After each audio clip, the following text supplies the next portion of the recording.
From Hollywood, it's time now for Edmond O'Brien as... Johnny Dollar? This is Lieutenant Reese down at Homicide. Oh, good morning, Lieutenant. Did you hire a private detective named Douglas Taylor? Yeah, I did. Why? He was found dead this morning. Dead? Yeah, shot to death. I want you to come down and answer a few questions.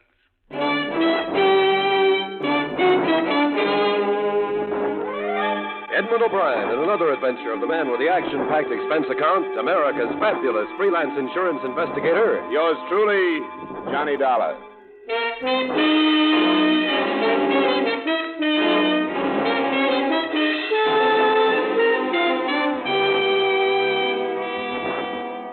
Expense account submitted by Special Investigator Johnny Dollar to Home Office, Great Eastern Insurance Company, Hartford.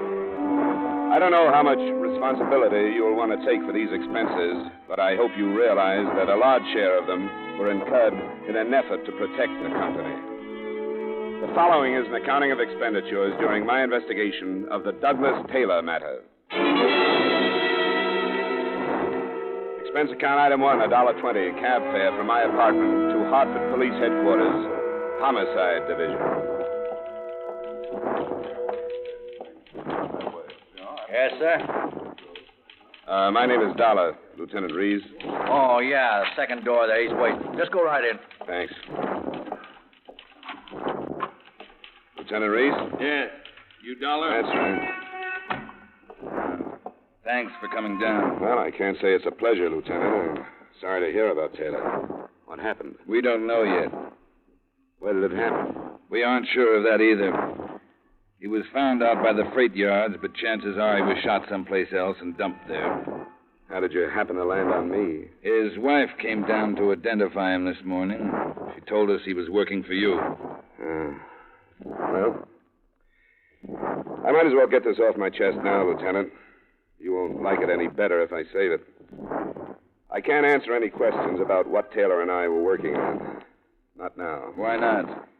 Because it'll wreck a case that could be worth about $500,000 if you start nosing into it looking for a motive. I hate to see you turn uncooperative so early in the game, Dollar. I can't help it. There are usually plenty of motives around when it's a private detective. Got plenty of other places to start. We like to have them all. I don't like this. I don't either, Lieutenant. But I'm stuck with some confidences I'll have to stand by. I can tell you this. I don't see how my case could have anything to do with his dying. There are two men suspected of insurance fraud. I was following one, Taylor the other. I don't think they knew we were tailing them. All right, Dollar. I guess I can understand the spot you're on. I'll talk it over with the people that hired me, but I can't open it up until they give me the word. How long had you known him? Oh, about 2 years, I guess. Not well, but he was a good, careful worker, and I hired him when I needed somebody. Did he talk to you about any trouble? No, he never said a word. How well do you know his wife? I met her twice, that's all. Both times she came with Taylor when I had a check for him. She seemed like that kind of a wife. That's as well as you knew him, huh? That's it. I'm sorry. Yeah. It brings us back to that $500,000 you mentioned, doesn't it?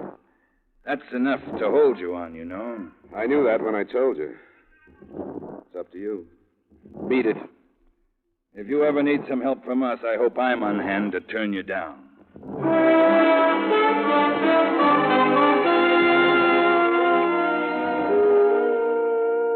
I didn't need to see him to know that Lieutenant Reese had put a plainclothesman on me as soon as I left the building, because I would have done the same in his place. So I went back to my apartment and phoned the news to the company. I hope you've done the right thing, Johnny. I think you have. Well, I can always change it, Mr. Nibley, but I know one thing. If I stay on the arson case, the police are going to get on it and mess it up. Yeah, I suppose our problem is nothing to them. Are you positive there's no connection with Taylor's death? Well, not positive, but fairly sure. Anyway, I think I'd better drop it for a while. If you'll put a couple of men on it, all we have to know is if either one contacts a professional firebug. If and when that happens, I have all the rest of the evidence we'll need. All right, I guess that's the way to handle it. Oh, what about Taylor's wife? Did she know anything about the case? I don't think so, or Lieutenant Reese would have found out from her. But I'll have to go see her. I'll find out. All right, Johnny. I want to thank you for this. You can be sure the company appreciates it, and I feel awful about what happened. Yeah, so do I. I hired him.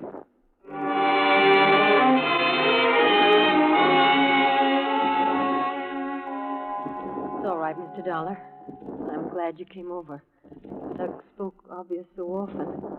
Sit down. Thank you, Mrs. Taylor. Well, there's no way for me to say what I feel about it. Of course there isn't. I do want to clear your mind and my conscience on one thing, though. Doug wasn't killed because he was working for me. I'm sure of that. Wouldn't have made any difference if he had been. Doug was 40 last month.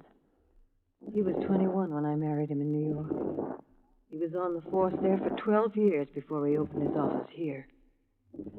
I've been waiting for this to happen all these years. Can you understand that? I think so. I tried not to think of it, but not a day passed that I didn't. Now that it's happened, it's like so many things are supposed to be. The anticipation was so bad, I thought that another detective might understand. I think I do. Mrs. Taylor, did Doug talk his cases over with you?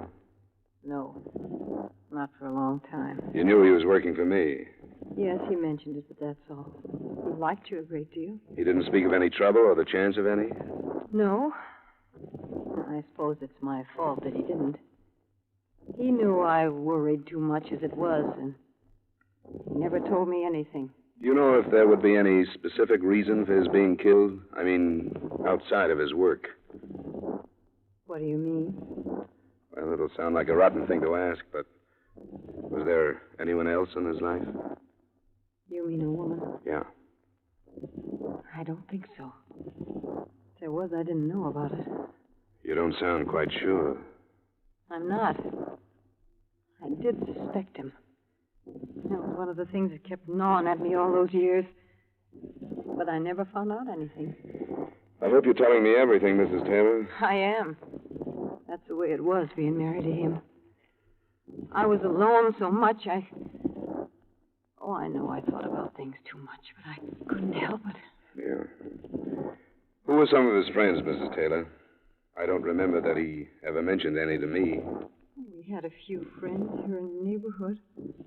Then there's the man who was his partner for a while, Henry Varner. Never heard of him. Where is he?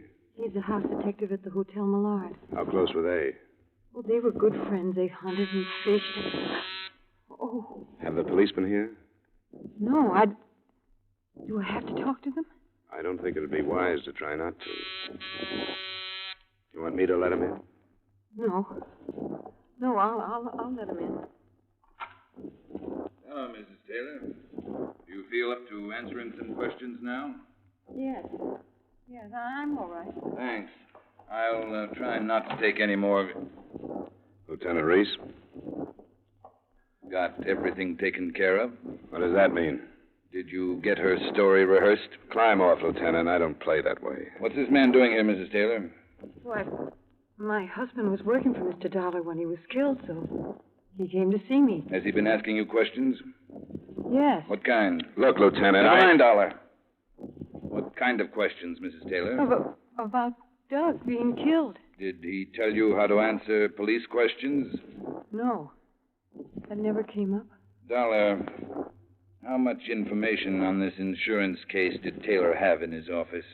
No reason for him to have any. Why? The office had been torn to pieces by the time we got to it this morning. All or part of the motive was there, and somebody came back after it. You'd better clear yourself of this mess, Dollar, or I'm going to see to it that you're put right out of business.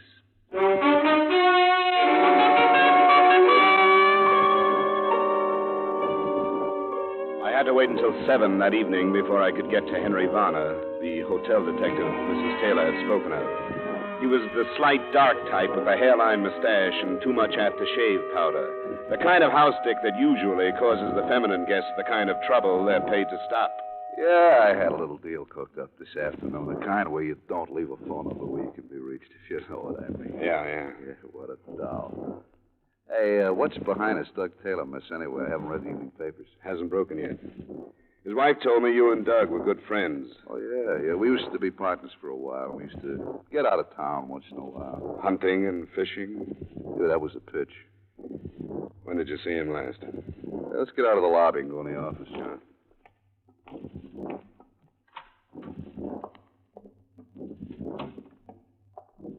It seems to me the last time I saw Doug was around the middle of last week. He stopped by here on the way home. Was he on a case? I don't remember him saying. You know, it was one of those things. I asked him how it was going. He said the same old stuff. He get killed over one of his cases? Looks like it. His office was broken into. Somebody after one of his reports or something, the police say. Uh-huh. Seems to me he was awful fed up the last few nights we got together. A couple of times he mentioned there was going to be a change. He was going to go back to New York or to Florida or out west someplace. With or without his wife? Without, I think. She's a creep. You know, jealous and all that stuff. The poor guy had to sneak the money to spend when we got together. What about the money for this change he mentioned? I don't have any idea. Never followed it up because I thought he was just dreaming. Hey, who's paying you for this? Not his wife. Nobody. I'm trying to clear myself with the police. They think I'm holding out information on them. Oh, how come? He was working with me when he was killed. What made you think his wife might have hired me? I was wondering if she hired you before. Put a tail on. Say, just for the four walls and me, do you think she'd be capable of killing him? Oh, yeah. One of those fits of hers. I really think she's a little off. Sure. If she got wind he was really leaving, if she figured he had some dough hidden in the office, yeah. That's what I meant. Sure, it could all fit. Maybe he got something. He owned a car, didn't he? Police say the body was driven to the freight yard and dumped. Yeah, it was a sedan. You might have some. Well, I'll go see. Thanks for the time, Varner.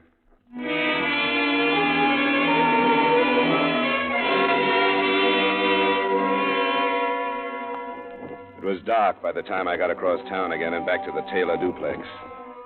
I happened to look up at their second-floor apartment, and I saw a light switch on behind a drawn shade in one of their rooms. If I hadn't done that, a number of things would not have taken place.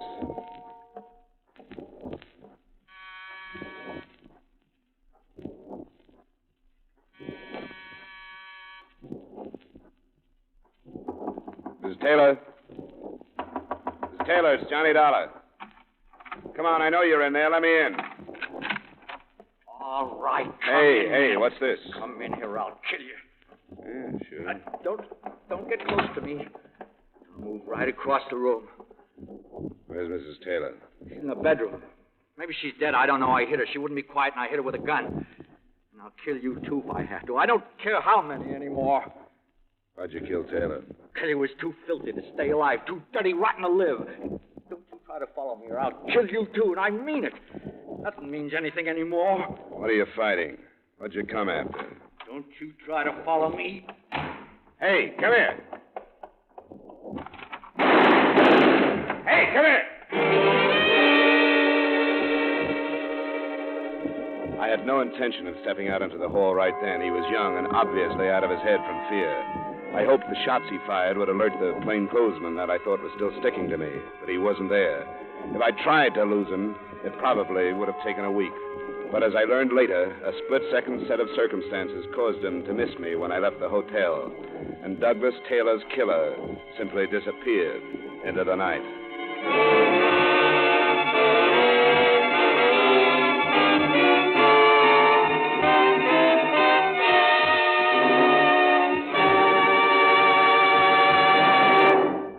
We will return you to yours truly, Johnny Dollar, in just a moment. 2 more great shows climb aboard your CBS radio bandwagon tomorrow night. Eve Arden as wisecracking our Miss Brooks returns to dear old Madison High. And the Edgar Bergen, Charlie McCarthy show resumes its pot shots at your sense of humor. Listen for Our Miss Brooks, starring Eve Arden, and Edgar Bergen and Charlie McCarthy back in business on most of these stations tomorrow night. Now with our star, Edmond O'Brien, we bring you the second act of yours truly, Johnny Dollar.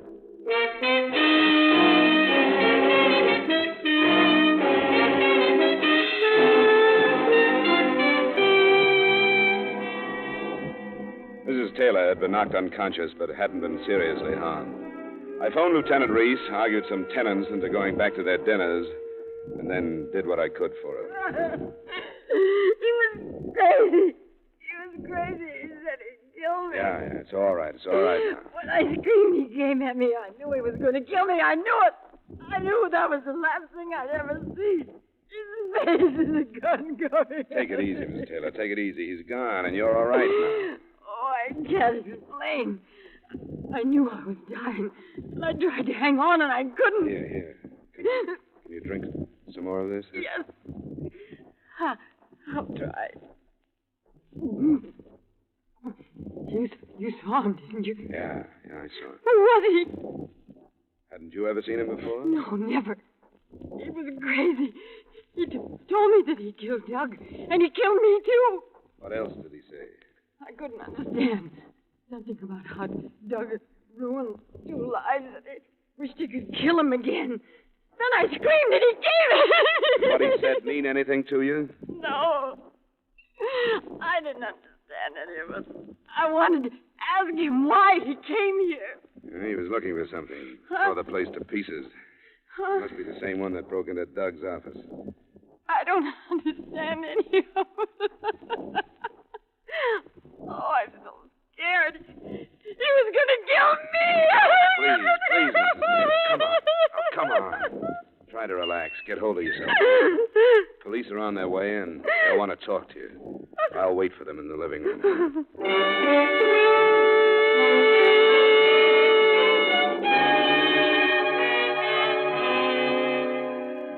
You didn't think he was going to wait in the hall all night, did you? Why didn't you go out after him? One of your men has been tailing me since morning. I thought he'd be outside and that the 2 shots would wake him up. Where was he? How hard did you make yourself to follow? I didn't give him any trouble. A Boy Scout could have stayed on me. Then Parker is probably following the boy. How long did you have to study him? Less than a minute, but I think I can give you a fair description. Let's have it. Well, he's about 5'9", between 17 and 20 years old, I'd say. Fair complexion, small features, brown wavy hair, brown eyes, very white teeth, and what looked like a mole above his right eyebrow. No other marks? Not that I saw. He's wearing a ring on his left hand. I couldn't see it too well, but it could have been a class ring. How about clothes? Well, no hat, white shirt without tie. It was open. Flannel slacks, brown tweed jacket, and brown wingtip shoes. His clothes were well cut, looked expensive. What kind of gun? Revolver, Smith & Wesson, .38 with a black rubber hand grip. You're sure of all this? Of course I'm sure. You think I'm making it up? I can't forget you're holding out a $500,000 motive on me. You'll feel better if you do. You talked to witnesses that heard the shots, didn't you? You could have fired them. With what? I'm not carrying a gun. You could have got rid of one. Go look for it, Lieutenant. Then you can stop making an ass of yourself. Watch it, Dollar. You're doing a pretty good job of needling me. If you'll stop riding your badge for a little while, we can get together and make some sense. Go ahead.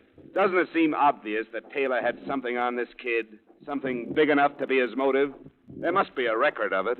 The kid missed it at the office, or he wouldn't have come here. And I'm sure he didn't take anything out of the apartment. So it must be around someplace. If you're all through, go sit down someplace. What's the matter with it? It's nothing, that's all. We've gone through every file that was in Taylor's office, and we went through this apartment. There's nothing hot enough for a killing, nothing. Then why did the kid show up here? I'll work on that when I'm convinced he did. None of the witnesses saw him, you know. Nobody did. Nobody but you and your friend, the widow, in there.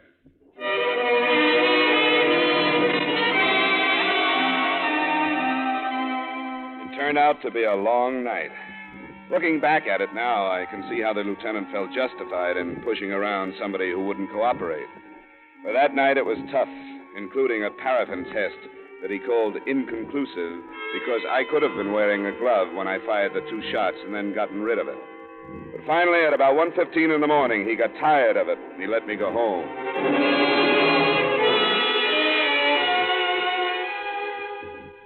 I didn't leave my apartment the next day except to go out after the extra editions that called me the private investigator whose position and importance in regard to the case is not clear at the moment. At 9 that night, I was at home again and the door buzzer sounded. I thought it was a delivery boy bringing some liquor I'd ordered. Hey, you're fast. Go on. Get back inside. What do you want here? Go on back up or I'll kill you. You know I will, don't you?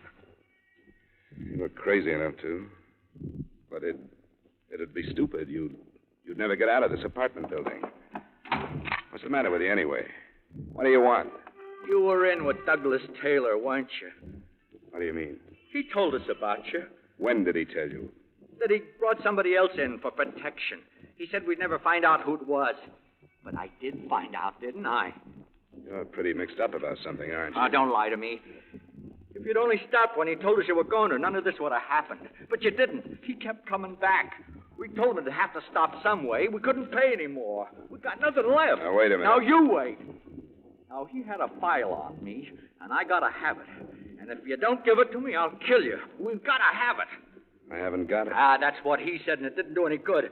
I killed him anyway. It won't do you any good to lie now. I'm not lying. Yes, you are. It won't do you any good. Don't you know that?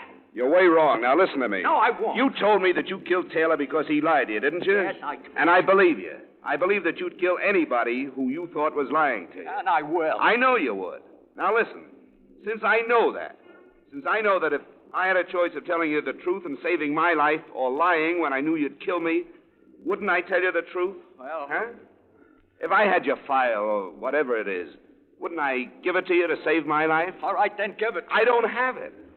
I don't have anything of yours. I don't know who you are. I don't know your name. All I know is that you're wrong. You're mixed up, confused.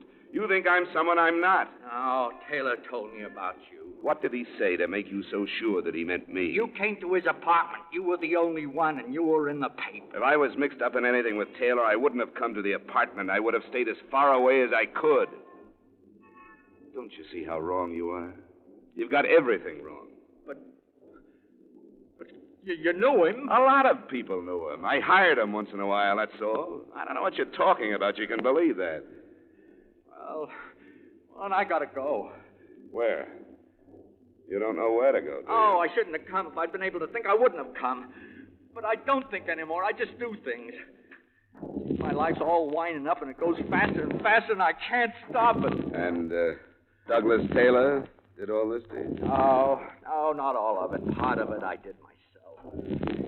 I don't know anything about it or about you. I feel sorry for you. You're driving yourself crazy, aren't you? I did what I had to do. Now, why don't you sit down and... Hey, what's that? Who's that?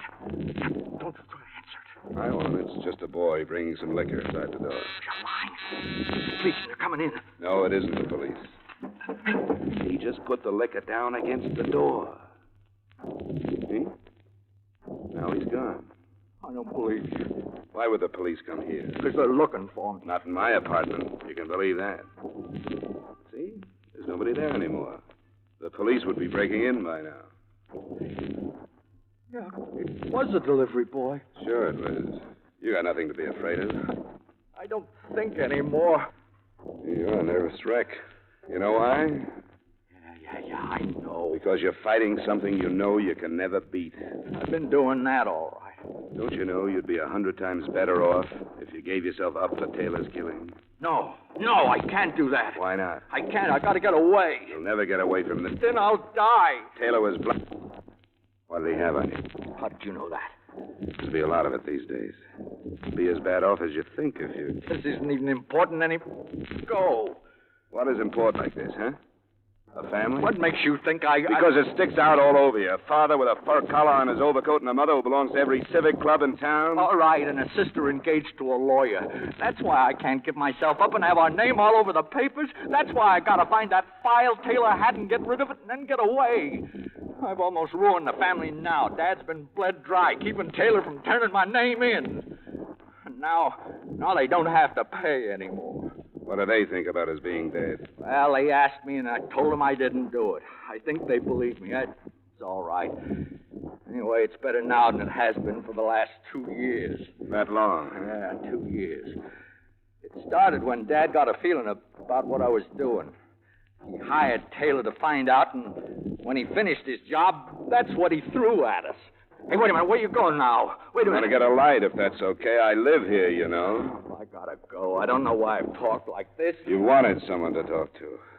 I'm not as sorry for you as I was, because I think you're playing it stupid. Well, I don't care what you think. I did what I had to do, and I know what I gotta do now. You ought to give yourself up, and you know it.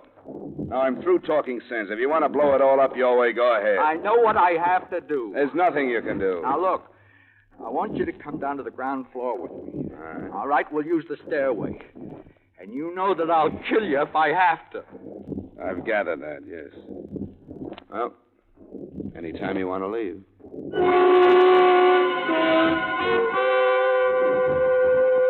There were enough people on the sidewalk to stop him, but I didn't start anything because I knew that he would open up with his .38 without thinking about who might get hit.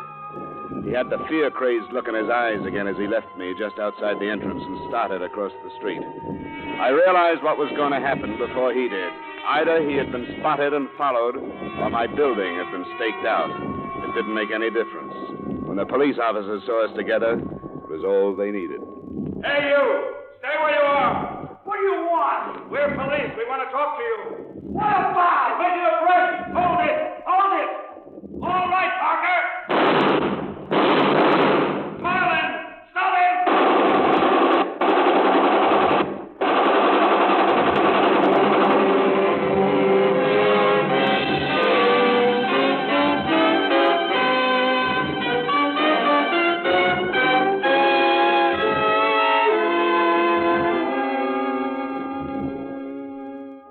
The family turned out to be the Bardettes, the father a judge, and so on. The son got at least one wish. He didn't live to stand trial for murder. But as far as protecting his family, he'd done nothing. The whole story rocked Hartford for weeks following. Expense account item 2, miscellaneous, $180. Expense account total, $181.20. Remarks? For a number of reasons, I'm sorry I had to drop the arson case for this interlude, but somehow a $500,000 loss, which I couldn't have prevented anyway, doesn't seem as important as the destruction of an entire family. And I couldn't prevent that either. Yours truly, Johnny Dollar.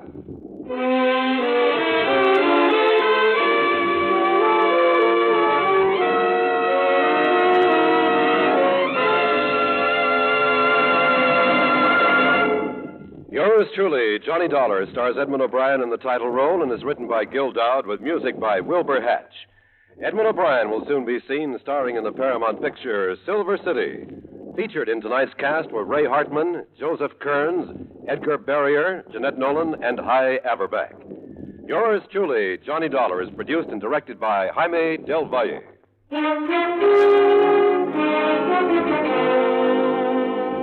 This is Dick Cutting, inviting you to join us next week at this time when Edmond O'Brien returns as Yours truly, Johnny Dollar.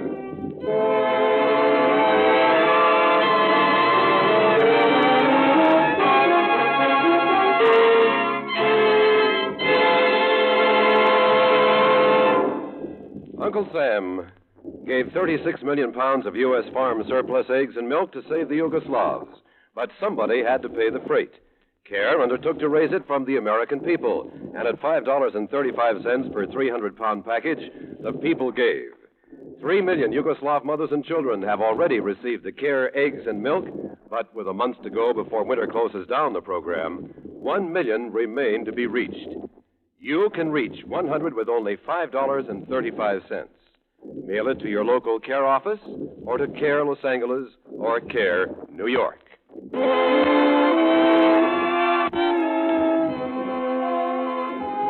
The Vaughn Monroe Show is back from vacation. Vaughn, the Moon Maids, the Moon Men, Ziggy Talent, and their singing guest stars will again be heard every Saturday beginning tonight. In fact, on most of these same CBS radio stations, Vaughn returns to action, takes place immediately following station identification.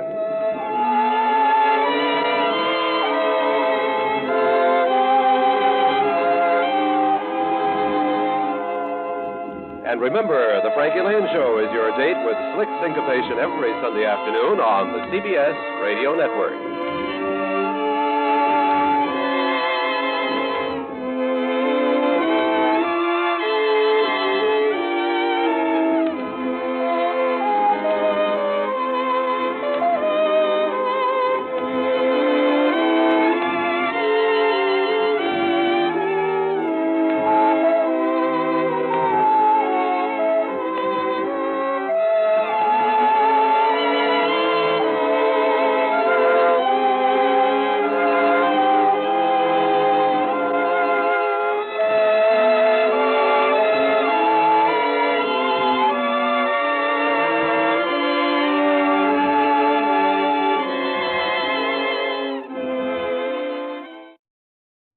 From Hollywood, it's time now for Edmond O'Brien as...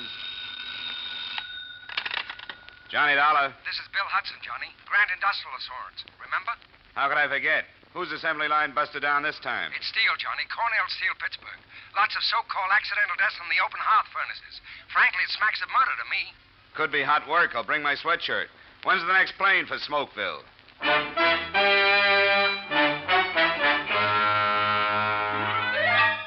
Edmond O'Brien in another transcribed adventure of the man with the action-packed expense account. America's fabulous freelance insurance investigator. Yours truly, Johnny Dollar.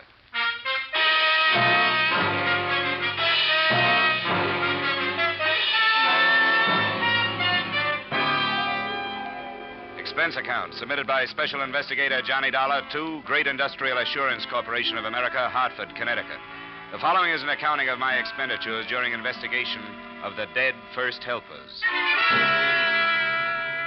Expense account, item 1, $83.24 plane fare to Pittsburgh, Pennsylvania, a land of chimneys and open hearth furnaces where I met Supervisor Joel Barrett.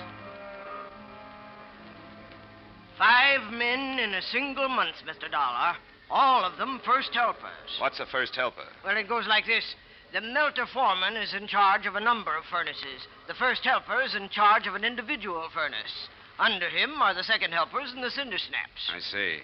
Well, how did the deaths occur? In a number of ways. One man tumbled down a flight of stairs. 2 were killed by a crane magnet. Another one fell from the pouring platform. And just last week, one of our best men was killed in an explosion of a hot-cap bowl. You better explain that one.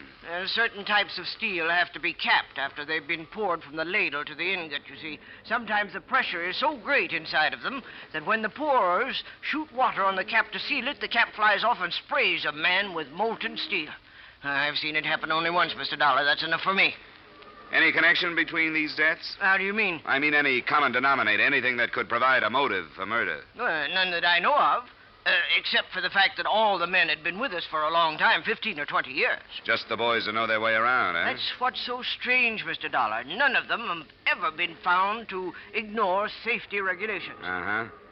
How do you plan on proceeding? Well, it's been my experience that plant investigation from the outside is pretty often a waste of time. The men are on their guard. You want to go right to work in the shop? What did you say they call the lowest man on the open hearth furnace? Cinder snap. Well, you break out the overalls, Mr. Barrett. We'll see how good I am at snapping cinders.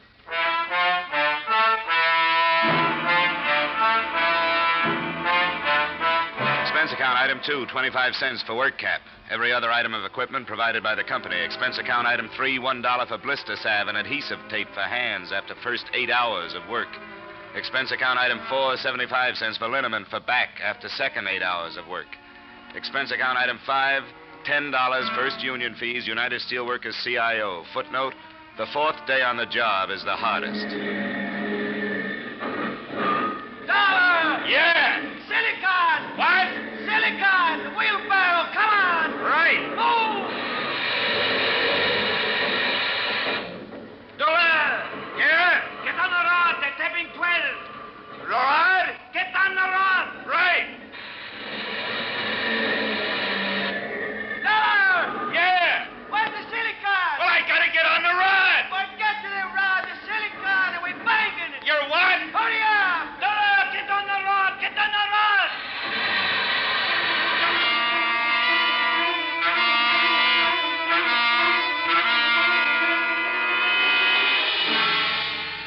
The routine was a killer, but more and more I felt myself becoming a part of the making of steel. It's really something to watch the straight white-hot steam pound into the ingot molds from the ladles. And I began to know these men whom you never hear about, the men with the big backs and the soaking red bandanas around their waists, like Andre with the funny last name, who got a kick out of helping me along. It's all right, Dollar. You get the swing of it. It's not half so hard like you think. After a while, you get strong, get tough like Neal. Oh, my aching back. Bet you never eat so good, huh? Bet you never sleep so good. Oh, I dream about lime-silicon ratios. You on seat turn tomorrow? Yeah, if you mean the midnight shift, yeah. Good, you be with me. I show you lots of things. Well, I don't mind the work, but frankly, I'm scared. You work good. They no fire you. It's not that, Andre. I mean cranes and scrap cars and ladles of steel 3,000 degrees hot. You learn how to go around. You have no trouble. You remember the rule. You have no trouble. You'll be fine. Maybe. But some of the boys were saying that 5 men died in the last month. And boys that should know how to get around. Right, Andre? Accident always happen. Fools, the old ones, they are the careless ones. They think they know so well the rule, and they slip and poof. Yeah, you said it. Poof. But sometimes it isn't so easy to make friends in a steel mill. Sometimes, no matter how hard you try, you know that you've lived too soft a life to ever get information from a steel man like Joe Poland. I found him in the company cafeteria. Where you come? Chicago. You no look Chicago. What do I look? You look from office building. Where you work before? Office building. Your hand like baby, soft like milk. How'd they take you? Guess I've got an honest face. What? Skip it. Eat your soup. It's getting cold.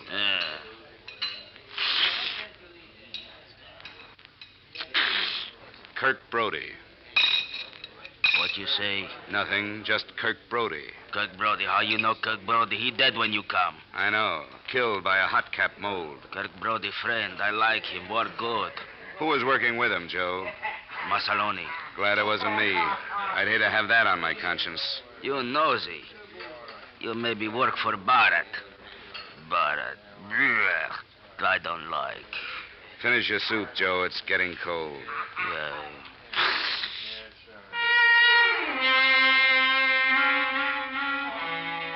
But then there was Fred, another first helper, who helped me understand the general feeling about Mr. Barrett. You'll learn what it's like, Dollar.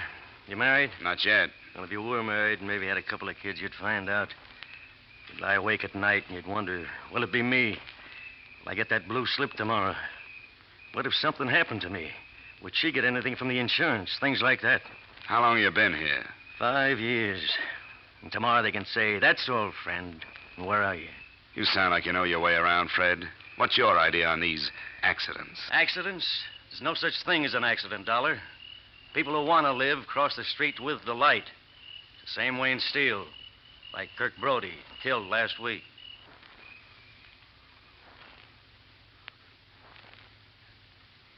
I decided to pay Kirk Brody's widow a call. But there was so little to go on, I had nothing to lose. She lived in a cold water flat. There was still a black wreath in the door.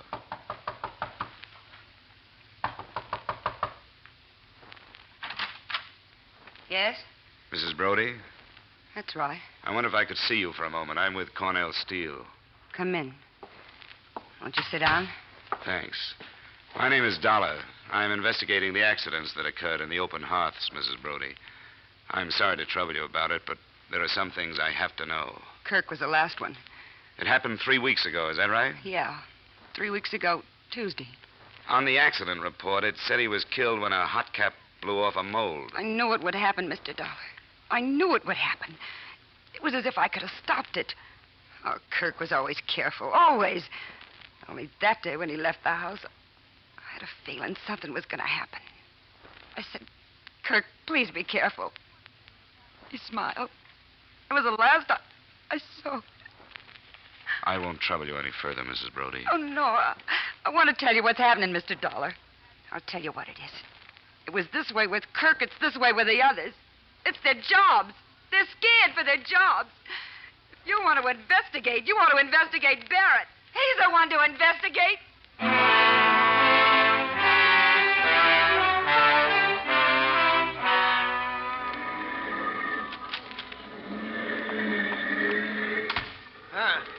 Hope nobody saw you come in here. Nobody did, Barrett.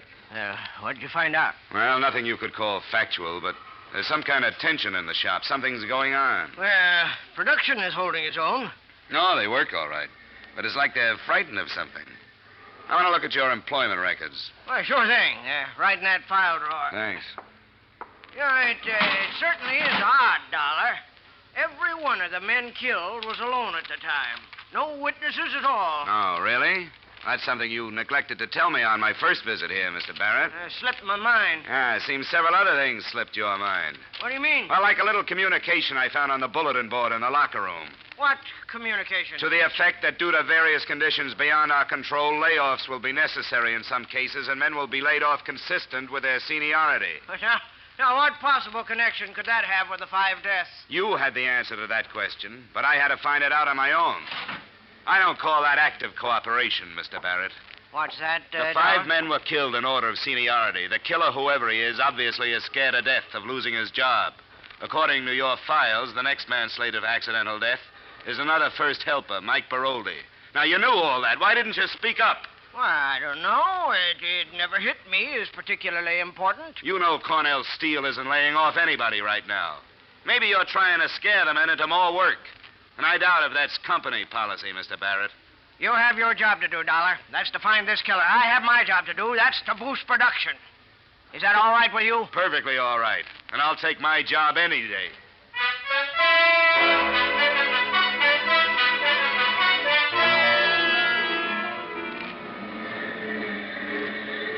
Mike! Yeah? Come here. What? The delay clerk shanty. Okay. I just block it with manganese for the tap, Dollar. I can't waste no time. Look, this won't take long. Mike, you're on somebody's death list. You know that? What are you talking about? I'm with the Plan Insurance Company investigating the 5 deaths that occurred here in the last month. According to my figures, you're next. Ah, cut it out. It's not just a matter of accident, Mike. It's murder. You're the highest man in the shop in seniority outside of the melter foreman. Somebody is knocking off the top of the list one by one. So just watch your step. I believe it when I see it. When you see it, Mike, it's going to be too late.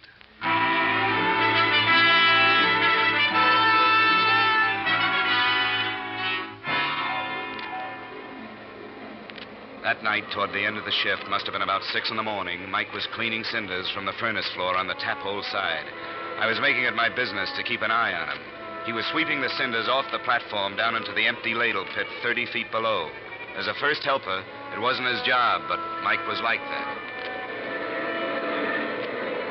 Suddenly, from the other side of the furnace came the huge figure of a man in an asbestos cloak and hood over his head and body. Mike turned, and a look of terror came into his face. I started for him, but too late. Whoever it was picked Mike up, held him aloft for a split second, and hurled him to his death.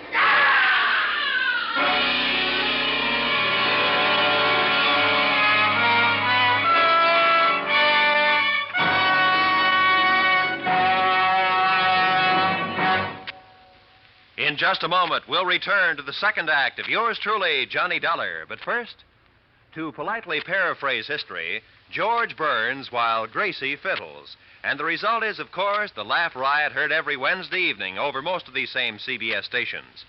George and Gracie are 2 of America's best purveyors of nonsense, and 2 neighbors everyone enjoys visiting.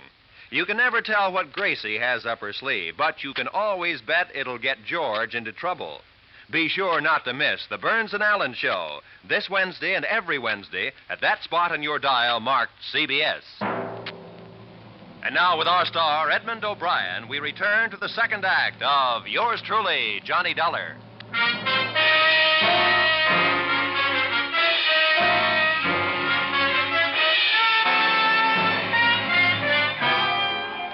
They gathered around the body of Mike Birdy, and I gave chase to the killer. It was like running after a brown ghost. He ducked up the aisle between furnaces and hopped gingerly over the coupling of a train of coal scrap. I wasn't so lucky. I climbed up, but my foot got caught in the coupling guide, and I fell on my face. The next thing I remember, I was in the plant inspector's office. He was dismayed. He took one gander at my noggin and launched into Lecture 1A of the Safety Inspector's Manual. And look at this one. Another example. Look at his head. You're lucky to be alive. What rule did you break? Section 3, Code 2. Don't you be funny with me. You know, I could have you fired, you know. I'll bet you could. What have you found out about Mike Birdy? I filled in a full report. The poor man fell over the railing while cleaning the platform. Not quite. What? He was pushed. Pushed? Who pushed him? I don't know. The killer had an asbestos cloak and hood over him. A killer? This is worse than I thought. You got a skeleton key to the lockers? I want to see Mike's belongings. Look, just who do you think you are? I'm with the Grand Insurance Company, mister. You give me the key, and I think we can have this thing straightened out in no time. He was so stunned, he sent me to the Open Heart production office where I got a key. The locker room was empty. I went to Mike Birdy's locker first. I found his wallet with a pass to the plant in it and $3 in cash. There was a picture of a woman holding a baby. I put the wallet back, looked through the inside pocket of his coat, empty. I closed the locker and started a methodical search of each locker in the place. About 2/3 down the first row, I came to a locker labeled Andre Lemaire. I opened it and found what I was looking for. an asbestos cloak and hood. There had been a tear on the sleeve of the cloak worn by the man who had killed Mike Baroldi. I took the cloak with me, locked up, and walked down the aisle to the door. Somebody was coming in just as I was coming out. It was Joe, Big Joe Poland. What you do here, nosy? Aren't you supposed to be at work? I feel sick. Where's Andre? Andre work. Number 10? Like always, number 10. You nosy fella. I get nosier. Did you ever see this asbestos cloak before? Sure. It used to blow a top hole when they put out new heat. You seen it lately? Like on somebody? Sure. Andre, he have on coat. When? Before. Before what? I don't know. Before. All right, thanks, Joe. See you later. Yeah. You tell Andre Joe's sick. Joe go home. I'll tell him, Joe. Hey, wait. Inspector say Mike Baroldi pushed from rail. That's right. How he know? I told him. How you know? I saw it. You see Andre push Mike, huh? What makes you think it was Andre? Andre bad fella. He don't like this Mike. Always make trouble for this Mike. And you don't like Andre? Sure I don't like Andre. Why you think I tell you? Did you see Andre? I see him go to furnace where Mike is. Stomach too big. You go on home, Joe. You don't look so good. As far as I was concerned, there were two main possibilities, two big boys. One was Joe Poland. The other was Andre Lemaire. I stuck the asbestos cloak that I found in Andre's locker in the production office where I could get to it later. The sun had come up, and Andre was standing there, enjoying the fresh air before going down to the locker room. Hello, Dollar. It's a beautiful day. Yeah, it is. It's a beautiful day. That man should have to bury himself in this dirt and filth when all the world is so beautiful. That is the shame, no? Yeah, that's right, Andre. You going home now? Yeah, I go home now, yes. Oh, I have wonderful suggestion. Wonderful suggestion. You come home with me, huh? We have good French meal. You like good French food? Yeah, sounds great. Your wife won't mind? Sure she mind, but who cares for the wife? Ah, come.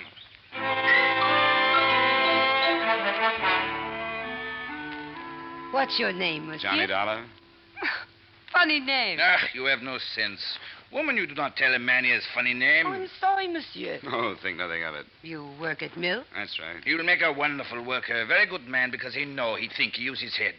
Oh, I forget Marie. The most terrible thing has happened. What? You know Mike Baroldi. Mike, tall, long, thin, little hair.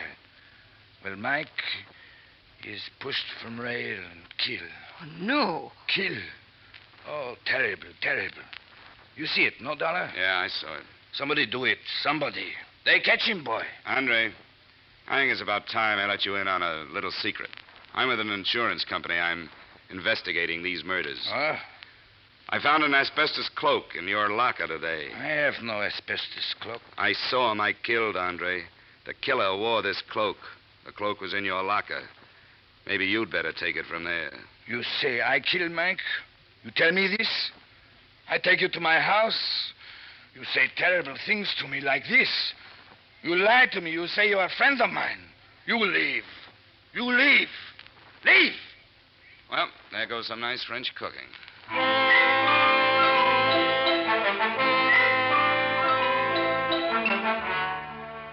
Expense account, item 6, 25 cents for coffee and donuts at a corner cafe. I kicked myself a couple of times for breaking out the evidence before I should have. Then I went back to the open hearth office. Barrett had just arrived. He greeted me with a frown that reminded me of the last conversation we'd had. Well, Dollar, have you found anything else? You heard what happened early this morning? About Mike, yes. I thought you had it all figured out. Well, I still haven't. I chased the killer across the shop, but he got away. I see. No, you don't see. He had an asbestos cloak and hood over him. Pretty clever fella. Yeah, and pretty big. I've got it narrowed down, but that doesn't help much. I suppose you've come to look through the files again, just so you can tell who's going to be killed next? Maybe it'll be different this time, Mr. Barrett. I think I'll just take that seniority list with me, if I may. I'm going to go home and get some sleep. How do you like the night shift? It's anything but dull, Mr. Barrett. I'll see you later.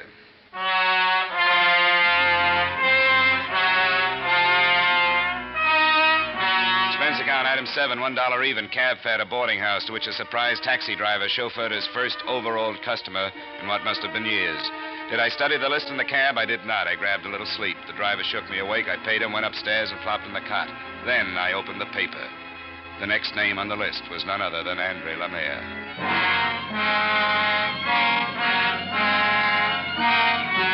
Expense account, item 8, 75 cents taxi fare. I got to Andres in 10 minutes. I was 20 minutes too late. The police were out front.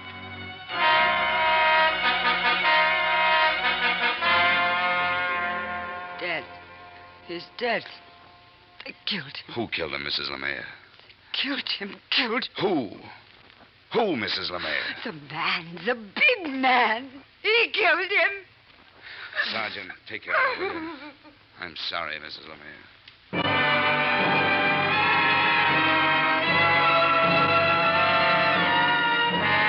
Expense account, item 8, cab fare to plant. I tried to tell myself that there was nothing I could have done, that everything had pointed to Andre. But I'd seen his name on the seniority list, right below Mike Baroldi's. I'd drawn too many conclusions. It was clear now. The asbestos cloak in Andre's locker had been a frame. Maybe insurance investigators shouldn't make mistakes, but they do. And sometimes fatal ones. I could lay the blame for Andre's death on nobody but myself. Myself and a big first helper named Joe Poland.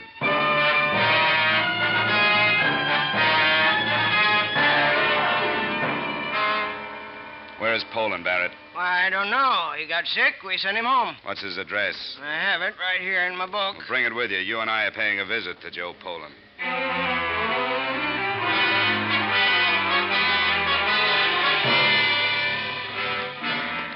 I hope you have a gun, Dollar.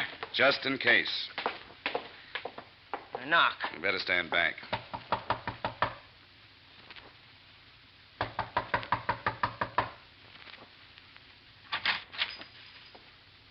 Yeah? Mrs. Poland? Yeah? Is your husband home? No. We're from the mills. This is Mr. Barrett. Huh? Where can we find your husband, Mrs. Poland? He's not home. Mind if we come in and see? He's not home. Go away. He's not I'm home. sorry, Mrs. Poland. We'll have to make sure. You stop. You try that door, Barrett. I think you'd better try it, You Dollar. go. Right. You go. I call police. He's not here, Barrett. He's not home. I told you he's not home. Mrs. Poland, you may not know it, but your husband is wanted for murder. Murders? Yeah. Now, come on. Tell us where he is. You from Mills? I tell you nothing. Look, Mrs. Poland, be reasonable. Reasonable. You be reasonable. 5 kids. Be reasonable. This place be reasonable. Mills be reasonable. Barrett. You go. I call police. Come on, Barrett.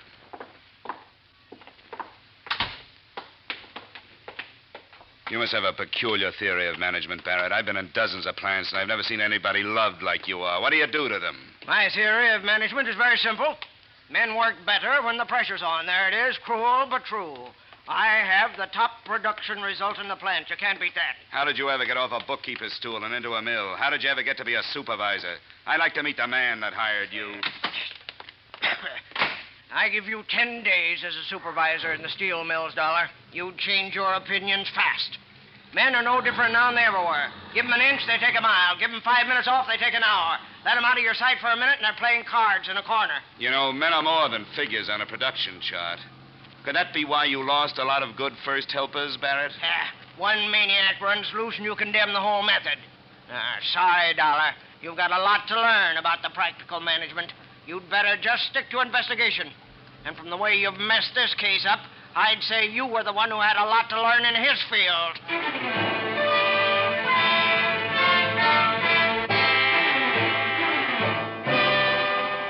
We rode back to the plant without a word. It wasn't just anger. There was so much difference between us, there was just nothing to say. Barrett got off and said he'd call the police if I had proof that Joe Poland was the killer. I said I didn't have any proof and for him to call the police anyhow. I took the stairs to the furnace floor. I knew Poland would be there. I don't know how I knew, I just knew. I wandered from furnace shanty to furnace shanty. I found him at number 12. He was cleaning out the clay of the tap hole before the pour. Joe? Yeah? Take off the hood. What? Come on, Joe. It's all over. Dollar. No good, Dollar. Nobody take job away from Joe. You see the list? I on top of list now, Dollar. I top of list. Now nobody take job away. My kids, my wife, they be good now. No live back. I get big raise now. I top of list. Barrett, no fire me, huh? Stay away, Joe. Joe, I'll shoot. The second had stopped him, then he came at me again, as steady as before. The small trickles of blood started down his chest. Stop, Joe! His leg this time. He gripped it once, then let go. There was no expression of pain on his face, just determination. I was the last man in his way. After I was gone, he had a clear road to security. You don't stop then me, he was Dollar. on me, his huge hands gripping my throat. Below me, I could feel the seared heat of freshly poured steel bubbling in his You face. don't stop Then I me, shot again. Dollar. Close quarters this time, and right for the heart. Slowly, the hands relaxed. The huge body slumped over the railing and fell. There was a hiss and puff of steam. I stood up. My legs were trembling under me.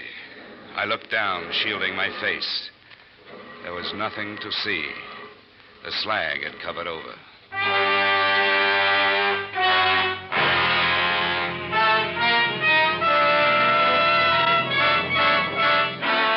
Expense account, item 9, $20.53. Flowers for Joe Poland's funeral. They buried a block of steel in place of his body. Barrett was standing there, standing to one side, and Mrs. Poland and Mrs. Brody and Mrs. Lemare. When the minister finished his little speech, Mrs. Poland turned to Barrett. I've never seen hate like that in anyone's eyes. Murderer. You killed him. You killed him, Barrett. You killed them all. You still kill them. They'll all die of you. Come on, Mrs. someday, Poland, come murderer. on. That isn't going to Murderer! happen. Come on now. Oh, Murderer! Hi, Marie Lemare. Let me take you home.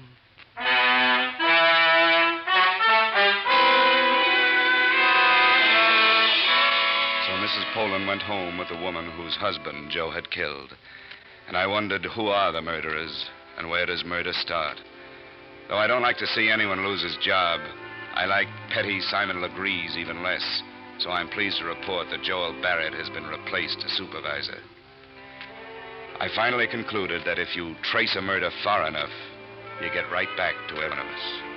Expense account total, $520.25. Yours truly, Johnny Dollar.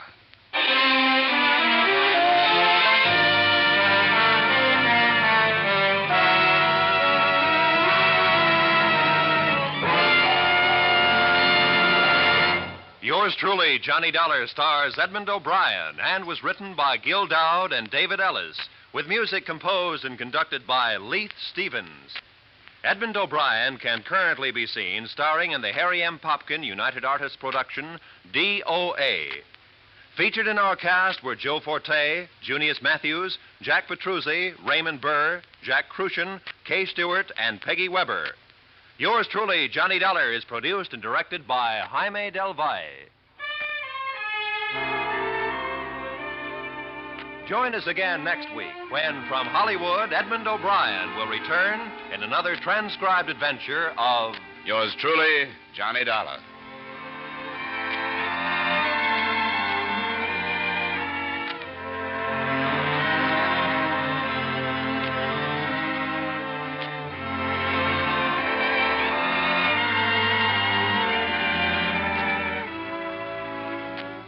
CBS will go right on bringing you Dr. Christian every Wednesday night over most of these same stations, along with Bing, Groucho, and George and Gracie.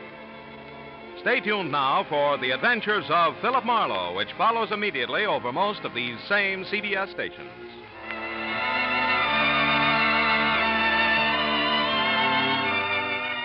This is CBS, where Wednesday night is Bing Crosby night, the Columbia Broadcasting System.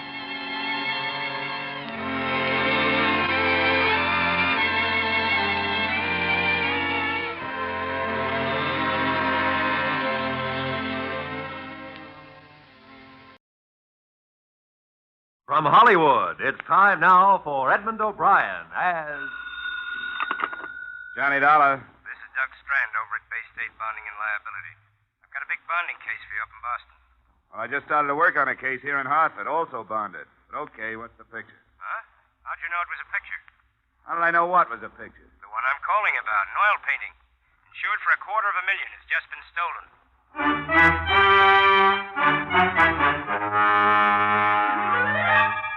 Edmond O'Brien in another transcribed adventure of the man with the action-packed expense account. America's fabulous freelance insurance investigator. Yours truly, Johnny Dollar.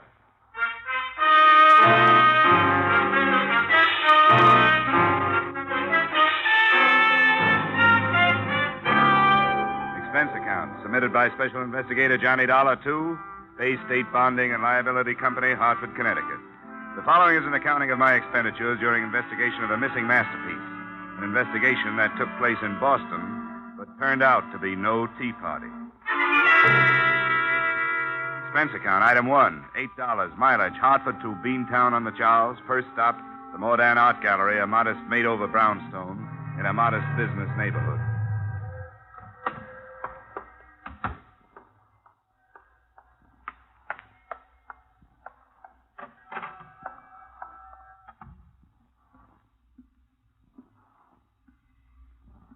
Good afternoon. Oh, hello. Is Mr. Andrian Modin here? He stepped out of the office for a few moments, but perhaps I could help. I'm his daughter. Oh, I see. My name is Dollar. I'm from the insurance company. They sent me up to see what I could do for you on last night's set. Oh, that's such good news. Father has been beside himself. I know he'll be so relieved with you here. Now, let's see. According to my worksheet, the painting was owned by a Mr. Rideau, huh? Caesar Rideau? Yes, he's an acquaintance of ours. He's not what you'd call the arty type by any means, but he's interested in good oils, and he has a very nice collection of masters. Was this village scene on loan to the gallery, or did Mr. Rideau want to sell it? It was a loan. And that's what makes it so terrible for Father, and for me, too. He didn't want to accept the loan, and I talked him into it. You see, it's been very difficult for Father, and I thought that hanging an important picture in the gallery would bring people in. And it did for 3 days, but... Oh, Father, this is Mr. Dollar. Yeah? He's here to help us. He was sent by the company that insured village scene. Ah, bless you, bless you. I am so happy you are here. I hope I can help, Mr. Modin. The police. I know they do their work well, but they are so stern, unfriendly. To them, who is Pieter Bruegel the elder? And village scene, what is that? A stolen broom would annoy them so much. Now, don't let their attitude fool you, Mr. Modin. I'm sure they're doing everything they can, Father. Yeah. Mr. Modin, I understand that nothing else was touched. Yeah, what is anything next to Pieter Bruegel? It was the only master in the gallery then, huh? I'd like to see where it was hanging. Yeah, of course. This door. Teresa, you will wait? Yes, dear, I'll be here. Wait, Mr. Dollar. I feel I must explain the importance to me personally. Is that all right? Sure, if you think it'll help, go right ahead. Mr. Dollar, if we do not find the canvas, my gallery is gone. Everything, all my years are for nothing. Why do you say that? Because of that man, Rito. There is a hate between us. We have not expressed it, but it is there because, well, you have met my daughter. You realize her great beauty. I have tried to protect her from this man. Now I am on my knees to him because of my carelessness. Well, I wouldn't give up if I were you. We haven't even started on this case yet. If we fail, I will take her away from Boston, start all over again. You come this way. In this gallery, you see my life, Mr. Dollar. Many of these canvases I bring with me from Salzburg when I leave, before the Anschluss. Here under that light, is where a village scene was hanging. I have hung nothing more yet. Mm-hmm. Force this window, huh? Yeah. You see, it looks on the back of the property. Do you see something? No. Well, I was just wondering what I'd do with the picture if I'd stolen it. Who could I sell it to? Who'd be willing to take a chance on displaying it? Oh, I'm afraid there are a great many unscrupulous collectors in the world. There's much trade in stolen goods. And again, sometimes great masterpieces are held for ransom. For that reason, I have offered a reward of $5,000 myself. Hey, that's pretty steep for you, isn't it? What about Rito? Rito? What cares Rito? To him, the canvas is nothing. I wish he was right. Well, I think I've seen everything I want to see here. I'm going to check in with the police, Mr. Modan. I'll let you know when we turn something up.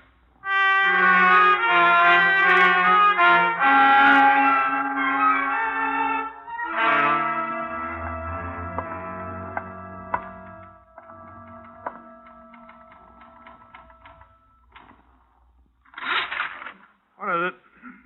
I'd like to talk with whoever's working on the Modan burglary, officer. Here's my ID. Insurance, huh? What'd you say the beef was? Maudan, Andrian Modan. Stolen painting. Call came in this morning. Modan. Oh, yeah, here it is. That'd be...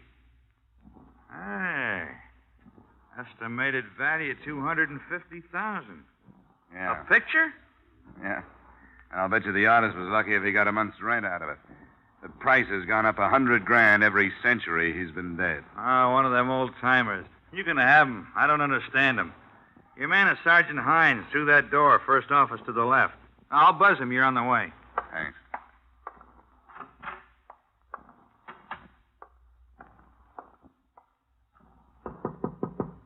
Yeah, come on in.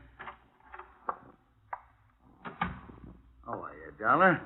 So you came up on the Modan thing, huh? Yeah, that's right. I wanted to check in with you, find out how much I can do before you pull your rank. Cut it out. Well, I run into some touchy policemen. Not here. Well, I get my hat off that chair. Sit down. Thanks. You get a free hand as far as I'm concerned, Dollar. Not to see the old man yet, Modan? Yeah. Say, what kind of a make did you get at the gallery? Nothing special. Typical window job. Heavy crowbar, no signs worth anything outside. The old boy ran a story in the papers about the picture coming to his gallery, so it's a little tough to narrow the suspects. This guy who owns it, Caesar Rideau, I've heard of him, haven't I? Yeah, a lot of people have. He made his pile during the war. There was talk of black market, but nobody could pin anything on him. Then last year he was up before the Senate Investigation Committee. Something about buying contracts. Then he came home. What are you looking for, Dollar? Fraud charges? Well, let's be realistic. They may be easier to find than the painting. I've worked a few of these things. You know, the usual method is to cut the canvas out of the frame with a razor blade while it's still hanging. Rolled up, it's easy to conceal. On this job, it went frame and all, didn't it? That's what I got. But I'm thinking the other way. I got details out looking for that frame. I can dream, can I? It's faster my way. And I got tickets for South Pacific for 3 weeks after Easter.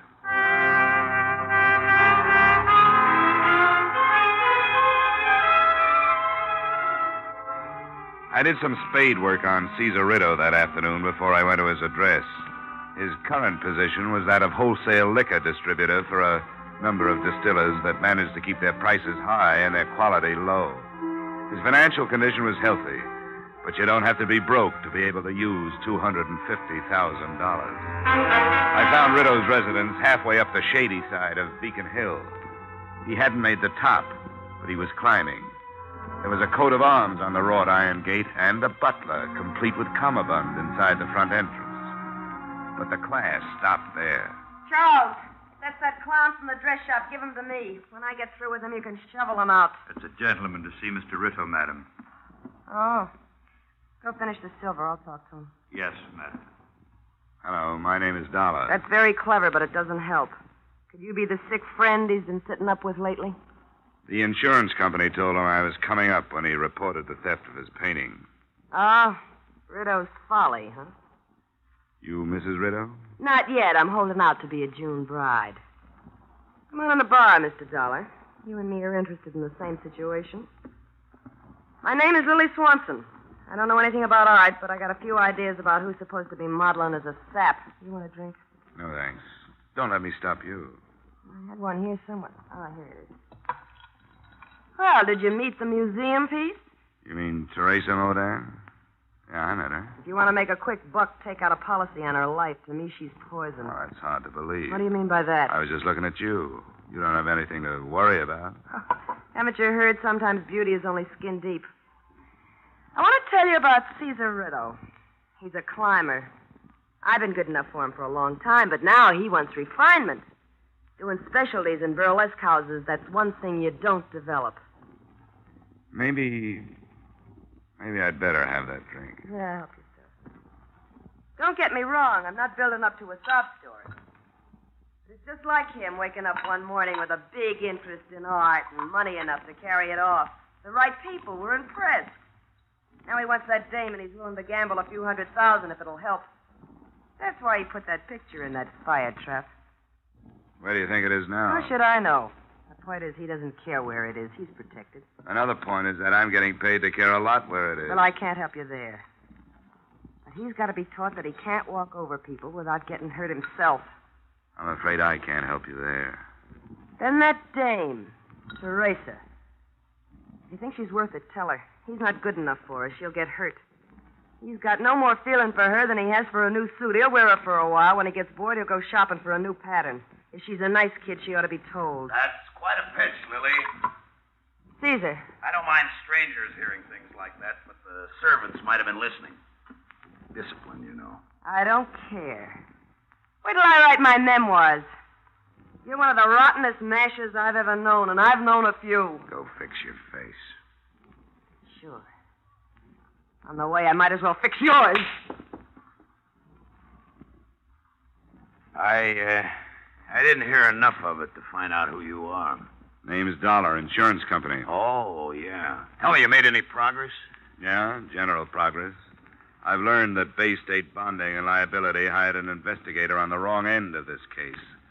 They should have looked you over before they issued the policy. With any kind of big company, you can depend on about 90% of that all the time. Rush things when the money's coming in, then be careful when it's too late. Tell me, what about my picture? Well, I don't think a nice, honest thief has it. Why do you say that? Number of reasons. It's too hot to steal the way it was stolen. Well, what do you think happened? You're too big to be accused on a hunch. Wait till I get some facts. Then I'll talk to you about it. Right now, I want to talk about a clause in your policy that says you shouldn't move the insured property without first notifying the company. Yeah, that's right. Big companies again. They're so tied up with procedures and rules, they'd get themselves hamstrung if they tried to build a case on them. I'll find you some words in that thing that'll nullify that clause. Tell me, you think I can't? I was afraid you'd say that. You know, you've got a good head, Mr. Rideau. Yeah, saying nothing of being a rotten masher. I don't see any reason to waste any more of each other's time, do you? You stay for a drink? Oh, no. No, thanks. I very seldom drink on the job. I parked my car in an alley around the corner and then went back. I found a spot opposite the Rideau place where I wouldn't be obvious and settled down to wait for him to leave. I hoped I'd planted enough doubt in his mind to make him move if he was implicated. Whatever I'd planted grew slowly because I waited a long, cold time. Night fell and I drove closer to the house. Finally, the door opened and Rideau moved a blue-black sedan out of his garage. By the time I got my car started, a coupe pulled out of the driveway. In it, I spotted the blonde head of the lady scorned, Lily Swanson. I followed her. After a few blocks, it was evident that her destination was the Modern Gallery.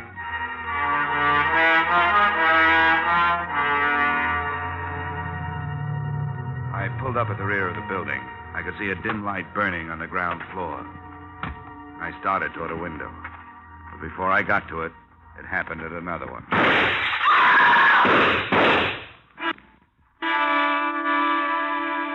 It was a woman's scream. But when I finally got inside, the only person there was Caesar Rideau. He was still alive, the stupidity of shock on his face as he leaned against the wall under a light that had once shown up the best features of Pieta Bruegel's village scene.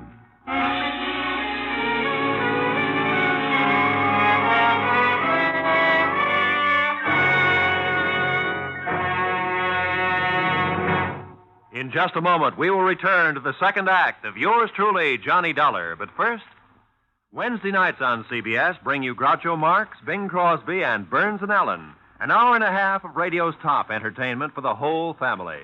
Bing Crosby, Burns and Allen, and Groucho Marx are heard on most of these same CBS stations.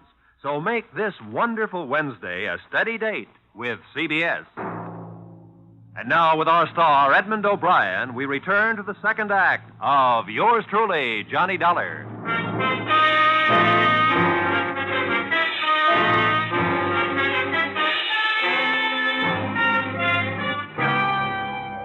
So there I was. I'd been sent to Boston to find the missing village scene and found myself at the scene of attempted murder. Caesar Rideau had taken 2 slugs, one in his left shoulder and a grazing one on his right forearm. I phoned for police and ambulance, then did what I could to make Rideau comfortable. I turned up the thermostat, covered him with my coat. Who did it, Dollar? That's the question I was going to ask you. Don't you know? Must have been outside. That's right. Through the open window there. Why'd you come down here? I forgot my hat. Look, you're in no shape to try being clever. You met Teresa. Let me alone. I want to know how your stolen painting figures into this. Leave me alone. Leave me alone. I met Teresa. This is where we meet. What about the painting? It was stolen. I don't feel good, Dollar. I don't feel good at all. I don't want to talk. I feel like I'm going to pass out. And he did. After the ambulance took him away, I made a statement to the police that was not false, but lacked enough truth to save a few people from being dragged in for questioning. I headed for the blonde member of that group.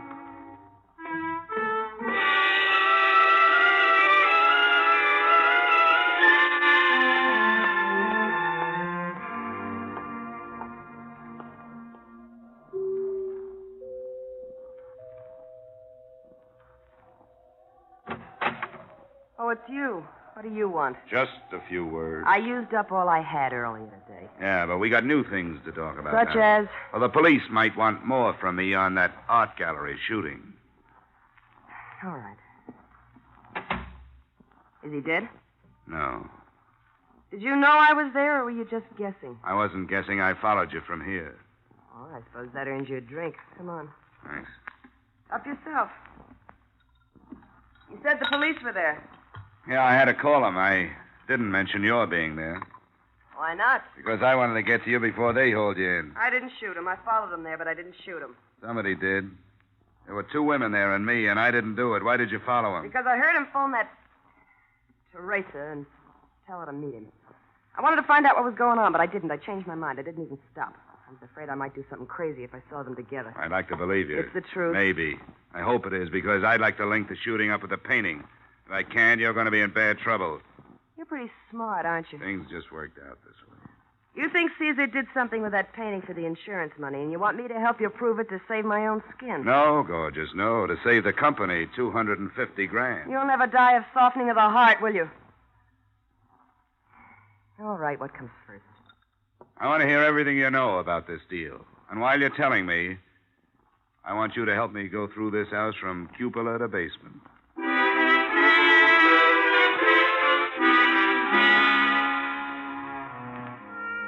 This time I believed her story, but there still wasn't anything in it to help me.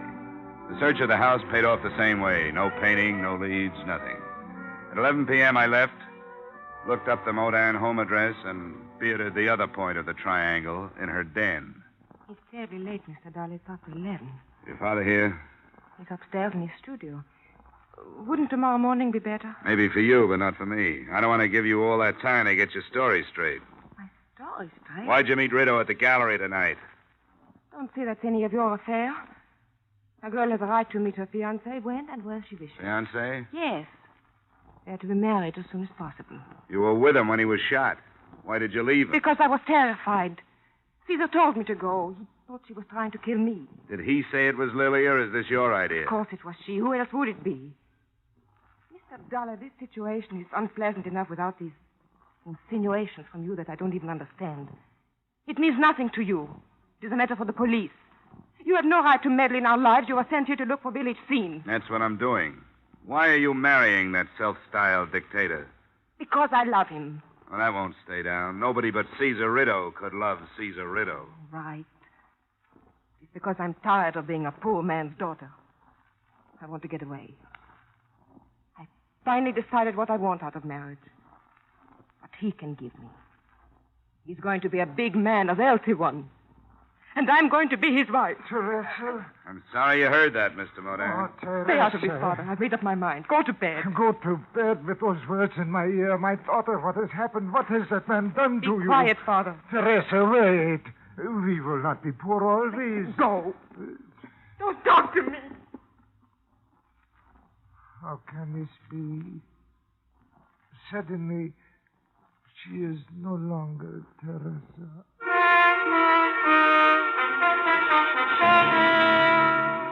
I didn't sleep too well that night. An all-night car line that ran past my hotel didn't help. Neither did the questions that were running around in my head. But what grew in importance was the realization that the lives of everyone who had come in contact with the village scene had been emotionally upset since I'd arrived in Boston. That is, all but Caesar Ritto, who'd only been shot. My half-conscious musings didn't move me forward any, but the phone call that awakened me did.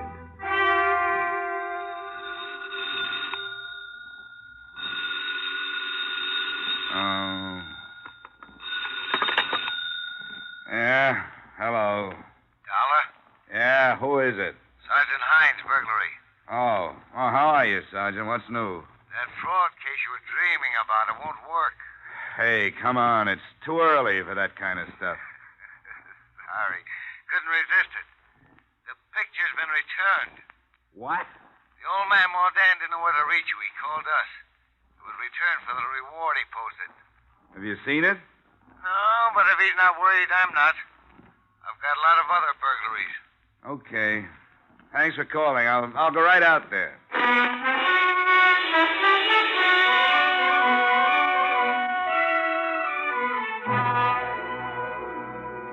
It sounded good until I got halfway to the gallery. Then things began to pester me. A, the painting had been stolen in the frame. B, Mordan hadn't mentioned being an artist, yet he'd been working in his studio the night before. C, Caesar Ritto knew nothing about art, collected as an affectation. And D, Mordan had been the only one to post a reward, $5,000, offered by a poor man. Then it hit me.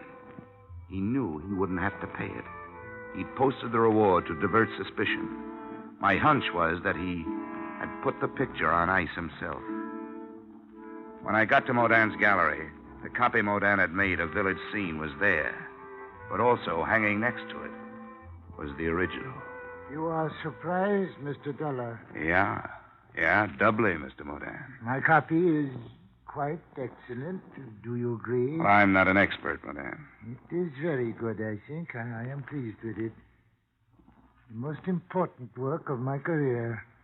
A work of love for Teresa. Yeah, I understand.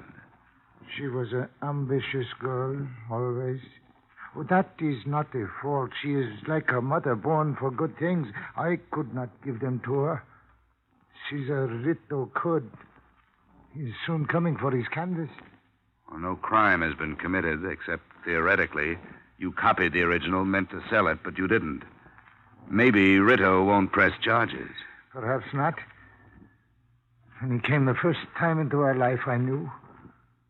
The way he looked at her, I knew he wanted to take her away from me. Then the gifts, more expensive, each one money to buy. You should understand, Mr. Dollar. This copy is a work of hate, too. You don't have to tell me these things. Why don't we wait till he gets here and see what he's going to do? Yeah, we wait. But I must say these things that are in my heart. To attempt a copy was wrong, and it was not wrong. To Rittle Bruegel's village scene was nothing. He was blind. I hoped with the money I could hold Teresa. But I waited too long. I was too late. He's taken her from me with his money. Come on, Miss Mordan. I think you'd better sit down. No, listen. Listen, here he has come. I must be strong. Show him he is no bigger than I am. Hello, Mordan. Dollar. Well. Except for a little blood, everything turned out just like it should. The insurance company will be happy. Where is my daughter? Why, she's in the car. She thought it would be better if she didn't come in. Yeah, perhaps she is right. Oh, come on, Pop. I'll take good care of her. Now, come on, you just give me my picture and we can forget. wait a minute. What's this? There's two of them. Yeah, two of them. What's the matter with you, Modern? What is the matter? In all my life, there has been no shame until now. There, you see on the wall. Deceit. For that, I am ashamed. We can still forget it. And in your car, waiting for you, my daughter. For her, I feel the greatest shame. I give her my blessings. Modern. Hey, no! My blessings. No! Drop the gun to the floor. Go over to that chair and sit down. I could do nothing else. Now, it is finished. Mr. Dollar. Your father killed him. He thought he was doing it for you. No, there was no reason. Teresa, come on. Come on, pull yourself together. Stephen knew my father had made a copy and that he was going to sell the original. But he didn't care. As long as I married him, he wouldn't have done anything to Father. And now Caesar's dead. My father is a murderer.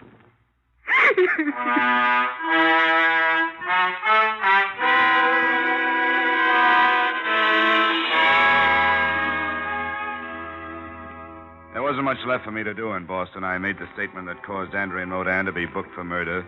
The father who didn't know when to stop protecting his daughter. I paid a farewell visit to Teresa, the daughter who had put her father where he was by trying to help him. And I mentioned to Sergeant Hines that if he cared, it had to be Lily Swanson who had thrown those wild shots into Rideau at the gallery. Expense account item 2, $8. Return trip to Hartford. Expense account total, $68.30. And I want to go on record right now as saying that the next time anybody sends me out after a masterpiece, my expense account is going to be a masterpiece of overstatement. Yours truly, Johnny Dollar.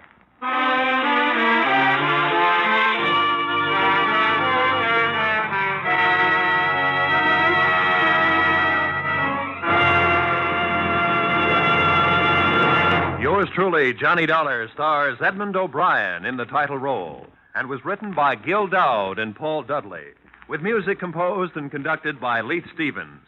Edmond O'Brien can currently be seen starring in the Harry M. Popkin United Artists production, DOA.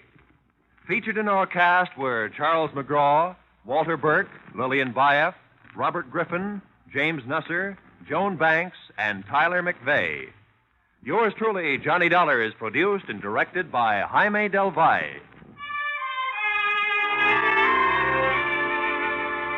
Join us again next week when, from Hollywood, Edmond O'Brien returns in another transcribed adventure of... Yours truly, Johnny Dollar.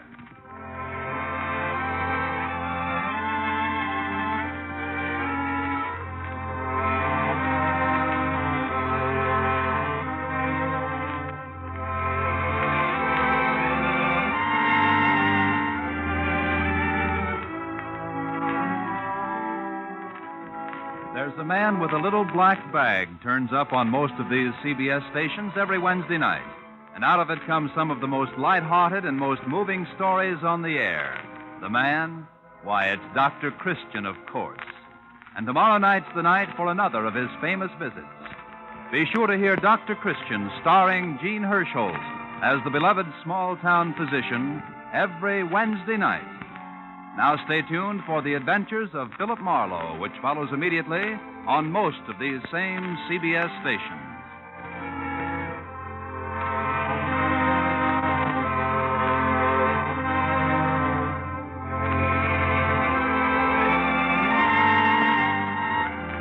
This is CBS, where Wednesday night is Bing Crosby night, the Columbia Broadcasting System.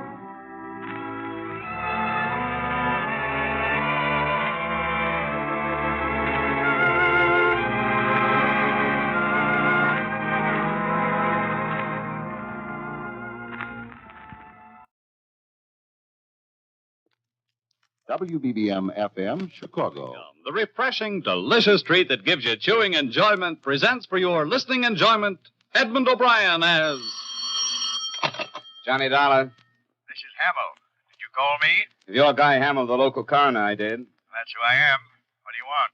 I wondered when I could get together with you and talk over the Breer death. Breer? Which one was that? Neal Breer. He died last week. Oh, why? What do you want to talk about him for? Funeral's all over. His folks have all gone home. I'm an investigator from his insurance company. They aren't convinced that he died a natural death. Huh? What do they think they know about it? They received a letter from someone here in town who said they weren't quite sure. What was that? Who was it? I'm sorry I can't tell you that right now, but I'd like to go over the case with you. Case is closed as far as I'm concerned. I'm busy with other work. All right, Mr. Howell. I'll have to start from someplace else.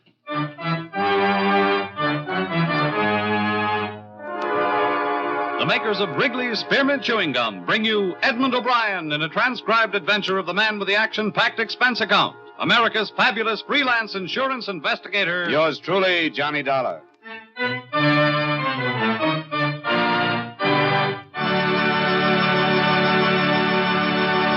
For refreshment while you work, for enjoyment anytime, chew a stick of Wrigley's Spearmint Gum. The delicious, long-lasting, real mint flavor of Wrigley's Spearmint cools your mouth and freshens your taste. The good, smooth chewing helps keep you feeling fresh and alert, adds enjoyment to whatever you're doing.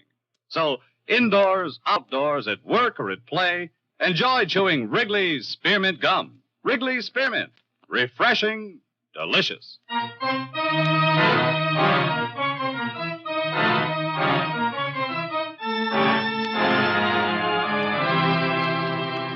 Expense account submitted by Special Investigator Johnny Dollar to Home Office, Great Eastern Insurance Company, Hartford, Connecticut.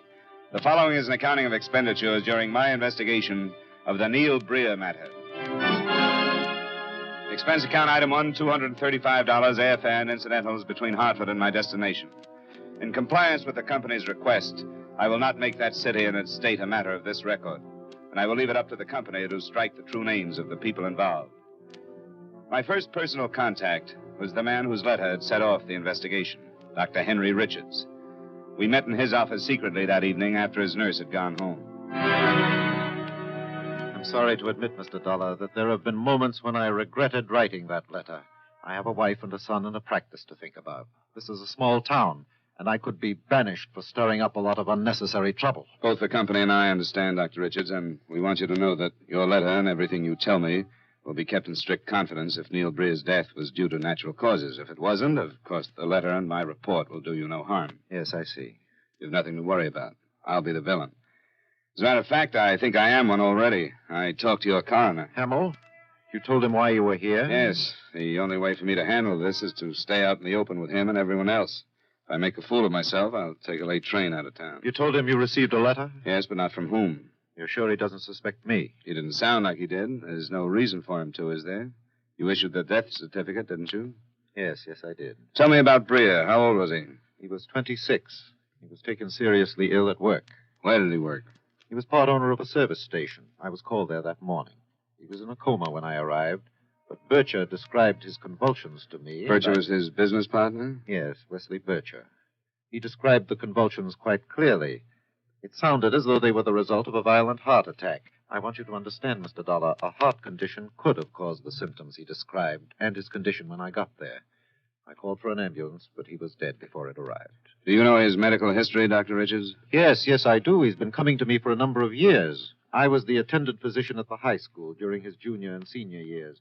He was a classmate of my son, Alan, and he and a number of the others continued to come to me, Bircher for one. Did Breer have trouble with his heart? Yes, there had been a condition, but it wasn't serious at his age. I told him that he'd have to be careful when he reached a certain age, but I was stunned at his death. I hesitated as long as I could before I signed the death certificate, but as I told you, if I'd refused to sign it, I don't think it's fair to ask a private physician to take that responsibility. I don't either, but it seems to be the way we run things. What else might have caused his death, Doctor? Obviously a poison. Yes. Bismine. That's a metallic poison, isn't it? Yes. How fast does it work? 20 to 40 grains would be a fatal dose, and from 10 to 30 minutes. And the symptoms could have been those described by this Bircher? Yes, convulsion, coma, and death. Breer is buried here in town? Yes. What are you going to do? We want to arrange for an autopsy. I don't know how you'll do that. Well, I'm going to ask you to play one more part in this, and then I won't involve you anymore. You haven't told anyone about the letter you wrote us? No, not even my family. All right. I'll come tomorrow morning when your nurse will be a witness. I'll demand that you show me Breer's medical history, and I'll go to the coroner and ask for an autopsy. I know I started it, but I don't like it now. Believe me, Doctor, you have nothing to worry about. And you wouldn't have started it if you didn't want to see the right thing done, true? Yes. I'll see you in the morning.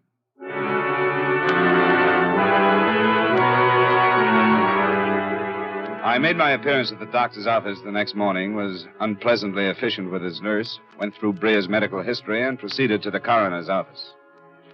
The fact that he held that public office had nothing to do with Mr. Guy Hamill's personality. He was close to 50, and it had taken years to develop it. If he'd been a banker or anything else, I'm sure he would have been the same.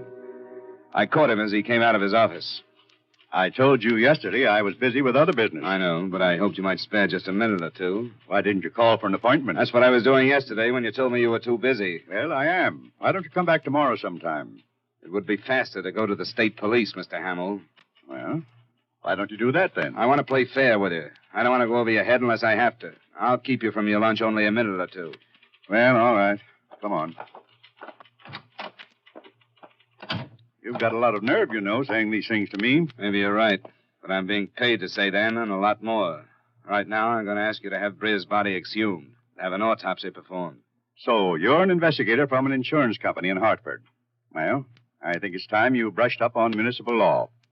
As a coroner, I'm required by law to hold an inquest and order autopsy when there is reasonable grounds to suspect that the deceased suffered a violent or unnatural death or died suddenly from some unknown cause. Yeah, that's a perfect quote. Neal Breer died as a result of a heart attack, and a competent doctor issued a signed death certificate to that effect. Do you have reasonable grounds? Yes, the letter I told you about. Reasonable. In effect, it said that Breer was young and healthy and that there was a reasonable question about his dying of heart attack. Did this person presume to know as much about Breer as his doctor? As much, maybe. How familiar are you with poisons? Have you been trained to diagnose their symptoms and so on? No, I haven't. I rely on the attendant doctors to inform me. I'm not blaming you for that, but has it ever occurred to you that every practicing physician is not an expert toxicologist? The study of poisons is almost a science in itself. It's not my job to check up on the doctors that sign death certificates. And what's this about poison? There is a poison that, while it's killing, gives the same symptoms as a heart attack. I'm adding that to the letter the insurance company received. To me, that adds up to reasonable grounds for suspicion. You know, I think your heart is in the right place.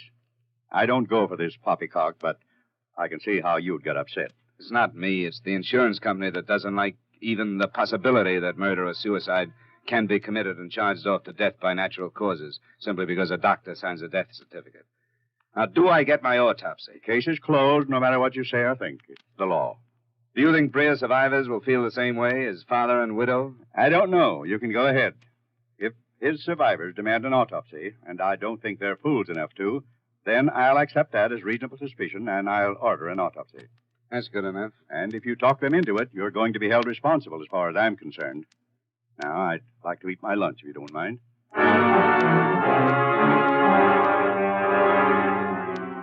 I spent the rest of the day in the Hall of Records and in poring over old newspapers and the high school yearbook of Neal Breer's graduation.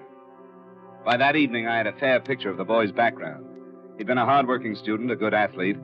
He'd eloped with a classmate, Paula Wilson, less than a month after they'd left school, and since then he had lived a completely average small-town life. There would be no reason for suspicion, except for the doctor's letter and his statement to me. So I kept that foremost in my mind, and after a 6:30 dinner, went to pay a call on Breer's widow, an attractive girl who turned an ashen gray when I told her why I'd come. Why would anyone say such a thing? I don't know, Mrs. Breer, unless they had reason to believe it. Believe what? I don't understand. Why should anyone think Neal died from poison? I went to see Dr. Richards this morning. I demanded that he show me your husband's medical record. There was a heart condition, but it shouldn't have been fatal. Not at his age. Nobody told me. Please leave me alone. I can't, Mrs. Breer. Not after coming this far and learning what I've learned. I can't stop until an autopsy is performed and I've learned the truth, whichever way it goes. No. It would be much easier for all of us, I think, if you'd help me. No, I won't. I can't stand it. You can't ask me to go through it all again. I'd hoped you'd want to know the truth yourself. I know the truth. Neal is dead. And there's nothing I can do about it. Nothing. Now leave me alone. Please go away. Leave me alone.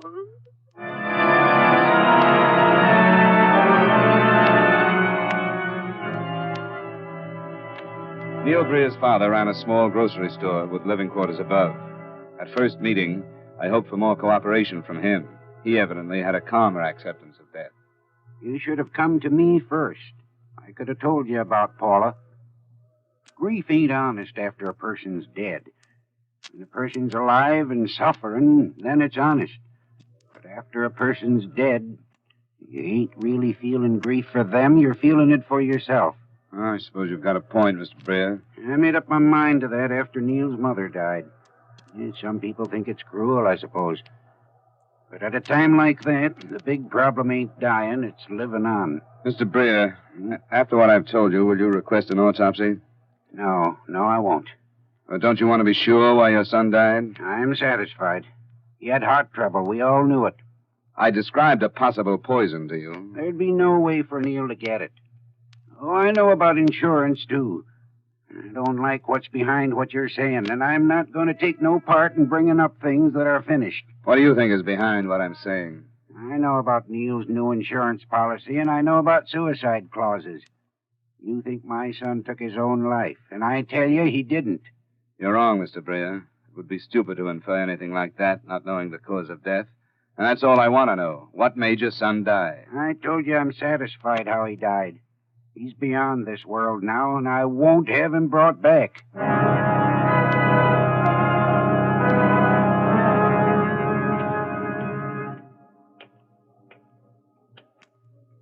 Good evening, sir. Hello. Key to room 312, please. Yes, sir. Oh, Mr. Dollar, you've had a couple of calls. The last one just a minute ago. Oh, thanks. No name left? No, sir. Well, who took the calls, please? I did. We don't have a regular phone operator. Oh, this gentleman, what did he say? Why, he asked for you. No, the first time he asked if you were registered here and had me ring your room. Then he called back a minute ago. He seemed awfully upset. Did you ask his name? Yes, but he said, never mind, I'll call back. Could you tell anything about the voice, like whether it was an old man or a young man? Well, I'd say it was young. Yes, young and almost hysterical. Yeah. Here's my card and ID. Yes, sir. When this man calls again, I want you to listen to the conversation. I'll get into trouble. No, you won't. Maybe over a legal matter, I'd like to have a witness. I can't pay for your help because paid witnesses is no good. Will you help me? If you're sure it's all right. It is. That's a promise. Thanks. I'll go right up to my room.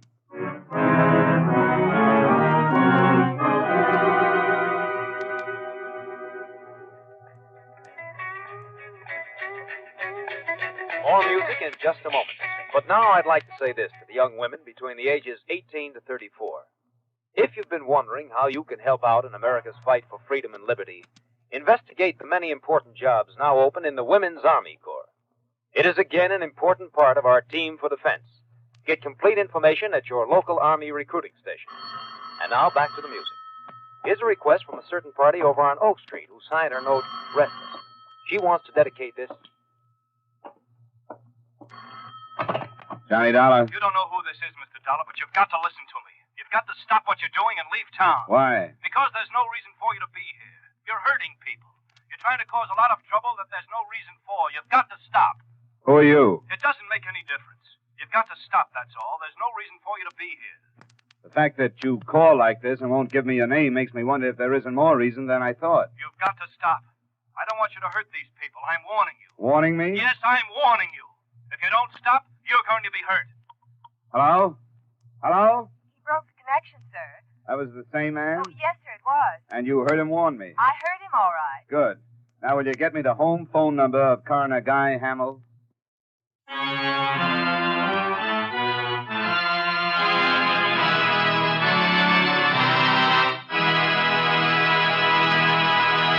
For refreshment while you work, for enjoyment anytime, chew a stick of Wrigley's Spearmint Gum. When your mouth feels dry, when you're warm or tired, Wrigley's Spearmint is really refreshing. The lively, full-bodied real mint flavor cools your mouth, moistens your throat, freshens your taste.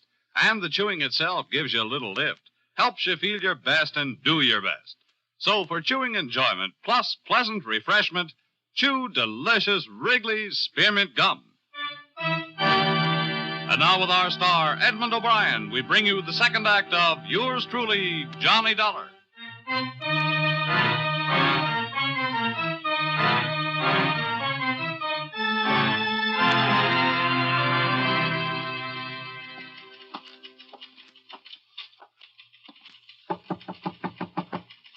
Yes?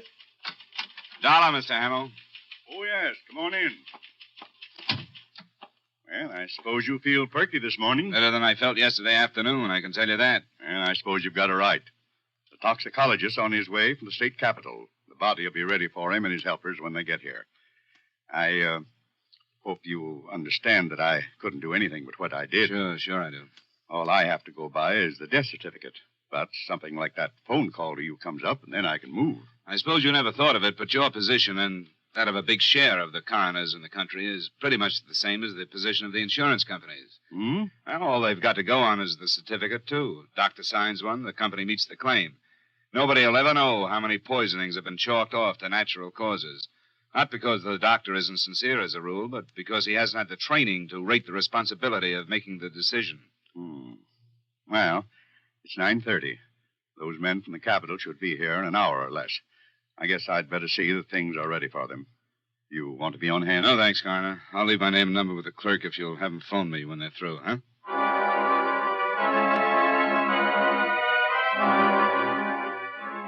I boned up on it enough to know that a metallic poison such as bismine would leave traces in spite of embalming, where other types would be impossible to detect.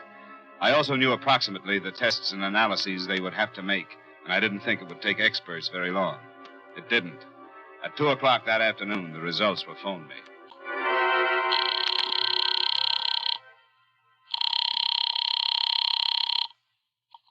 Hello, Dr. Richard speaking. This is Johnny Dollar, Doctor. Oh, yes. What is it? Well, you should feel proud of yourself, sir. Neal Breer's death was caused by bismine. What's that? An analysis was made? I didn't know anything about it. It was kept under cover. A man from the state capitol came over. They just finished. Well, then my instinct to write the letter was sound. Certainly was, and I hope you get the credit you deserve. No.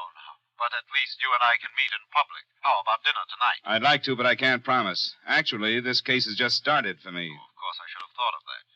And I'm right back to you for help again. Yes, certainly. About the availability of bismine. Where could Breer have gotten a hold of some? Very small amounts of it are used in the treatment of certain blood disorders. It's not a common drug by any means. I really don't know where a layman would get it. Okay. Well, all right. Thanks, Doctor. Of course. Good luck, and call me if there's anything I can do.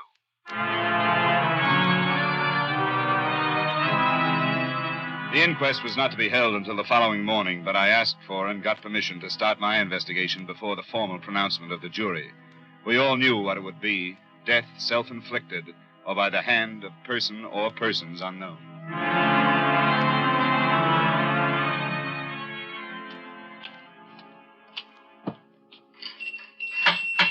best quality I can find.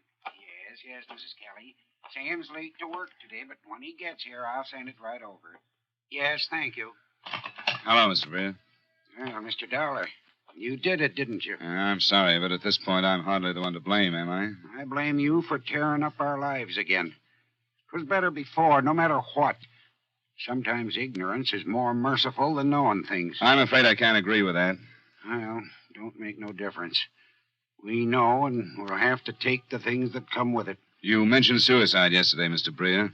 Did you have any reason, other than being angry with insurance companies and me? Not no definite one. Nothing he told me. What reason, then? Neal and me weren't very close. Hadn't been for quite a time. I didn't like his marrying that girl the way he did, and he knew it. What do you mean, the way he did? Running off. Her barely the age of consent, and him not much older. I told them they was ashamed to tell their parents because they knew it wasn't decent. Haven't they been happy? I'm not sure either way. Neal didn't come home much, and he wouldn't tell me anyhow. But his business partner, young Wes Bircher, come to talk to me. Asked me what was ailing Neal. Said something was. He was down in the mouth all the time. And on the strength of that, you mentioned suicide to me, huh? Well, when I learned you was an insurance man after something, and then you talked about poison, well, that's when I figured you thought it was suicide on account of that new policy he took out. That isn't very much, is it? All right, Mr. Breer. I'll go down and talk to Wes Bircher.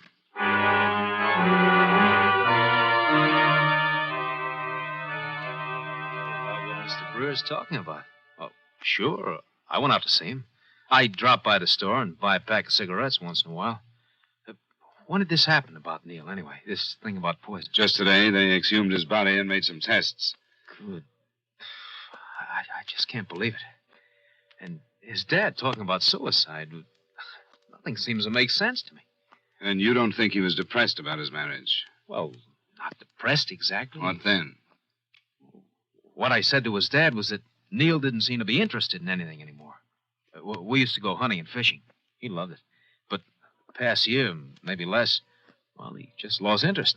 But I never said had anything to do with his marriage to Paula. That's what Mr. Breer told me. Well, he's wrong. I never talked to him about her, about their marriage, because I knew that he was just against it. What do you think was wrong with Neal? Well, I don't know now. After he died, I figured it was because he'd been sick. I felt terrible about how hard he worked around here, and except that he never said anything about it, I was half blaming myself. But now, with this stuff about poison, I just don't know what to say. Well, you realize how serious this is now. If it wasn't suicide, Wes, it was murder. Yeah, that's right, isn't it? Everything you told me, I just never thought about that. Was there something wrong with Neal's marriage? Well, I know it's tough, because to tell me you have to talk about friends that you've known for a long time, but the truth has to come out. I'm not the only one that'll question you, Wes. Well, I don't mind talking. I don't think anything I say will mean anything. Everybody will tell you the same thing. There wasn't one person in our graduating class that thought Paula and Neal should have gotten married. Why? Well, because it was all so one-sided. Neal had chased her all through school, and Paula just sort of laughed at him. After they were married, they used to come over and spend the evening with my wife and me, and, well, even then you got the idea that it wasn't quite right. The only time Paula ever got interested was when we got talking about, well, when we were in school. Why did they get married, Wes? Well, Paula, and everybody knows this, Paula's strong-willed. And the guy that she really liked in school had to go to medical college. She didn't want him to go away, and, well, when he told her he had to go, she just got sore. She threw herself at Neal, and they ran away and got married. And you think he knew that? Maybe not when he should have, but he must have found out. He never said anything. Like I said, he didn't seem depressed. More like he was always trying to, get her to love him. Gosh, I don't know. Maybe he did do something. Maybe he finally gave up and... Who is this other guy? Is he still here in town? Yeah, he's here for the summer. He's Al Richards. Alan Richards? Yeah, Doc Richards' son. They went together all through school, but she just told him that she wouldn't wait for him if he had to go away. She sounds spoiled, huh? Suppose you tell me what happened here the day Neal died. According to Bircher, nothing unusual had happened that day. They'd opened their place at 7:30. They hadn't worked unusually hard. They'd taken a break at about 9. And Neal Breer had been taken ill about 25 minutes later. And as I'd heard, he was dead not long after that. These people didn't fit into a picture of murder. None of the innocent ones had suspected it for a minute. But it was murder. I didn't have any proof of it when I left the service station, but I thought I had answers to a lot of questions. The solution was pathetically simple.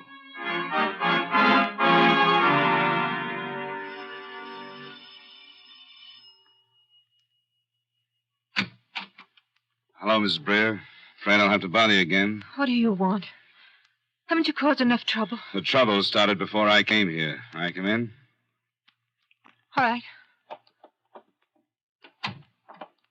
They called me about the inquest. I told you yesterday that it would be easier if you'd help me get one. You didn't, so it had to be done without you. Now that I've learned your husband was murdered, they're going... Neal wasn't murdered. How do you know that? I know that no one would murder him. There'd be no reason to. How do you think he died? I don't know. If this story about poison is true, he must have taken it himself. Why do you think he would have done that? I don't know. I've talked to people. I know more about you and Neal than you think I do. All right. I didn't love him. He knew it. I could never love him. That's why he committed suicide? I don't know. You asked me why he would. We weren't happy. Why didn't you get a divorce? I don't know. We didn't want to. There are only certain grounds in this state. You aren't cut out for this part, Mrs. Breer. What part? The quick answers. You're scared stiff. I am not. Why should I be? Didn't you start to say that you wanted a divorce and then you thought better of that? No, I didn't. What you meant is that he wouldn't give you a divorce no matter what you did, isn't it? No, that isn't what I meant. What then? What I said. What about Alan Richards? What about him? Neal wouldn't divorce you and you just had to get away from him. Isn't that right? I don't know what you're saying. Neal's heart. He said he... Why don't you tell me? You married him on impulse. You knew you shouldn't have. You talked to Alan. Yes, I have. What did he say? He called me last night to warn me to leave town. No, you talked to him today. He told you. You tell me your part of it. It's all lost, isn't it? You know, don't you? Yeah, I think I do. We couldn't help it. Al came home for Christmas vacation, and it started all over again. I love him. I love him so. Sit down, Mrs. Breer. We couldn't help it. I wanted to get a divorce. Neal wouldn't. It was his fault, too. This was near Christmas? He told me he knew why I married him, and he'd never let me go. He told me I deserved it for doing what I did to him. I begged him. Did he know why you wanted to leave him? No, nobody knew. Everybody forgot about Alan and me. We were careful. But we knew we had to do something. Alan was studying to be a doctor like his father, wasn't he? Yes. It was my fault. I should have waited for him. He decided on the poison. Yes. Oh, yes. It was all going to work. Neal's heart. No one would ever ask a question. But it was my fault. It was my fault.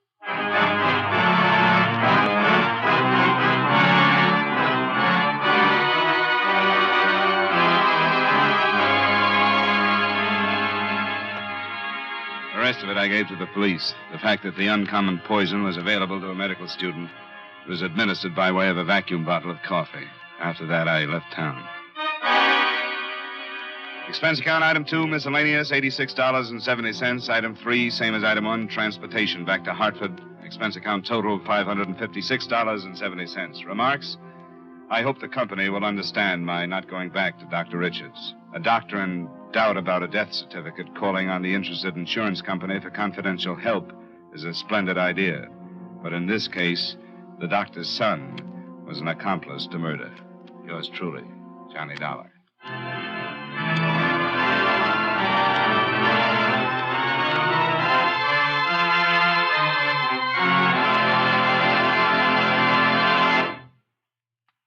Remember, friends, for refreshment while you work, for enjoyment anytime, chew a stick of Wrigley's Spearmint Gum.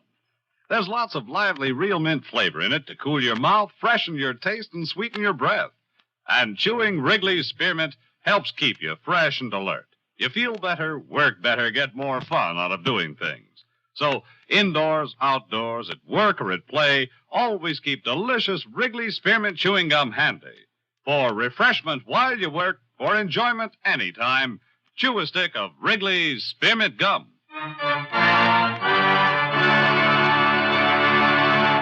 Yours truly, Johnny Dollar, brought to you by Wrigley's Spearmint Gum, stars Edmond O'Brien in the title role and is written by Gil Dowd with music by Eddie Dunstetter. Edmond O'Brien can soon be seen starring in the Paramount Pictures production, Warpath. Featured in tonight's cast were Ralph Moody, Edgar Barrier, Joe Duvall, Gene Bates, Mary Shipp, Tony Barrett, and Peter Leeds. Yours truly, Johnny Dollar, is transcribed in Hollywood by Jaime Del Valle.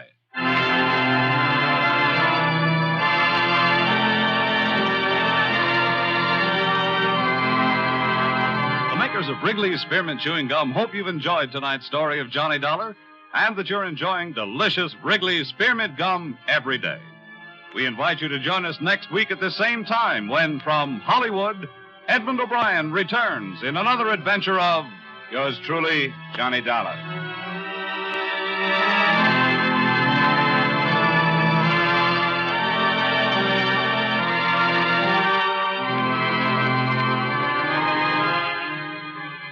Bob Stevenson speaking. This is CBS, the Columbia Broadcasting System.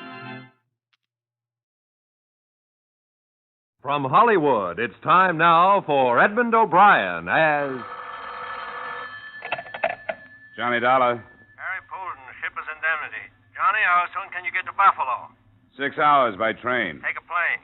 All right, I'll take a plane. Why? So you can get on this case while it's still hot. Get on what case, Harry? Atlantic Central Railway. Some guys knocked over one of their boxcars last night and hoisted half the load. They carry a blanket policy on all their freight, so get going. Yes, sir, Mr. Polden, right away. And watch your expense account.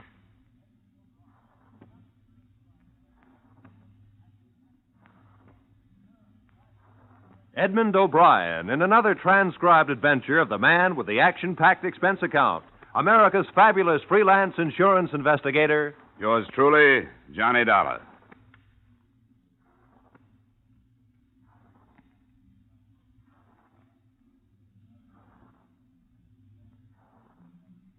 Expense account submitted by Special Investigator Johnny Dollar to Harry Polden, Shipper's Indemnity, Hartford, Connecticut.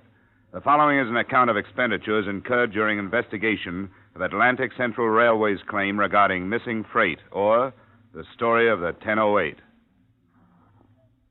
Expense account item, transportation, plane fare, Hartford to Buffalo, $48.16, plus cab fare, $6.35 to the main offices of the Atlantic Central Railway, where a tall, heavy-set man in a dusty blue serge pulled a cold cigar from the side of his mouth and spun a swivel chair in my direction. I'm Eve Grimm's, Dollar. Sit down. Now, let me close this door. Well, you didn't take long getting here. I wasn't very far away. I'm the cinder bull for this outfit, and I'd be doing what you're going to do if it was like the old days. Only Shipper's Indemnity handles the insurance, and it's our job now. That's the service you pay for, Mr. Grimm. When they stuck me in this desk, I'd been knocking deadheads around for 20 years and seeing they got themselves 30 days on the road gang. Now I'm just...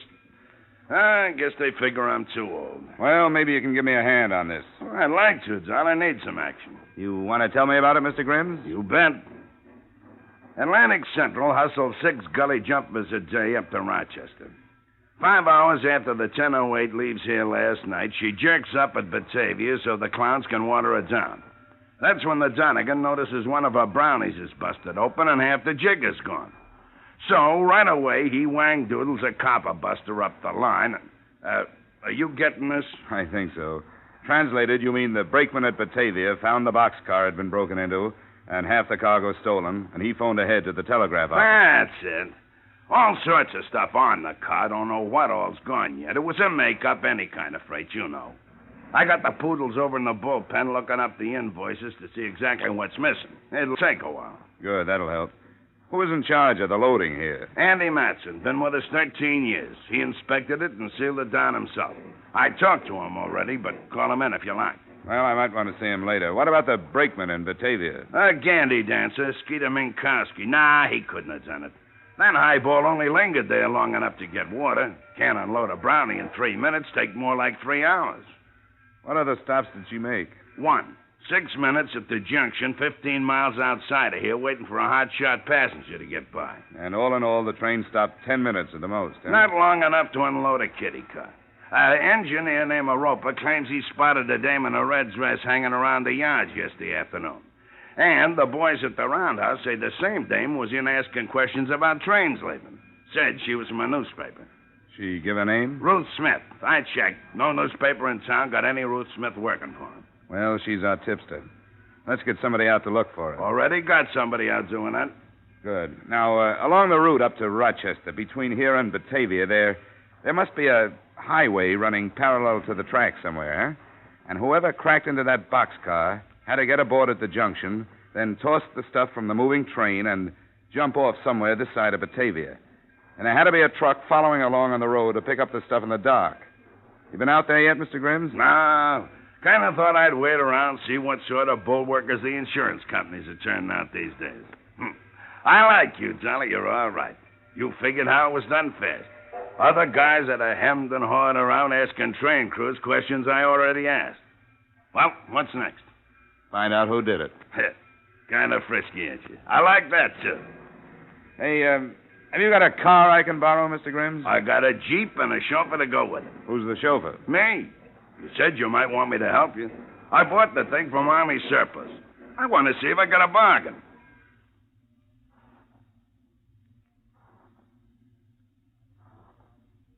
Expense account item, $4.38 for gasoline, which went into a Jeep that Eve Grimm's and I used to follow the lonely stretch of old road that ran parallel to the Atlantic Central Railroad tracks. 2 miles beyond the junction, we found heavy-duty tire marks which could have been made by a truck which could have left the road, then driven over the flats as far as the embankment to pick up freight which could have been thrown from the moving train. Following the right-of-way, we found several such tire marks at several points turning off the road, but no building nearby. Finally, at one place, we found an unpainted shanty that stood barren and lonely against the sky. It belonged to a man named Bogardus. Big truck. You're danged right I did, mister. You're dang boodly-doodle right. Woke me up, it did. Well, what did the truck look like? Huh? Do you remember what the truck looked like? Yellow. Yellow it was, all yellow. Seen it plain, even though it was night. You happen to notice the license number? You kidding, sonny? All right, forget it. But you happen to notice any lettering on the truck, Mr. Bogart? Don't read, never learn, never believed in it. Nope. Well. Don't make no difference, though. It wasn't nothing writ on it anyhow. Oh. The trucks usually got printing on them. Dang things making all that noise. Grunting and heaving and waking a man out of his sleep. Ain't had nothing like that since the Army maneuvered here in 41. No, sir. Are you going to stop it? Well, I hope so. Good. Did you happen to see who was driving the truck? Nope. Do you know about what time it was here? Nope. Did you happen to say anything to the man? Nope. Well, do you know in which direction it went from here? Yep. Huh? They turned around and headed back for Buffalo.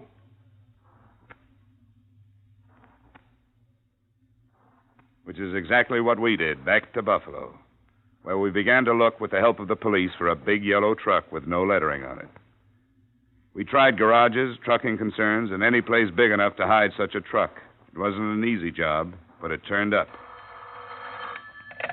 Hello? Hello, Dollar. Got a yellow truck all loaded down with stolen freight. What? Yeah. Meet you over at the West End Viaduct. Highway Patrol just found it. Good. Only one thing.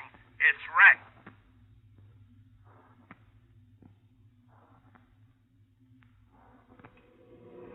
The passing motorist had a flat tire right here. He got out of his car to fix the flat and saw here where it tumbled down. Good tumble. Must be 30 feet anyhow. Yeah, they're trying to get the driver out of the cab now. He may still be alive. They're using acetylene torches. 10 minutes later, the ambulance crew dragged the driver out of the twisted cab. The interns worked on him for a short time, and one of them straightened up, handed me a billfold. Well, here you are. His name's Blakey. Blakey. Rick's Blakey. For the moment. He won't live another 5 minutes. Fractured skull, neck broken. If you've got any questions to ask, you better hurry. Thank you. Blakey. Blakey, listen to me. Listen, you haven't got long. We know this is all stolen cargo in your truck. And we want to know who worked with you. Jake. Get Jake.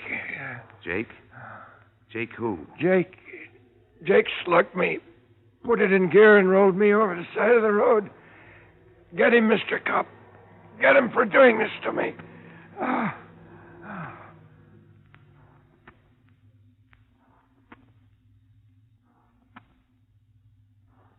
I stayed around the wrecked truck watching Eve Grimm's crew stacking the cargo. And then I saw something that could have fallen out of Blakey's wallet when the intern handed it to me. It was a card. On one side was printed Horseshoe Bar and Grill, and there was an address underneath it. But on the other side was written, Jake, 8 o'clock Tuesday. He's always there.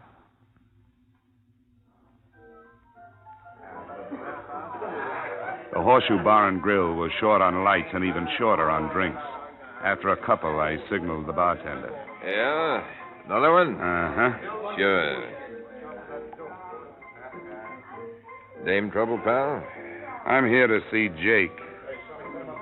Here's your drink. He been in here tonight? That'll be 50 cents. Jake hangs around here, doesn't he? Look, the minute you walk in, I look at your feet and I say to myself, flatty, gumboots, glim-heeled cop. Not City Hall type cop, but something else, I say. Something different that still spells law. I was asking about a guy named Jake. Something else, I say. Maybe private people. Then I say, if he's working, he's got himself a bib. And a bib means it don't come out of his pocket when he's around looking for somebody and asking for guys. Will this help? Oh, thanks. Old Abe took a great picture. What was you asking? About a guy named Jake. Sit tight, Shamus. I'll tip you when he comes in.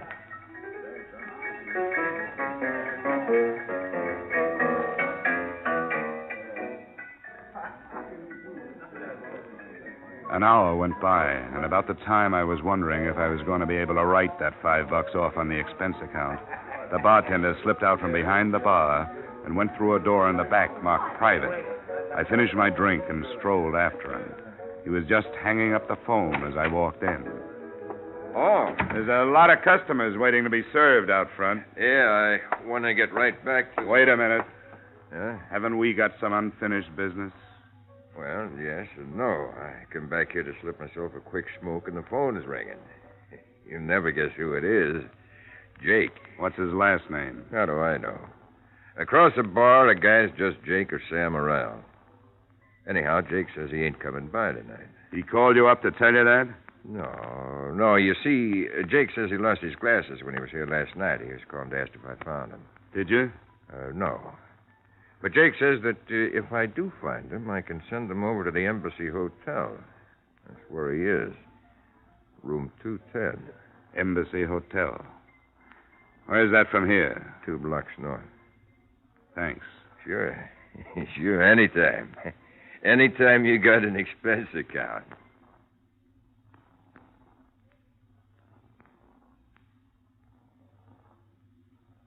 I walked over to the Embassy Hotel, and naturally enough, there was no one in room 210 named Jake. As a matter of fact, there was no room 210.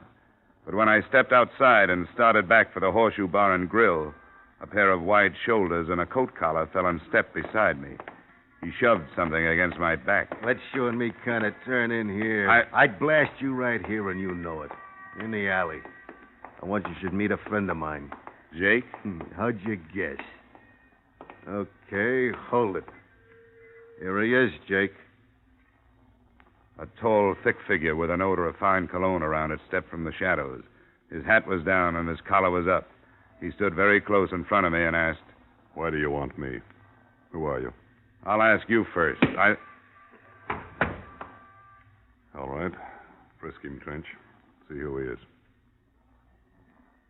Everything became very quiet then, except for one voice that belonged to a man who had died earlier that day. I kept hearing it. Get him. Get him for doing this to me.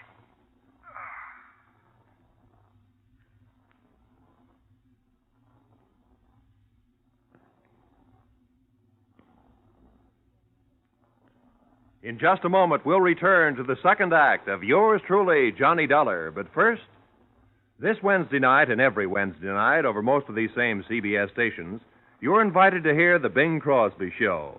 Bing Crosby with the music of John Scott Trotter, the Rhythmaires, Ken Carpenter, and of course a top name star each week as his special guest.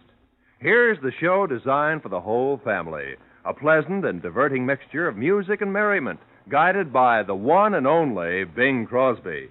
Plan now to make Wednesday night Crosby night on your listening schedule. That's the Bing Crosby Show every Wednesday night on CBS. And now, with our star, Edmond O'Brien, we return to the second act of yours truly, Johnny Dollar.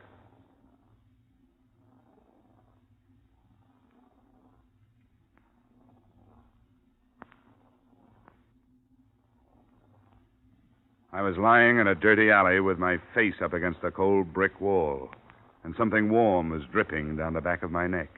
I didn't move. I couldn't. There was a steady ringing in my head, and my body seemed far away.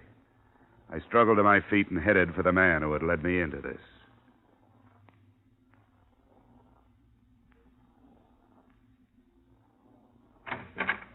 What do you want? Hey, what's this all about? Let go of me! Look, I've been beaten and slugged and frisked, all because I talked to the wrong guy. I looked for you in the bar. They told me you went home. Now spit it out. Spit what out? Does that remind you of anything? You tipped Jake off that I was looking for him. Why? Let go of me. I can't talk like this. If you can breathe, you can talk. Come on. Look, Jake's a steady customer of mine. I gotta treat him right. I never seen you before in my life. What's Jake's full name? What does he do? And where can I find him? I don't know. You don't know what? Anything about him. Except that he's a big black-haired guy who dresses like a bookie, Flash. He just comes in with some guys and drinks. His name is Jake Samuels. He has a sidekick named Trench. I don't even know his last name. What does Jake do? I don't know. He don't say nothing personal to me. Well, what do you think he does? Maybe he plays the horse's books. How do I know? And you don't know where he lives? Mister, if he owed me a $100 bar bill, I couldn't find his house.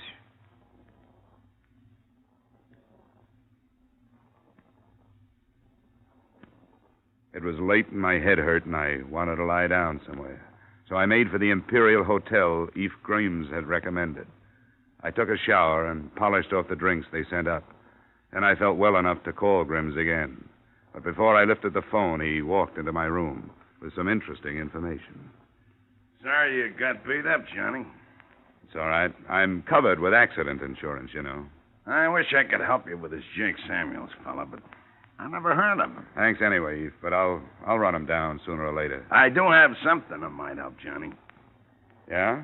We checked all that cargo that was found in the wrecked truck, and I don't know exactly what it means, but everything was there except one barrel. What was that? A barrel. And listen to this. Of all things, a barrel of jeweler's rouge. The stuff they use for gem polishing? That's what an intelligent friend of mine told me. It was insured at, I got it right here, $247. Now, why would anybody want that? Well, who sent it? A jeweler by the name of Ralph Morton. Morton Jewelry Company, 1312 Shenandoah Street. Sent to Michael Adelson, Adelson, 177 Carling Terrace, Boston, Mass. Adelson, huh? Yeah, Adelson or Adelson. Know him, Johnny? Not sure. Something rings a bell. Well, thanks a lot, Grims. I'll have a talk with that jeweler, Ralph Morton, in the morning. In the morning, I rented a small car and started for the Morton Jewelry Company on Shenandoah Street. I found it in the middle of the block, a small, hungry-looking neighborhood jewelry store. But the most interesting thing about it was standing in a doorway across the street from it. A middle-aged man. He was a plant, if ever I saw one. I ignored him and entered the store. It was a small man with thinning brown hair bent over the insides of a watch, and a snappy-looking blonde job dusting counters about 4 paces away. I spoke to the watchmaker. He took out his eye lens and looked up. Yes? 2 days ago, you shipped some jeweler's rouge to Michael Adelson in Boston. Yes, I did. What about it? Well, it was hijacked out of the freight car yesterday. Oh. Clumsy this morning. Hijacked, you say? Stolen. Somebody wanted it pretty bad. They passed up a lot of other stuff more valuable. Well, Who are you? Johnny Dollar, insurance investigator with the Shippers Indemnity Company. Oh, it was insured, of course. Well, you should know. For $247. I'm sorry it was stolen. I presume your company will have to pay for it. Well, we don't mind paying if we know what we're paying for. What do you mean by that? Why would anybody want to steal rouge? I'm sure I don't know. Whoever did it went to a lot of expense and trouble, and they murdered a man for good measure. Andrea! Why must you always be knocking things down? I'm sorry, Mr. Morton. My hand slipped. Well, be more careful. You say they killed a man, Mr. Dollar? Surely they did not do this over my little shipment of jeweler's rouge. It sounds stupid, I know, but it was done. Why did you send rouge all the way to Boston to Michael Adelson when you could buy the same stuff there? Oh, no, you're wrong. This is a private formula I developed myself. I sell it to a number of widely scattered people. They seem to prefer my mixture. Uh-huh. Who is Michael Adelson? A designer of expensive jewelry. His reputation in the field is first class. Well, Mr. Morton, that's all. That's all for today. But I'll be back.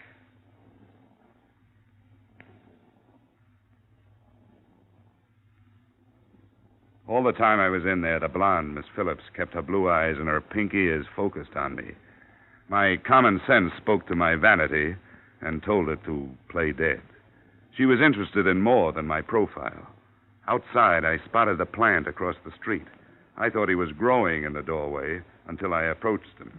He ducked clumsily and walked away with such obvious nonchalance that I was tempted to follow him, and I did, to a corner drugstore with a good view of the Morton Jewelry Company. We shared adjoining stools while he cut into a butterscotch sundae. Hey, a little more butterscotch on this, please. You got the 20-cent special. What do you want for 20 cents?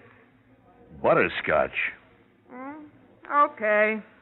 Okay, I don't pay for it anyway. What's the job? What's the... Huh? Oh, it's you. Beat it. Here. We're both in the same racket. Oh, insurance? Are you working on the Arcadia job, too? No. What's the Arcadia job? What are you working on? A railroad hijack. What's the Arcadia job? Oh, Ben Sanchez is my name. How do you do, Dollar? How do you do? Yeah, I'm working independent. I don't take divorce cases. In 2 months, I haven't had a decent job. But I got myself a little old idea. You see, 3 months ago, a wholesale jewelry house was pried open, see? And $250,000 worth of uncut stuff disappeared. And so far, none of it has showed up anywhere. And somebody will pay a lot of money if it's found, especially an outfit called the Erie Mutual Fidelity. What's Morton's age on it? Well, I could be wrong, but I've seen that guy operate for a number of years. Here's the butterscotch. Yeah. Oh, thanks. It's a little jewelry store stuck off in a forgotten part of the city, you know, buys watches for $10 and sells them for $12. Well, lots of guys do that. Yeah, but they don't own a little old $85,000 house in the Longacre section with 2 new cars in the garage. And you think Morton has the Arcadia jewels? I think he's been a fence for a long time. There hasn't been nothing good to fence since the Arcadia job. He has a record? He has. Say, what'd they steal of his from a railroad car? Just some jeweler's ruse, that's all. Oh? Gee, maybe I'm wasting my time. Well, I hope you... Pardon me.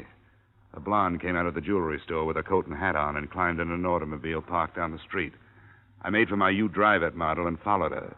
At 8 cents a mile, I was out about $1.25 before she shut off a key and coasted into a curb. I went past her around the block, parked the car, and sauntered back to the house she had entered. It was just a house, nothing special, a few more bricks, maybe, flagstones instead of cement for a walk. That was all. I stood looking straight at the house when it turned out I should have been looking straight behind me. Why don't you kind of put your hands behind your neck? That's it. You won't need this heater. Seems to me I've heard that voice before, and it was just as unpleasant. Now, why don't you kind of walk into the house?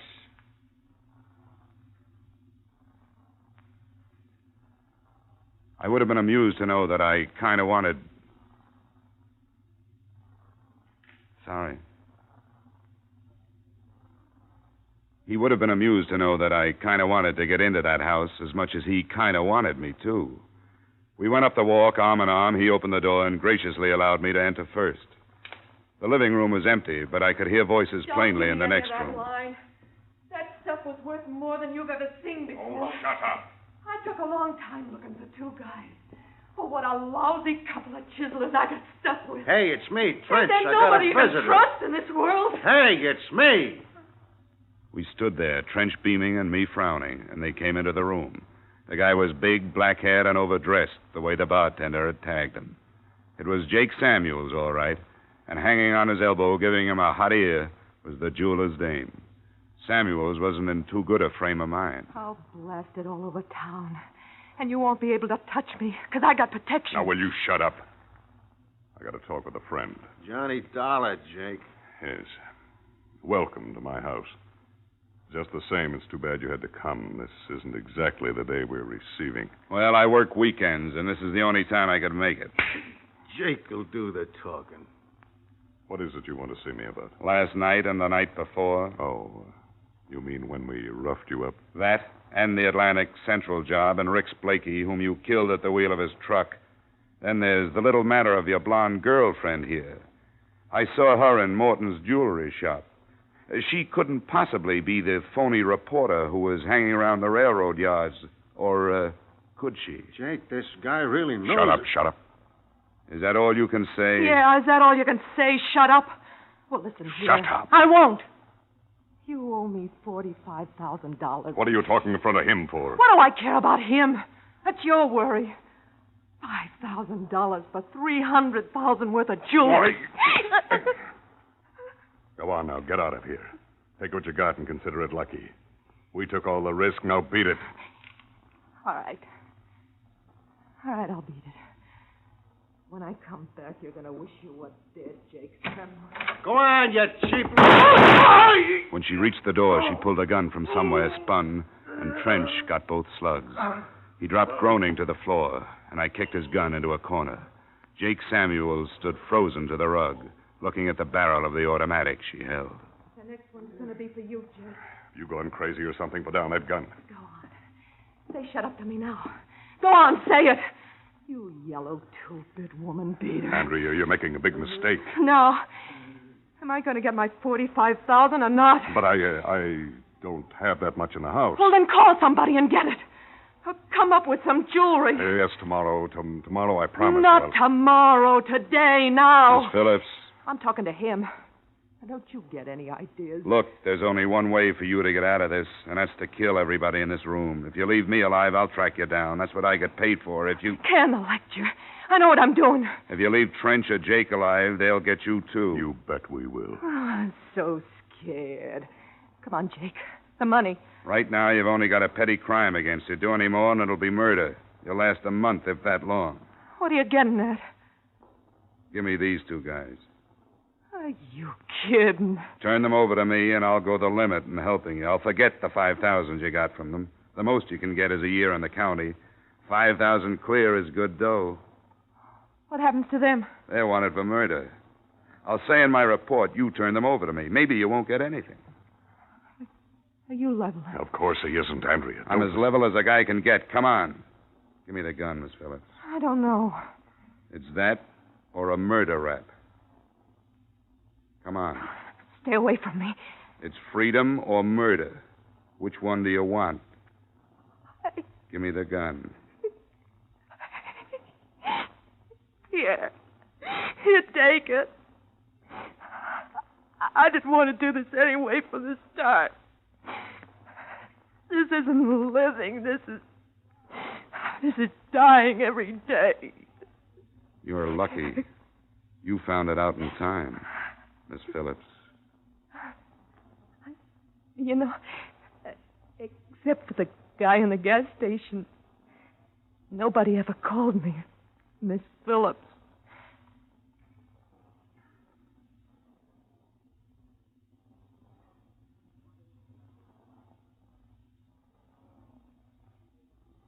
And that, Polden, is the way it all wound up. I called the police, and they took things in hand.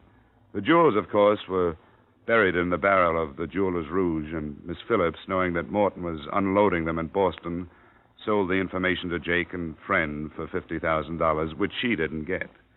The Arcadia Wholesale Company jewels were in the stuff the police picked up. Oh, by the way, you'll notice one item on the expense account, $4.85. That was a gift. A foam rubber seat for Eve Grimm's surplus Jeep. Total expenses, $312. Yours truly, Johnny Dollar.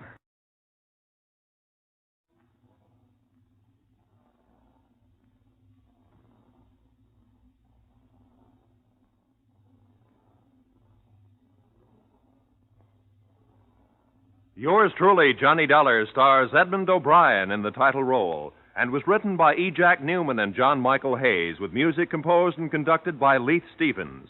Edmond O'Brien can currently be seen starring in the Harry M. Popkin United Artists production, DOA. Featured in our cast were Ted DeCorsia, Pat McGeehan, Harold Durenforth, John Daner, Bill Boucher, Gene Bates, and Clayton Post. Yours truly, Johnny Dollar, is produced and directed by Jaime Del Valle. Join us again next week at this same time when, from Hollywood, Edmond O'Brien returns in another transcribed adventure of... Yours truly, Johnny Dollar.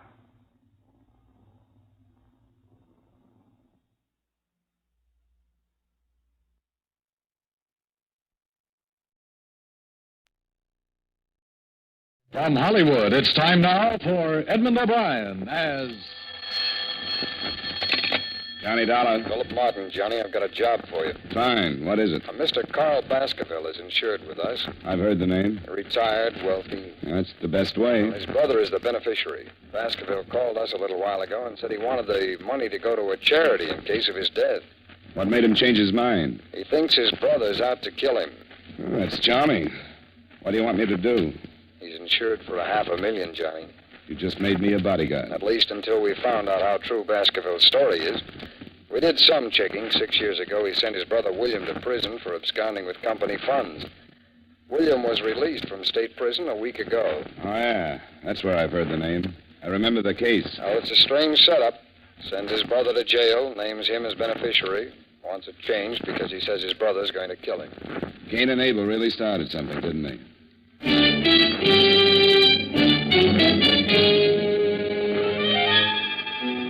Edmond O'Brien in a transcribed adventure of the man with the action-packed expense account. America's fabulous freelance insurance investigator. Yours truly, Johnny Dollar.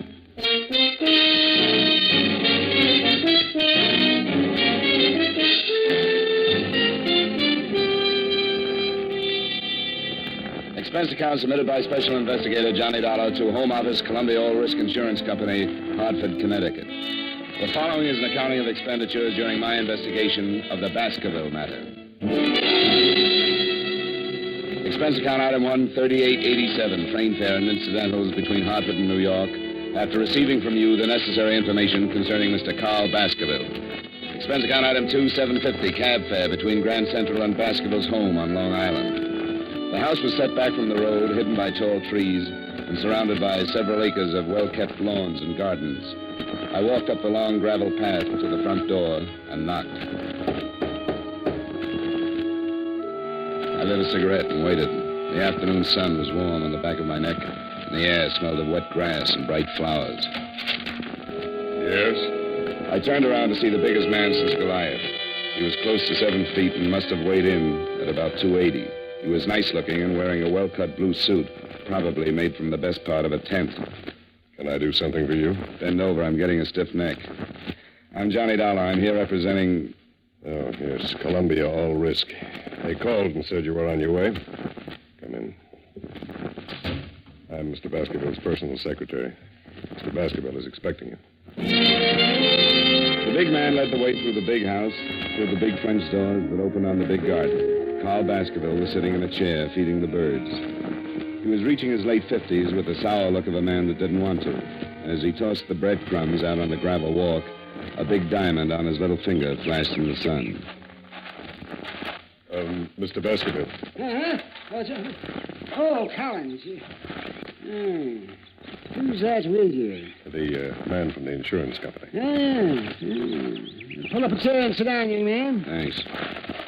What's your name? Dollar, Johnny Dollar, Mr. Baskerville. Yes, your company called me, eh? I'm just feeding the little birds. Yeah, Birdy. Birdy! I've been doing it for some time now. Swell. What are you standing around for, Collins? I want to talk to Mr. Dollar in private. Oh, yes, sir. Yes. If you need me, I'll be in the study. I won't need you. Yes. How tall is he? 6 feet 9 inches. He's been with me for some time. I've been retired for 5 years, Mr. Dollar. I always wanted to spend my afternoons in the garden feeding the birds. I used to get up at 6 and go to work and have breakfast and look out of that window right over there. I used to see the little birds. I always said that someday I'd spend my afternoons out here feeding the little fellow. Glad you made it. I know. Mr. Baskerville, I was sent here. I know why you were sent. Sit down. Mr. Dollar, I'm 57. I spent most of my life making money, making a success of myself. Success in terms of what you consider success. That's an interesting statement. How is it? Why do you say that? How do you know what I consider the norm of success? Isn't money important to you? Sure, it has to be. How important? Very, but not all important. Oh, yes. Well, what else is important to you, Mr. Dollar? A lot of things. Don't be evasive. Tell me something. A philosophy. Oh, philosophy. I see. What kind of a philosophy? Not taking people for granted. Oh, I see. Here, you feed the birds for a while. Go on. Makes you feel real good. Sure. Here, Birdy. Birdy. Oh, that's fine. Get a load of that one. He thinks he's a pheasant. Yes, he's a greedy one. He always does that. A lot like people, aren't they? I suppose you know about my brother, Mr. Dollar? William Baskerville. Worked for you 6 years ago. Supposedly took some company funds. Definitely took some. $100,000. Sent to state prison for 10 years. Was paroled last week after serving 6. You're insured with Columbia All Risk for $500,000, and your brother is the beneficiary. That is correct. Now you want to change. That is again correct. Want to tell me some more about your brother? No, your company's worried. Is that it? $500,000 worth. I suppose you consider it strange I'd send my brother to prison, and then make him my beneficiary. I guess strange is a good word. I don't particularly care if you believe this or not, but I hated to prosecute my brother. But he was guilty, and it became more than just a family matter. There were stockholders to be considered, and his guilt was discovered before I could do anything. You're not feeling those birds. I'm out of crumbs. Oh, well, here. Take some right here. Now, feed that little fellow out front. He's the timid one. He doesn't get as much as the others. You know, you're right about them being like people. The timid ones never get enough and generally fall by the wayside. You made your brother your beneficiary, and now you want to change it. Yeah, well, only as a precaution. With my money out of the way, perhaps William will think twice before he attempts anything foolish. I'm having my will changed, too. You see, I originally left my entire estate to William. What makes you think he might try? This letter. This way you go. Okay.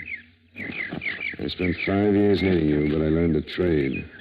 I used it drawing blueprints for your shroud. Poor William always did go for the dramatic. When'd you get this? I got it yesterday. It's the first I've heard from William since he went to prison. Well, he'll never get a Pulitzer Award. Yeah, William always did go in for the dramatic. Since boyhood, he's envied my get up and go. We never got along. It was even too much for my poor mother. She died very young. Probably overworked from knitting straitjackets. What's that? Don't be flippant, young man. That was uncalled for. Yeah, I guess it was. And I have a strange habit of getting flippant when I get confused. I'm confused, Mr. Baskerville. Yeah. Well, William is the last of the Baskervilles. Hothead, childish, weak, and insecure. But he's a Baskerville. If he kills me, he'll be caught. If he doesn't gain by my untimely death, he may reconsider. I still have hopes of a reconversion, so to speak. The regeneration of the Baskerville. If you will. Perhaps when he calms down and forgets his last 6 years, we'll talk. And then I plan on renaming him as my sole heir. Are you still confused, Mr. Dollar? You haven't contacted him? I told you didn't know where I was. Somebody out looking for him? Of course not. Why? Because I think somebody should be. If you're going to remove the temptation, it might be a good idea to inform William. How's he going to know he's been momentarily disinherited? Man? Yes, Mr. Baskerville? Well, I must admit... If you don't want to call the police, I'd suggest a private detective. Yes, but there's no telling how much time... It's better than feeding the birds. Can you think of anyone who might know where your brother is? Well, perhaps I can. There was a girl before William went to prison. I'm not even sure she's still in New York. What's her name? Carter. Virginia Carter. Lived someplace in the village. I only met her once 6 years ago. And hire yourself a good private detective in a hurry and tell him about this Virginia Carter. She might know where William is. Yeah, all right. In the meantime, I'd recommend that the change of beneficiary be hurried up. Oh, I'm getting tired. I'm tired. I'll finish feeding my birds. Yeah, sure. Good day, Mr. Dollar. Oh, here. I had a few crumbs left over. Oh, well, thanks. Hey, Birdy. Birdy!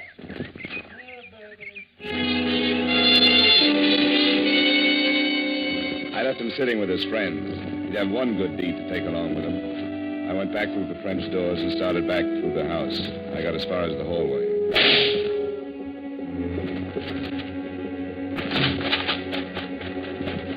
Baskerville. Oh, swell. He was sitting in the chair with a bullet hole just over his heart. His head was resting on his chest, and he still held the breadcrumbs in his hand. He seemed to be smiling like he knew he was going to be able to feed the birds for a long time. Mr. Baskerville! Mr. Baskerville! Good Lord. Where were you? What? Where were you? In the library. I heard the shot. I saw William. Where? Over there at the far end of the garden. He had a gun. He turned and ran. Let's call homicide.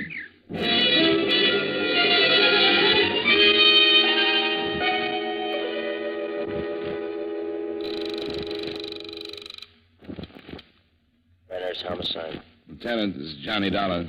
Well, hello. Haven't heard from you in a month. I've got a killing for you. Who? I'm out at the Baskerville estate. The Baskerville? He used to be Carl Baskerville. He was shot a few minutes ago in his garden. Oh, William did it. I saw William with a gun. What? Baskerville's secretary says he saw William Baskerville with a gun. The brother? one who just got out of state? That's right. I'm here because Carl thought William was going to kill him. He showed me a letter. Holy... A letter? Get out here. I think I just made the mistake of my career. I shoved Collins aside and ran back out in the garden. Baskerville was still smiling, and things looked about the same. I went through his coat pockets and found what I was looking for. Nothing. The threatening letter from William was gone. I went back in the library faster than I'd come out. I remembered what Baskerville had said about a girl named Carter. I grabbed a phone book on a wild hunch and started looking up the Carters in Greenwich. Only one Virginia in that part of town, so I said a quiet prayer to the gods that be, visioned my employers' reaction when they found out their investigator had been on hand when they lost a cool $500,000, and called a cab in the hopes that I might at least save half the face. I told Collins not to touch anything and to wait for Lieutenant Brenner's. Expense account item 3, $8.75 cab fare to Greenwich Village. It was a long shot, but it could be the same girl that had known Martin. I went up the stairs of an old brownstone and knocked on the door. When it finally opened, I got the quickest scalding in history. She was wearing something thin enough to make a silkworm hang himself. Yes? I bet you had a hard time finding something to wear in July. I'm not cold-blooded. What's on your mind? I'd like to know about William Baskerville. Oh, that one. I haven't seen him in years. Maybe you've got a picture of him? I've got lots of pictures. There might be one of William somewhere. Well, let's look through the whole flock. I've got lots of time. Before I let you in, you'd better tell me your name. I don't want you to steal anything from me. Honey, if anybody stole anything from you, they'd get their fingers burned off at the elbows. Come in. She opened the door and led me into the living room, sat down. The shades were drawn, and I had a hard time finding the couch. Oh. Pardon me, I'm flying blind here. You must have studied Braille. Well, how do we look at the pictures? With a magic lantern? I thought maybe you wanted to relax a minute. Put something in a glass. I'll cool down. I don't drink. Never keep the stuff around. Doesn't leave you much of a field. What do you major in? Cigarettes. Have one? Yeah. I haven't got a match. Just hold on to it. It'll light up. I think I'd better get the pictures. I'll be right back. I get lonesome in the dark. I'll just be a second. Turn on the radio. Where is it? By your elbow. Oh. That's nice. Picked it out myself. You can start with these. If William isn't in this file, I've got lots more. You're not in a hurry, are you? Not a bit. Good. This might run into overtime.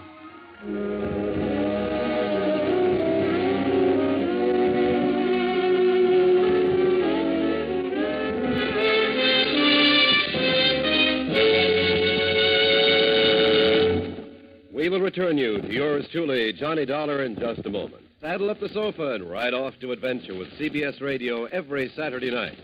That's when most of these same stations bring you the Gene Autry Show and Bill Boyd as Hopalong Cassidy. Rustlers don't stand a chance. Crooks of the range go down under fire when those two riders for justice, Gene Autry and Hopalong Cassidy, empty their holsters. Enjoy their latest adventures tonight on CBS Radio. Now with our star, Edmond O'Brien, we bring you the second act of yours truly, Johnny Dollar.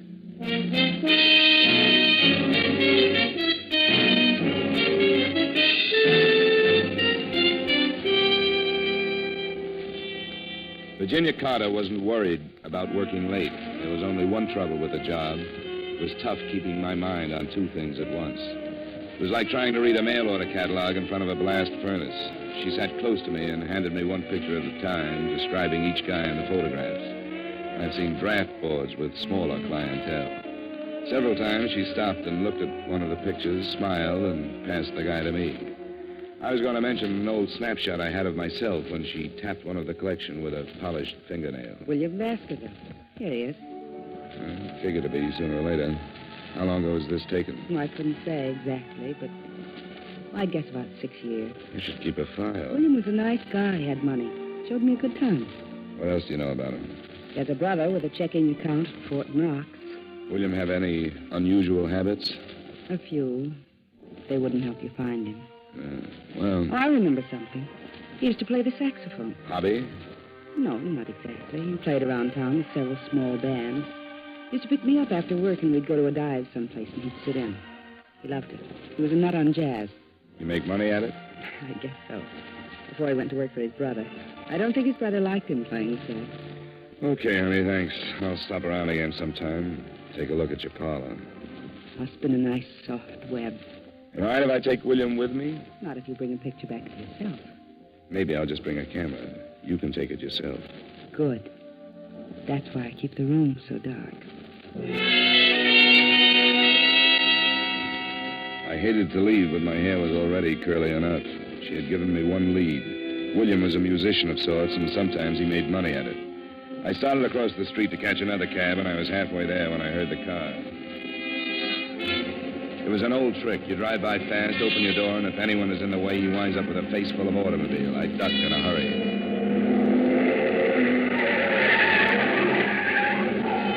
I picked myself up and thought about chasing him, but he was so far down the street I couldn't even get the license number. Expense account item 4, $3.35. Another cab to local 802 of the Musicians Union. I went in, and a little short guy with a twitch looked up at me from behind a big desk. Yeah, something I can do for you, Pops? That twitch? Yeah. Too much, Pop. You know William Baskerville plays sax? Has he got a card? He makes money. Well, if he ain't, he better have. See if he does. I'm an old friend, and I'd like to get in touch with him. Between twitches, he found what I was looking for. William had just renewed his card. It didn't show a home address, but his mail was being sent to one of the swing joints on 52nd Street. I said thanks and left the little man in the middle of a twitch. Expense account item 5, $3.85. Still another cab to the address on 52nd Street. On a table, huh? I'm looking for William Baskerville. Baskerville? Plays the sax. Yeah, you'll have to ask one of the musicians. I don't pay no attention to the music. Tone deaf. Thanks.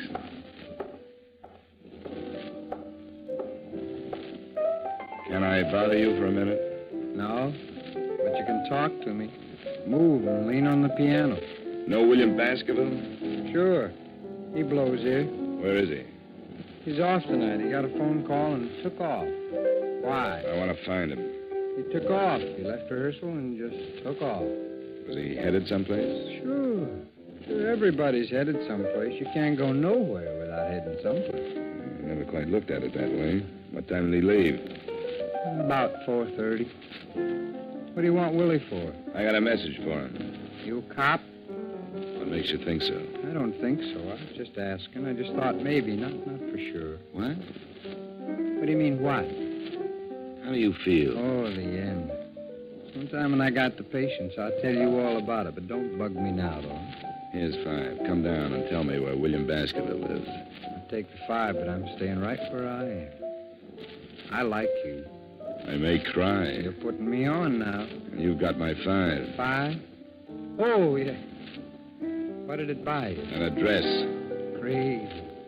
I want William Baskerville. Okay, I can't make this much longer anyway. 69 East 12th Street. Thanks. Solid.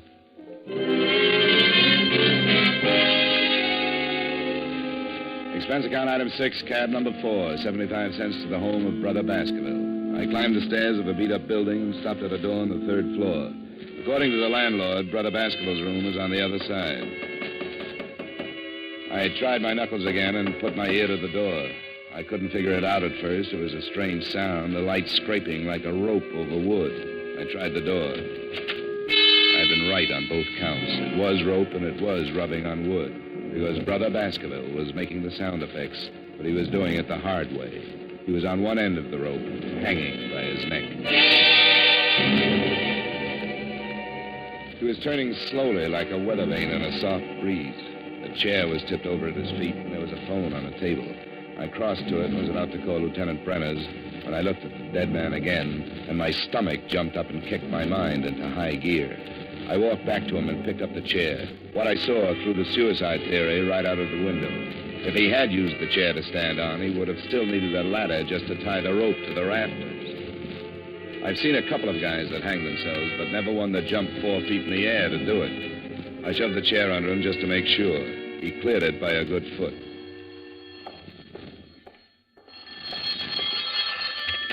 Hello? Hello, William? He's tied up right now. Who is this? Hello, who is this?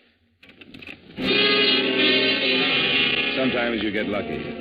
A guy would have to be congenitally deaf to Miss Virginia Carter's lovely voice.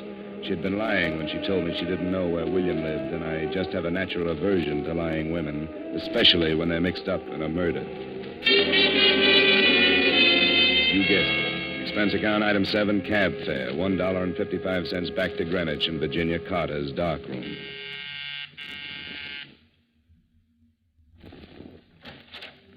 Well, Mr. Dollar, did you bring your camera? We'll play spin the bottle some other time. How'd you know my name? Why, you gave it to me this afternoon. You're a bad liar. I'm coming in. Oh, now, wait a minute. I'm expecting someone. If it's who I think it is, you better hide all the rope in the house. Now move it. Oh, You heard from Collins yet? I don't know what you're talking about. Only 2 people have lied to me today, you and Collins. You told me you didn't know where William lived, and you called him 10 minutes ago. Collins said he saw William standing in the garden with a gun, and a musician told me William didn't leave rehearsal until 4:30. I didn't leave the Baskerville home until 4. Get out of here. I don't know anybody named Collins. Okay, but Collins just killed William Baskerville. Oh, yes. He strangled him first and then stood on a chair and hung the body to a rafter. How do you know it was Collins? Because he forgot he's a foot taller than most guys. He gave William a boost, but he left him hanging too high. Wait a minute. He just left William waiting for oxygen. He didn't say anything about killing William. I want to get out of this mess. And slow down and tell me everything you know. Well, I met him with William. William introduced me to him one night. After William went to prison, I started seeing Collins, and he told me that he'd been in some kind of a deal with William. They'd stolen some money, and that was why William went to prison. He went up and was supposed to split with Collins when he got out. So William came back and wanted his share, and Collins killed him, huh? I didn't know he was going to kill him. He forged some kind of a letter so that it would look like it came from Martin. That's where the letter figured. He was going to kill Carl Baskerville and blame it on William. He didn't say anything about killing anybody. He killed him, then stole the letter. Looked like William had killed him and taken the letter to hide the motive. Listen, Mr. Dollar. Collins must have come in through the kitchen and started shooting. She went down like a diver with a bends and died on her face. He was trying for me when I jumped to one side and knocked over the only light burning in the room. He came close, but the flash of his gun gave him away, and I threw enough lead to fill a sink. Collins stumbled back into the kitchen, but he was dragging. I heard him drop, and I moved in after him. The moonlight slanted down through one of the windows and splashed out on the hard floor. He was lying in it, on his back, like he wanted to get that far anyway. You'd better give it up, Collins. Forget it. No reason to kill you now. Before you close your eyes, tell me something. All right. It won't take too long. Why didn't you go out and get William yourself? Why wait until I found him? Couldn't take the chance. I knew the old man would have somebody start looking sooner or later. I killed him in the garden because I knew you'd make a good whip. Probably go looking for Virginia after he told you about her. You called her and told her to tell me everything she knew. That's right. Wanted you to find him, so it looked like a suicide. You nearly got away with it. You just forgot how tall you were when you hanged William. You tried to run me down? No. Just wanted to scare you. Make you think it was William. I'll call an ambulance. No. I got 3 of them. Should be raining now. Nice night to die. Yeah, not a cloud in the sky. It's a beautiful night. Yeah. Well, I can't use it. But I'll give it to you.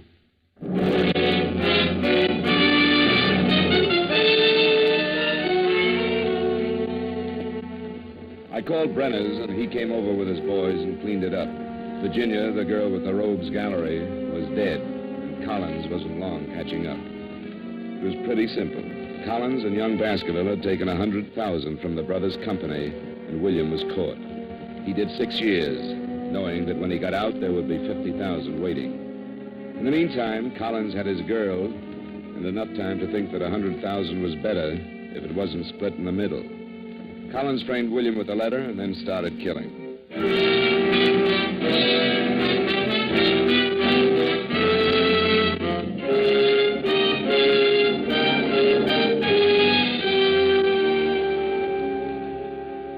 Expense account item 8, $23.45 dinner and incidentals covering the rest of the night up till the bars close. Expense account item 9, $10, a massage and steam bath. Item 10, another cab to Grand Central, 65 cents. Item 11, $38.55 train fare and incidentals back to Hartford. Expense account total, $137.27. Comments? Murder isn't so bad. A ride in any New York cab makes a killing look like a Sunday school taffy pull. Yours truly, Johnny Dollar.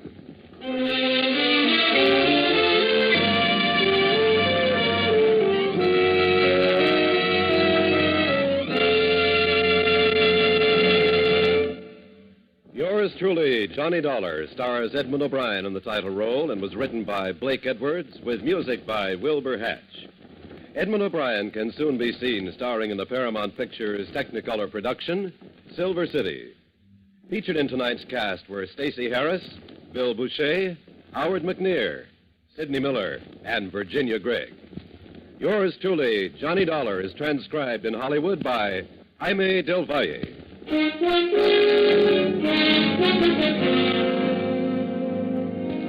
This is Dan Cumberly inviting you to join us next week at this time when Edmond O'Brien returns as... Yours truly, Johnny Dollar.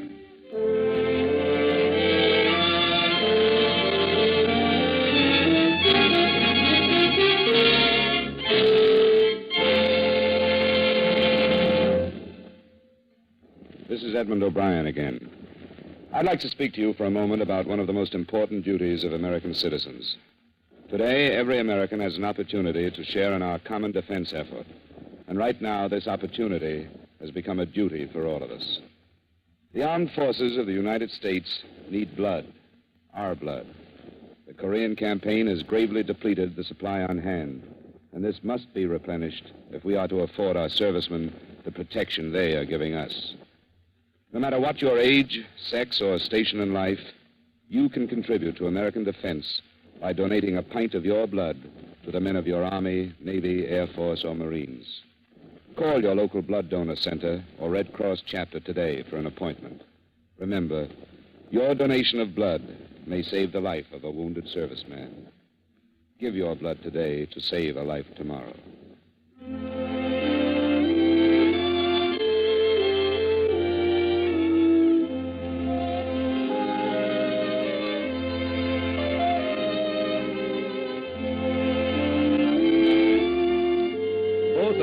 Archer's grandmothers are due to arrive in force to add complications to the already busy existence of America's favorite teenager.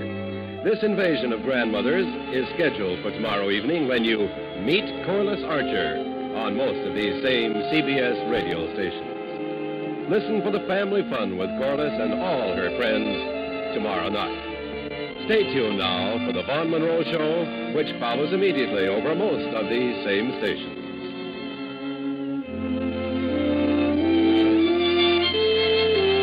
And remember, True Actions fans, never miss a case with Gangbusters Saturday night on the CBS Radio Network.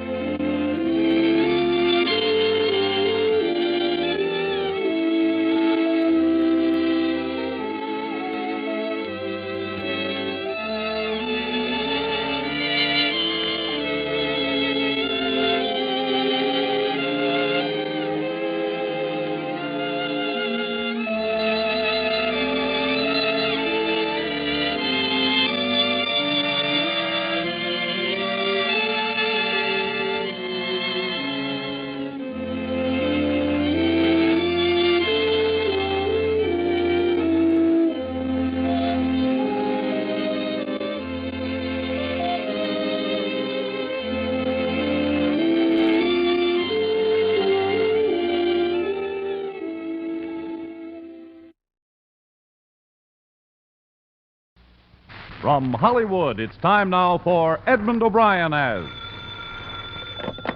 Johnny Dollar. This is Bruce Hardwick, Mr. Dollar. Do you remember me? I think I do. You're with the Corinthian Life and Liability, aren't you? That's right. We have some work for you if you aren't busy.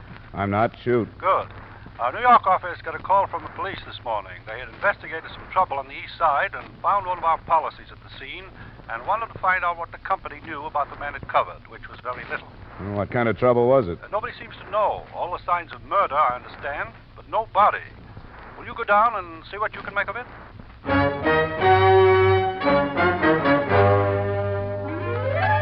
Edmond O'Brien in another adventure of the man with the action-packed expense account.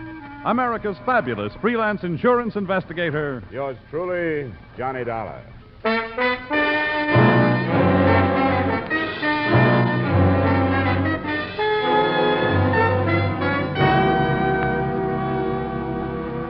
Expense account submitted by Special Investigator Johnny Dollar to Home Office, Corinthian Life and Liability Insurance Company, Hartford, Connecticut.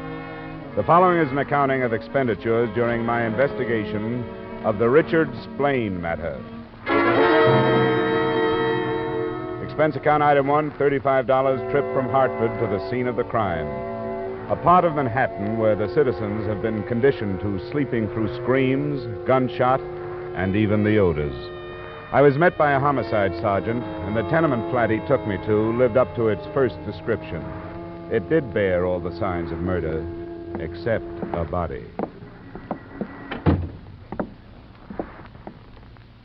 Well, it must have taken a long time to accomplish all this. The place rented in the name of Richard Splain. Yeah. What's the address on his insurance policy? The number on 2nd Avenue. How does the report read on this so far, Sergeant? You can see everything we saw. From the amount of busted furniture, a violent struggle. From the amount and placement of bloodstains, a sustained beating of someone there by the radiator. Nobody heard it? Nobody cared if they did hear it. We've asked questions, but the people won't admit anything. They don't want to get involved. The landlady phoned us after she saw the door open and looked in. Any bloodstains out in the corridor? Haven't found any. You seen enough? Yeah, I guess so. What's this? Part of some wrecked ship models. Seem to be Splain's hobby, collecting them. Yeah, there's not much we can do. We put this flat under lock and key. We can hold it that way for a while and wait for him to come back, but that's about all. Until we have some concrete evidence. Like a body? That would help. Are you going to wait for us, or follow it up yourself? Oh, I've got that address on 2nd. That's his wife, isn't it? And beneficiary in the policy.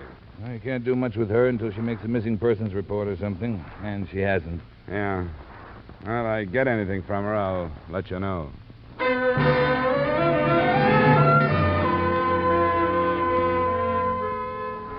Expense account item 2, $1.50 taxi to the 2nd Avenue address.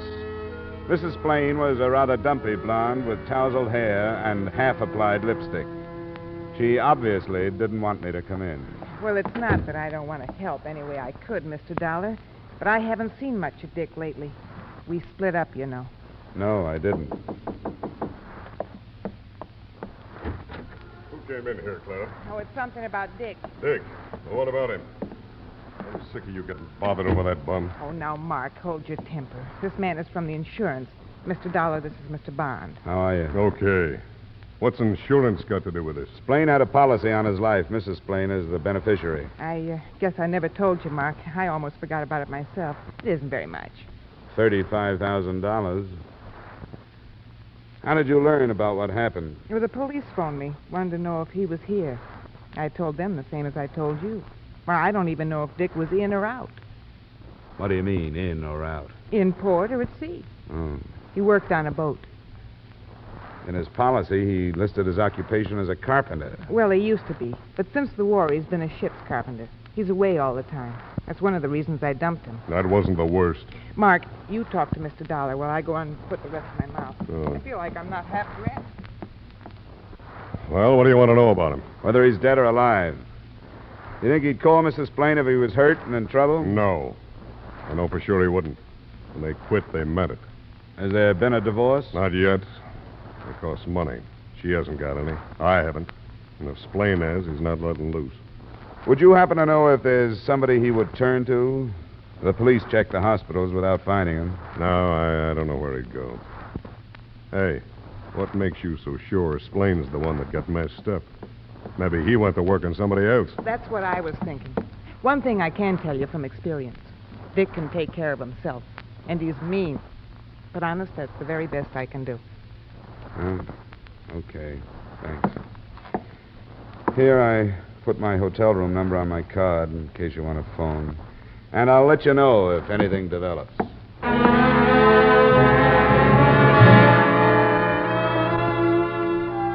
Expense account item 3, $1.50 to Splain's flat. I decided that it would be easier to learn there the name of his last ship.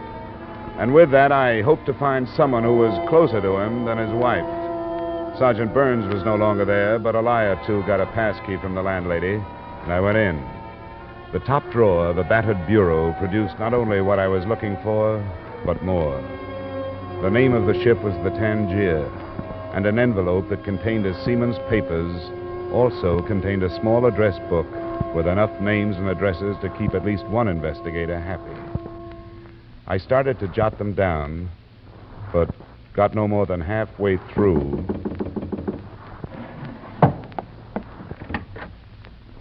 I hope you don't mind, Sergeant. Hey, what's all this? Who are you? A friend of Splain's. I heard you moving in here and thought he was in. What happened? Shut the door. What a mess. Nobody seems to know what happened. Who are you? A cop? Private type. Is Splain dead? Who'd want to kill him? I don't know. I was only asking. All that blood and everything busted up. Look, I don't want to get mixed up in it. I just knew him like in the bar sometime. Wait a minute. Yeah, Come on, what's the idea? Shorty, I want you to tell me about Dick Splain. No, stay off me. I don't know much about him. You knew enough to walk through his door before anyone answered it. Well, sure, I do that sometimes. I come to talk to him sometimes when he's in from a trip. I can't go to them places. He tells me about them. I'd like to hear about Tangier and them places. And he shows me them ship models he makes. Do you know any of the people he does? Well, all I know is where he's been. He never stays in more than a week. He eats at Sweeney's sometimes. That's just across the street. I can't help you, mister. Let me go. Come What's on, your name? It don't make no difference what my name is. I don't want to get mixed up in something I don't know anything about. Come on, now, please give me a break, will you? Okay. Hey, what are you reaching for? My wallet. Will $10 pay for your time? Sure will. Thank you. You're a good guy. I'm sorry I can't help you more.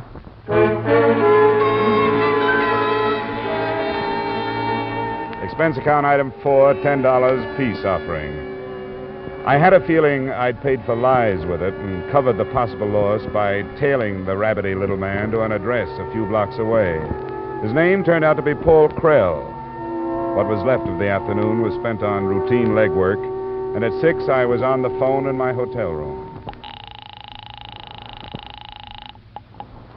Sergeant Burns. This is Dollar, Sergeant. Oh, how'd you make out? I've got nothing. Splain and his wife separated and can't afford a divorce. She's taken up with a guy named Mark Bond.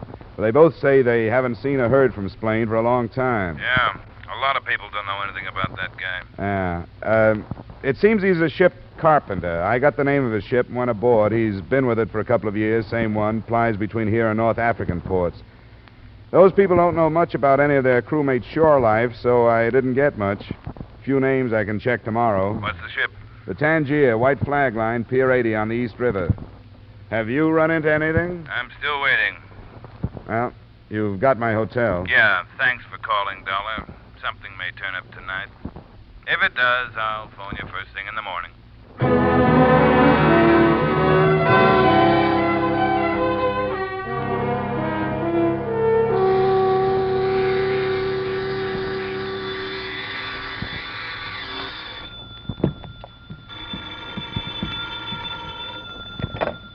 Johnny Dollar. This is Clara Splain, Mr. Dollar. Oh, hello. I gotta see you right away. Sure, what's up? They arrested Mark. You know, you met him. Yeah. They found your husband? Yeah, last night. I've been down to the morgue already this morning to identify him. Yeah. Where are you now? I'm right downstairs from you in the lobby. All right, Clara, come on up.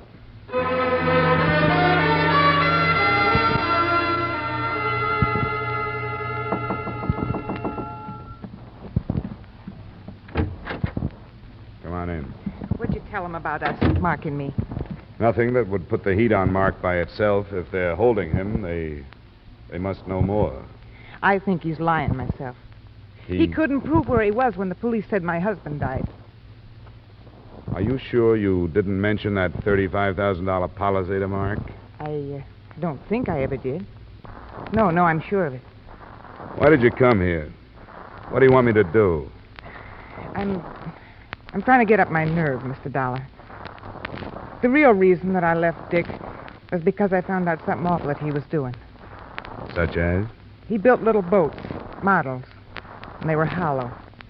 He brought dope into the country inside of them. I didn't tell the police that because I was afraid of what they'd do to me for knowing all this time. You should be. Did Mark know about it? No, I never told anybody. But maybe it's important now. You're right. True or untrue, it is important.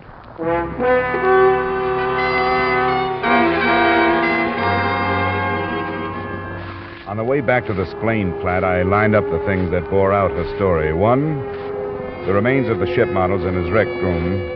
2, the possibility that Paul Krell may have been a narcotics buyer. And 3, the address book that could have contained a list of customers. But I didn't have a chance to do any more probing when I got there. The place was under police investigation.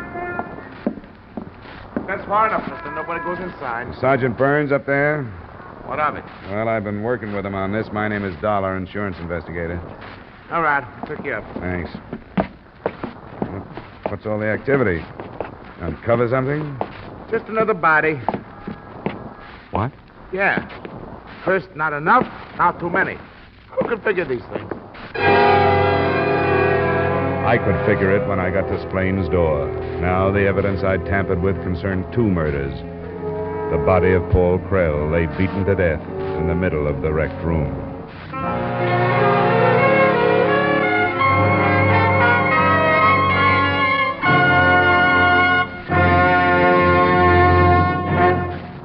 In just a moment, we'll return to the second act of yours truly, Johnny Dollar, starring Edmond O'Brien. But first, how's for trying to sing it again tonight? $5,000 in cold, hard cash and $10,000 in fine prizes are waiting for the CBS listener who can solve the Phantom Voice mystery. Dan Seymour will be on hand with those coast-to-coast phone calls again. Alan Dale, Eugenie Baird, Bob Howard, and the Riddlers will be making the music. And remember, there's many a fine prize for solving the tuneful riddle songs that lead to the Phantom Voice mystery. It's an hour of fun and music to entertain you and perhaps pay off every Saturday night on most of these same CBS stations. Here, sing it again tonight, won't you? And now with our star, Edmond O'Brien, we return you to the second act of yours truly, Johnny Dollar.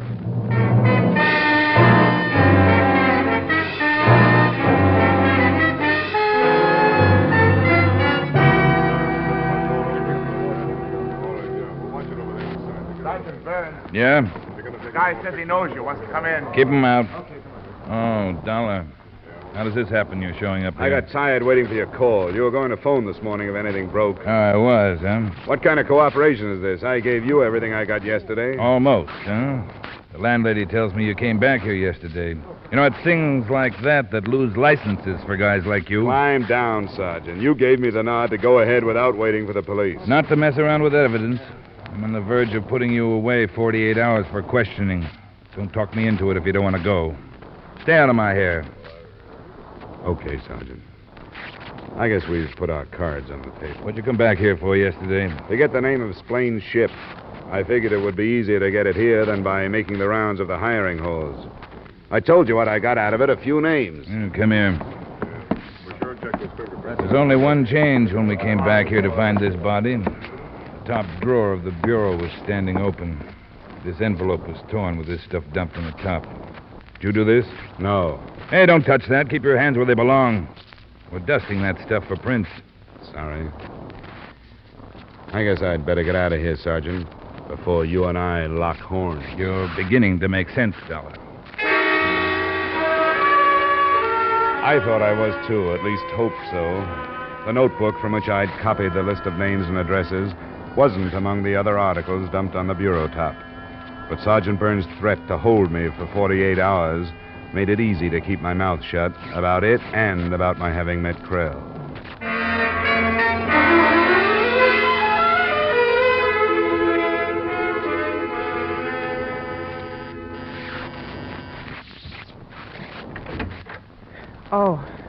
Oh, did they let Mark loose? Don't be funny. Of course they didn't. Well, did you tell him about the little boats and that?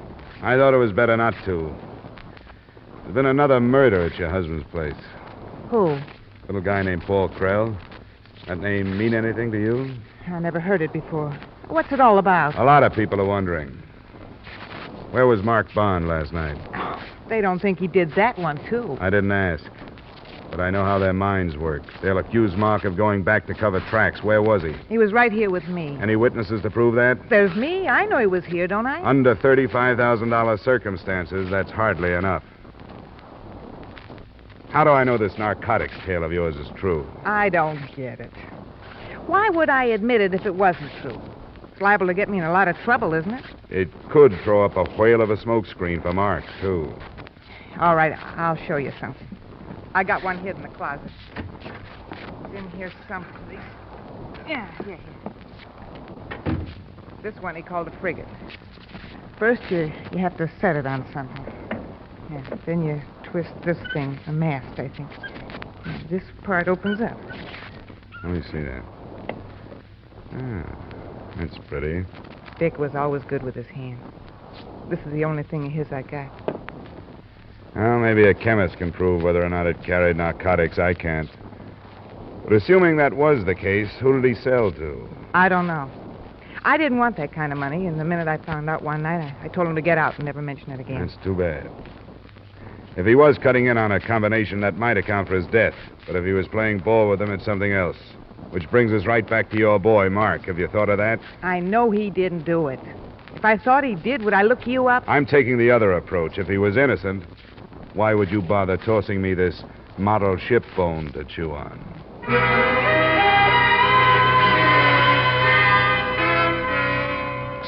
Expense account, item 5, $25, blanket item covering transportation for the rest of the day. At the address of Paul Krell, I learned what I believed to be the truth. That his association with Splain was no more than a friendly one. From the list of names I'd copied, I picked Jerome Kentner, who had the closest address, an apartment about $250 a month away from the park. Yes? Mr. Jerome Kentner? Yes. I'd like to talk to you about a man named Richard Splain. What about... I don't know any. I've given myself away, haven't I? Yes, I'm afraid so, Mr. Kentner. But you don't have to be afraid of me. I'm not a policeman. Oh, I suppose you want to come in. I think I'd better. Right. What is it? Splain is dead. He was murdered night before last. Oh. That's bad, isn't it? How did you find out about me? There's a list of names in his rooms. Yours was one of them. You bought narcotics from him? Ship models. I collect them. Don't you see them there in the case? Yeah, I noticed. Who are you and what do you want? Private investigator. I want to find out who killed Splain. I didn't. Why would I do that? I don't know. When did you last see him? Well, it wasn't the night before last. I don't think I have to answer all these I don't questions. want to blackmail you into answering them, but I will if I have to. It was last week sometime. Tuesday, I think. How well did you know him? I met him, that's all. Met him through a friend of mine. What's this friend's name? Go ahead and blackmail. I'm not talking anymore. Huh? Suit yourself. I'll leave my phone number in case you change your mind.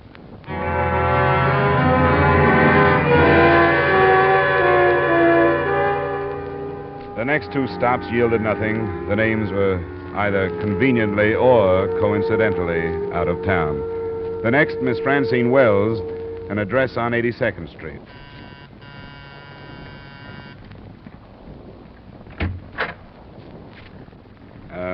Miss Francine Wells, please. In regard to what? Well, I'd rather tell her if you don't mind. I'm afraid I'll have to insist. Are you a salesman? No, I'm not a salesman. It's Miss Wells in... Young man, you'll have to tell me who you are. Someone for me, Dad? I was expecting Fred, remember? Yes, I remember, and this gentleman is not Fred. Oh? Good afternoon. Hello. I'd like to talk to you if I could, Miss Wells. What about? I don't know you, do I? No, you don't, but it's important that I speak to you in private if possible. Dad, be a good guy and go in the other room for a minute. And leave you alone with this stranger? I will not. Come on, it's probably something about work. Oh, if it is, why must it be so private? I'll tell you later. And if I need help, I'll scream. No, if it is that private, keep it low. He'll be listening. What's it all about? Richard Splain.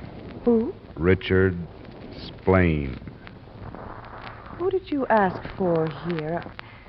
I mean, there's been a mistake. You must have come to the wrong place. If your name is Francine Wells, I haven't. It was that name and address I found in this flat. How on earth would my name and address get into the apartment of a man I never heard of? Unless we have mutual friends or something. Well, maybe you do. Your name was only one of a dozen or more. I don't understand at all. Who is this Richard Splain? Well, maybe you knew him without knowing his name. He sold narcotics. He's been murdered. No. What'll I do? I am a pushover for a shocker, aren't I? I'm sorry. It just worked out that way. You aren't sorry. Well, sit down. I guess you're going to stay a while. I'll stand up. I knew this day would get here. I dreamed about it. Here it is. What happened? Well, I'm not being paid to press the narcotics charge. I'm trying to find out who killed him. Being paid? By his insurance company. When did you see him last? A day or two ago. What are these names you mentioned? So far, all customers. You have the list? I made a copy of it. And you think that one of them is the name of whoever killed this Splain? I really didn't know his name. How did you run into him? I don't think that's important. I was introduced to him by a friend. Not a man named Mark Bond, by any chance? Or a woman named Clara, Splain's wife? No, I don't know anything about him. Just enough to watch for the date of his ship when it was due to arrive. I suppose the government men would be the next to show up at my door. Well, it's not up to me. I can't promise you any help, but I want you to look at this list of names and tell me if you know any of them. Anything I can do, I will do.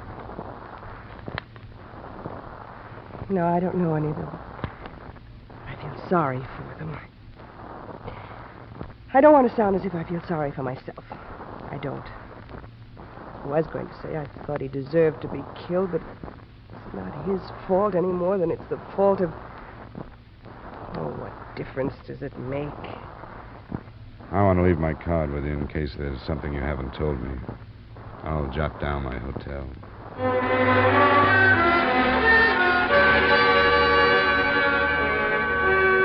Most of the others I got to were pretty much the same. Mixtures of fear, desperation, sometimes defiance, and usually fatalism by the end of it. I arbitrarily set the name J.L. Tucker as the last for that day. He lived in a cold water spread close to Greenwich Village, and he was different. Doesn't make any difference who knows it. I've been through these things before, so you're wasting your time. You ask me how I got in touch with Splain? I knew his wife, that's how. She was shilling for him before they got tired. Go ask her. Here's her address.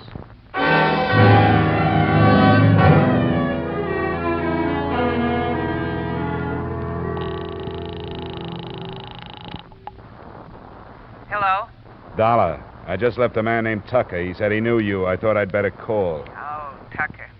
How'd you find him? He tells me you made the contacts for your husband before you separated. That's a lie. Why would he say it? Well, I knew about Tucker. One night it came up. He admitted he was looking for somebody, and, well, I told him about Dick. I didn't know what I was doing. I was stiff. I've spent a long day, and we're back to you, Chubby. Now, look, don't decide to leave town.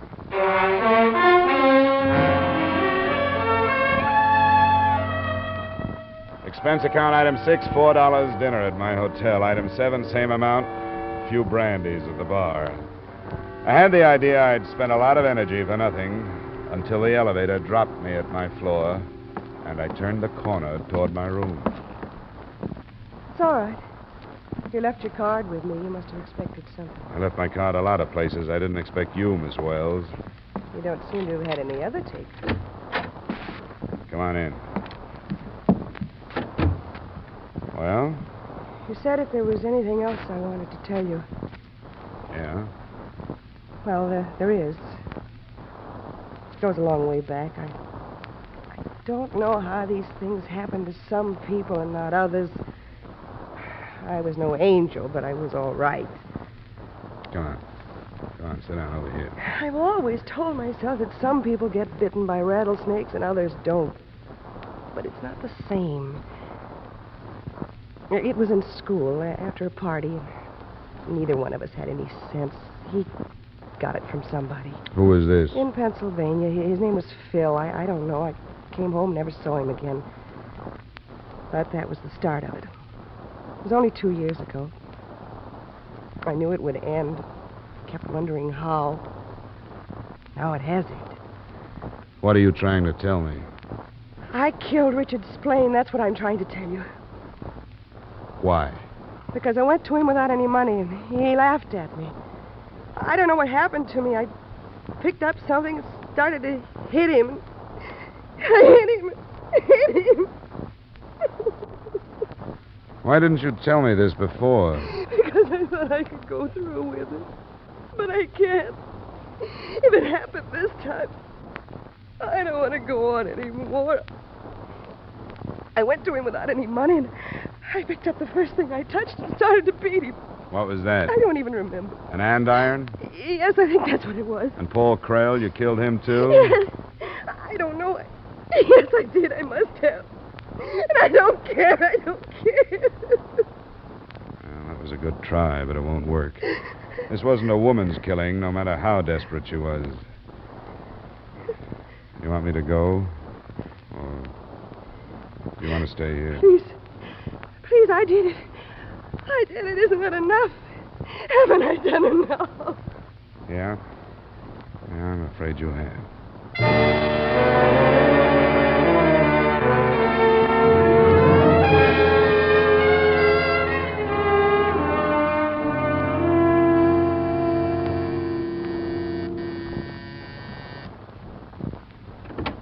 Yes? Oh, it's you. Where's my daughter? I want to talk to you about her. Where is she? Mr. Wells, somewhere in this apartment, if you haven't destroyed it, there's a piece of very important evidence. What's that you say? A notebook containing a lot of names, among them your daughter's. Oh, she told you this? Hardly.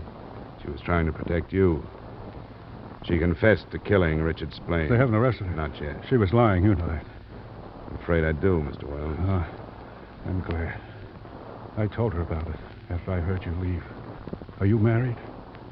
No. If you were, and you were my age, and had a daughter, you'd understand. You know what it's like to watch her change. I didn't know for a long time. I wondered, and I followed her. And when I learned the truth, I killed him. Surely you don't blame me.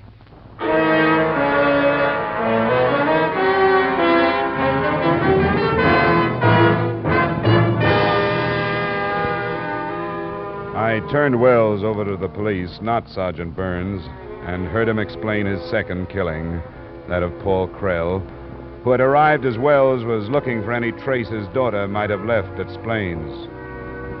Remarks? Don't question the policy payoff to Clara Splain, in spite of the fact that she hardly deserves it. Expense account item 7, same as item 1. Expense account total, $375. Yours truly, Johnny Dollar.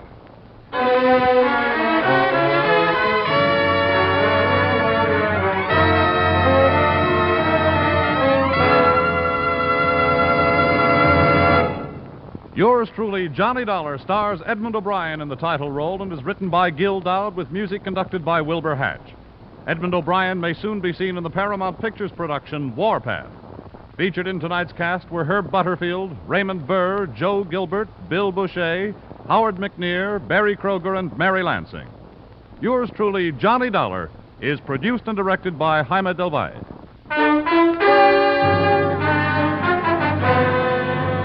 This is Bob Stevenson inviting you to join us next week at this time when we'll again bring you Edmond O'Brien as... Yours truly, Johnny Dollar.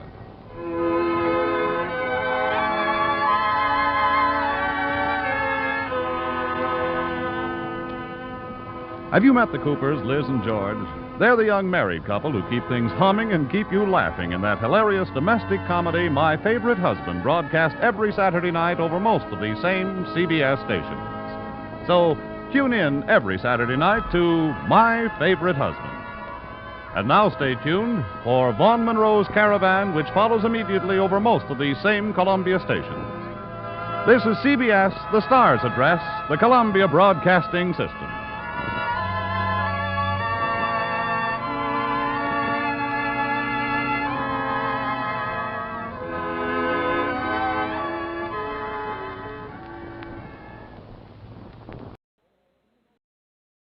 From Hollywood, it's time now for Edmond O'Brien as Johnny Dollar. Jim Madison at Tri-State. How are you? Well, Jim, I'm fine, but what's this I read about you people? You mean the Tolhurst theft, I suppose? Yeah. No progress yet? As a matter of fact, that's why I'm phoning. We tried to get you right after the robbery, but you weren't in. Well, I was on a case most of last week. Well, we had a call this morning. It was a woman who said she knew something about the case. Of course, it doesn't necessarily mean anything. What did she say? She wanted me to swear that we wouldn't call the police. And then she said she'd give us time to decide and call back about 3. You want me to talk to her if she calls back? Yes, I don't know anything about these things. Are you willing to work without the police? We stand to lose almost $50,000. We'll cut some corners if you will.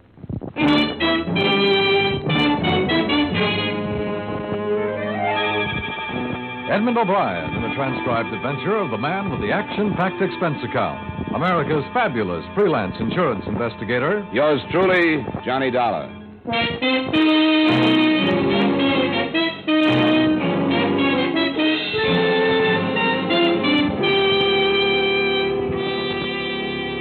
Expense account submitted by Special Investigator Johnny Dollar to Home Office, Tri-State Insurance Group, Hartford, Connecticut.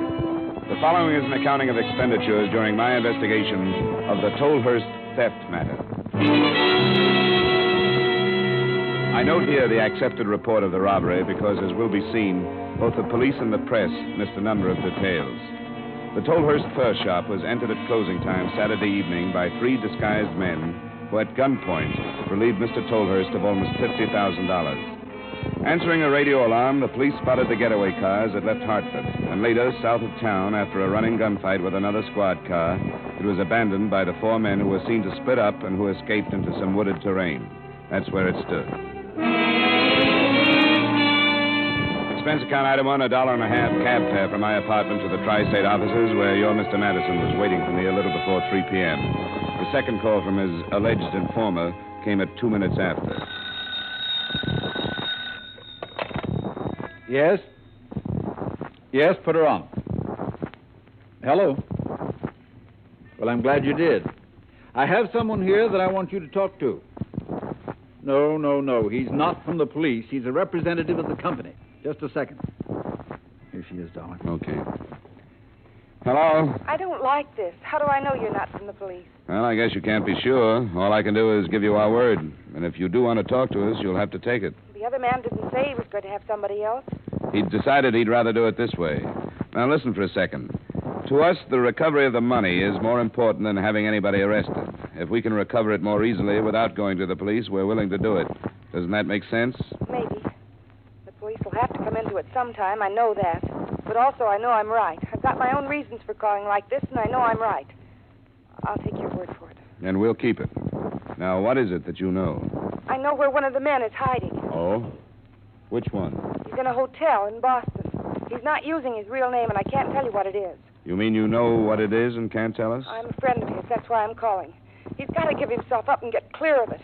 That's what you've got to make him do. I will if I can. What name is he using and what's the hotel? I know I'm right. I know it. But you can't tell him how you found out where he is. You can't say anything about this call. That's a promise, too. I won't. The name he's using is Taft. He's in the Standing Hotel. The Standing. Okay. Anything else? That's all. How do I get in touch with you again? But you can't. There's nothing more I can do. Just be careful of him. He's awful desperate. Goodbye. Huh? She's gone. What do you make of it? It's hard to tell. She says one of them is in a hotel in Boston and that I have to make him give himself up and be careful because he's desperate. She could be sincere. If she were just fingering this guy, it seems to me she would have called the police. Then you think it's worth looking into? Well, there's only one way to find out. Follow it up, see what's there.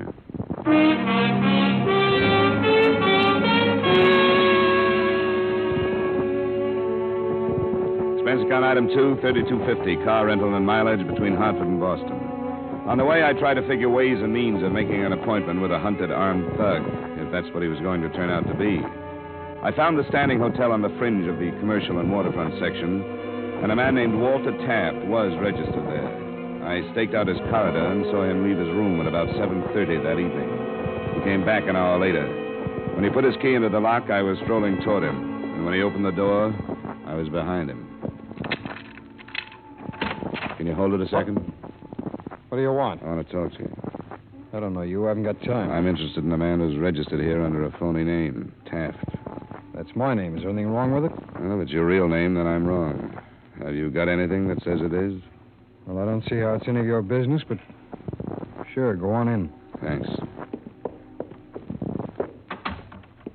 Now, who are you and what do you want? I guess the automatic tells me what I came to find out. Who are you? I'm a private detective.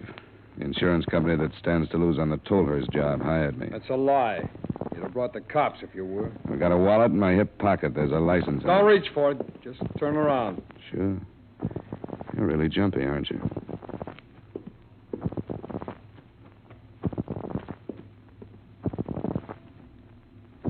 Here, catch.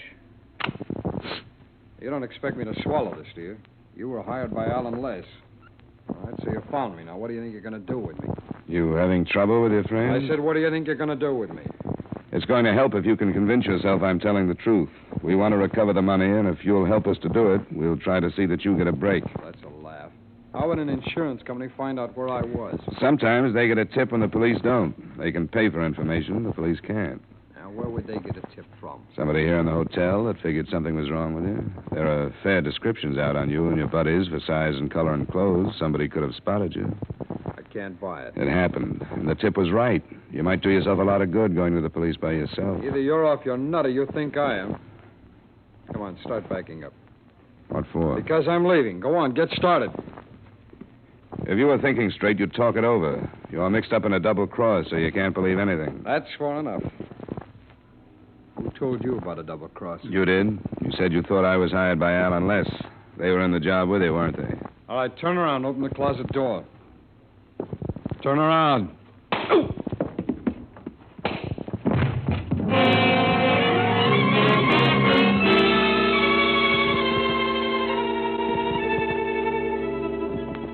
By the time I was on my feet again, he'd had at least 20 minutes start. After I cleaned up some in the crummy bathroom and stopped the bleeding, I looked the place over. There was nothing in it. He'd obviously checked in without anything but the clothes he'd been wearing and the automatic. That was all at the Standing Hotel.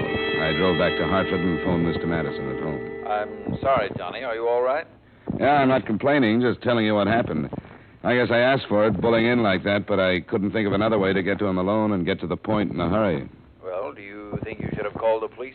I didn't for two reasons. They'd just be sore at us for not reporting the girl's call to them, and I hated to cross her at this point, in case she might come back to us with some more information. Well, I guess we aren't any worse off than we were before she called, are we? No, we made a little progress. We know there's trouble between the men. We're fairly sure they're all still in this part of the country, and we have a couple of first names. And if you want me to stay on the case, there's another angle I'd like to look into. What's that, Johnny? From the beginning, it's bothered me that a furrier would have that much money in his store, no matter how fancy. Well, he said he hadn't banked for 4 days. It's still too much money. I suppose the police have covered it, but a thing like that could develop into a lead. All right, let's try it. Good. I'll go see Tolhurst in the morning. Maybe I can handle him without getting myself slugged.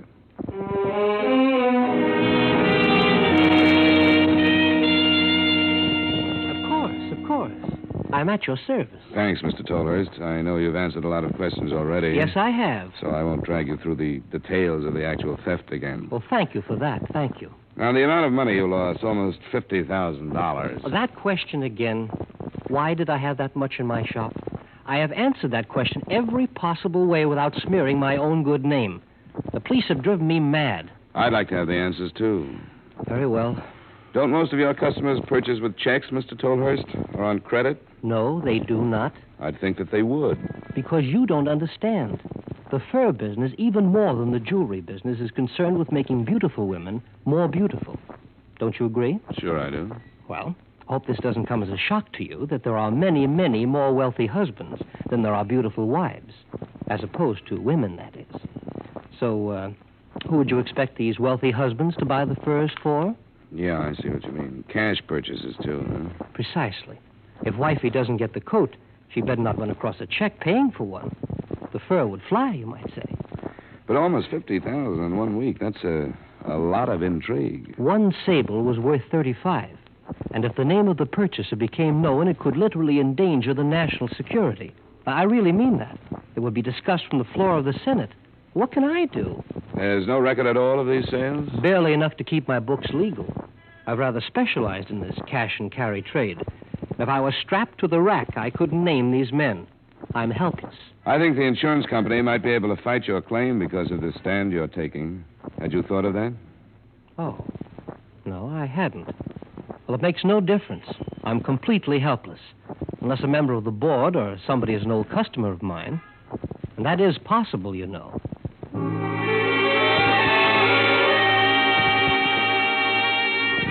I tried a few more approaches on Tolhurst without getting any place. I didn't fully believe him, but I did have to admit that business dealings like that were possible. I left the shop a little after 11 and went to my apartment to call in a report on this phase of the deadlock.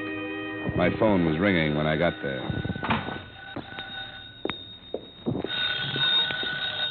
Hello? Hello? Can't help me. What? I can't hear you. Who is it? Yesterday. You're the woman I talked to yesterday? Yes. You've got to help. Well, what's the matter with you? What happened? They weren't here. Where are you? Where are you? Stoddard. Stoddard Street? Yes. What number?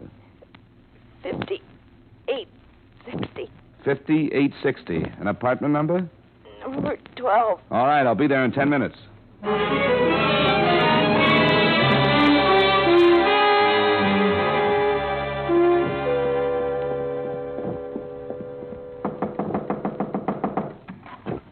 Dollar, I'm coming in.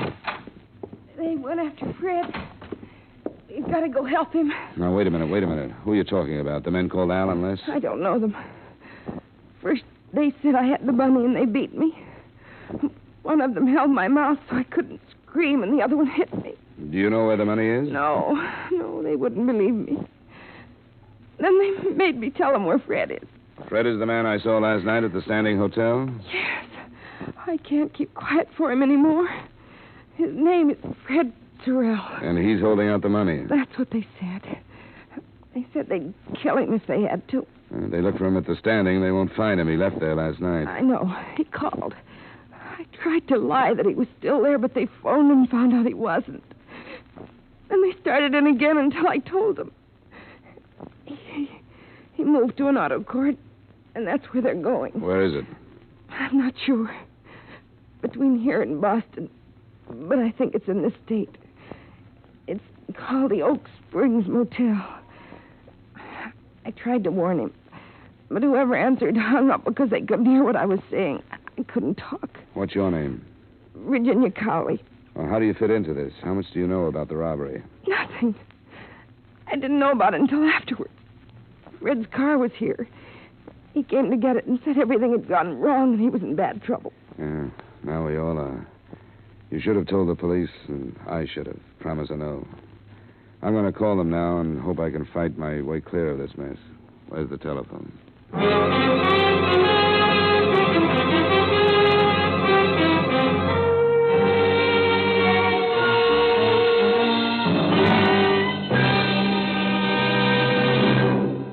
We will return you to yours truly, Johnny Dollar, in just a moment. Americans now have a double job to do. We must produce enough goods to supply our armed forces, and we must also see that civilian needs are met so that we can prevent further inflation. Better production means greater strength and greater insurance that our free American way will continue. Do your part. Now, with our star, Edmond O'Brien, we bring you the second act of Yours Truly, Johnny Dollar.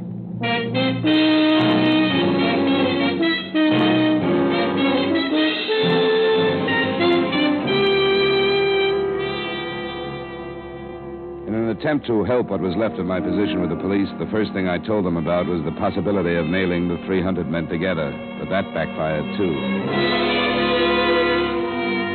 It took me 20 minutes to learn that the Oak Springs Motel was about 12 miles south of town, and it took me another 15 minutes to get there. 2 squad cars were in the driveway, and that looked all right.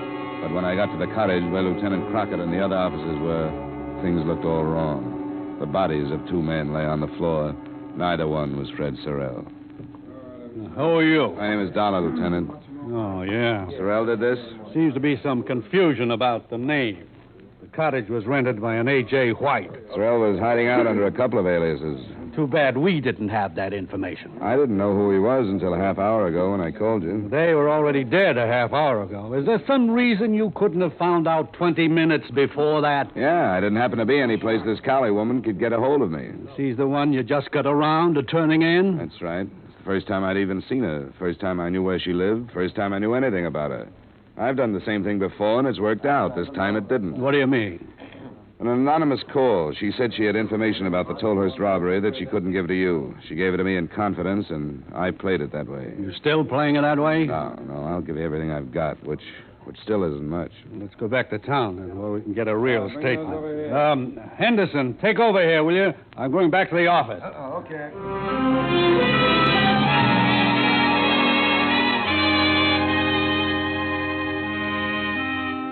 I didn't score very heavily with the lieutenant. He listened to my story point by point, but as he mentioned, actually the only useful thing I gave him was a slightly better description of Sorrell than he'd gotten from the manager of the auto court. I don't know what to think about it, Dollar. I know you guys figure you can operate that way, and maybe it works sometime. Sure, people will talk to you when they won't talk to us, but you're always taking a chance that it'll get out of hand like this did.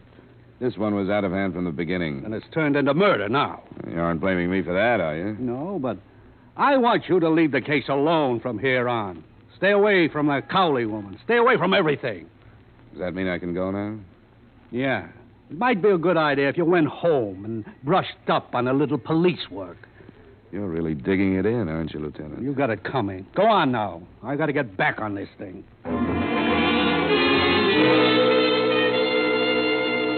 I knew my license was probably at stake, but Crockett's attitude, right or wrong, was more than I could take. Virginia Cowley had been put in the police hospital, suffering from internal injuries caused by the beating. I went back to her address, lied my way past the landlady and into the apartment. From a notebook on the telephone stand, I learned that Sorrell lived in Princeton. That was my next stop. Fred Sorrell? Yeah, he still lives here. I haven't seen him some time now. Seems to me he's out of town. I came all the way up from New York just to see him.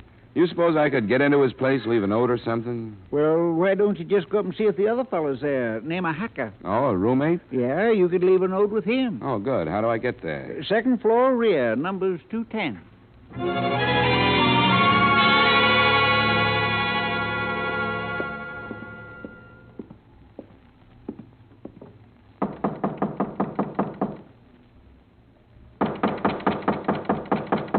Yeah. Who is it? Friend of Sorrell's. I've got to see you. He's sleeping in this joint. What's the matter with that jerk, anyway? Fred? When did you hear from him last? A couple of days ago. In some kind of trouble. He sure is. Wanted to borrow some money from me, the lazy jerk. Told him to go take a jump or get a job. One or both. He wanted to borrow money? Yeah. Want me to mail him $50. What's the matter with him, anyway? You know? Yeah, he's done it up pretty good. Have you heard about the Tolhurst robbery? What are you handing me? You know a couple of his friends called Al and Les somebody? Hey, who are you, anyway? Here. Detective? You ain't telling me Fred's mixed up in nothing as big as the Tolhurst thing. He ain't got the brains. He hasn't if he has to write you for $50 after he pulled it. What about Al and Les? Yeah. Les Vernick and Al Hudson. I met them, but that's all. They're from out of town. They're in it, too, huh? Hey, you ain't pulling my leg, are you? No. Did he write you from Boston by any chance? The Standing Hotel? Using the name Walter Taft? That's right. I knew those guys were no good, and I told him so. He was always talking big money. I never thought he had the guts for anything like that. Don't congratulate him. He built it up to murder today. Oh, quit it. It must have been Al and Les. You'll read about it, but for now, take my word for it. There was a double cross, or they figured there was. They were both shot, and Sorrell is still on the loose. This is straight. He wouldn't come here, would he? I don't know what he'd do. He must be half crazy by now. Can you think of any place else he might go? He's got a girl he mooches off all the time. Yeah, I know about her. He wouldn't go there, not now. He'd want a place to hide out. He was driving his car so he could travel for some distance, but not far. If he's thinking at all, he'll know he has to get rid of it. I don't know. I'm not holding nothing back. A guy does anything like this, he doesn't deserve help from anybody. By this time, he probably thinks he does. You don't think he'd pull his old lady into the mess, do you? He might. Where is she? She's got a farm. I never saw it, but he talked about it once in a while. Little place she runs with an old guy helping her. It ain't far from here. Do you know where it is? Somewhere west. Hey, that's her picture. I think the name of the town is on it. Down here in the corner. I just remembered. I noticed it. Torrington. Sure, I know where that is. About 25 miles. I'd like to look at some of the rest of his stuff, if you don't mind. Go ahead. If this is as bad as you say it is, you can do anything you want. If you don't mind, I'm going to move out until this is cleared up. I don't want that crazy jerk to be coming back here while I'm around.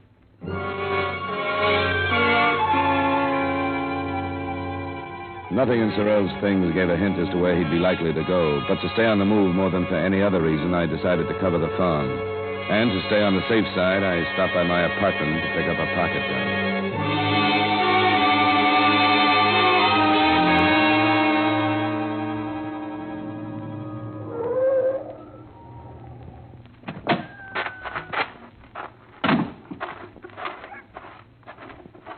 You got business here? Well, it's a sort of a social call. Mrs. Sorrell here? Nope, she went to town. Or she went with her. I was passing through. I know her son. I thought I'd stop by. Oh, you're a policeman then. What makes you say that? We heard about Frederick. At least some of us did. We kept it from Mrs. Sorrell. That's why we sent him to town. We don't want that poor soul to learn about him until it's all finished. Did you think he'd come here? How much do you know about it? Somebody heard on the radio about the murders. You think he'd be hidden here? Not exactly, but every possibility has to be covered. He'd never come here. He wouldn't be turned out by his mother, but the rest of us would make short work of him. You're welcome to search the place if you choose to. Has he been in touch with Mrs. Sorrell through this thing? Nobody's been in touch with Mrs. Sorrell. She don't read her own mail or the papers either, because she's blind. She don't listen to the radio or talk on the telephone because she's nearly deaf. Frederick is a rotten apple that hasn't been allowed back here for 3 years. And she doesn't know about him? Not for almost that whole time. Oh, yeah. She thinks he's a big success in the hardware business. And we've talked about it already. We think he's going to start a business in Australia. And his mother will think he's there until she dies. And you ain't going to tell her any different. I don't see why I should. Yeah. You want to search the place? No, I don't want to, but as long as I'm here.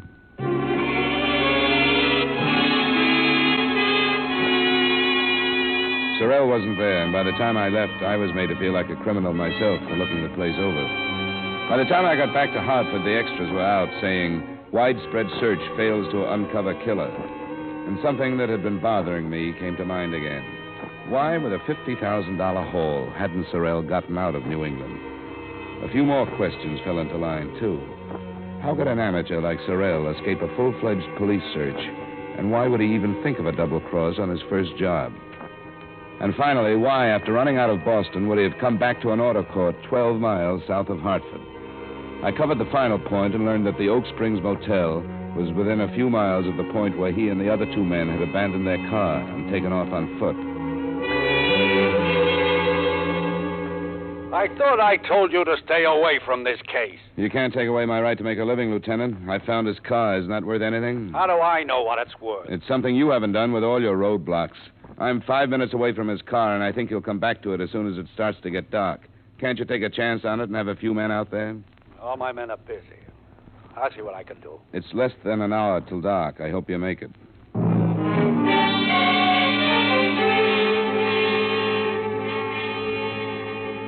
I'd come back to the auto court and then found the approximate spot where Sorrell and his friends had left their car. I'd found a pair of ruts winding through the trees, and where they'd stopped, I'd found his car. When I got back to it after talking with Lieutenant Crockett, I put my car under as much cover as I could find and waited. I was still there alone when the sun started to set. And then I heard him before I saw him. You. What are you doing here? Don't try with a gun, Sorrell. I've got one, too, this time. What are you doing here? I've been almost every place else. Doesn't make any difference to you that I'm here. There's no place for you to go anyway. You've been safe here in the trees. But you couldn't get any place else. I could make it if I wanted to. No, you couldn't. You missed when you didn't make it before everybody knew who you were. Right after you pulled the job, yes, but not now. You must have realized that. I can make it. Not now. Why didn't you go any farther than Boston? Why did you come back to Hartford? I had my reasons. You still got them? What do you mean? You killed Les Vernick and Al Hudson and then came right back here to the trees. I don't think you double-crossed them. I don't think you even got the money beyond this grove. You know where it is? No, I don't, Sorrell. That's only what I think. And you had to kill them because all they could figure was that you double-crossed them. You want to help me? You want to? It's here, all of it. It's too late to help. You killed them. But it's all here. $50,000. I came down the road, and then I turned that way. That's when they were shooting at us.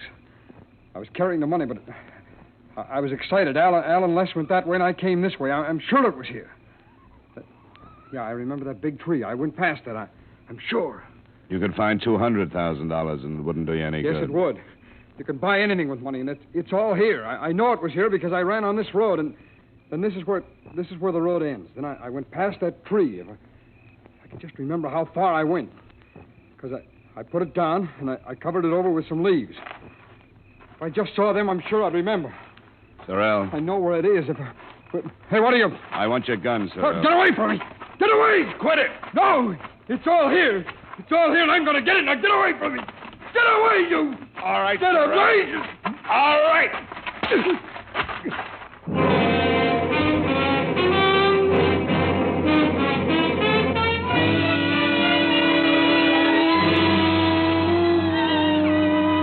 Expense account item 3, extra mileage, etc., $43.60. Expense account total, $77.60. Remarks: a police searching party finally found the satchel of missing money, so the company is not out. Lieutenant Crockett and I finally got together, so I'm not out. The girl is nothing. So it leaves Sorrell, who really lost his mind over money, and the furrier Tolhurst, who didn't lose anything, not even that universal customer, the wealthy American husband. Yours truly, Johnny Dollar.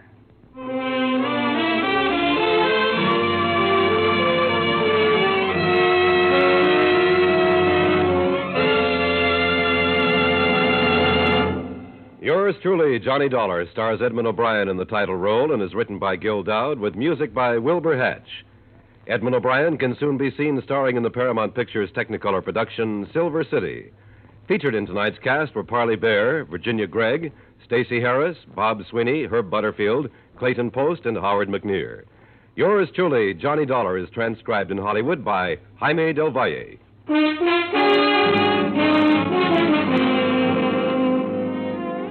This is Dan Coverly inviting you to join us next week at this time when Edmond O'Brien returns as... Yours truly, Johnny Dollar.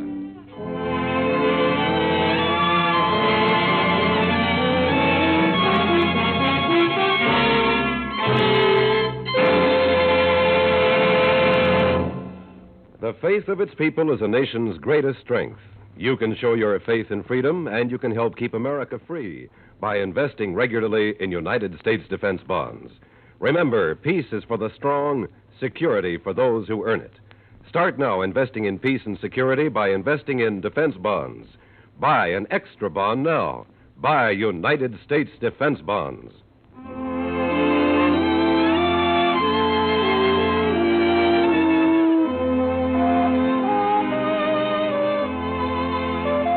The direction is straight ahead. No turns on your dial for the wonderful comedy of CBS Radio's two and only Amos and Andy. Enjoy Amos and Andy, the Kingfish, and the rest of those fabulous characters tomorrow night on most of these same CBS radio stations. Stay tuned now for the Vaughn Monroe Show, which follows immediately on most of these same stations. And remember, King Arthur Godfrey's Round Table holds court Sunday afternoon on the CBS Radio Network.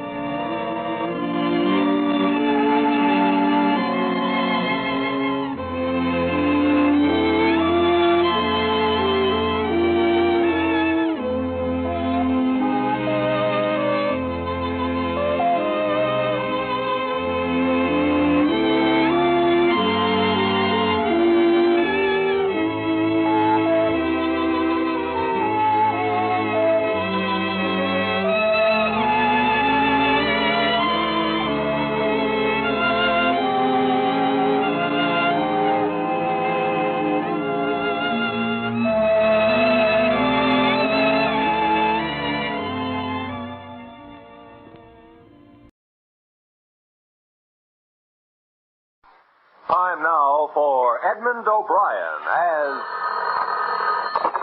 Johnny Dollar. Johnny, how soon can you get out to High Bridge, North Dakota? North Dakota, huh? In the winter, you guys send me to North Dakota, in the summer to Miami, Florida. All right, what's your problem? We got two old duffers insured for a total of $80,000. What's the matter? Somebody threatening to kill them? No, they're threatening to kill themselves.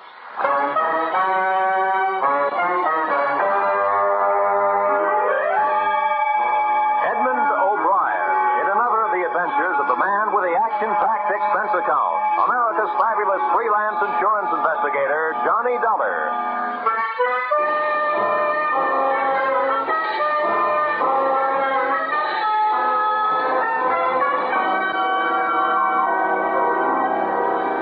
Expense account submitted by Special Investigator Johnny Dollar to Home Office, National Fidelity Life Insurance Company, Hartford, Connecticut. The following is an accounting of my expenditures during investigation of your policyholders, Mr. and Mrs. Arbuthnel Trump, or how the Gravedigger Spades came near being Trumps. Expense account item 1, $113.52 railroad fare, Hartford, Connecticut to High Bridge, North Dakota.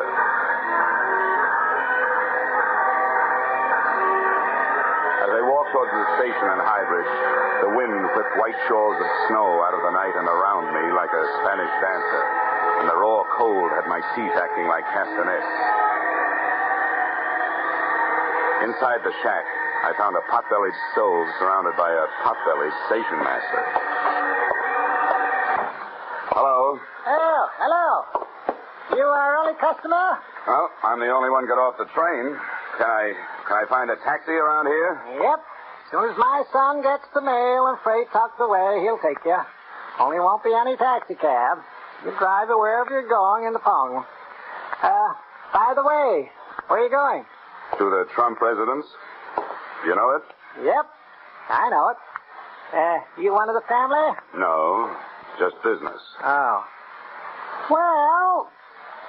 Well, what? What is your business is none of mine. But, have you ever been out there before? No, I haven't. Why, something wrong? If it ain't, then everybody in this town has been getting a lot of unnecessary exercise. Did you ever do conclusions? Well... Here comes the boy. He'll drive you over. Hickey. Yeah? Hickey, you got a customer for the Pong. Wants to go out to Trump place. That Trump place? Well, all right. But, mister, I'll only take you as far as the gate.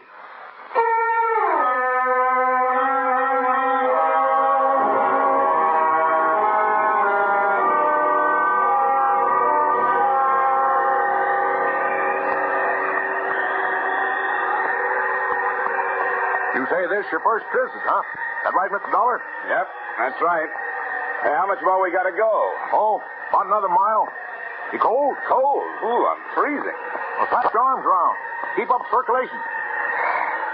Hey, does it always get this cold around here? Nope. Only in the winter. Oh. Say, Hickey. Yeah? You mind answering a few more questions? No, many answers. You're welcome to those. Well, what about this Trump place? Why is everybody around here scared of it? What is it, a haunted house? Nope. As far as I know, everybody out there's alive, all right. Matter of fact, I'd feel better if some of the things out there was dead. What do you mean? Well, past year or so, I've been delivering some packages out there. Boxes coming express on a train. Some of them come all the way from Africa. Quite a few from India, too. All marked danger. All marked do not open. Deadly. Whatever comes in those boxes is alive. What about the people, the Trumps themselves? Oh, they look nice enough. Sort of on the old side. Old man Trump looks like a deacon. His wife looks like a deacon's wife.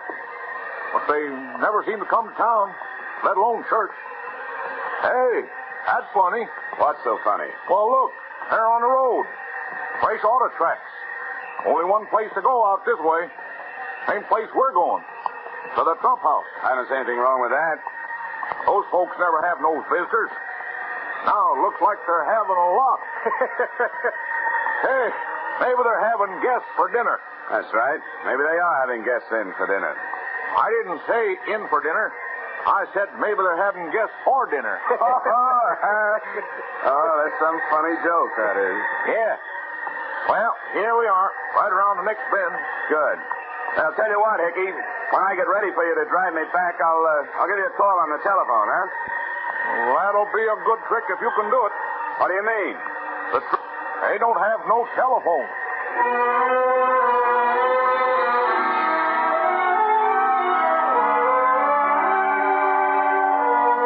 Expense account item 2, $1.50 tongue fare. Hybrid station to the gate of the Trump estate where the driver Hickey dumped me off. I used one of the fresh tire tracks as a footpath up the long driveway through the snow. And steaming the white flakes out of my eyes with my breath, I took inventory of the house. It was big, colonial, and in good repair. All rooms lighted downstairs, one room lighted upstairs. Near the front, the automobile tracks took off around to the back of the house. I had to make my own footsteps in the drifts from there to the front door. Quickly, don't let that cold in. Let's shut the door. Now, who are you? What do you want? What are you doing here? I'm Johnny Dollar from the insurance company.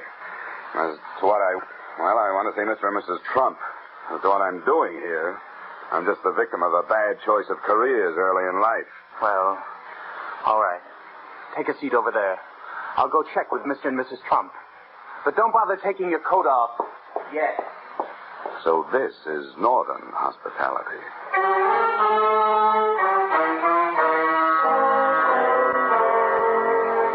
Coming in out of the cold makes any house seem warm. But my overcoat started to steam about 10 seconds after I got inside this one. So did I. Looking around, I saw the reason.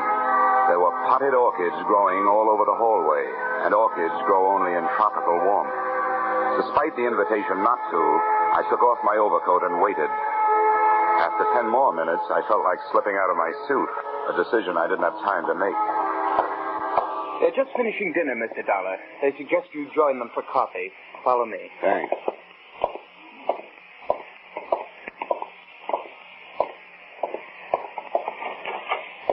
Mrs. Trump, Mr. Trump, this is Mr. Dollar. How do you do? How are you, Mrs. Trump? Won't you join us? There, sit right over there. Yes, Mr. Dollar, come and sit down. Have some coffee. Oh, thank you. Fine. Now, that'll be all when you may leave. Well.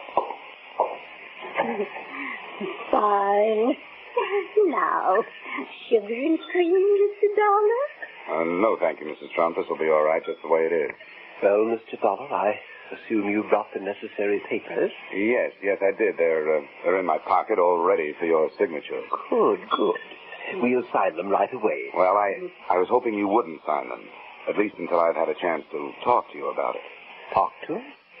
What is there to talk about? I hope you understand that, well, it isn't every day that an insurance company gets a letter from a pair of policyholders calmly stating that they are both planning to commit suicide. Oh, no? No. Well, I suppose it is a bit out of the usual run of things, but there's nothing we can do about it. My goodness, we checked with our lawyer. And he said we were perfectly within our rights. Well, granted, you've had the policy a long, long time, and the suicide clause is no longer in effect. However, frankly, the company did send me out here in the hope that while I was arranging the change of beneficiary you requested, I could also talk you into changing your mind. Mr. Dollar, you might just as well save your breath. Our minds are made up. Mrs. Trump is right, Mr. Dollar. As soon as we get those change of beneficiary papers signed, we intend to dispose of ourselves. Well, And furthermore, young man, within the past 48 hours, we have had ourselves thoroughly examined by a board of extremely well-thought-of alienists who signed documentary proof that we are both perfectly safe. So there is nothing you can do to stop us in that direction. But why? Why do you want to do this? Now, you don't look unhappy. Well, we're not. We've had an extremely happy life, haven't we, Mr. Trump? Indeed, we have, Mrs. Trump. And that's just it. You see, Mr. Dollar, we both feel that having enjoyed such a beautiful life, we owe the world something. And finally, we have evolved a method of paying our debt. In doing what we intend to do, we shall leave to the world the beginnings of a new humanity. What's the matter with the old one? Nothing. But it is doomed to extinction. Mr. Dollar, just think for yourself. Atom bombs, hydrogen bombs, biological warfare. And don't forget the flying saucers, Mr. Trump. Don't forget, indeed. Unknown objects hurtling through space, interplanetary traffic. Dear, dear. A prelude to invasion and destruction. Now, wait a minute. How do you know?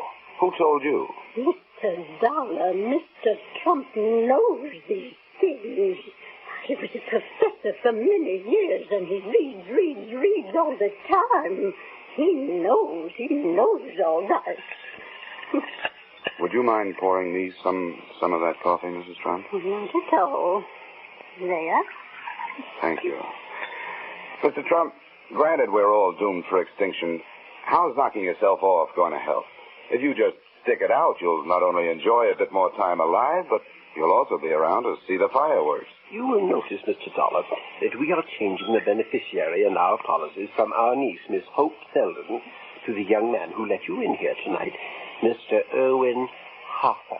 Yes, I noticed that. And I also noticed that this young man isn't even related to you. Now, what's that all about? Well, Hope is a frivolous girl.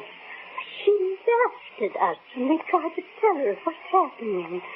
Irwin is a serious-minded young man who will use the money brought to this household by our passing to make the down payment on a new human race. Mrs. Trump, do you happen to have any brandy around? Later, Mr. Dollar, later. You want to know why and how. Well, come along. We'll show you.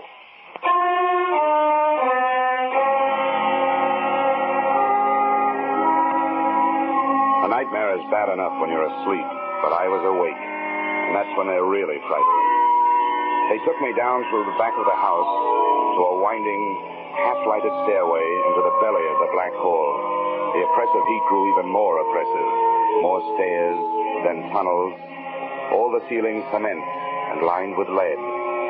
All the walls covered with pens and cages, and all of them filled with snakes, Mr. Dollar, reptiles, hundreds of them, every species, every variety known to modern man. Look at them. Look at them and look at them well, for here is the new beginning. When life as we know it is blasted off the face of this earth, either by man himself or by his planetary cousins. When that happens, then these shall be the inheritors of this global sphere, as they were in the beginning, according to the Meston theory as set down in 1903. Yes, Mr. Dollar, Mr. Trump knows these things, don't you see? No, I've got to admit I don't quite see. You will. There. Look. Every pen, every cage is equipped with an automatic feeding device. Stored above the cages is enough scientifically developed food to keep these reptiles alive for 100 years if need be. Until the Holocaust, they will be cared for by young Harper. I could use some old Harper myself. When the Holocaust comes, Irwin Harper shall survive as long as possible. Then the machines will take over. The reptiles will be fed, and when the recording devices up on top say that the radioactivity and magnetic forces have been dissipated, the doors of the cages leading to the earth above shall be automatically projected outdoors, and the cycle shall be complete. Then the reptiles will be set free on the face of the earth to once again evolve themselves into the new humanity. I see. Look, Mr. Trump, I'm out here to ask you a very simple question. What's all this got to do with your committing suicide? That is easily answered, Mr. Dollar. We need money. We need a lot of money to buy the rest of the equipment. We are willing to give up the little that is left of our lives to provide it. Irwin will remain behind to put our money to good use. Mr. and Mrs. Trump, I don't question your motives, but you can't blame me for taking a second look at your methods. This man springing from reptile theory is flimsy enough, but that's your opinion and you're entitled to it. But what you're not entitled to, and I'm quoting the Bible and the law, is the act of taking your own lives. We've talked that over among us, and we are willing to take our chances. All right. But at least you'll agree this is a whole lot to take in one sitting, isn't it? Now let me bring these papers back in the morning. We can talk it over once more, and Then you're free to go ahead and sign. Well, time is short, but I don't think a few hours will matter. Do you agree, Mrs. Trump? Oh, yes, I agree. Good. Now, if you'll be kind enough to either let me have a car or have somebody drive me into town. Car? We have no car.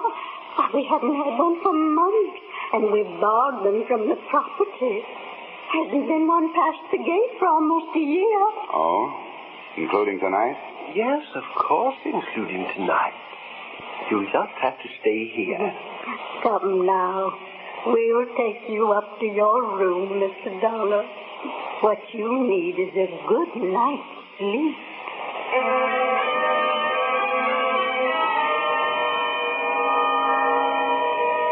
I'd have had a better night's sleep on a tightrope. My room had the same sticky, hot air that filled the rest of the house. It may be great for snakes and orchids, but I'll take my steamings at a Turkish bath. I stretched out on the bed, turned off the lamp, and closed my eyes. But for 20 straight minutes, I could still see ghost automobiles and snakes and more snakes. I kept my eyes closed as much as I could because when they were open, I could see on the wall the serpentine shadows of the tree branches outside. At least, I hoped that's what they were. Then, just as I was hoping the hardest that the realest of them all wasn't what it looked like, out of the blackness from across the room, I heard... I reached down under the bed for a shoe. Not much of a weapon, but all I could think of at the moment. Then I snapped on the lamp and saw it. It had plenty of coils, all right, but it was strictly non-venomous. The steam radiator standing there hissing my performance. But my nerve ends didn't even have a chance to lie down. They were still standing straight up when it happened.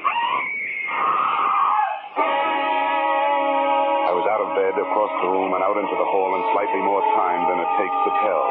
The ray of light from my open door fell across a jumbled pile of beautiful young women. I bent over her and...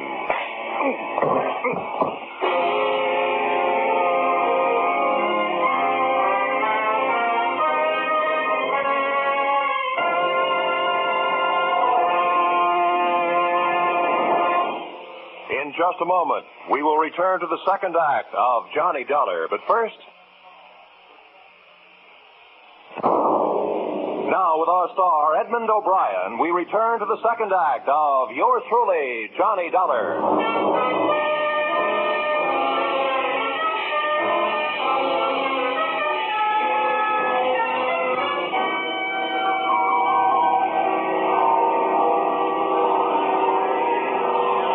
Mrs. Dollar, wake up.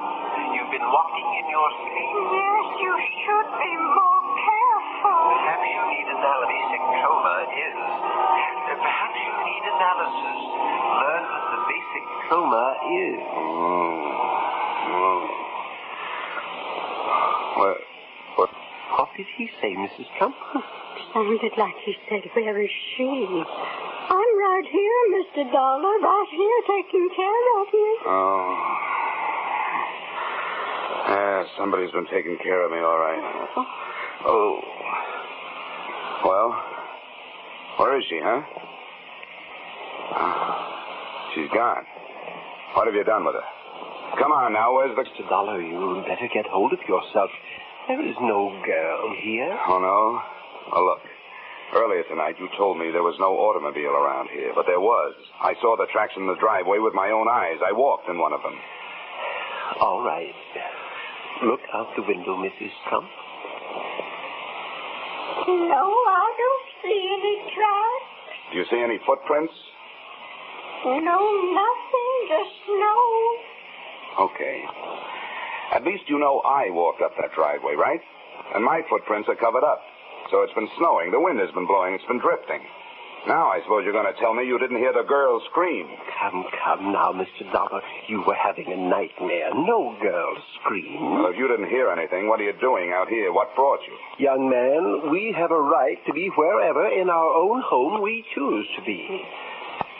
But I might as well tell you, I found you when I started for the kitchen to get some crackers and warm milk.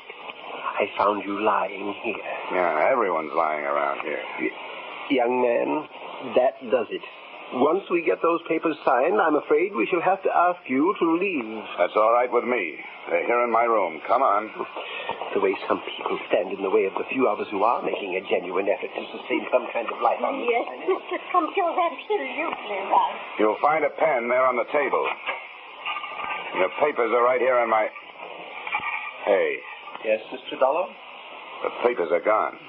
But how can they be gone if you brought them at all? We warn you, Mr. Dollar, we will not stand for any more of your dilly-dallying.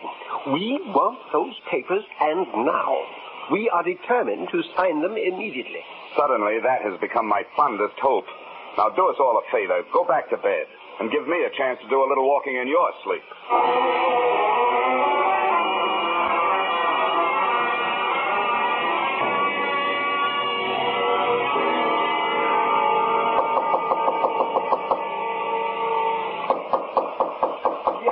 Who is it?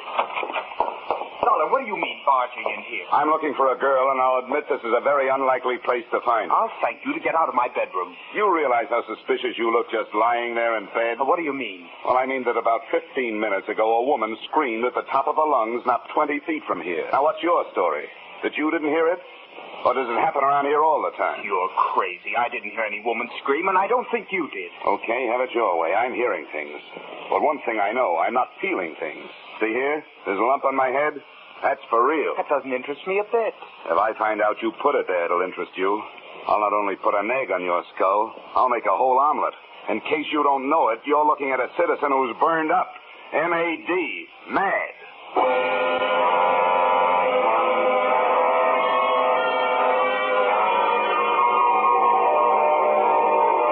Started through the rest of the rooms in the house. I thought I knew who I was looking for. The only person I could think of who would profit by seeing those papers not signed. The present beneficiary of the Trump policy, their niece, Miss Hope Selden. All I could find in the next 6 bedrooms was a lot of old-fashioned furniture. I was just looking under the bed in the last when the wind outside took on a new note.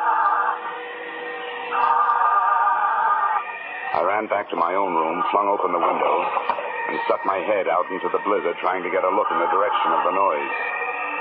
I wasn't taking any chances on that kicker finally sparking the automobile into life before I had a chance to see who was in it. I swung my feet over the sill and dropped the one story into a high drift.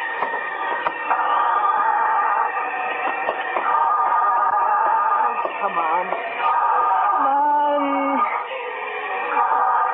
Oh, darn it. You're wasting your time. Around here, people only go for sleigh rides. What do you want? Who are you? You should know. You had your hand in my coat pocket earlier tonight. Of course, unfortunately, I wasn't in the coat, but something else was. And I want it back.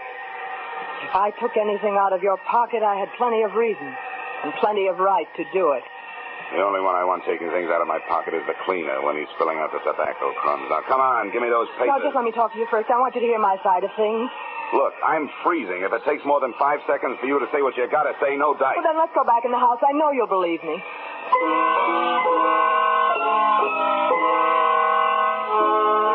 I saw plenty about her to interest me, but nothing to relax me. She looked like a big-time operator. A gal who would be as dangerous kissing you as killing you. As I closed the door behind us, she walked across the room and made a perfectly natural movement as though to throw open her coat. When she turned, she had a gun in her hand. It was the first time I'd ever seen a shoulder holster on a woman. Now put your hands up, Mr. Dollar, and listen. If you'll just unwrap your finger from around that trigger, I'll be more likely to keep my mind on what you're saying. Go ahead. I'm listening. You've got to help me. Help you? Yes, help me prevent my aunt and uncle from making fools of themselves. We can't let them leave their money to Irwin Harper. Well, it's their money. They're attempting to do what they believe is right. That money is mine, and I'll kill anyone to get it. Irwin Harper won't stick around 5 minutes after my aunt and uncle have killed themselves. He isn't planning on taking care of their filthy snakes. I was in his room tonight after he went to sleep. In his pocket, I found a ticket for South America. His plans were all made. He caught me in there and chased me out in the hall and slugged me. When I came to, you were lying there unconscious beside me. I ran downstairs and I fixed their steam. I threw the switch to release their stinking reptiles. By now, the snakes are all outside, freezing to death. Don't move. You don't want to. So now you know, both. You know what that means? I'll have to kill you both. And I'll get away with it. Why, you miserable hunk of putty, you conniving thing. The Trumps want me to have the money, not you. I worked out that whole plan for them, all of it. And I'm the one they want to take care of it. Now drop that gun, Hope. You'd better drop it, Hope. It doesn't make any difference anyway. What do you mean it won't make any difference? Because our friend over there isn't going to pull the trigger. Oh, no? And why not? Because Hope has released all those snakes. One thing she forgot. When snakes get cold, they try to get warm. And one of them just joined the party. He's right behind you, Irwin. I don't believe you. You're bluffing. Can't you hear him? You can't fool me. That's a steam radiator. In this house, they're all noisy. Irwin, if you make any kind of a move or fire that gun, he's going to strike. I'll make you a deal. Let me reach down and get that gun off the floor. I'll blast its head off. Careful. Don't move, Irwin. No, you don't. I know what you want that gun for. I wouldn't even turn around and look, Irwin. Not only going to move, I'm going to get that gun out of your reach. There was a snake. Look out, he's on the loose. Oh, he dropped me. The bushmaster. The worst of them all. Well, you've got the gun. Go on. Shoot him, Howard. Shoot him. All right, That's for him. But you're not staying behind me to get your... This is for you!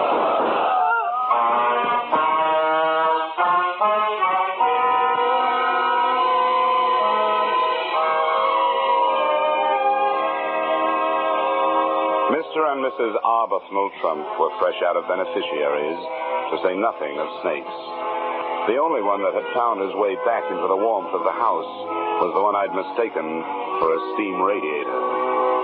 And without a handy method for creating a new humanity, the Trumps found themselves without a purpose. So I gave them one.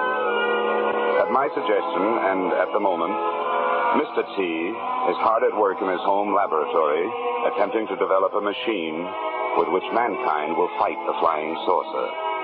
Mr. Trump's invention will be known as the Flying Cup, and will be secretly dedicated to a waitress I once knew. Expense account, item 3, $113.52 railroad fare, High Bridge, North Dakota to Hartford, Connecticut. Expense account total, $763.90. You may say this doesn't add up, but neither does anything else about this case. Signed, yours, truly, Johnny Dollar.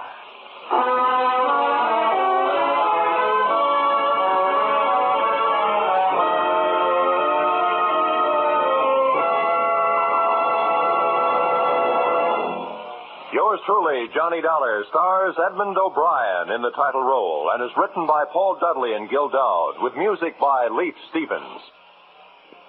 Edmond O'Brien can currently be seen starring in Harry M. Popkin's United Artists production, DOA.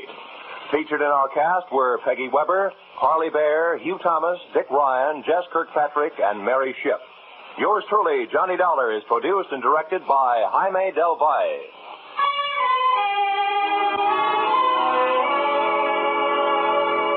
Join us again next week when Edmond O'Brien returns in another adventure of yours truly, Johnny Dollar.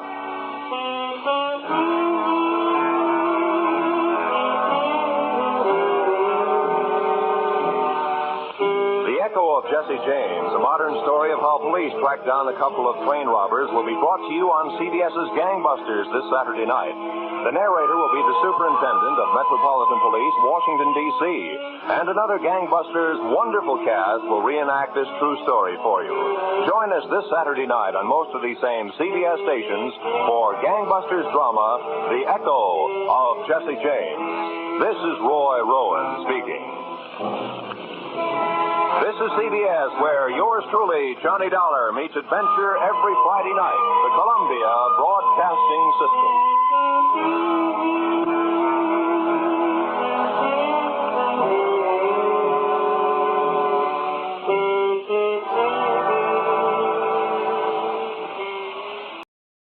From Hollywood, it's time now for Edmond O'Brien as...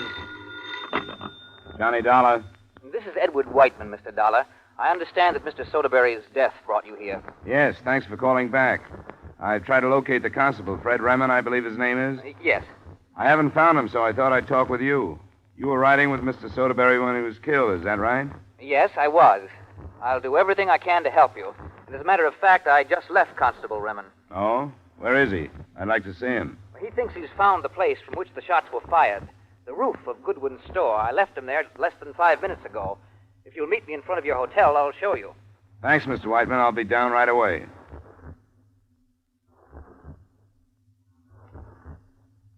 Edmond O'Brien, in a transcribed adventure of the man with the action-packed expense account. America's fabulous freelance insurance investigator. Yours truly, Johnny Dollar.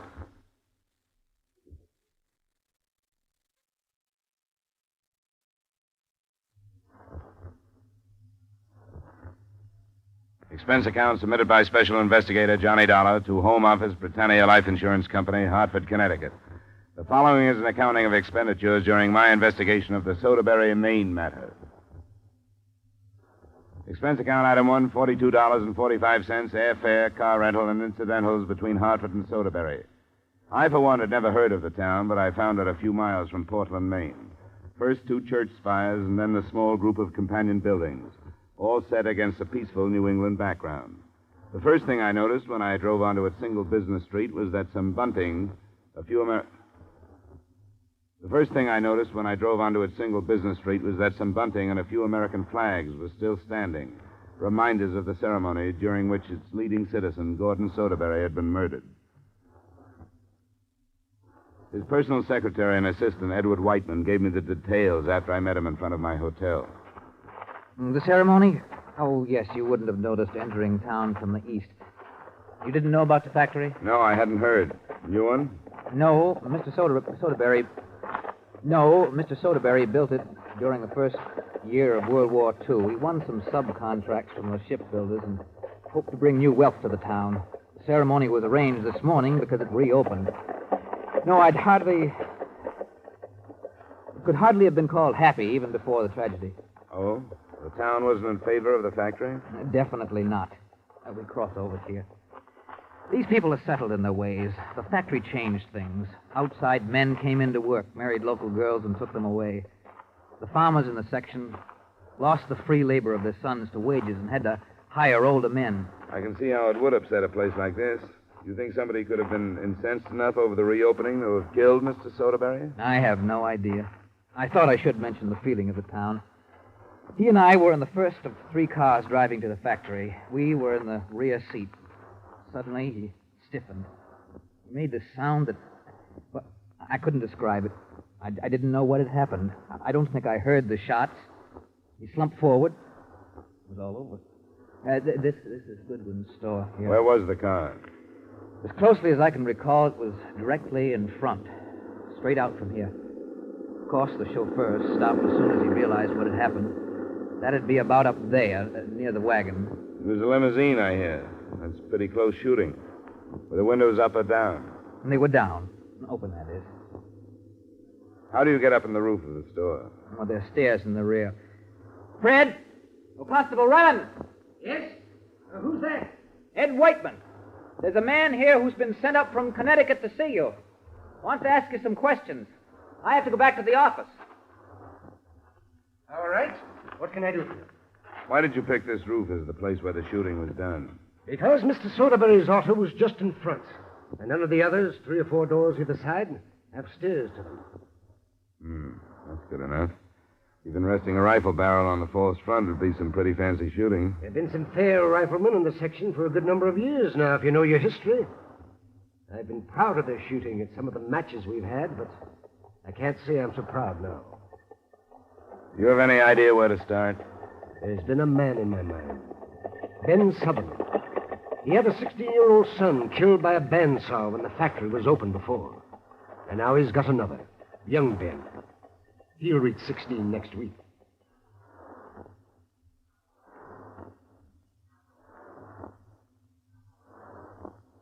We walked to the Sutherland house, which was only about a quarter of a mile away.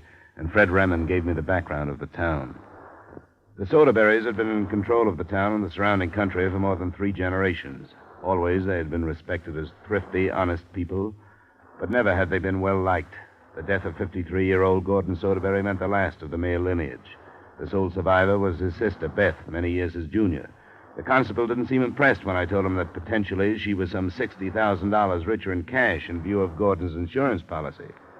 We crossed a bridge to reach Ben Sutherland's house and found his wife waiting for us near the front door. I know why you've come, Fred Remond. I heard about the trouble. Mr. Sutherland wouldn't do it. He wouldn't do such a thing. Well, I didn't come to say right out that he did. Where's your husband, Mr. Sutherland? Could we talk to him? Who are you? He's Mr. Dollar. Gordon Soderbury insured his own life. And this man is looking for the one that took it. You'll both do better to go some other place with your questions. We'd like to talk to your husband if you'll tell us where he is. He ain't here. And young Ben? Where is he? He ain't here either. Where did they go? We wouldn't come here if we didn't have reason to. The constable told me your husband has made threats against Gordon Soderbury because of the death of your other son. You must have known that. So now you must understand why we're here. Mr. Sutherland's a God-fearing man, and he wouldn't take the law into his own hands. You know that, Fred Remond. He called you his friend. I'm nobody's friend now. If you're convinced he had nothing to do with the trouble, why don't you tell us where he is? Because he told me not to. I keep my husband's word. He said, don't tell anybody, so I won't. Well, when did he leave? Last night. He drove his truck. I know the sound of it. And if he'd come through town, it would have woke me. So he went the other way. I know that road. And where he'd pass through. Well, you don't leave me no doubt, Mrs. Sutherland. I'll have to put the state police after the truck. Your business, what you have to do, not mine. Don't you see you're making it worse by trying to hide the truth? Hide the truth? I'm keeping a trust, young man. And if you don't know the worth of a trust, you don't know the worth of anything.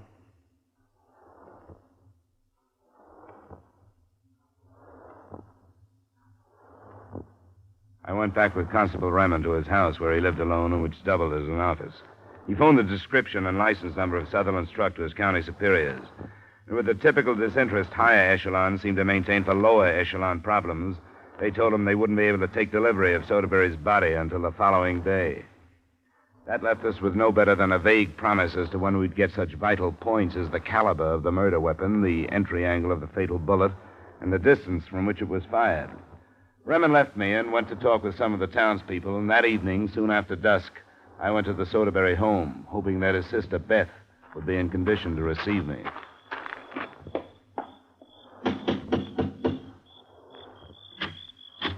Yes? Is Miss Soderbury in? Yes, she's in. I wonder if she feels well enough to see me. Does she know who you are? Not yet. I've been hired by her brother's insurance company to look into his death. Would you tell her that, please? Oh, yes, of course. Won't you come in? Thank you. My name's Taft. I'm a friend of the family's. Taft? My name is Dollar. How do you do? Beth is in the sitting room. I'll leave it to your judgment. That is, I hope that if your visit upsets her, you won't press her. I won't. All right. Beth? Yes, come in, Lawrence. Well, who was... Oh, This is Mr. Dollar. He's from the insurance company. I see. Please, sit down. Thanks. I don't believe I quite understand, Mr. Dollar. I'm an insurance investigator. Oh, well, of course. Then would you prefer that we talked in privacy? Well, I leave that up to you, Miss Soderbury. I think Mr. Taft has stayed out of a sense of duty. No, I haven't. But at least this will give you a chance to leave for a bit, Lawrence. I'll be all right. All right, Beth. I probably should run home for a while. All right. And thank you ever so much, Lawrence. You've been terribly helpful. I'll phone you in an hour. Good evening, Mr. Dollar. Good night, Mr. Taft.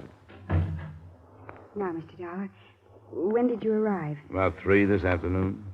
Then undoubtedly you know more about this horrible thing than I do. I'm afraid it's not very much. I've been working with Constable Remond. He wants to narrow it down to one of the local men who is against the factory reopening.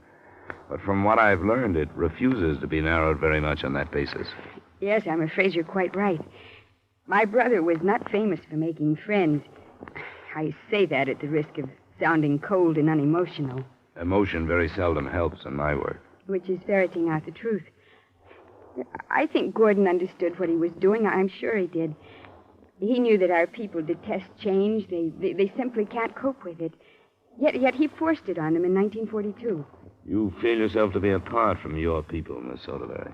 Yes, but only by reason of inheritance. Change was forced upon me, too.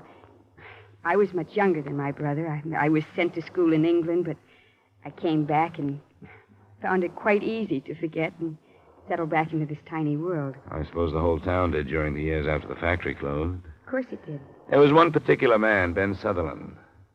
What do you think of him? I don't know.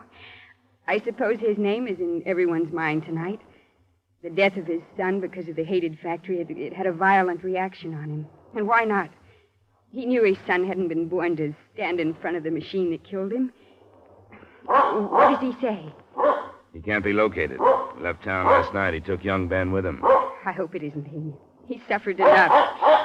Oh, what could be troubling the general? That's your dog? Yes, it's General Scott. He didn't alarm when you arrived, did he? No, it's the first I've heard from him. Oh, someone else's animal, perhaps.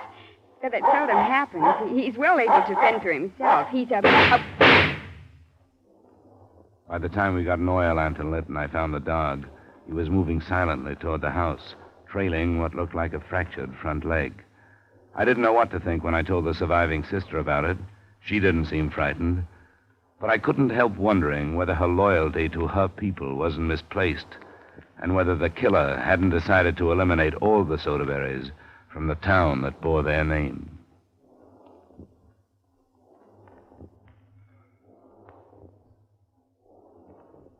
I phoned Constable Raymond as soon as I got back into the house, but it was a needless call.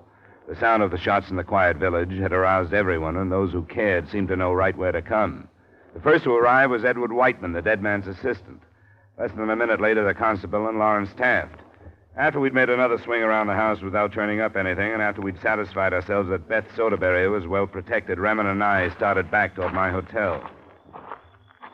Tell me about Beth and these others, Whiteman and this man Taft. Which end do you want first? Whiteman. He's not a native, is he? No, he's from Bangor. He came here when Mr. Soderbury commenced to open up. He's not an old friend like Taft, then? Not hardly. Lawrence Taft was orphaned a good deal back. His folks died in a fire. Mr. Soderbury took him in, sent him to school in Brunswick. Taft helped him with the factory last time. He made a smart man out of him, but I wouldn't say a happy one. How come? Unless folks leave town and never come back, they're all mixed up. When they're twixt and between, like Taft is, it ain't natural. That's pretty much what Beth told me. She and him have been sort of thick off and on. Well, I'll cut across here. You got your directions straight? Yeah. Where was Lawrence Taft this morning, Constable? You mean when the trouble broke out? That's right. With Miss Beth, most likely. Why? I guess we can check that, then. You aren't thinking he killed Mr. Soderbury, are you? I don't want anything to slip by us. You don't know us people. We pay what we owe if it takes all our life. The debt that was between them two was thicker than blood. Lawrence Taft would have killed himself before he would have killed Mr. Soderbury. You know them better than I do. That's the truth. I'll see you in the morning. I hope you sleep well.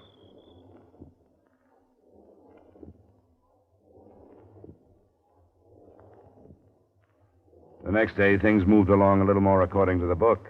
The county men arrived before noon to remove the body for autopsy and ballistics examination, and soon after they left a report. The county men arrived before noon to remove the body for autopsy and ballistics examination, and soon after they left, a report came in from the state police. Ben Sutherland and his truck had been spotted leaving a town 5 miles away. A car escorted him to Soderbury, and the constable and I were at his house when he arrived. Oh, Ben! Whatever happened to you? Ben! Stop your nagging tongue. Go in the house where you're suited to be. I'll tend to your prying when I've a mind to. Yes, Ben. I was only worried how you got hurt so horrible. From the look of your face and your clothes, Ben, you've been through one thing or another. Who might you be? My name is Dollar. I'm an insurance investigator. He's come to help me defend the laws of the state, Ben. Then it's true, Fed, that Mr. Soderbury was shot and killed. That's true. When did you hear about it, Mr. Sutherland? Those men that stopped me, they told me. They told me you wanted to talk to me about it, Fed. That's true. And I don't take to it, because we were friends. You left town night before last, Mr. Sutherland. Where'd you go? Do I have to answer this stranger's questions? It'll be better if you do. That night I made up my mind what I had to do. I took young Ben away. That's my youngest son. I should have took my oldest boy. I knew I should have, but I listened to the talk about the factory and wages and such things. So I didn't take him, and that factory did. And I never got him back. And you've blamed Gordon Soderbury for it all these years? No, I blame myself. I knew what to do, and I didn't do it. Didn't you make public threats against him? That was a coward's talk. I talked big in front of my friends. I didn't know what else to do. I didn't kill him, Fred. Where'd you go the other night? I heard the talk start again. Young Ben talking about the factory, what the wages would buy. He'd be careful, he told me. And if he earned enough wages, he'd go to school like Lawrence Taft, crazy like his brother. And I put an axe handle to him and put him in the truck and carried him away. Where, Mr. Sutherland? He's on a farm where he belongs, up north, above Brighton. He's on a farm where he'll be safe. How far away is it? More than 20 miles. What time did you leave? After 9 o'clock. You got there before midnight, then? We slept in the truck. I left him with Alex Turner, son of. Then you had time to drive back here before the factory... ceremony started. I went to Brighton. Your face is scratched and cut. Your clothes are torn. How did that happen? I fought with a man. What man, and why did you fight? I don't know what man. I don't know who. I fought because I was drunk. I went to Brighton to drink, and that's what I did. Not for 9 years has that happened. You didn't come back here last night and have to fight off a dog at the Soderbury place? I was in Brighton. If you were, you'll probably be asked to prove it. That's where I was. And you'd better start remembering who you fought or who you were with. That's all for me, Constable. We were involved with approximately 280 people, most of whom were known to each other by sight, at least. The work Constable Remen had been doing without me had alibied most of them. Practically everybody had been on the street during the start of the ceremony and at the time of the shooting. Less than 40 were unaccounted for at 5:30 that afternoon when the county officers called in their report. Point of entry was just below the left armpit. The arm hadn't been touched. Angle of entry still made it look like the killer had fired from the roof of the store. And the murder weapon was identified as a not-too-common rifle, caliber .253. In an hour, the unaccounted-for citizens seemed to be trimmed down to 4 who owned that caliber rifle. Ben Sutherland was among them. It was close to noon the following day before the results of the test firing came back. The murder weapon wasn't among the rifles that were sent in. Well, then I did something wrong. I am no great shakes at trouble like this. It's not necessarily that we did something wrong, Constable. Maybe we just didn't do quite enough. One of those 253,000s got away from us. A man's rifle is no secret here. He's proud of it. What kind of rifle did Gordon Soderbury own? Why? The townspeople hated the factory. That's the motive we've given them. But none of them owned the murder weapon. Not even poor Ben Sutherland, with a stronger motive than anyone else. Unless he could have bought a rifle with just this in mind and kept it hidden. I don't know. We'll work on that, too. But for now, let's look at the people we've neglected. Edward Whiteman can't be involved because he was sitting next to the victim. You tell me Lawrence Taft is clear. He wouldn't ever kill Mr. Soderbury. Then the sister. She seems to belong more to the town than to the family. She didn't approve of what her brother was doing. I can't hold a thing like that in my mind. We don't kill our kin here. There are some that have. Will you do this for me? Will you get the 3 of them in here and keep them for an hour? Well, how would I keep them? I don't know. Write up a statement for them to sign, something about the ballistics reports. You can spend some time over them. Then ask the sister to go into detail about what she's going to do with the factory. I'll try to take less than an hour. I ain't saying I can do it word for word, but I'll try. And if you'll write that statement, I'll be obliged. I ain't so good with a pencil. It took me somewhat less than an hour, and what I found didn't make sense for a while. A rifle, well hidden beneath some torn clothes in a closet. The rifle's caliber matched that of the weapon that had killed Gordon Soderbury. I reached his home soon after his sister did. Why, yes, he's here, Mr. Dollar.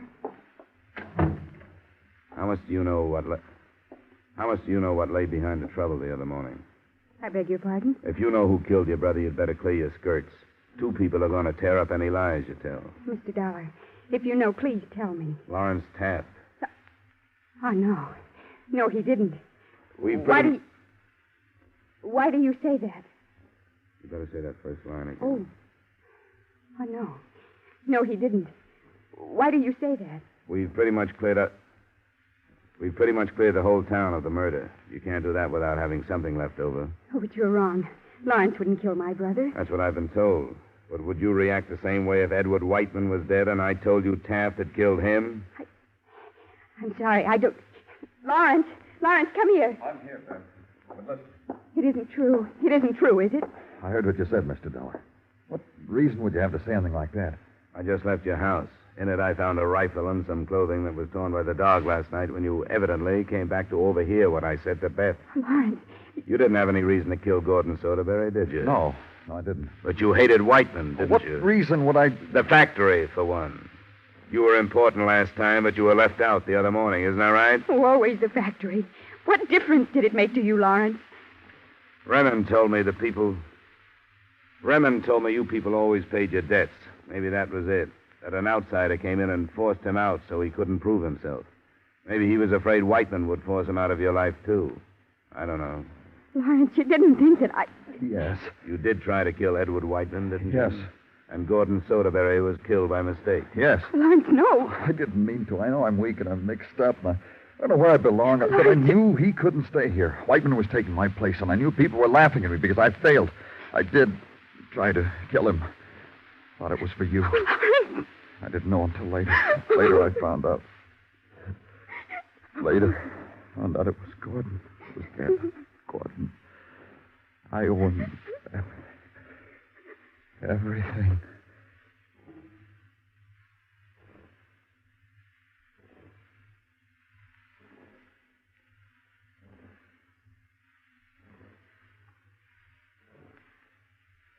Expense account item 2, same as item 1, transportation back to Hartford. Expense account total, $84.90. Remarks? None. Except that maybe the now wealthy Beth Soderbury may have been right. That anybody with generations of background in an insular village like that does take a gamble when he comes out. To say nothing of a half-generation Hartfordian when he goes in. Yours truly, Johnny Dollar.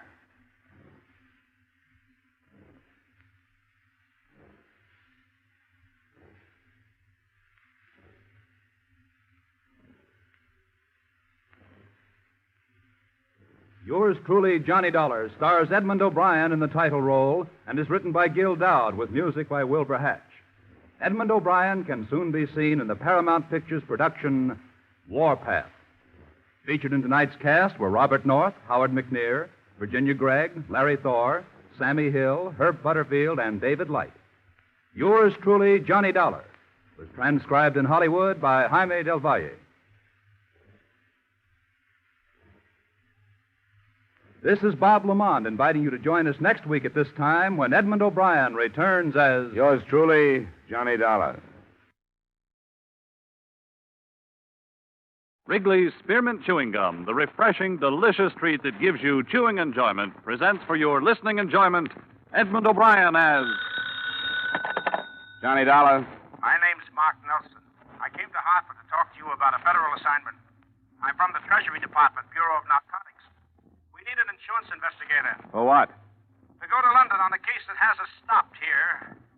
I'm in the Commonwealth Hotel. I'd like to have you come over. Wait a minute. What's insurance got to do with it? Our company took a policy on a few $1,000s worth of trunks en route to London. Somewhere in the load is $500,000 in narcotics. We want you to take the trip with it.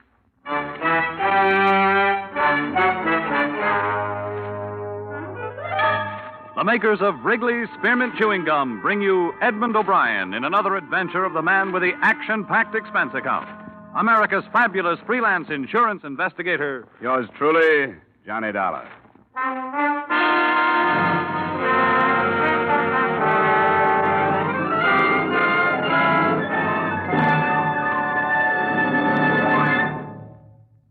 To make every day more enjoyable, treat yourself often to refreshing, delicious Wrigley's Spearmint Chewing Gum. Here's a taste treat you can enjoy indoors, outdoors, at work, or at play. The cool, long-lasting mint flavor refreshes you. The smooth, steady chewing helps keep you fresh and alert. Adds enjoyment to whatever you're doing. Wrigley's Spearmint Chewing Gum. Healthful, refreshing, delicious.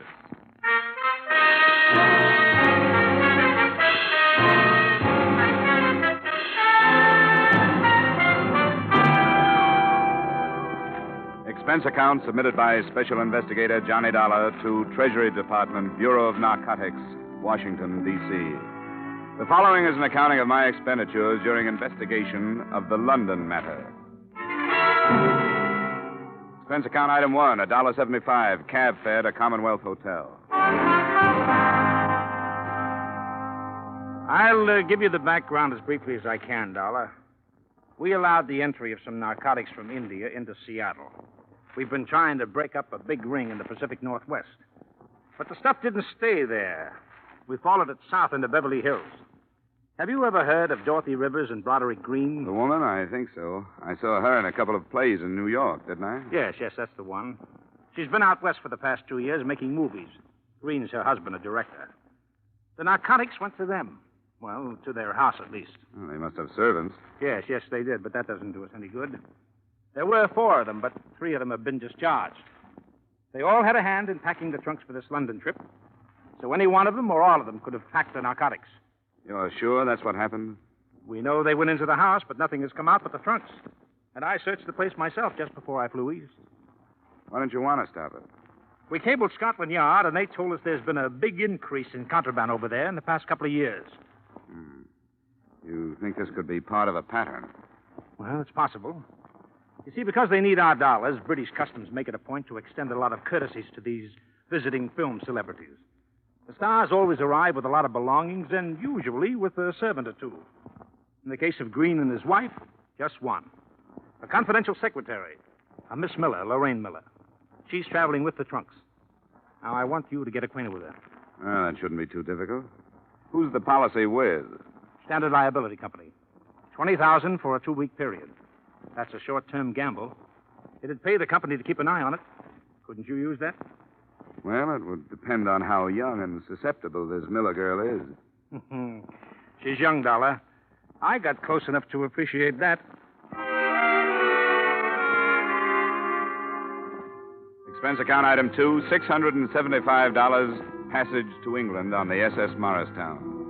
Before boarding, I received a few more bits of instruction by phone from T-Man Nelson. We've been in touch with Scotland Yard again, Dollar. They're assigning one of their best men to the case. An Inspector Finch. He'll arrange to meet you when your ship docks. We sent him a description. Yeah, Finch. Okay. What else? Well, we still aren't sure about the Miller girl, but her brother is going on the same ship. That could happen. He's got a passport under another name, Miles Fanning. Now, if you need help on the trip, the ship's detective is Clarence Dawn. Dawn. Okay, I'll find him. Okay, Inspector Finch is in London, and I'm flying over in a few days. I'll find you. Hey, Nelson, are you sure you trust me? I'll let you know when we finish this thing. Bon voyage.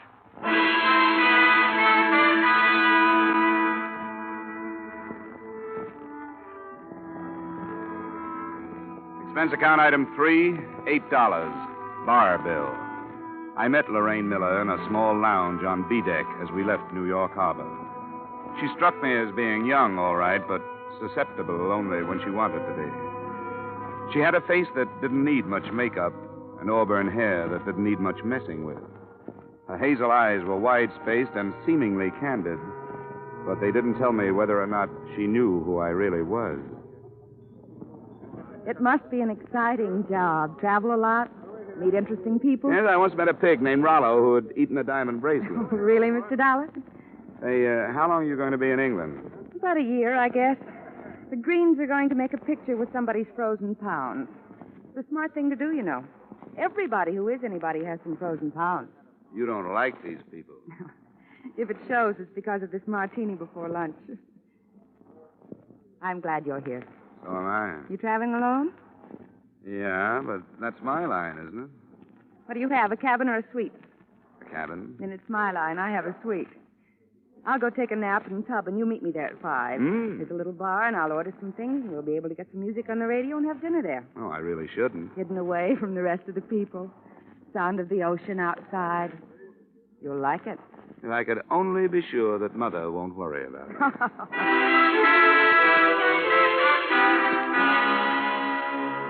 The cocktails were good, and so was the dinner. But the radio was full of static, and, as far as my assignment went, the conversation was unsatisfactory. I learned a lot about Lorraine Miller and a little about the Greens, but none of it tied in with the case. The whole evening made it almost impossible for me to suspect that she could be mixed up with narcotics until the fourth brandy. Jim? What is it? Oh, no. Porthole. Somebody pushed it open. It blew open. It startled me, that's all. Somebody pushed it. You saw him. You started to call out his name. No, I didn't, Johnny. It startled me so. My mind was 1,000 miles away in that Come over here and sit down.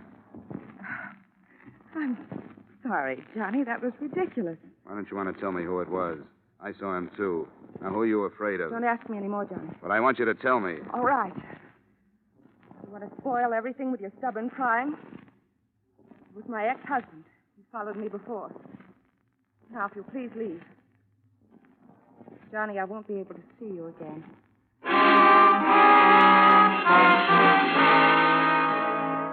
Selfishly, I was sorry it had to happen, but it meant progress. I knew it had been a brother outside the porthole, and she was covering up for him. The portly, balding ship's detective, Clarence Dawn, was sporting a well-worn flannel bathrobe and Congress gaiters when he let me into his cabin a half hour later. Well, welcome aboard, Dollar. They told me about you. Yeah, I looked for you up in the ballroom. I never bother with the ballroom the first night out. The con merchants are just picking their marks. The slick gamblers are softening the suckers by letting them win. Nothing you can get your teeth into first night out. Tomorrow I go to work. Sit down, huh? Yeah, thanks. Customs told me you might contact me. Always glad to help if I can. Thank you. There's a passenger aboard named of Miles Fanning. Fanning? Well, I got a duplicate list here somewhere. Oh, yeah. Baggett, Fallon, Fanning. Miles D. Fanning. 22 on C. Yeah, that's the name. You know anything about him? Oh, let's see. I keep a notebook. Names of some of the hot ones that make the crossing. Fanning. Well, he's not here. Don't know anything about him. What's his specialty? Well, this trip he's using forged papers. Fanning's not his real name. Say, I'd better report that, hadn't I? No, the federal men want him left alone. Is he hot? He could be. Oh, yeah. Can't let me in on it, huh? I know how it is. I wish you'd pick him out tomorrow. Keep your eye on him for me. Sure, absolutely. Glad to help. Anything special you want? I'd like to know if he meets the girl on number 12A deck, Lorraine Miller. Auburn hair, hazel eyes, about 5'4". Got it? I'd like to know if he sends any cables ahead to London. Like to see copies if I could. I'll get word to the radio operators right away. Thanks for the cooperation, Dawn. I'll check back with you tomorrow night. Right.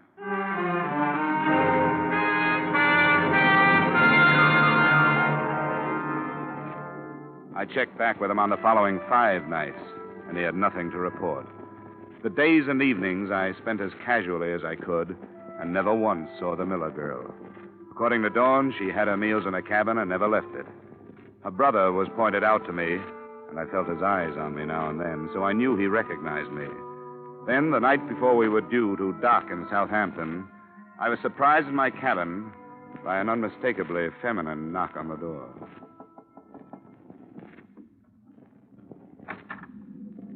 I think I owe you an apology. Well, I didn't expect it. Come on in. Sit down. I'm sorry, Johnny. I wish I hadn't blown up. Why did you? I don't know. I guess because, well, it was hardly the time for an ex-husband to come prowling around. It was too bad. The trip that started out to be a lark, this one has turned into a big flop. Have you enjoyed it? Well, I've met a lot of those interesting people, bridge players, deck tennis players, kind of ask-the players, fat old gossips with jewels, drunks, nothing like that. Yes? This is Dawn, Dollar. Yes, Mrs. Johnson. Oh, you can't talk. Yes, that's right. I'll make it short. They met after dinner. Fanning went to the Miller cabin. Oh? I'm awfully sorry, Mrs. Johnson. I couldn't make it tonight. A previous engagement, but thanks for calling. I'll stay on him and see you later. I hope you find somebody.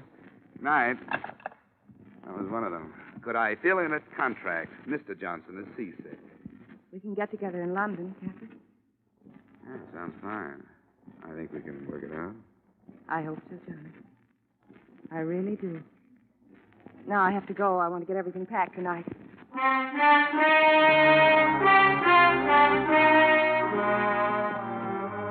I poured myself a nightcap after she'd left. A big one, because I was confused. I didn't know why she'd come, or how much she knew about the narcotics, or how much she thought I knew. was the first drink I'd had in my cabin out of my own bottle, and it was the last. I felt it the minute it was down. There was nothing I could do about it. But it was painless. The ship seemed to roll more heavily, and I pitched forward toward my bunk. After that, the ship could have sunk, and I wouldn't have known about it.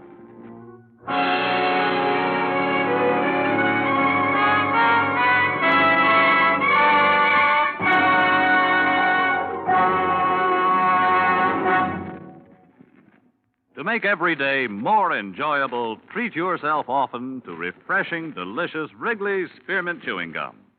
The lively, full-bodied real mint flavor cools your mouth, moistens your throat, freshens your taste. And the chewing itself gives you a little lift, helps you keep going at your best. So for real chewing enjoyment that's refreshing and long-lasting, always keep Wrigley's Spearmint Chewing Gum handy. Healthful, delicious Wrigley's Spearmint Gum will make every day more enjoyable. And now, with our star, Edmond O'Brien, we return you to the second act of Yours Truly, Johnny Dollar.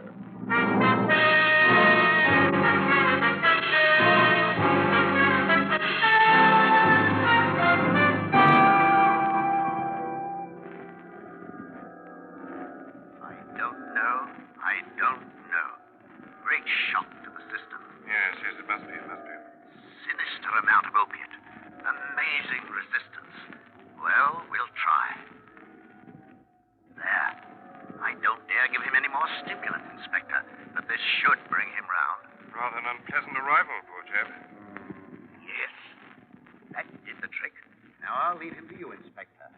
Keep him awake, but don't expect too much at first. Yes, of course. Thank you, Doctor. Mr. Dollar? Mr. Dollar? Can you hear me, sir? Huh? What? You must try to stay awake. Can you open your eyes? Who are you? Chief Inspector Finch of Scotland Yard. Oh, the girl. I'm afraid Miss Miller has disembarked. Fanning? He's being followed by one of my men. Mr. Dollar, your system received a large amount of opiate, enough to render you unconscious for almost 12 hours. Do you know who administered it? We're in Southampton. Yes. It was a girl. She come to my cabin and there was a phone call. A phone call, sir? Yeah, the ship's detective has been giving me a hand, keeping his eye on Fanning. I wasn't watching her. She must have drugged the whiskey while I was talking. Oh, I was stupid. I shouldn't worry if I were you. The situation is nicely under control. The trunks? En route to the Green residence. However, the men in the lorry with it are from Scotland Yard. They'll unpack them, and I assure you nothing will pass unnoticed. Nice going, Inspector. Thank you, sir. We like to try. Now, if you could raise yourself and drink some of this coffee. All right. Yeah. Shouldn't be this hard. Nasty experience. Okay, let's have the coffee. Yeah. Splendid. When you feel strong enough, we'll have an ambulance move you into my flat. You may rest there, and we shall await developments.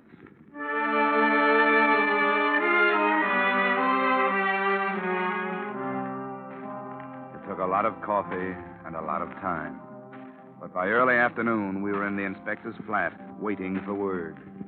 It came at 4:30.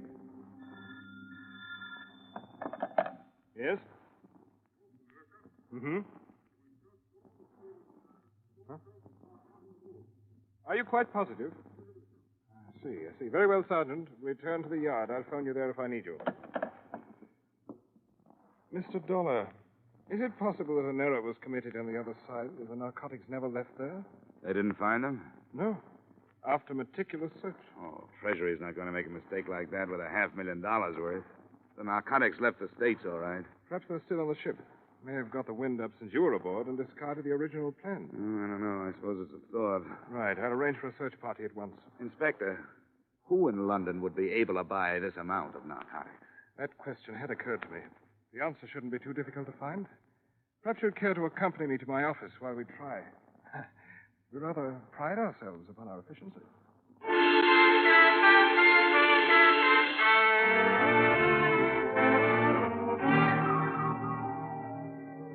10 minutes after we got there, the ponderous machinery that is Scotland Yard started grinding out files on criminals. They were indexed according to every possible feature or characteristic. In the space of 2 hours, we had the name of every known narcotic suspect in London, and flying squad men had been sent out to cover them. But the first report that came in was negative. The ship had been searched without success. Then the phone rang again. Inspector Finch. Huh? Oh, yes, he's here. Mr. Dollar? Oh, thank you. Oh. This is Nelson, Dollar. I just got in. Oh, good. Have you heard about the mess? Part of it. I went down to the ship. Joan told me what happened to you. Are you all right? Yeah, sure, I'm all right, but the stuff got through. It's loose someplace here in London. The trunks? Unloaded and searched by Scotland Yard men, nothing. What about the girl? She's being watched. Anything on Miles Fanning? Well, the Yard's tailing him, too. Say, Nelson, are you sure the narcotics were put aboard the ship? Positive. But I'll get right on the transatlantic phone and get somebody to recheck the trail. I'm staying at the Empire. Call me if something breaks. Yeah, right. Treasury man, he's going to check the States to see if there was a slip. Good. $500,000? Rather a nuisance having that. This may be something. Yes? Mm-hmm. I see. Yes, at once. See, there's a driver and a radio cars at the main entrance. We want to stay in touch. Thank you. What was it? Any progress? Yes. Most unpleasant progress. The constable I assigned to follow the chap who calls himself Fanning has been shot to death. Oh?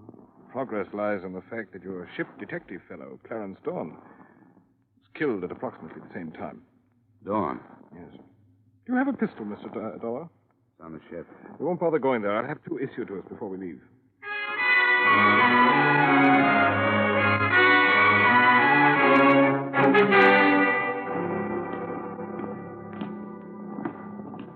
I spoke to Constable Wilde before he died, sir. He said he heard shots and ran into the house. By the time he reached the corridor, this Fanning bloke was leaving his room. He tried to stop him. I see. And Fanning? He bolted out the back way, sir. Did he say if he was carrying anything? No, sir. He, hold on a minute. That's what he was trying to say. Port, he said before he died. He was trying to say portmanteau. It's still expensive, Progress. That's the room, sir. Yes. Hey, Constable, hop down to the car like a good chap and ask the sergeant to radio in an addition to the Fanning description. The fact that he's carrying a traveling bag. Yes, sir.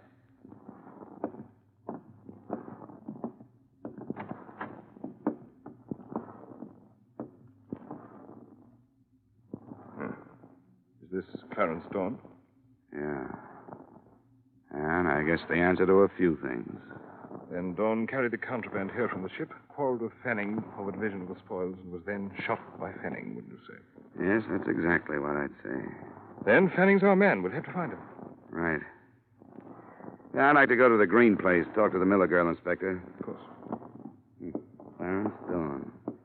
You know, I thought... How could I have been so stupid?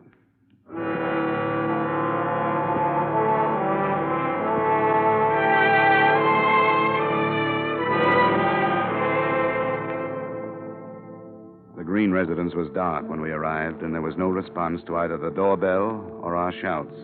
We pulled up a few yards, and while we waited, we listened to the nervous talk between the radio cars that were combing the city for the man we called Fanning. South of this afternoon. A man answering the Fanning description has been reported in the square. Request flying squad men to search the building. That's 3.5 hours we've been here. Must be 1 million men in London who answer his description. And so we shall have to question 1 million men. 47Y, 47Y to 14B. Are you still in Charing Cross Road? Over. 14B, 14B here. Still in Charing Cross Road, over. 47Y to 14B. Investigate 1936 Bentley crossing into your section. 1936 Bentley. Close coupled sedan. Black. Registration GY4110. GY4110. Acknowledge. Over. Cut it, Sergeant. Cut it. 14B acknowledging. Sergeant. Registration GY4110. Switch off the receiver. Oh, yes, sir. There's a car. Looks like it's stopping. It's a taxi. There she is. Come on, Inspector. But let me do the talking, will you? Right you are.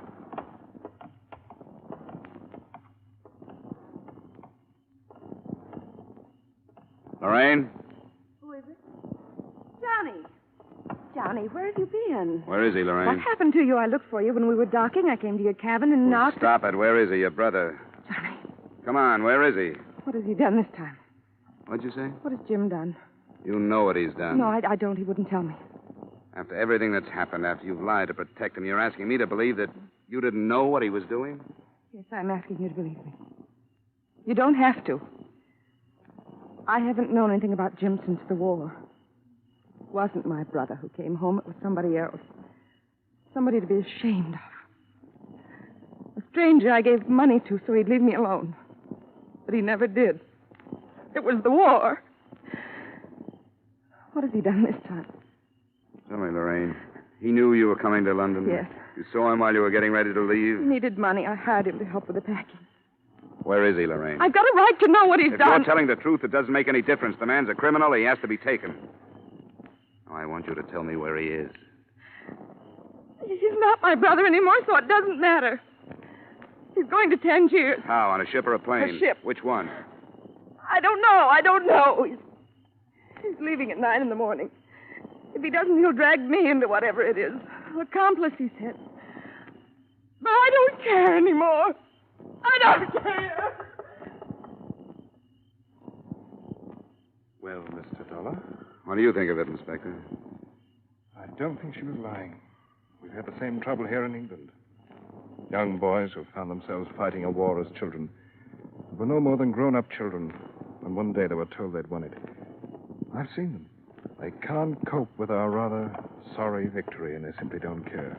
Loyalties mean nothing. They want money, and they don't care what they do to get it. Perhaps you, an American, and I, an Englishman, are partially to blame.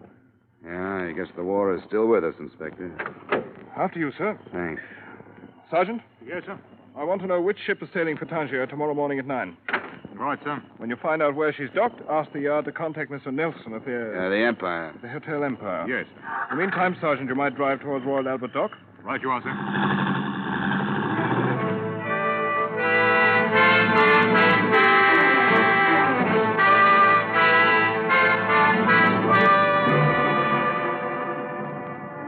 The ship turned out to be the city of Bombay. Before we drew to a stop at Royal Albert Dock, we passed through what must have been half of the mobile police force of London.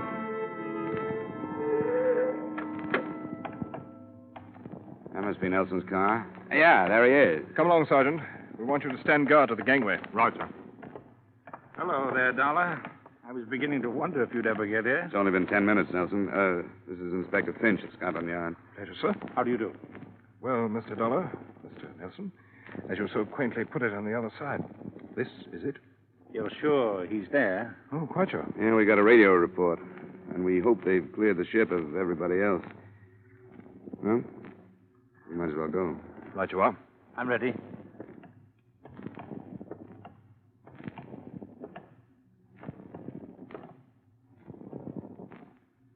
Mr. Dollar? It's up to you. Thanks. You there. Is Mr. Fanning aboard? Aye, he's aboard. Stay here, Sergeant. Right there. You received word from Scotland Yard? I did. Then you'll allow us to come aboard after him? You can come aboard.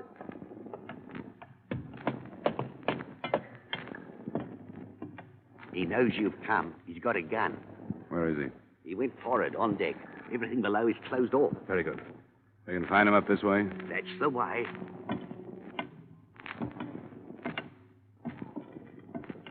There's a winch up forward. Good protection. Down behind the hatch. Hey, Miller, Fanning, whatever you call yourself. Come on out. We've got the Treasury Department and Scotland Yard here, so come on out. He won't do it. He won't, Dollar. It's too late for him. I'd better cross over to the other side while you cover me. May draw him out. Are we ready? Wait till I move down here. This is good. Good luck, Inspector. Use your head, Miller. Come on out. There he goes. Toward the bow. Don't let him get over.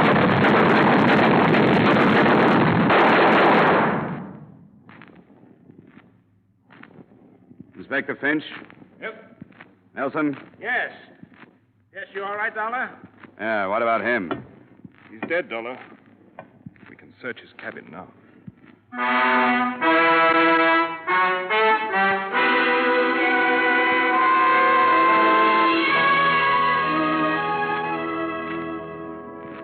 The traveling bag with its $500,000 contents was just inside Fanning's door. Expense account item 4, same as item 2. Transportation back to the States and Hartford.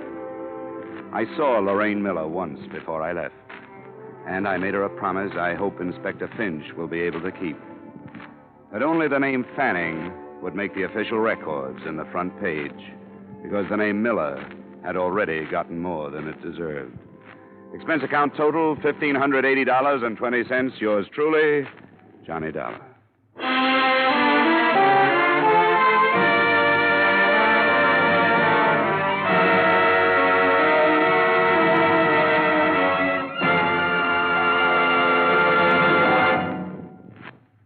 Remember, friends, to make every day more enjoyable, treat yourself often to refreshing, delicious Wrigley's Spearmint Chewing Gum. There's lots of cooling, real mint flavor in every stick. And chewing Wrigley's Spearmint helps keep you feeling fresh and alert. You feel better, work better, get more fun out of doing things. So indoors, outdoors, wherever you go, keep some healthful, refreshing Wrigley's Spearmint Chewing Gum handy. To make every day more enjoyable, treat yourself often to delicious Wrigley's Spearmint Chewing Gum.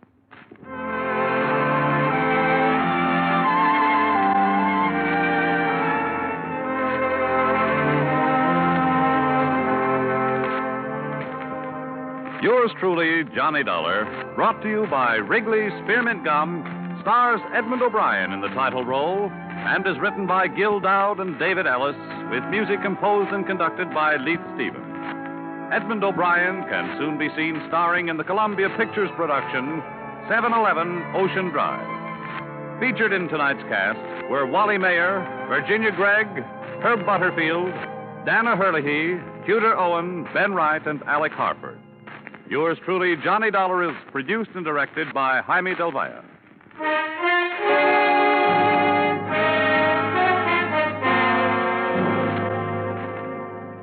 The makers of Wrigley's Spearmint Chewing Gum hope you've enjoyed tonight's story of Johnny Dollar and that you're enjoying delicious Wrigley's Spearmint Chewing Gum every day. We invite you to join us again next week at this same time when, from Hollywood, Edmond O'Brien returns in another adventure of Yours truly, Johnny Dollar.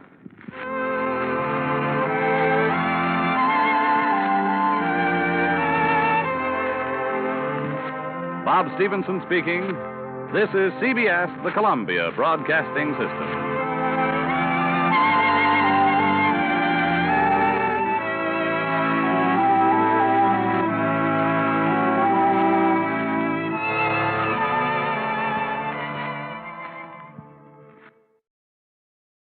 Wrigley's Spearmint Chewing Gum, the refreshing, delicious treat that gives you chewing enjoyment, presents for your listening enjoyment Edmond O'Brien as Johnny Dollar. Are you the insurance detective? That's right. Who's this? Johnny Doe for now. Do you want to crack the Calgary job? What? Calgary Products down in Camden. 300,000 payroll robbery on the first of the month. This isn't my kind of a gag. Try it on somebody else, Wait a minute. This is no gag. Check the Alliance Bonding Company in New York. They've kept it out of the papers. If you're interested, be at the same phone tomorrow night at 10. I'll call you.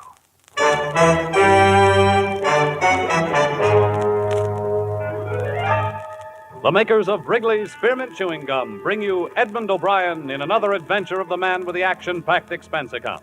America's fabulous freelance insurance investigator. Yours truly, Johnny Dollar.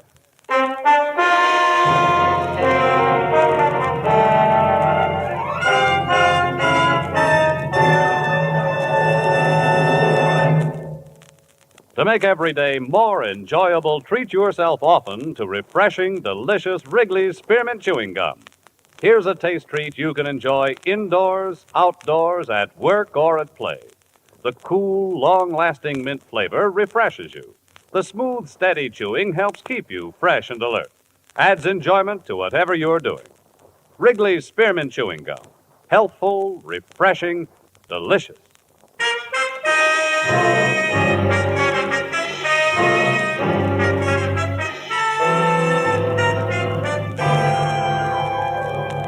Expense account submitted by Special Investigator Johnny Dollar to Alliance Bonding Company, New York City, New York. The following is an accounting of my expenditures during investigation of the Calgary matter. Expense account item 1, $10.50 transportation from my Hartford apartment to Alliance's Manhattan office.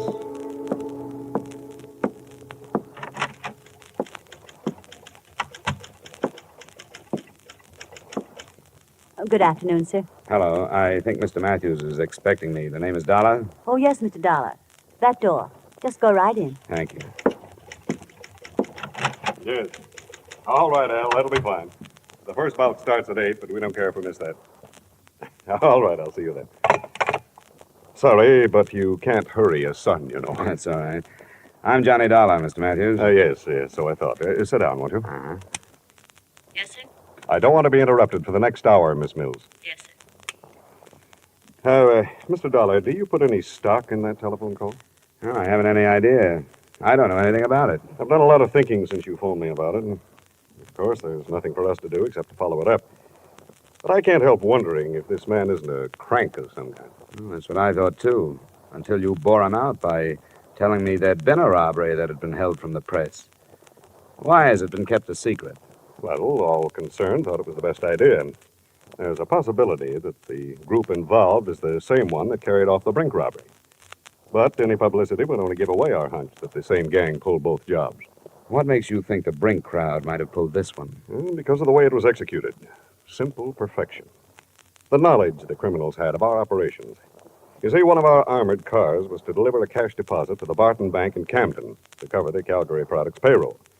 The truck simply didn't arrive. It was found later, wrecked and empty. The driver and the guards? They were found 3 miles away, bound and gagged. Their descriptions matched those at Brink's, masks and so on. Yes, it was perfection. They knew exactly when and where. What do you want me to do? I've talked it over with the rest of the Alliance executives. We want you to follow that call through, but we must insist that you make every effort to maintain the security we have established. Here are the details.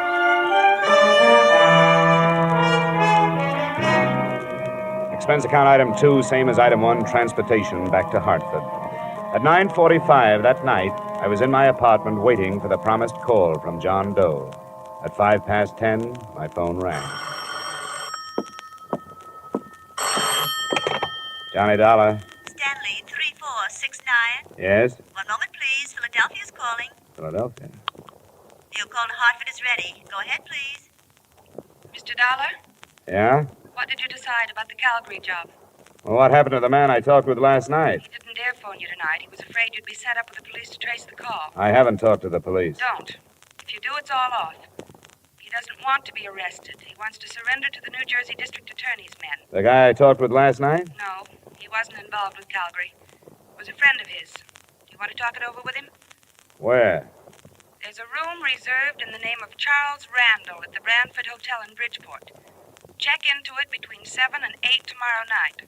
Sign the register, Charles Randall, 7458 Walnut Drive, Boston. Look, why doesn't he just take my address and come over here? He can't. Why not? Brantford Hotel, Bridgeport. If you're interested, be there.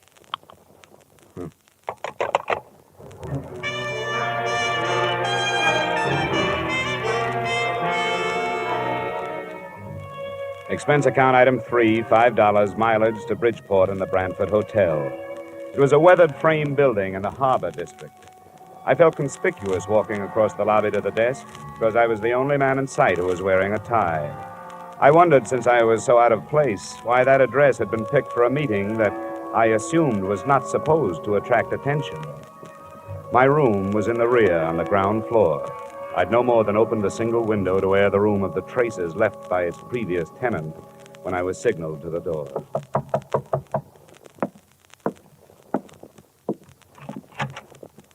Dollar? Yeah. Let me come in.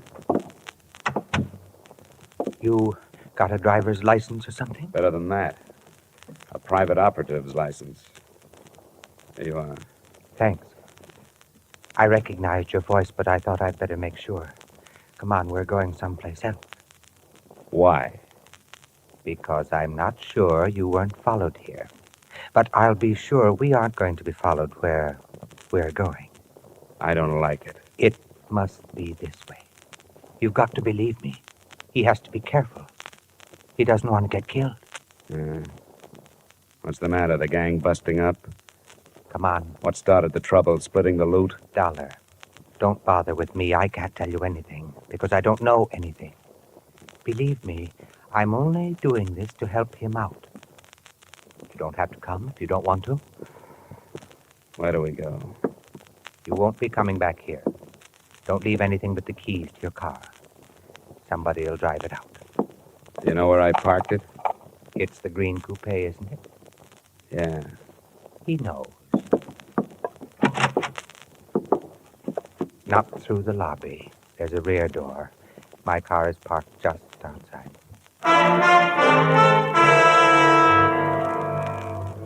We drove without speaking, crisscrossing town and backtracking until he was satisfied there were no followers, and then out of town in roughly an easterly direction, following the shore of Long Island Sound. I clocked 3 4/10 miles on the speedometer, starting at the city limits. Then he switched off the lights and turned right into a pair of ruts. Finally, we bounced to a stop in front of a cabin near the water. Watch your step. There are a couple of roots in the path.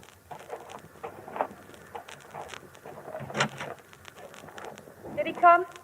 He's here. Good. You wait in the car, will you? I don't think it'll take long. The first thing that impressed me as I walked past her into the single room was her youth. She didn't look much over 20. In spite of rather nondescript short brown hair and a band of freckles across an Irish nose, she was attractive. She was very small, and her violet eyes were very frightened. I'm glad you've come. Where's the man I've come after? He left. He decided at the last minute that it would be better if he didn't meet you tonight. Look, I've had enough. I don't play this way. I don't like to be made a fool of. But you aren't. Please be patient with us. I've been patient, and all I've gotten for it is some vague phone calls, pointless instructions, and a meeting in a crummy hotel that's right out of Dime Detective. I've had enough. Please help us. How can I help you when you don't give me anything? I don't know anything. And how can I help somebody who runs away? As far as I know, he doesn't even exist. I'll show you.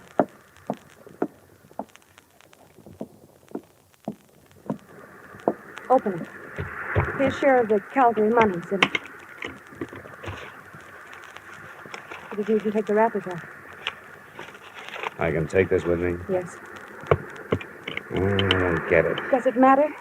He wants to give himself up. Why this way? I told you on the phone. He doesn't want to be arrested in this state. He wants to go directly to the district attorney's office in New Jersey where the robbery was committed. He'll turn state's witness? Yes. But he has a demand. Promise of immunity. It won't work. Any promise like that destroys the value of testimony. Might even bar it from the trial. It's been done. It's never promised. You'll have to take his chances on that. It doesn't have to be public. You can try, can't you? Sure, I can try it, but I won't get it. Anything else? Yes. He wants to be placed in protective custody until after the trial. How many other men were in on the job? He wouldn't tell me. I can't tell you anymore. Will you go to New Jersey? I'll have to have 2 days. I may not be able to see anybody tomorrow. All right. You'll call your Hartford number both nights at 10. You'll have to go now. Please do your best.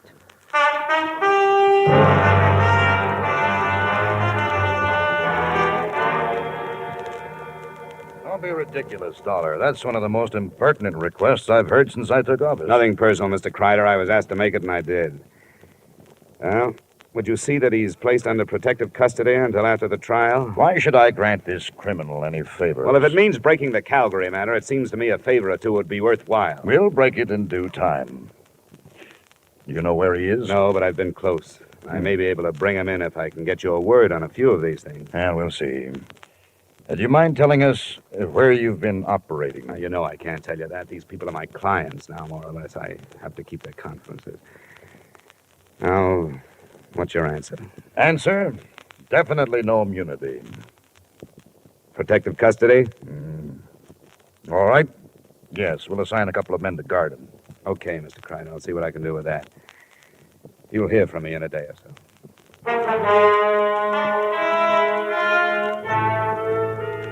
Expense account items 4 and 5, $40 traveled from New Haven to Trenton, New Jersey, and from Trenton back to Hartford. I reached home too late for the phone call that first night, but it came the next, promptly at 10, from Boston this time.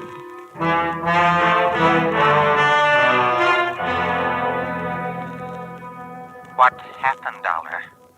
How did you make out? No worse than I expected to. Protection, but no immunity. Oh, that's not so good. They weren't too happy with the situation. I think because they want to make an arrest themselves. Were you followed? Yeah, 2 men.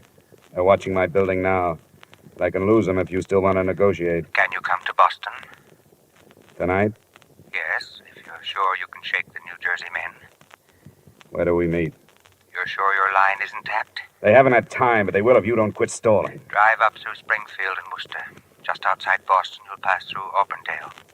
On the other side of it, there are 2 bridges. After you've crossed the second one, pull off the road and wait. All right, I'll be there.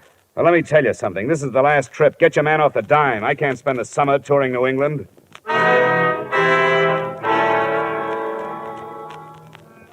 I slipped out of Hartford, found the second bridge beyond Auburndale, pulled off the road, and sat there, listening to the night. I sat there for an hour before anything happened.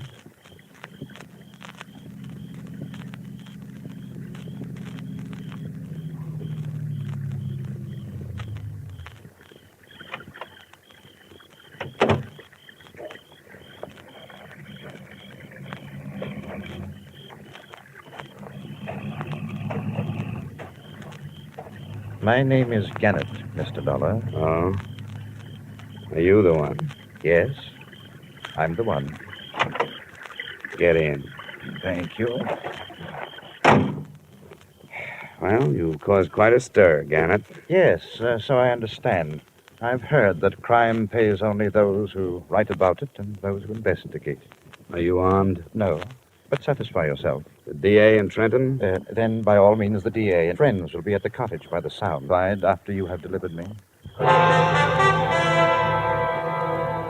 It wasn't a silent trip, but the subject of our scattered conversation was always far removed from the Calgary matter. Gannett's only typically criminal attitude was one of fear. He was never satisfied that we weren't being followed. We weren't. I learned that at 9:30 the next morning when we pulled up in front of the State Building in Trenton. We hadn't been followed. They were waiting for him.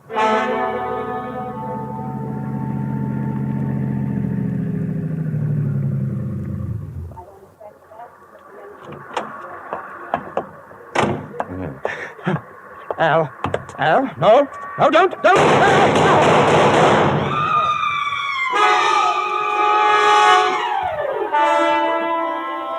Someone in the crowd, it was impossible to know who, shot Gannett to death and disappeared in the confusion.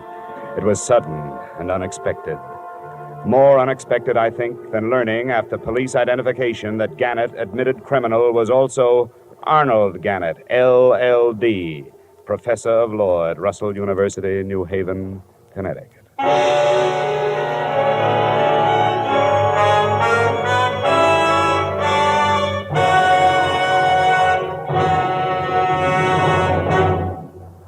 To make every day more enjoyable, treat yourself often to refreshing, delicious Wrigley's Spearmint Chewing Gum.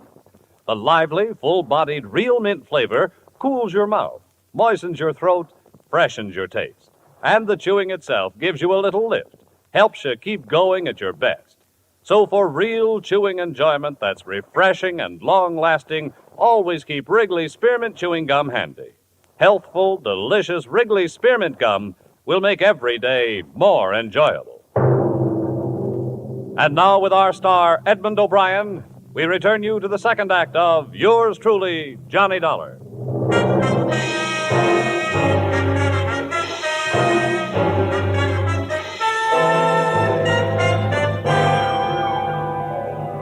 A lot of answers died with Professor Arnold Gannett on the sidewalk in front of New Jersey State Building, but one had been born at the same time. They answered why the police of 6 states had made no progress in the Calgary case. They'd been following usual procedures, carrying out their investigations in criminal circles. There was nothing for me in Trenton except the possibility of a session of questioning by the district attorney's men, so I faded out of sight and started back towards the cottage on Long Island Sound.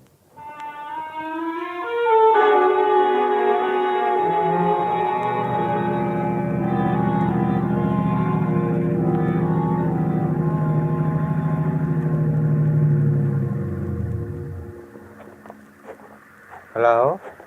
Hi. Did it go all right? No, it didn't. It blew up. Somebody was waiting for us in Trenton. He killed Gannett as he got out of the car. I thought we were careful enough. You were careful here and in Boston, but nobody was following you. They knew where he was going and waited for him. How did they find out? I don't know. He never told me anything about it. Where's the girl? She's asleep. She stayed awake all night. I don't know what this is going to do to her. She's his wife. She'll have to know. You're right. It'll be in the papers tomorrow, won't it? She was going back to New Haven in the morning. But I can't do it. I don't want to go in. I think you'd better. I don't know who you are, and so I don't want to lose track of you. Come on in with me. Very well.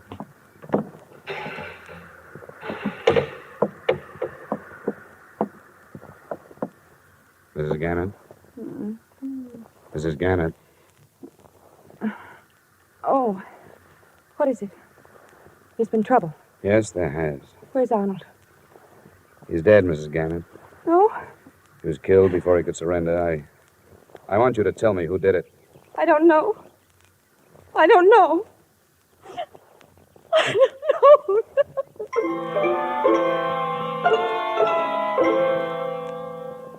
I gave her an hour to get hold of herself. During that time, I learned that the other man at the cottage was Earl Becker of Bridgeport and a gardener at Arnold Gannett's school. Enclosed, please find a copy of his statement. I'd known Arnold Gannett since he was a student at Russell University. We got to be good friends when we started to fish the Sound together. We didn't have anything else in common, but that sort of thing draws men together. I didn't know anything about the robbery until he told me he was in on it. That's all he told me. When he asked me to help him surrender, I said I would. When I returned to the cottage, Mrs. Gannett was dry-eyed. Mr. Dollar, I appreciate what you've done. You tried to help us, and I know that you're not to blame for anything. Well, there was no way to stop it. It's all finished now. Now I want you to go back to Hartford. Oh, it's not as simple as that. I've put myself out on a limb with the New Jersey district attorney. I won't get off it until this is cleared up. Are you telling me the truth when you say you don't know who your husband was teamed up with? I don't know. He wouldn't tell me. He said it was safer if I didn't know. What did he tell you? Nothing until after it was all over. 2 weeks after. And I knew he was awake at night because something was troubling him. He couldn't lie to me. Your husband was a brilliant man, a doctor of letters. How did he get mixed up in this thing? On Tuesdays, he taught criminal psychology. Before the end of the semester, there was a lot of discussion on the Brink robbery in Boston. And he thought he had the best theory of all. That the men who robbed Brinks had never been criminals before? Yes. And were able to come back to their respectable lives and hide in them. Did he offer that theory to his classes? No. That's what started it. He couldn't get it out of his mind. He told you this? Not until afterwards. It grew into a challenge that he had to do something about. So he did it. And was successful. When he told me, I made him promise to give himself up. I made him do it. I'm sorry I have to keep after you, but there are things I have to know. These classes of his, how many students? It was a large enrollment this year. There were hundreds. Did your husband ever mention a man named Al? Oh, there were so many. I can't remember. Well, he must have kept records. Where can I find a list of his students? At our house in New Haven. Well, then we'll have to go there. I'll be outside. Please let me know as soon as you feel able to leave.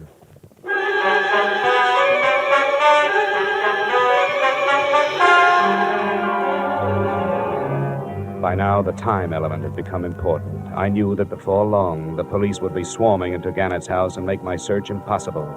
I also knew I'd be dragged back to New Jersey for questioning. On the way into town, I tried to get some more information from Mrs. Gannett, but no luck. She apparently knew nothing of her husband's actions. It was 6 p.m. when she opened the door of Professor Gannett's office. Across one wall stretched a row of file cabinets, his records and lists of students.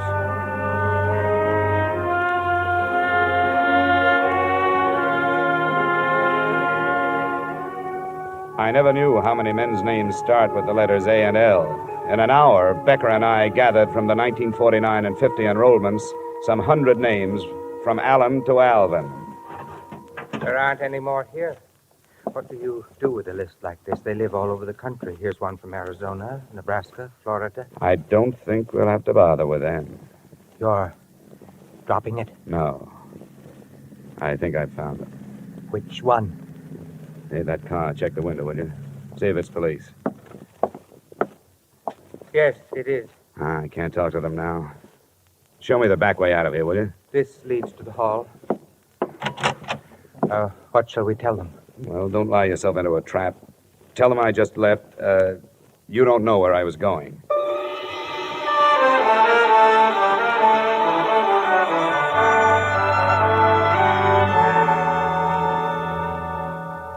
Have you read the papers, Mr. Matthews? Professor Gannett?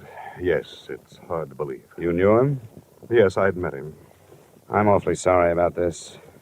But now you know how the robbery was carried off with such perfection, don't you? What do you mean? You mentioned it yourself. They knew exactly where the armored truck would be and when. Your son Albert was a student of Professor Gannett's. What are you intimating? Well, there are thousands of students at Russell. I don't know of any other who has connections with the company that was robbed. I won't stand for this. The crime was committed because of a fixation Professor Gannett had about the Brink robbery. He felt he had to prove that respectable people could commit a crime and get away with it. He did it. But he couldn't have without knowing where your truck was going and approximately when it left New York. Where is your son? Strangely enough, this possibility had crossed my mind, too, but I just can't believe Where it. is he? He's in his room, packing for a canoe trip up in Vermont. Which one is his room? I'll show you. Come on, it's upstairs. Your suspicions are very strong, aren't they? Yes, they are, Mr. Matthews. What have you learned about my son? That his name is Albert. Then there is no proof. I don't know. I want to find out. But he would have no reason to do anything like this. I have always given him everything he wanted. But he's a brilliant boy, much too intelligent. Here's his room. Al? Yes, Dad? What is it? May we come in? Well, I was just finishing... Oh, I'm sorry. Al, this is Mr. Dollar. I'm the investigator working on the Calgary matter. Oh? Well, excuse the room. My stuff's all over the place. I'm going up north. Where were you this morning at 9 o'clock? Why, What is this? Where were you? I don't see that it makes any difference. It does. Because I was with Professor Arnold Gannett at 9 o'clock. Before he was killed, he called to somebody named Al. What does he mean, Dad? I don't understand. Mind if I look over your room? For what? For a gun. A .38 from the sound of it. The police will be able to check the slugs that killed Gannett. Dad. Yes, Albert? Dad, I did it. I don't know why. I don't... What'll I do? I don't know. Dad, it wasn't supposed to end like this. Dad. I can't help you now, son. All right. All right, then I'll get away. No, you don't. It's no use. Get away from me. Oh. I'm sorry, Mr. Matthews. Yes, Mr. Dollar. I'm sorry, too.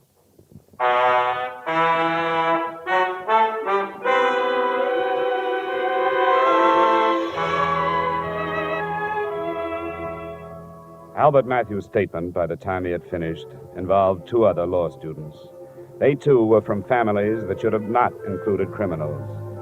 And I wonder if Professor Gannett's unsuccessful experiment doesn't mean that the Brink robbery, $2 million, wasn't committed by persons now hiding behind respectable lies. Expense account total, $1,180. Yours truly, Johnny Dollar.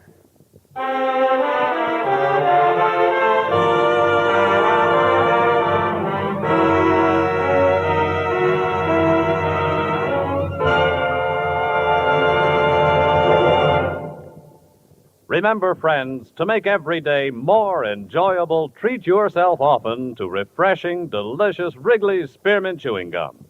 There's lots of cooling, real mint flavor in every stick. And chewing Wrigley's Spearmint helps keep you feeling fresh and alert. You feel better, work better, get more fun out of doing things. So indoors, outdoors, wherever you go, keep some healthful, refreshing Wrigley's Spearmint Chewing Gum handy. To make every day more enjoyable, treat yourself often to delicious Wrigley's Spearmint Chewing Gum.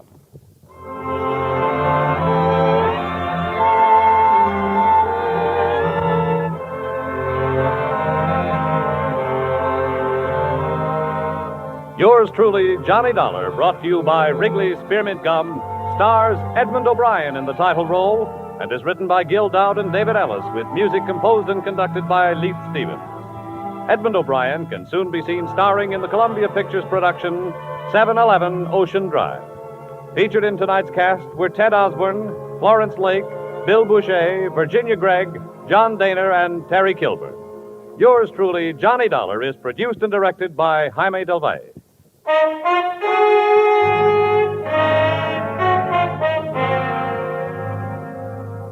The makers of Wrigley's Spearmint Chewing Gum hope you've enjoyed tonight's story of Johnny Dollar and that you're enjoying delicious Wrigley's Spearmint Chewing Gum every day. We invite you to join us again next week at this same time when, from Hollywood, Edmond O'Brien returns in another adventure of... Yours truly, Johnny Dollar.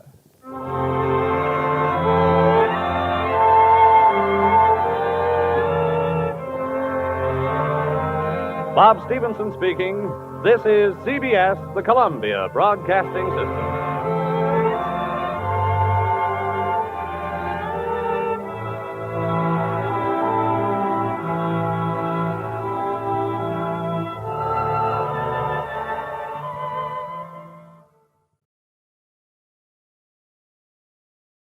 From Hollywood, it's time now for Edmond O'Brien as...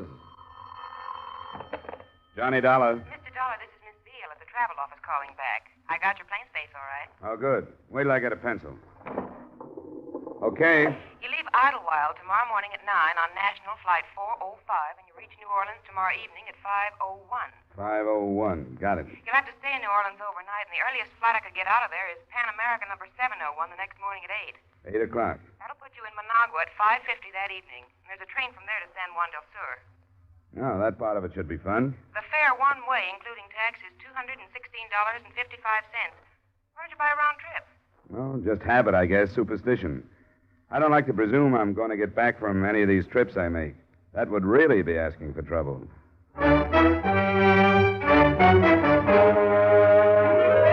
Edmond O'Brien in another adventure of the man with the action-packed expense account, America's fabulous freelance insurance investigator. Yours truly, Johnny Dollar.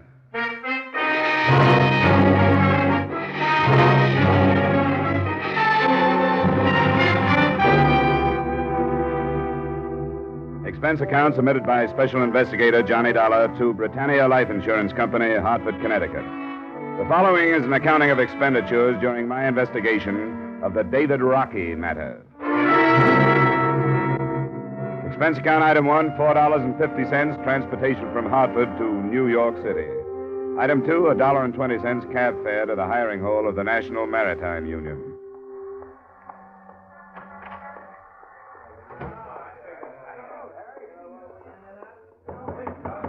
Tom. I talked with you on the phone, Mr. Richter. Dollar? Oh, yeah. Well, like I told you then, your man is in San Juan del Sur. Or if he left, we don't know about it. I hope he's there. I've got plane reservations. I called the Edwardson line. That's the outfit he was sailing for. I want to double check on our records, and theirs are the same. He missed his sailing in San Juan del Sur. They signed on a local man as far as Panama. The ship was the Lyle Edwardson? That's it. Can you give me anything that would help identify him? Well, here's his signature and his last job assignment card. Oh. Can I keep this? I guess so, sure. Thanks. Let's see, here's his membership book number, 146544. Uh-huh. All right. Would you happen to have any photographs in your file? No, but the Coast Guard office would, on his certificate of identification and certificate of service. They'll both be in a file on him over there. Good, that's what I need. I wouldn't know him if I did find him. I'll fix you up. Naturally, I'm curious, you flying all the way down to that port. What do you want with this David Rockey? Mind telling me? He just became a millionaire. What? Well, when Rocky was a kid, he was adopted by a Titus Morgan in Boston. Wealthy man. He just died, leaving everything to Rocky. How do you like that? $1.5 million, including $50,000 in insurance. That put me on the case. How would you like to get some news like that? I don't think I could take it. Well, thanks a lot, Mr. Richter. That was nothing. Yeah, when you find this guy, ask him if he can spare a few bucks for the seaman's home, will you?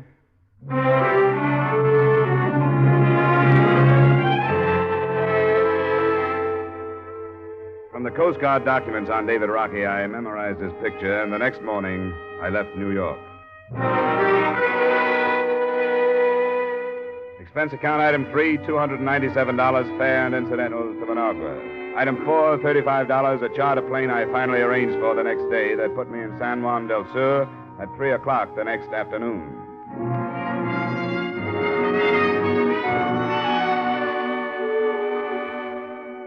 I found hotel accommodations and then looked up the local office of David Rockey's last employers, the Edwardson Steamship Lines.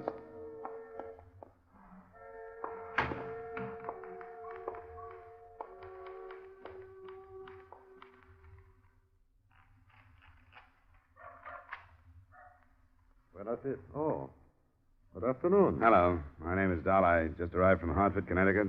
Well. My name is Wall, Clayton Wall. How do you do? Mr. Wall? Why on earth would anyone leave Hartford to come to a place like this? I'm an insurance investigator. I was sent down here to find a seaman who sailed on one of your ships, David Rockey. Remember him? Oh, yes. Certainly I remember him. Did you say insurance investigator? That's right. Why did you ask that? Oh, I just wondered. What do you want with him? He has some money coming from a policy and an estate. Oh. I think I'd go back to Hartford, Mr. Dollar. Why? David Rockey is not in a position to hear about money up in the States. Oh? He's in jail. He's being charged with murder. Oh, I see. When did this happen? I'm afraid I don't have all the particulars. The papers, they aren't famous here for accurate reporting. But he missed his ship, you know. That was not quite 2 weeks ago. Yes, I've been told that. I believe the reason was a drinking bout. And as a result of it, this employee of ours, a Nicaraguan, was killed. Stabbed to death, I believe. Why didn't anybody know about this in New York, his union or your company? Things move very slowly down here. Well, you must be in contact with your New York office. My communications are of a purely business nature, Mr. Dollar. I suppose that sounds rather inhumane. Yes, matter of fact, it does. This office handles many thousands of dollars each year for the company, and I have to protect its position. You mean that's why you didn't report this trouble of Rocky's? And if I had, it would have meant interference with the officials. And that wouldn't have been good for you? It would not. One who wants to continue in business here doesn't interfere with the Guardia Nacional. It is both military and police. And like in all countries, they have legal procedures. I take it you haven't seen Rockey since he was arrested? No, I haven't. Well, I hope you don't mind if I do. I'll be blunt with you. As long as the interference doesn't stem from this office, I think it's highly in order. I wish you luck, Mr. Dollar. And I'd like to have you tell me how you come out. I'm not as heartless as I sound. No, sure. Just a good businessman.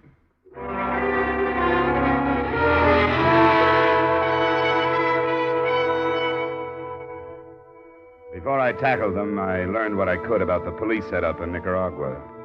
The Guardia had been organized originally by American Army and Marine officers. A lot of what I dug up would have been good news to criminals, a couple of thousand men enforcing laws in the country about the size of New York State.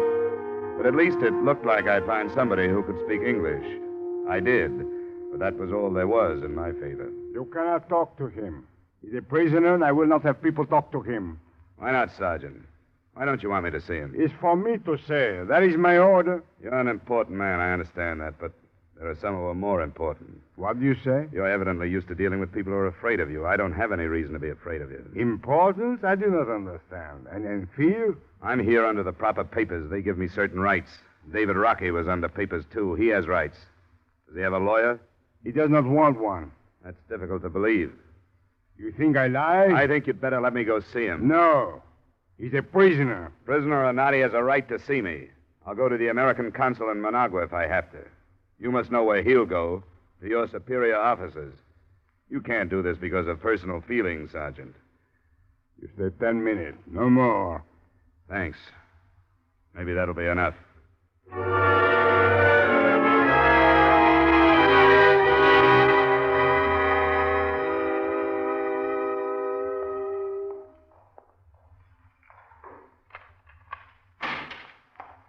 Who is it? Don't you have a light? No. Who is it? My name is Dollar, Rocky. I came down from the States to find you. That's a laugh. I know how these things go. They haven't even heard about it up there, so why should anybody come looking for me? Titus Morgan died. Oh, I'm sorry to hear that. What does that have to do with it? He, left you a little money, some insurance. Company wanted to find you so they could clear their books. Is this a fact? Yeah. What about this murder charge? If you've been outside, you know more about it than I do. This is where I woke up, and this is where I've been. I don't know what's going on. What do you mean, this is where you woke up? I got drunk. I don't remember getting here. You know about the murder charge? Oh, yeah, they told me about that. What happened? I don't know. I drank too much. It almost seems like I got a Mickey. Did you kill this guy? Are you on the level? Certainly I am. Here, hold my wallet while I get a match. That's my operating license. My cards are inside. Connecticut. It's close to home. I'm sorry I was so suspicious, but you could have been working for the police, coming in here to give me some false hope and make me blab. What about the killing? I don't remember. I don't know what happened. His name was Sagasa. He was foreman of the longshoreman crew that loaded us. I know that. Well, I didn't have to stand watch that night, so I went with him. I've done it before. I knew him. There were all these drinks at his place finally with his wife. I remember midnight, but not much after that, except half remembering going to bed because I was so stiff. You went to bed there? I'm not even sure of that. I think so. I don't remember going anyplace else. And believe me, I've been trying to. What then? I don't know. Almost like a nightmare. I can remember the police being there. In the morning, I was here. And that Sergeant Ortega won't tell me what's going on or let me see anybody. I don't even know how he was killed. He'd been stabbed. He was lying on the floor in the middle of the front room. I wouldn't have any reason to kill Emiliano. You remember who was with you? Yeah, there was his wife, as I said. What's her name? Misha. Tell me about her. Well, there's nothing about her. She's Sagasa's wife. After I met him, I met her. I've made this port quite a few times and got to know them both. Mm-hmm. Who else was with you? 2 other men.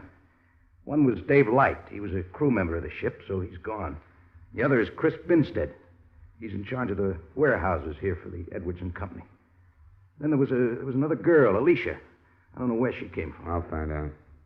You're really going to look into it? Yeah. I don't see an American sitting here in a black cell without somebody helping him. I won't say I've been praying, but if I had been, you'd sure be the answer to them. I'll let you know what I find out. And Mr. Morgan died. That's right. He was a great man. I wish I'd stayed home. I'll try to see you tomorrow night. Hey! Hey, let me out!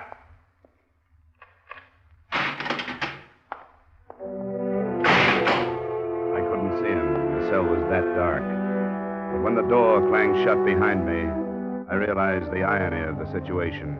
The heir to $1.5 million fortune in a jail cell in Nicaragua without rights, privileges, or even light.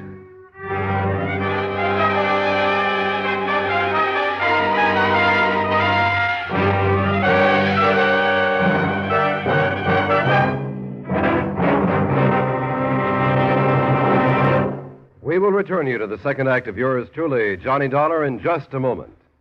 Every Saturday night, Americans from coast to coast play Sing It Again. Do you? Well, if you don't know the fun and excitement you're missing. Prizes galore, plus a special jackpot prize if you can name the Phantom Voice. So stay at home, play at home on Saturday nights, when over many of these same CBS stations, Dan Seymour says it's Sing It Again. And now with our star, Edmond O'Brien, we return you to the second act of yours truly, Johnny Dollar.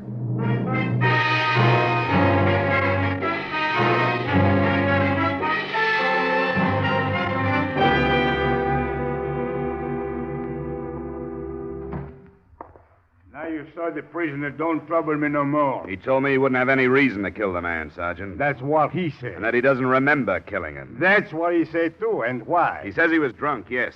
But he remembers other things, like the police being there. Seems to me he'd remember killing somebody. Why you think he tell the truth if he do remember? It just seems to me that he was telling the truth. You are too innocent, senor. Maybe. But I'd like to know what you've got on him. I do not understand. Well, what are you building your case on? Just the fact that he says he doesn't remember? He says he'd have no reason to kill Emiliano. What motive are you using? Motive? The wife. You mean there was something between Rockey and the wife? To herself, she is a cat, and all men, they are mice for her. All right, that's something. It wouldn't be enough in my country. No? That's nothing but the vaguest kind of circumstantial evidence. Don't you have anything real? The murder weapon, for example? It was not found. What about the fatal wounds, then? What kind of a knife made them, do you think? It was a wide knife. Uh-huh. As a seaman, Rockey could have been carrying a knife, but it would have been a small one. Did you think of that? We searched him. He did not have a knife. He threw it away. How do you know he threw it away? He did not have it. You believe in his lies. I tell you what the people say who were with him. I don't want to hear your version of what they said. I'll talk to them myself. No, you do not. You do not interfere. Look, as far as you're concerned, he's guilty until he can be proved innocent. And you don't want anybody to try and do that. Now, don't try to stop me, Sergeant. If you don't want your superiors on your neck. You'll be in trouble, too. You are careful.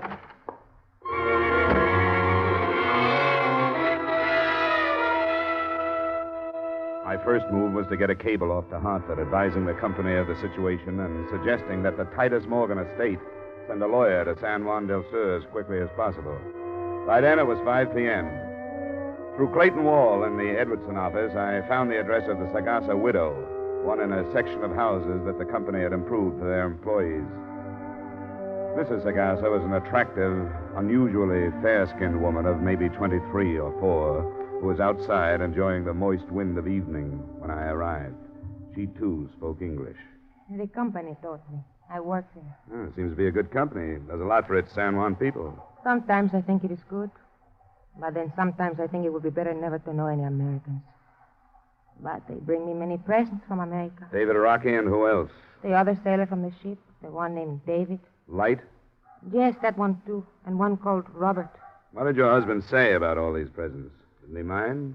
Only sometimes he was angry. He would say, "You are my wife. You don't take these things." And I say, "Yes, Emiliano. I'm your wife. And these things don't change that." And he would smile and was not angry anymore. Was he angry about David Rockey? Sometimes. You know he's in jail, don't you? Yes, I know. Did you see him kill your husband? No. I understand you were here. Yes, I was here with Alicia. We came out here. It was hot inside. Oh. And the men were still inside, huh? Dave Light and Rockey and your husband? Yes. And there was one other, wasn't there?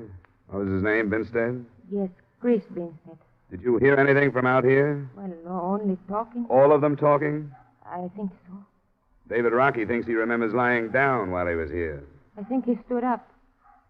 He was up when you came out of your house? Yes, I think so. It was... Well, there was a lot of rum. Yes, I know. Had there been any trouble? Any arguments? No, I don't think so. Don't you remember? There was only trouble when Chris ran out. Then Emiliano stayed. What did Chris say? He said, "Dave, he cut Emiliano." Dave who? Only Dave. Could he have meant Dave Light? Well, I don't know. Was Dave Light still in the house? No, he was gone to bring the Guardia. Look, it's very important that I learn all the truth about what happened. The Guardia have made up their minds that David Rockey killed your husband. If he did, he'll be punished. But if he didn't, that's got to be proved. I came here to tell him that, well, that he had a new life to live. New life? What does this mean, it's new life? David Rockey is a rich man in America now. Rich man? You know how much $1 million is? No.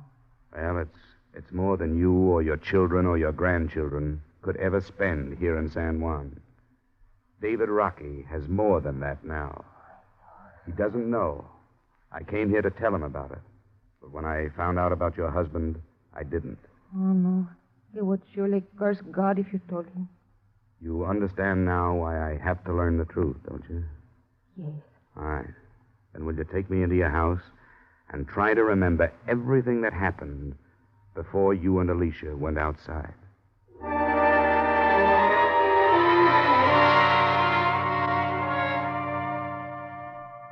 Another Edwardson ship had docked that evening, and I found Chris Binstead on the wharf supervising the placement of the cargo that was streaming into the warehouse.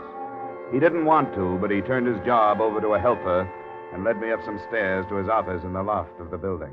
I don't quite get you being down here. You say Dave Rockey came into some money, huh? Yeah, a little. From an insurance policy. Somebody in his family? He didn't have any family. That's what I thought. He never talked about having a home or anything. Did you get in to see him? Yeah, I saw him. It's a whale of a spot he's in. Yeah. I feel sorry for him, but what else can you expect? Did you see him kill Sagasa, Chris? Yeah. And I don't want to see anything like that again. What happened exactly? Well, the whole thing was that everybody'd been drinking too much. He passed out and laid down on a cot. If he'd stayed there, everything would have been all right. But Misha, she's nothing but a package of trouble anyway. She had to go over and try to wake him up. She said something that got her husband started. What do you mean, started? Yeah, riled up, something personal. So he goes over and dumps Rockey on the floor and tells him to get out and not come back. Rockey hit him once and then went out in the kitchen, got the knife, came back. Misha told me she was outside. Yeah, she was. I sent both the women out when the trouble started. She said there hadn't been any trouble. She knows better than that. Yeah, I guess so. Well, I can't see why she'd lie. I never figured them out, any of them. Anyway, Rockey came back with a knife, and they called each other some names, and then all of a sudden there was Emiliano on the floor. Then what? Yeah, that was the end of it. Went and told Misha what had happened. Dave Light went after the Guardia. What did you say to Misha? Oh, I just told her that Rockey had killed her husband. She says you told her Dave did, that you didn't say Rockey. Well, maybe I did say Dave, but I meant Dave Rockey. What are you pressing me for? Just trying to find out what happened. I told you what happened. How about this Dave Light? How come he was able to climb aboard his ship and leave? He reported the thing. Mr. Wall at the main office talked to the Guardia, and they let him go. What is all this, Dollar? You got the facts. It's funny that David Rockey doesn't remember killing him. Is that what he says? He doesn't remember? A man who does a thing like that when he's blind drunk is usually following his subconscious mind. That would mean that when he's sober, he probably would have thought about killing Emiliano. So? That would mean that the motive might be the elimination of the husband. Now, I can't figure a seaman who's here in San Juan only a few days at a time even thinking of going to these lengths to get rid of Misha's husband. What are you driving at, Dollar? I'm thinking out loud, I guess. Why? That'd better be all. I guess you have to get back to work, huh? Yeah. Okay. Thanks a lot for seeing me.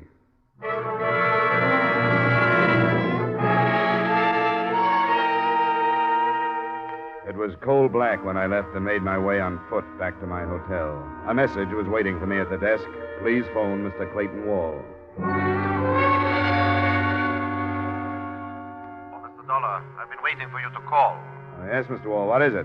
The widow, Micha, came to my house. She wanted to get in touch with you. That's funny. I gave her my hotel. You were out and she couldn't find you. Oh, yeah, maybe that's it. What does she want? She didn't tell me, but she'll be at her house and would like to have you come there. All right, I'll go right over.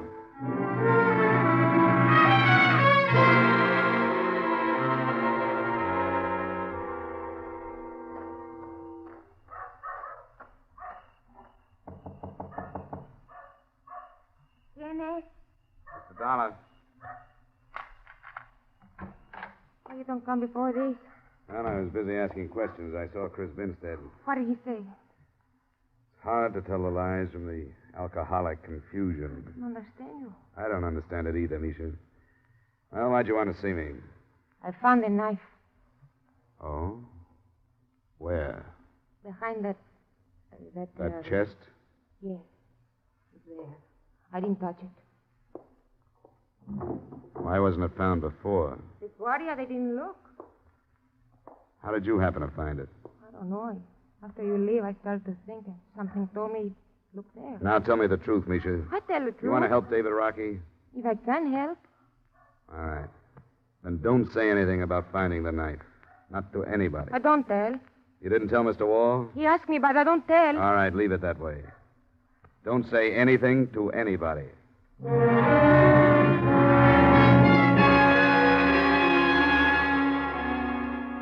I slept after that, almost the first sleep I'd had since I left New York. And the first thing the next morning, I arranged for another charter plane to Managua. In it, I sent the murder weapon and the only other thing I could think of that carried David Rockey's fingerprints. My wallet that he'd held while I showed him my identification. After a meal that passed for breakfast, I went back to see him. I've been going crazy in here. What have you found out? Oh, not much. Some of it good, some bad. We'll have to wait till this afternoon to do any more. Seems like this is a hangover I'm never going to get over. The times I haven't been going crazy, I've been thinking of Mr. Morgan. How did he die? Heart. He wasn't very old. I keep remembering what he said when I left, that there were two worlds and that I was picking the wrong one. He adopted me, you know. Yeah. I talked to his lawyers, but I didn't get the whole story.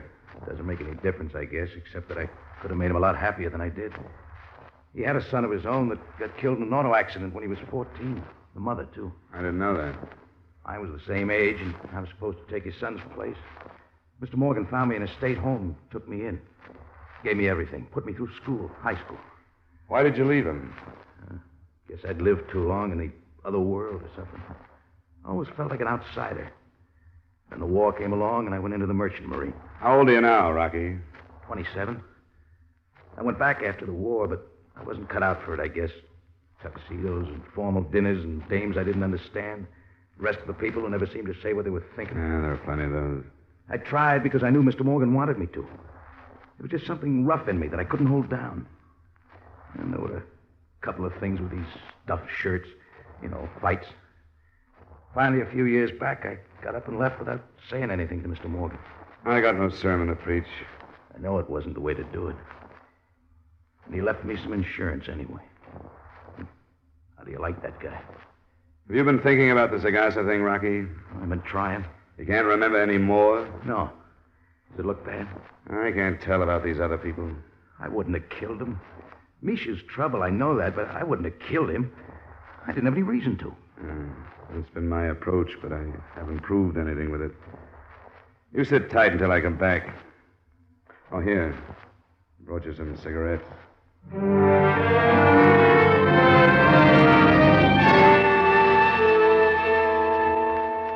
I got an answer that morning on my cable to Hartford. The Morgan estate was sending a lawyer. Then I waited until the middle of the afternoon when the charter plane came back from Managua with the results of the fingerprint tests. There was only one place to go.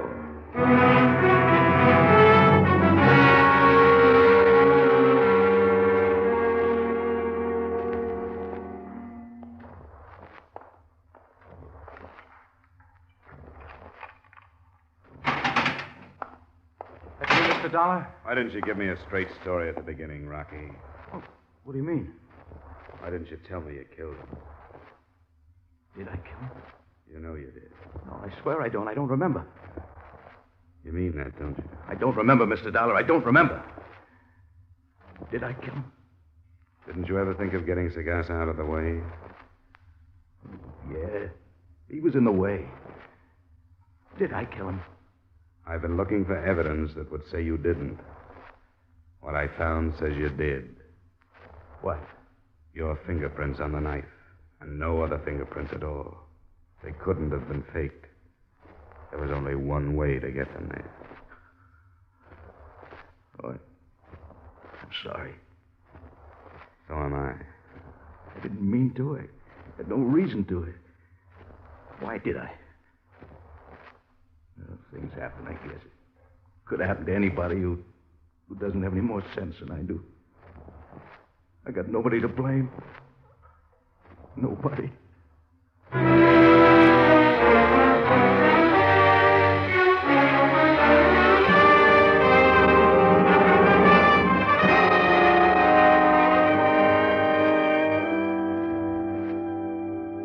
Expense account, item 5, same as items 3 and 4, transportation back to Hartford. Item 6, miscellaneous, $235. Expense account total, $840.75. Remarks?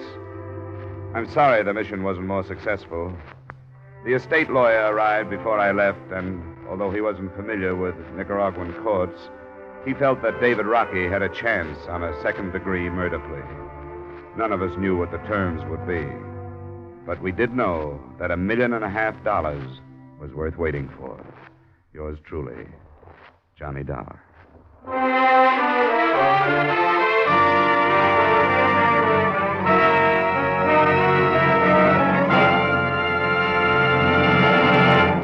Yours truly, Johnny Dollar, stars Edmond O'Brien in the title role and is written by Gil Dowd with music by Wilbur Hatch.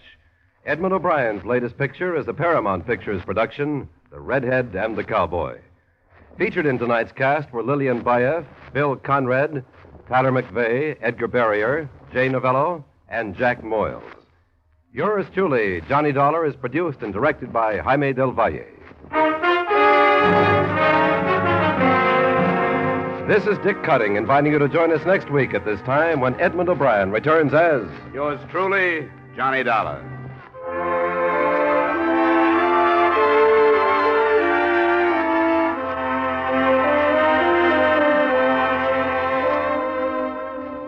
There's Saturday night fun with the young married set when Lucille Ball and her favorite husband come along later this evening on most of these same CBS stations. You'll enjoy the laughs with Lucille Ball as she tries to help, but more often hinders the man she calls my favorite husband. And now, stay tuned for Von Monroe's Caravan, which follows immediately over most of these same CBS stations. This is CBS, where Hopalong Cassidy rides every Saturday night, the Columbia Broadcasting System.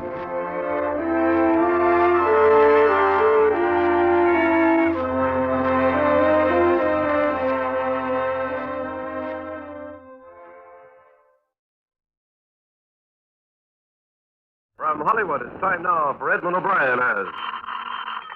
Johnny Dollar. This is Lieutenant Shark. Did you leave a message for me to call? Yes, I did, Lieutenant. I want you... It was all bundled up by the time I got it. Snyder got your name and what hotel, but I never did find out who you are and what you wanted with me. It's about the Alonzo Chapman killing. Oh. Well, what's your interest in that? I'm an insurance investigator. I was sent out here from Hartford, Connecticut to see what I could learn. Oh, you were? Well, how'd you get out here so fast? We got the news at about 8 last night. I was on a plane by midnight and in Los Angeles by noon today. Must be tired. I don't have any more than I had last night. I suppose you want to talk to me, though. Yeah, I'd like to. All right. Come on over. But give me an hour so I can get some lunch.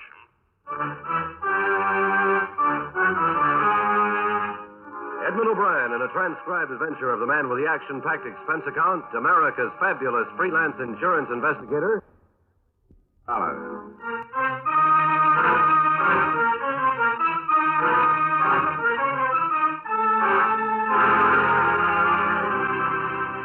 Expense account submitted by Special Investigator Johnny Dollar to Home Office Tri-State Insurance Group, Hartford, Connecticut. The following is an accounting of expenditures during my investigation of the Alonzo Chapman matter.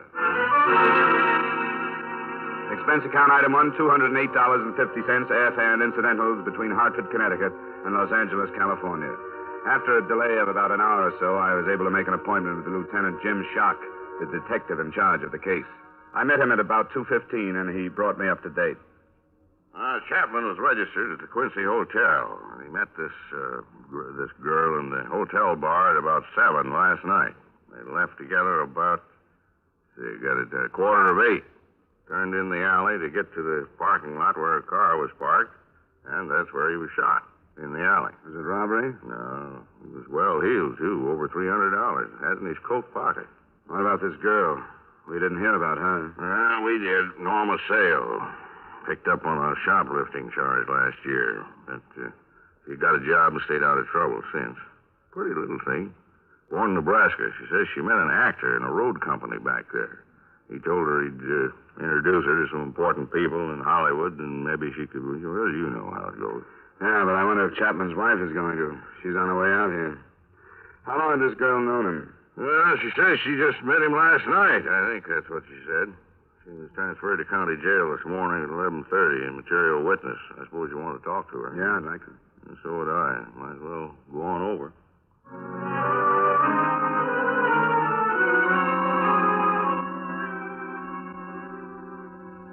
Because it's growing too fast. That's why. We got too many people. We got too many cars. Too much of everything but streets. It's a mess. Of course, I don't know anything about Hartford. I've never been there. Well, it's a little slower paced than Los Angeles, but it's got its problems. I suppose every place has something. Yes, he is, Lieutenant. Oh. We just called Cassidy when they want to send her back to herself. Yeah, all right. I'll do that. Thanks. Oh, come along here, Norma. This man is Mr. Dollar. He's an insurance investigator from back east. How do you do, Miss Ann? Hello. You can just sit down. How you feeling today? Not very good. I tried to talk to you last night after Mr. Chapman was shot. You remember? I sort of half remember. I went to pieces, I guess. Yeah, you did. Couldn't get anything that even sounded like a statement from you. That's why I had you held, so we could talk it over today. Sure. I don't know anything. We left and then it happened. How long had you known Mr. Chapman? I just met him last night. He made regular visits to Los Angeles. Are you sure you didn't meet him before? Of course I'm sure. Why would I lie about that? We just struck up a friendship last night. How did that happen? Well, I dropped into the bar at the Quincy for a drink, and he started to talk to me. What all did he say? It was just one of those things that happens all the time. I knew it was a pitch, but he seemed like a nice guy. He just didn't want to be alone. He asked me if I knew any good places to eat, and I told him about a place I like out towards Hollywood, so he asked me if I'd show him. You ought to be more careful who you get friendly with. Maybe I'd better turn that around and say you ought to be more careful about who knows you're getting friendly with somebody.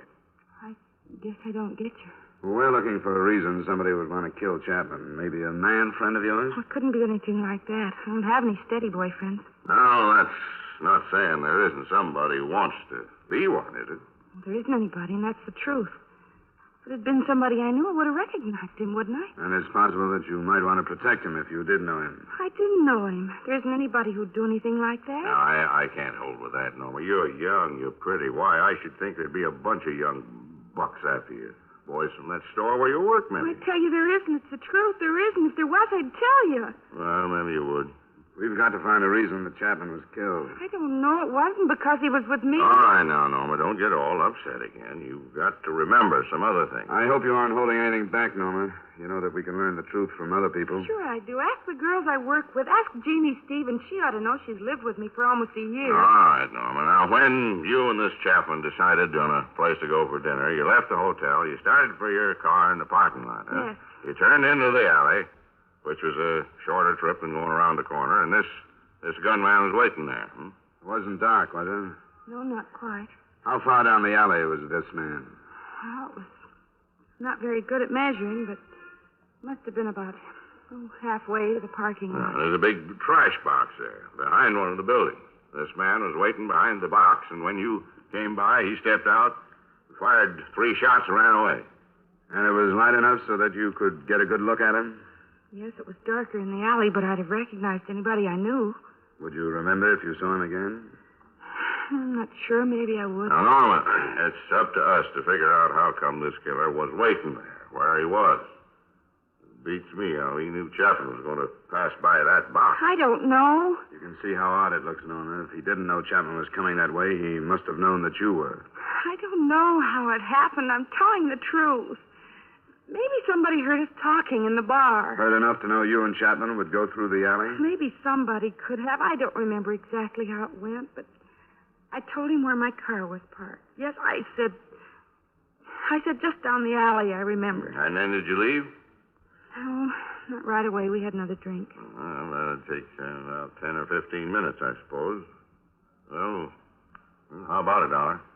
I don't think I have anything more. Thanks, Norma. All right. I'll get Cassidy to take you down. I'd like to send you home, Norma. Maybe tomorrow. You know how it goes.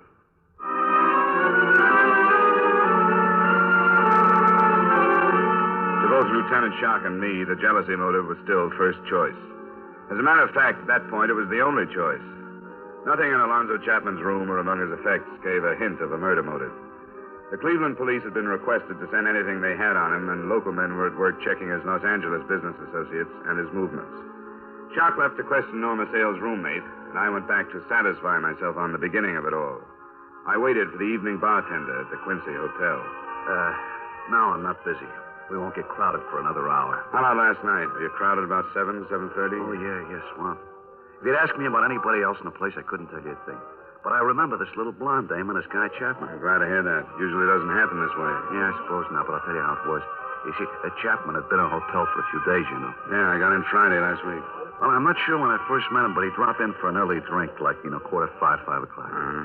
Yeah, we talk a little bit, then he'd go up to his room and come back around 7 and stay for another hour or so. I tell you, it was bound to happen. What do you mean? Oh, not his getting killed, not that part of it. I mean a little blonde. I didn't know what he was saying to her or anything, but when she came in, the bar stools were all taken. Chapman spots her and gives her his place. How long had he been there? Just a couple of minutes. I hadn't gotten around to taking his order yet, but when I did, he ordered for the both of them. Then after that round, they moved to one of the booths. Did you happen to notice another man who could have been interested in them and could have been close enough to overhear them? Oh, no, gee, the place was full. I didn't notice. Or maybe the bar girl did, Grace Curcio. She'll be in at 5:30 if you want to talk to her. I'll have to come back later. Chapman's widow is due to arrive in about 20 minutes. That masher had a wife? Yeah, how about that? Oh, I'm no stuffed shirt, but if that guy acted this way in all the towns he hit, she's better off without him. Now, I'll ask Grace if you want. What's your hotel? The Larkin. If she does remember something about it, I'd appreciate a call. Huh? Sure. My name is Howard. Thanks a lot, Howard. See you later.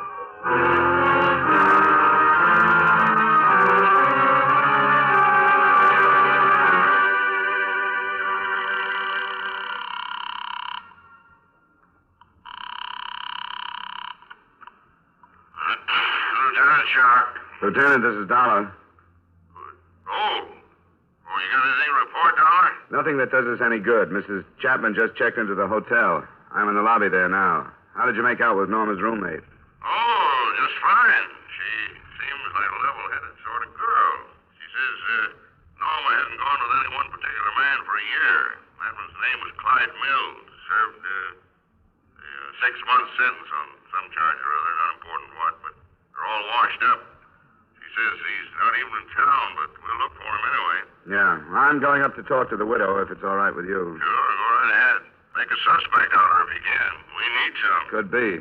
From what I hear, she had a motive, not counting the insurance money. But I don't know whether she knew it or not. I'll check with you later.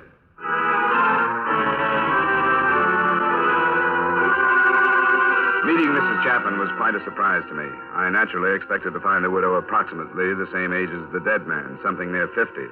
But she wasn't. She looked to be only a few years over 30, if that. Don't feel like you have to try and make things easy for me, Mr. Dollar. You don't. All right, Mrs. Chapman. Did he suffer much? No, he died almost instantly. If it had to happen, I'm glad it went that way, then. I hope you understand. I'm trying to. I take it you weren't too fond of your husband. I wasn't. And it would be stupid for me to tell you anything else or to act any other way than I am acting. We're still looking for the reason your husband was killed. You said he was taking this girl someplace. He was, but we haven't been able to make anything out of that yet. She says there's nobody who would kill out of jealousy. I saw her picture in the paper. We doubted it, too, but our closest friend wouldn't have any reason to protect someone who had tried to kill Miss Sale. She said there was nobody. Well, there are other men who'd have good reason to kill him. You didn't know him, did you? No, I'd never seen him. He was good looking. Not tall, but he sort of looked it. He took care of himself. The iron gray hair. He was better looking when he passed 45 than he ever was when he was young. I was surprised that you were so young, Mrs. Chapman. That's why. He was attractive to women. My bad luck was leaving Cleveland and letting myself get roped into a marriage. I found out about one of these girls, and then he started bragging about all the others. You mean it's possible that a man followed him to Los Angeles from someplace else and killed him? I don't know, but I do know that he must have hurt a lot of people. Well, he's through hurting me. I've stuck it out because I knew this was going to happen someday. Every time I've read about a murder like this, I knew it would happen to him. Now it has. Now I own a house. I have a bank account. Insurance money. I'm finally getting something from my marriage.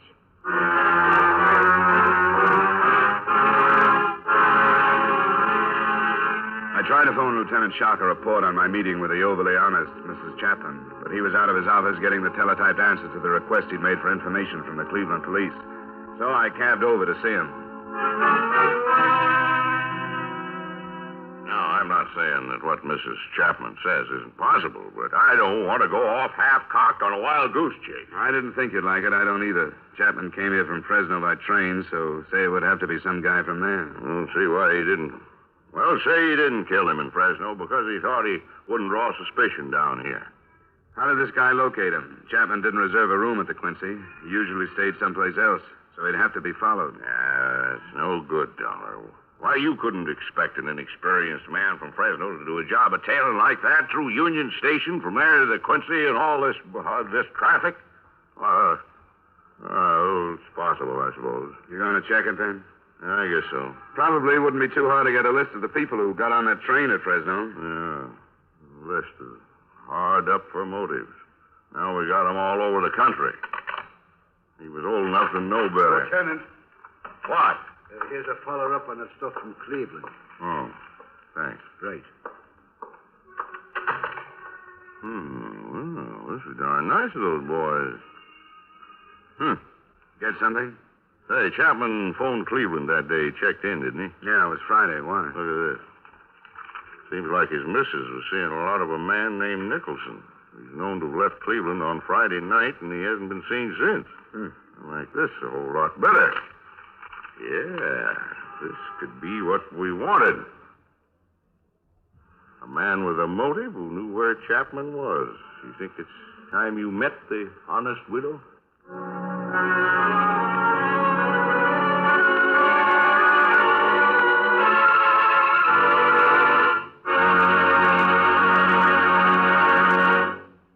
We will return you to the second act of yours truly, Johnny Dollar, in just a moment.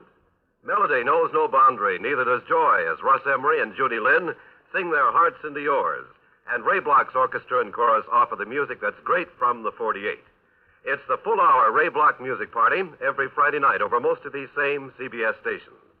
Listen for it this Friday, a whole hour of the songs America loves, the music the nation dances to and lives by, on Ray Block's Music Party.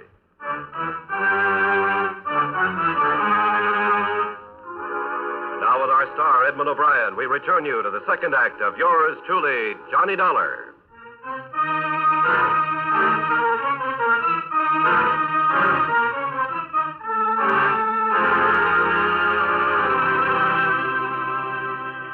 Mrs. Chapman, this is Lieutenant Shock investigating her husband's murder. How do you do? Glad to meet you, Miss Chapman. Well, I'm sorry about the circumstances. It's not very pleasant. Mrs. Chapman, we never did get around to talking about your friend, Carl Nicholson, did we? What do you mean? Well, you told me about some of the improvements your husband's death was going to bring you, but you didn't mention Carl Nicholson. Please. I know I sounded hard when I talked to you. I shouldn't have said some of the things. I thought you were being honest. I was.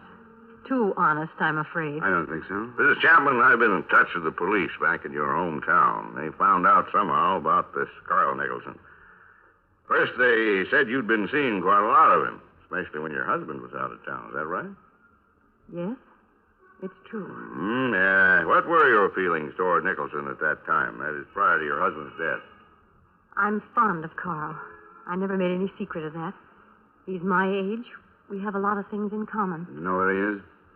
Why, in Cleveland. Oh, well, that's funny. The police told me he was out of town. I don't know what this means. I don't understand. You didn't know he left town? No, I didn't. Now, if you were fond of each other and you had all these things in common, it seems to me you deserve to be told if he was just going to up and leave town. When did you see him last, Mrs. Chapman? It was last week. Friday, by any chance? No. It was before then. It was Wednesday or Thursday. Why are you asking me these things? The police back there went on to tell me that this Nicholson left town on Friday. The Cleveland police? Why should they even care about Carl? Because I told them that on Friday your husband had telephoned you from the hotel where he was staying here in Los Angeles. Isn't that right? Yes, but I don't know what you mean. Didn't you see Nicholson on Friday after you talked to your husband? No. Do you mean that you think I told him where Al was staying and that he came out here Now, Mrs. Chapman, we didn't say we thought anything, but it's our job to solve this murder. We aren't saying we think you and him planned the whole thing and that he hopped out of here the first thing after he learned where your husband was staying. But there are a lot of things that aren't clear in our minds. The theory you gave me about all these wronged men around the country didn't hold up too well, Mrs. Chapman. It wasn't a theory. I just told you what I'd been thinking. You said you'd been waiting for it to happen. But the way we see it, the way your husband was killed, where he was killed, makes a jealous out-of-town man seem too far-fetched. But we're looking into it. Don't you worry about that. Do you have a reason to think that Carl has been in Los Angeles? We're covering the possibility that he might have been. Maybe you just mentioned the Quincy Hotel in passing, casually, so you hardly remember. No. I haven't seen Carl or talked to him since before Al called me. I didn't tell him. Why did he happen to leave town on Friday? I told you I don't know. I didn't know he'd left. Well, with all these things in common, what did you think when the news about your husband reached Cleveland? Didn't you wonder about why you hadn't talked to this Nicholson all those days? Yes, I did wonder. Yeah, now, why didn't you tell us all that without all this back and forth? Because it would have sounded so awful. Do you think you improved things by holding back? I don't know. Maybe I didn't. The last time I saw Carl was on Wednesday. We had a fight and he walked out. You can prove that's the last time you saw him? Prove? I haven't been thinking about anything like that. We fought over the same thing for almost a year. Carl wanted me to get a divorce, and I wouldn't. Because you were waiting for your husband to get killed.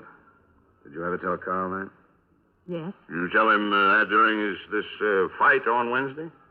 I think so. But you didn't talk to him after that? No. Could you have learned someplace else where your husband was staying? I don't know. I don't know who else Al called. Carl wouldn't kill him. I'm positive of that. Would you happen to have a photograph of Nicholson? Why? Some are on their way by radio photo and some others by airmail. But we might be able to save time if you have some. I have one. I want to erase something off the back. Now, don't you fret, Mrs. Chapman. We'll show it to a couple of people. If Carl is innocent like you think he is, this is the quickest way to prove that, too.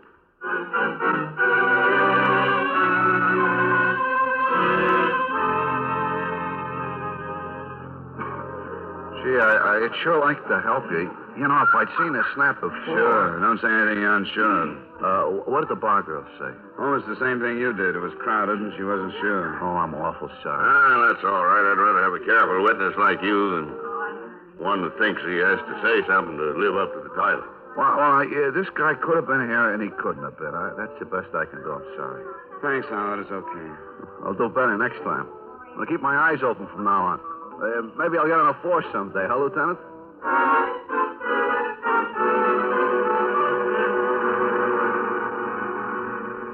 You know how it goes. They say a boat is so expensive to keep up that before long you don't own it. It owns you. So we sold it, and there went my fishing trips. You get much back there? Yeah, but I haven't gotten back into it since before the war. Yeah, you ought to. Everybody ought to. It's the best nerve tonic. Lieutenant. Well, oh, thanks. We won't be long. They'll take it down when you're through. Hello, Norma. Oh. We've got a picture of a man we want you to look at, Norma. Why? Well, you look at it. Come on, get a good, bright light on it here. Who is he? You ever seen this man? I couldn't swear, but I think he could be the one that shot Mr. Girk. I hate to say for sure because Mr. Chapman was on that side. Look at it again, Norma. What is there that you think you recognize?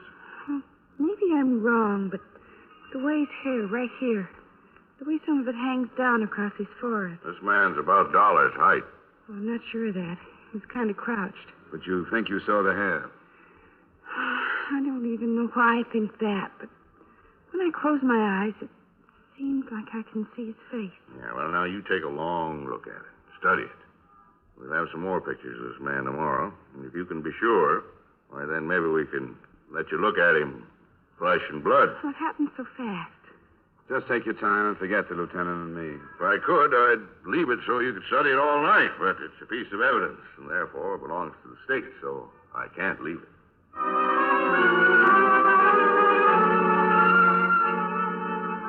As it turned out, we didn't have to take that photograph or any other picture back to Norma Sales for identification. The first reason turned up that night. There was another message from the Cleveland police. The body of our chief suspect, Carl Nicholson, had been removed from the remains of his car. The crash had occurred within 200 miles of his home. Witnesses said that he had been returning from a friend's country place, and the alcoholic content of his blood gave credence to Mrs. Chapman's story that they had quarreled. It became obvious later that he had been on a week's drunk. In addition to killing him, it had removed him in other respects as a suspect. The other thing that changed the direction of the matter was not as closely connected to any of the principals. As a matter of fact, hardly connected at all. It was a story on the front page of the next morning's paper. A man named Max Gerber, with a criminal background, had been found shot to death. Along with a year-old picture of him was printed the fact that he had been staying at the Quincy Hotel. With Lieutenant Shark, I went to view Max Gerber's remains and his effects, and at 10 that morning, Norma Sale was once more ushered into us. Well, Norma, we seem to keep you busy, don't we? Sit down, Norma. Did you bring some more pictures? Not the same as we brought last night. That wasn't the man you saw in the alley. I wasn't sure. The bartender at the Quincy says he'd never seen you in there before the other night. Why'd you happen to go there? I don't know. Guess it seemed like a good idea because I hadn't been there. Was there something special that took you there, Norma? There must be quite a few bars where you haven't been. There wasn't anything special.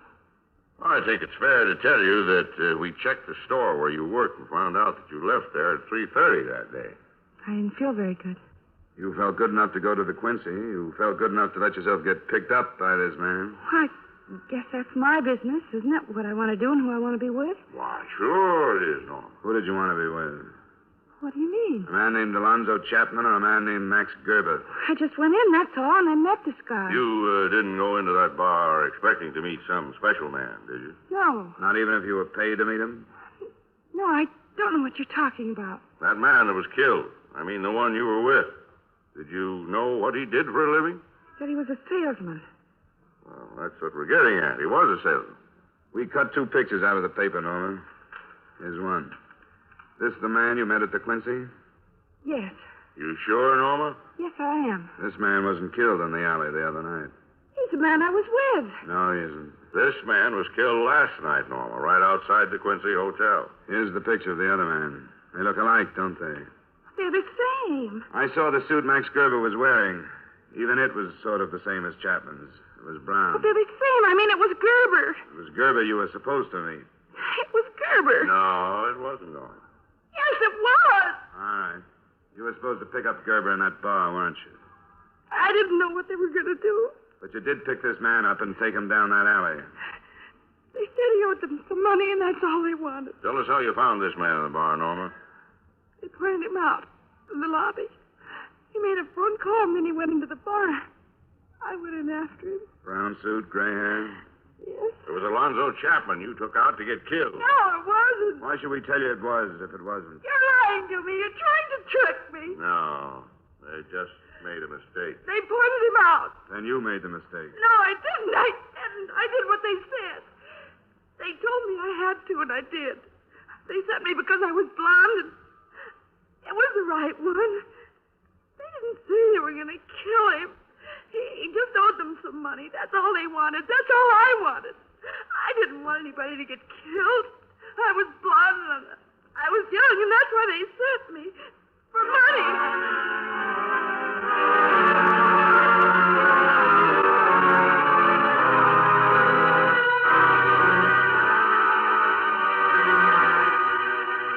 Expense account item 2, miscellaneous, while in Los Angeles, $255.08. Item 3, same as item 1, transportation back to Hartford. Expense account total, $672.08. Remarks? The second murder, Max Gerber's, was a gangland rub-out, planned with the aid of a young blonde as bait. The first murder was only a mistake. The apparent moral is that companies shouldn't hire salesmen. Women shouldn't marry them. Young blondes should stay away from them, but confidentially, some of my best friends are insurance salesmen. Yours truly, Johnny Dollar.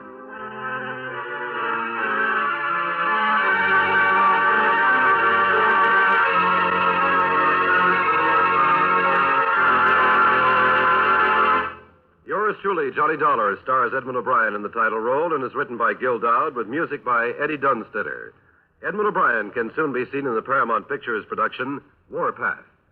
Featured in tonight's cast were Hy Everback, John McIntyre, Harry Lang, Jeanette Nolan, and Virginia Gregg. Yours truly, Johnny Dollar, is transcribed in Hollywood by Jaime Del Valle.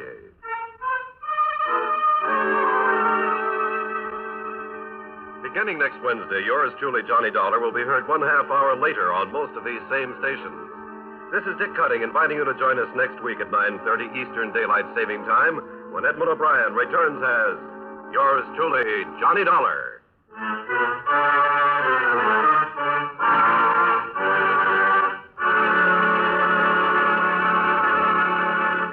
Every time you buy a United States defense bond, you help in our defense effort and you help build your personal security.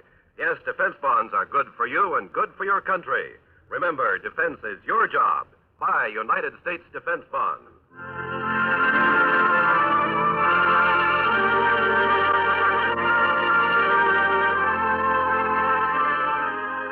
Been to the waxworks lately. It's nothing like being taken to the cleaners, though 45 minutes of cleaner fun would be hard to find. You'll enjoy this evening's session of songs and stuff featuring Robert Q. Lewis, his guests, flatters, chatter, and assorted pleasantries. It's the Robert Q. Lewis Waxworks, open for business 5 evenings a week, Monday through Friday, on most of these same CBS stations. Today, the United States is celebrating the 175th anniversary of the signing of the Declaration of Independence. Stay tuned now for the official U.S. anniversary program with President Harry S. Truman, Secretary of Defense General George C. Marshall, Chief Justice Fred M. Vinson, and others who follow immediately over most of these same CBS stations.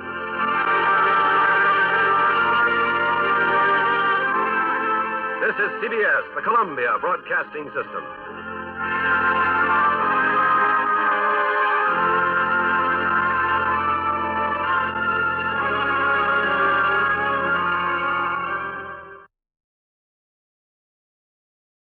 From Hollywood, it's time now for Edmond O'Brien as Johnny Dollar. We're ready on your call to Boston. Go ahead, please. Hello? Yes?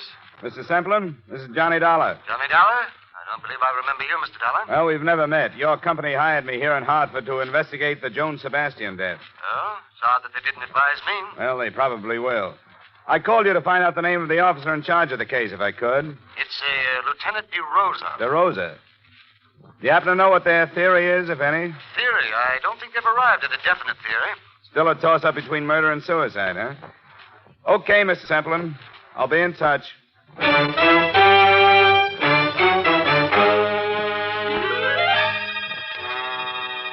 Edmond O'Brien in a transcribed adventure of the man with the action-packed expense account. America's fabulous freelance insurance investigator. Yours truly, Johnny Dollar.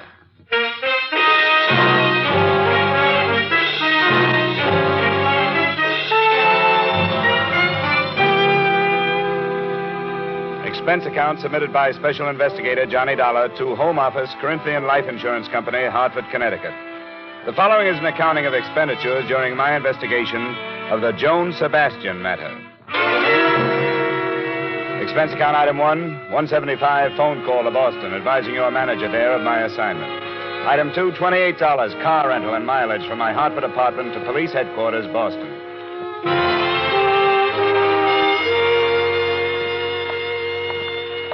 What's the matter, Dollar? Don't you trust us? Well, it's not up to me to mistrust you, Lieutenant. These insurance people get uneasy when there's a choice between suicide and murder, unless the murder motive is the policy. And you don't think there's a chance of that? I wouldn't say definitely not, but the Sebastian girl made her mother her beneficiary, and her mother's an invalid in a rest home. Did Did you know the mother has taken up with an old flame? No, I didn't. Oh, yeah. Goes to see her a couple, 3 times a week. Crazier things have happened. I'll get the file for you. Sit down. Now, this is all we've got so far, pending the coroner's inquest and the autopsy report. Here's a photo of where she was found. Shallow water. That's the bridge? Uh-huh. She was lying right about there. But I don't think you have to worry about suicide, Dollar. As far as I'm concerned, it wasn't. I'll buy that, too. I wouldn't say this bridge is a suicide type. It's too low. Yeah. And there's another thing. I've been on the force for more years than I like to count, and I've run into my share of suicides. But I've never known a woman to do it that way without taking off her coat. Oh? Yeah, usually shoes, too. I've learned that's part of a generally accepted pattern. The Sebastian girl didn't fit the pattern, huh? Yeah, here's the way she looked. Coat on, belt still tied. Shoes. Her purse is still missing. We're searching the stream for it. How old was she? 21. She was a beautiful girl. Yeah, I noticed that. I try not to, but with her, I couldn't help it. How much questioning have you done, Lieutenant? Oh, not as much as we'll do after the inquest. When'll that be? Day after tomorrow. Do you want anything more here? No, thanks. I'll give you the background we have on her.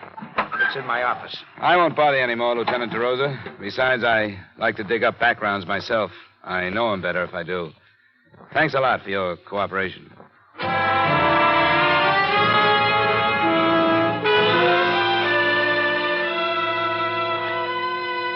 I drove out to the stream where they'd found the girl's body, and there chalked up another point against her death being a suicide. The bridge from which she had dropped was a good 4 miles from town.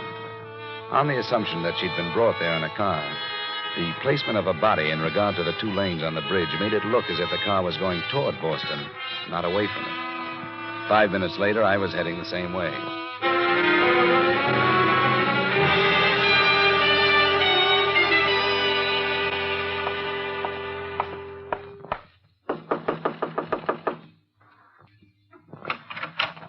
Hello? Miss Mary O'Neill? Yes? The manager suggested I come up. He told me you shared this apartment with Joan Sebastian. That's right. Who are you? My name's Dollar. I'm from her insurance company. I'd like to talk to you about her if I could. Well, I suppose so, but there's nothing I can do now. This is the biggest shock I've ever had. I always said there'd be trouble. But I never thought she'd do anything like this.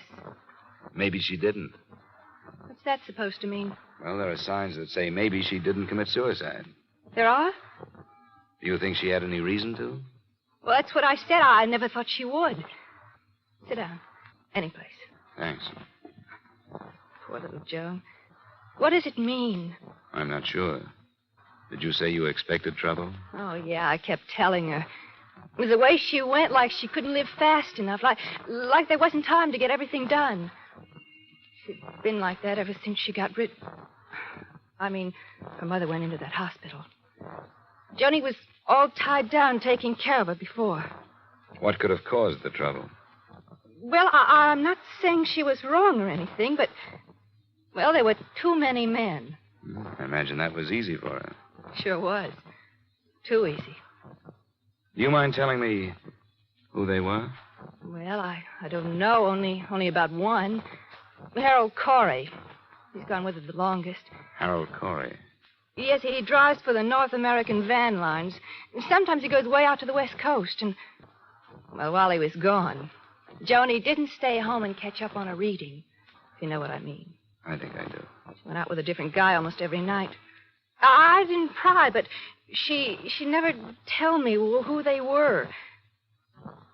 You think somebody killed her, don't you? Would you help me try to find out? What could I do? You didn't want to pry, but I get paid to. I'd like to look at her things. Well, I suppose it's my duty, sort of, isn't it? In a way, yeah. But I can't force you to. Oh, I know it's the thing to do.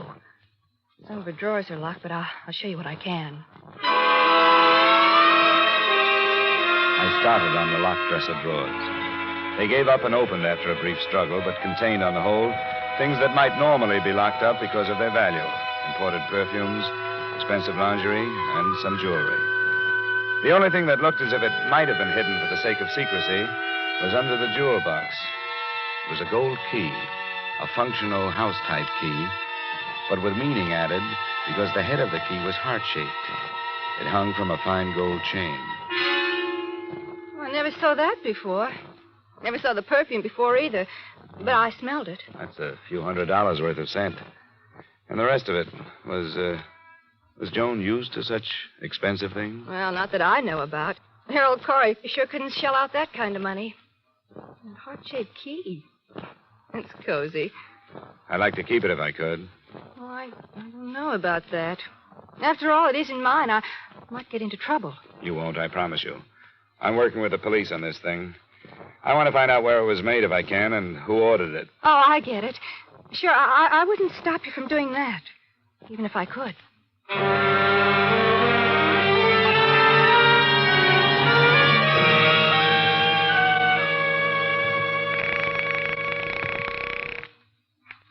North American Van Lines. I wonder if I could get some information about a driver of yours, Harold Corey. I phoned his home and couldn't get him. Is he out of town? Just a second. Yeah. Harold Corey's on a run to Philadelphia. Oh? When's he due back? He's doing tonight, about 3 a.m. tomorrow morning. Thanks very much.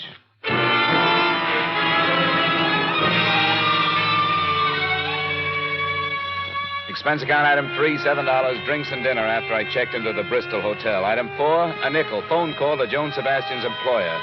Edward Hollis was at home and would see me.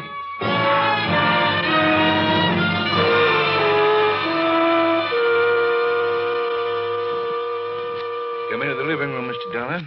We may as well be comfortable. It's nice of you to see me, Mr. Hollis. I thought it'd be better to do it this way rather than bother you at work. Of course, and I appreciate it. The atmosphere at the office has been gloomy enough. Oh, this is Mrs. Hollis, Mr. Dollar. Oh, how do you do? Quite well, thank you. I didn't know the poor girl, but it's a dreadful thing. Yes, I'm afraid it is. They don't understand. A young girl like that with everything to live for. Well, it may be even worse than that. Worse? How could it be worse? It looks more and more like her death was not a suicide. Oh. Mr. Dollar. I didn't mention it on the phone. The police think it was murder, though, and so do I. I thought it'd be better to save the blow until I get out here. You know, murder's pretty messy. Well, this is a shock. I suppose I could be dragged into a courtroom along with everybody else who knew her. Edward. Beatrice, you run along upstairs. There's no reason for your going through this.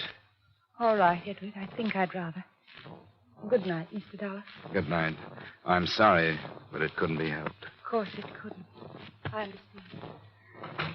I'll make this as fast as possible, Mr. Hollis. I don't know how much you knew about Joan Sebastian's private life. I knew nothing. I have a number of girls in the office, and it's been my philosophy to remember that not too long ago, I was as young as they are.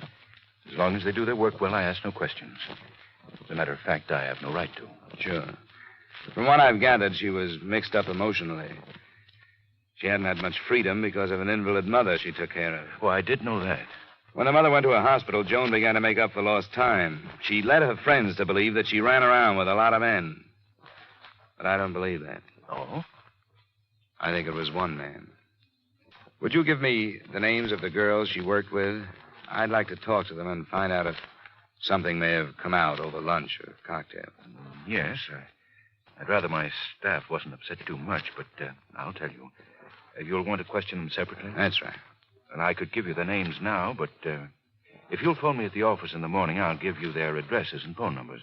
That would help. Good. You can call any time after 9:30.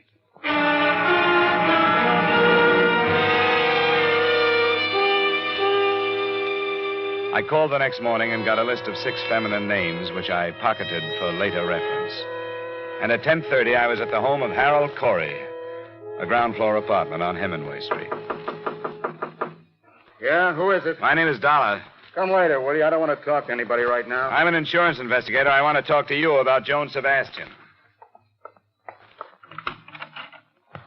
Who have you talked to? Why did she do it? She didn't. What do you mean? It's a mistake? In a way, yeah. It's murder. Murder? You're crazy. Am I? Oh, maybe you are. She'd never kill herself, would she? She had no reason to. When did you see her last? Night before I left for Philadelphia. When was that? 2 nights ago, Tuesday. I left at 5 Wednesday morning. She was found Wednesday morning. What are you driving at, mister? When did you learn that she was seeing somebody else when you were out of town? Didn't know she was. Look, Corey, I'm not tossing suspicions around to see how they bounce off you. You're in a bad way. Do you know that? You're telling me you think I killed her? Me? I loved her. I wanted to marry her. That's a motive, not an alibi. Get out of here, will you? Leave me alone. You aren't helping yourself with this act. You're making it worse. Get out of here before I do have a murder to answer for. Get out. Get out!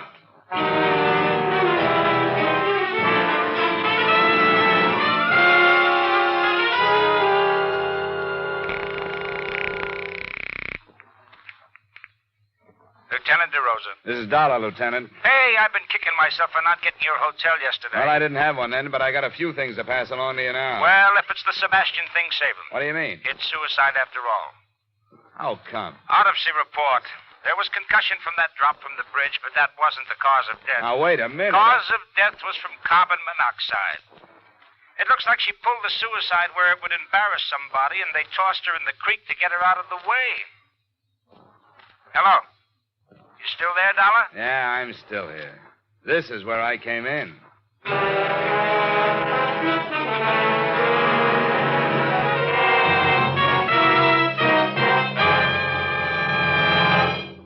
We'll return you to the second act of yours truly, Johnny Dollar, in just a moment. But first, one of radio's greatest stars has returned to CBS The Stars Address. He's Frank Sinatra.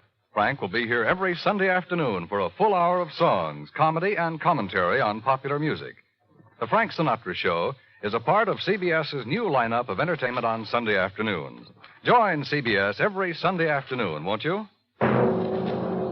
Now, with our star, Edmond O'Brien, we return you to the second act of yours truly, Johnny Dollar.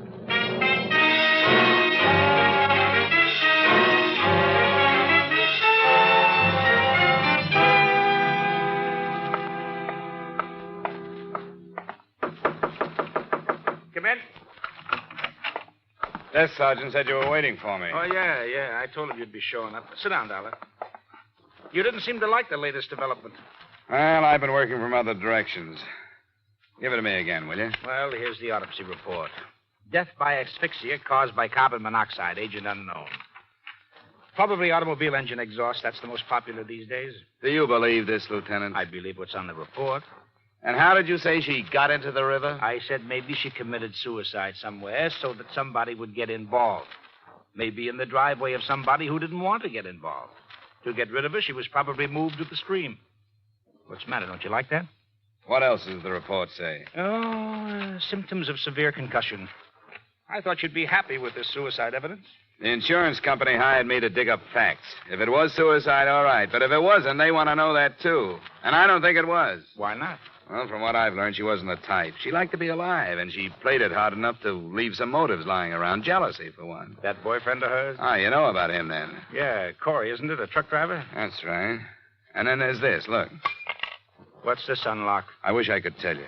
It was given to her by somebody. I'd like to know who. Would you put a couple of men on it, find out where it was made? I could do it, but I think the police can get it done faster.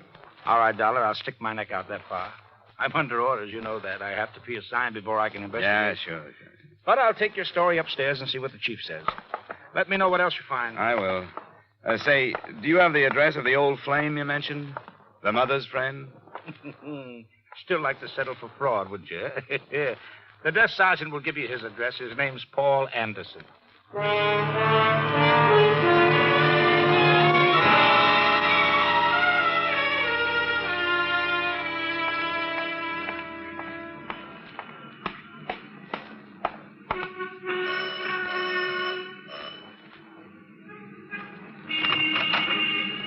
You, Mr. Anderson? I am. I'm from Joan Sebastian's insurance company. Wonder if you'd spare me a few moments. Why, yes, I suppose so. Come in. I didn't know she had a policy. She did. $25,000 to go to her mother. I see. Her death has been classed as a suicide, which voids the policy. The 2-year self-destruction clause is still in effect. And that's a pity. Why'd you say that? Well, it's the least she could do for poor Mildred. That's her mother? Yes, an extremely young mother. Who was almost ruined her life for that girl. I didn't know that. Daughter was born when Mildred was only 17.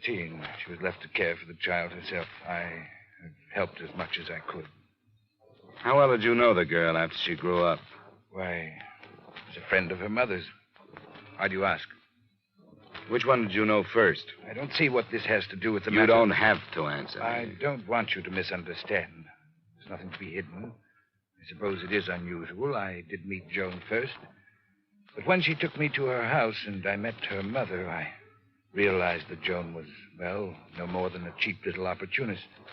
The complete opposite from her mother. As I say, I suppose it is unusual. And that doesn't make any difference. Point is that you dropped the girl in favor of her mother. Is that it? It wasn't the gross situation you evidently wish it had been. I realized Mildred's condition and the lack of care. I knew she needed someone, and I did what I could for her. Did you send her to the rest home? I did. Now, look here. This has gone far enough. You asked me these questions for one reason, so that you can make your own conclusions, haven't you? I didn't know it showed. It does.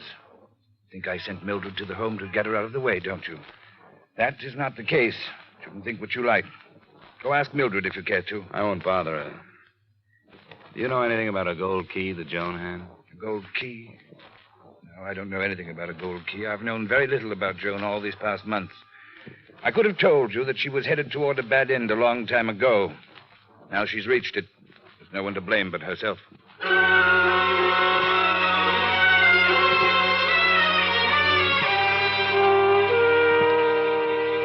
It was 4 p.m. then, and at 5, I was standing in front of the North American Van building on Columbus Avenue as Harold Corey backed a big rig into a parking area and headed for a quick-order restaurant.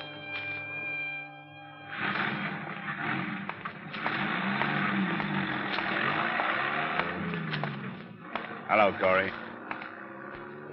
What this time? Dispatcher tells me you're going out on another run. Pretty short layover, isn't it? That's right. I asked for it. I figured driving, I'd get my mind off this thing. What do you want? Do you know how she died? I read about it. Carbon monoxide. Do you still think it couldn't have been suicide? She's dead. That's as far as I can think. You knew about Paul Anderson, didn't you? What about Paul? That he might have been more interested in Joan than he was in her mother? I suppose you're just doing a job, aren't you? What you say is true. I didn't know about it. If I had known about it, I would have gone after him, not Joan.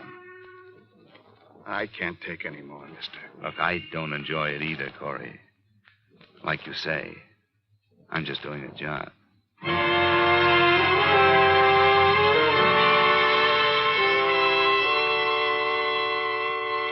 After questioning the 6 girls who had worked with Joan Sebastian, I was still nowhere.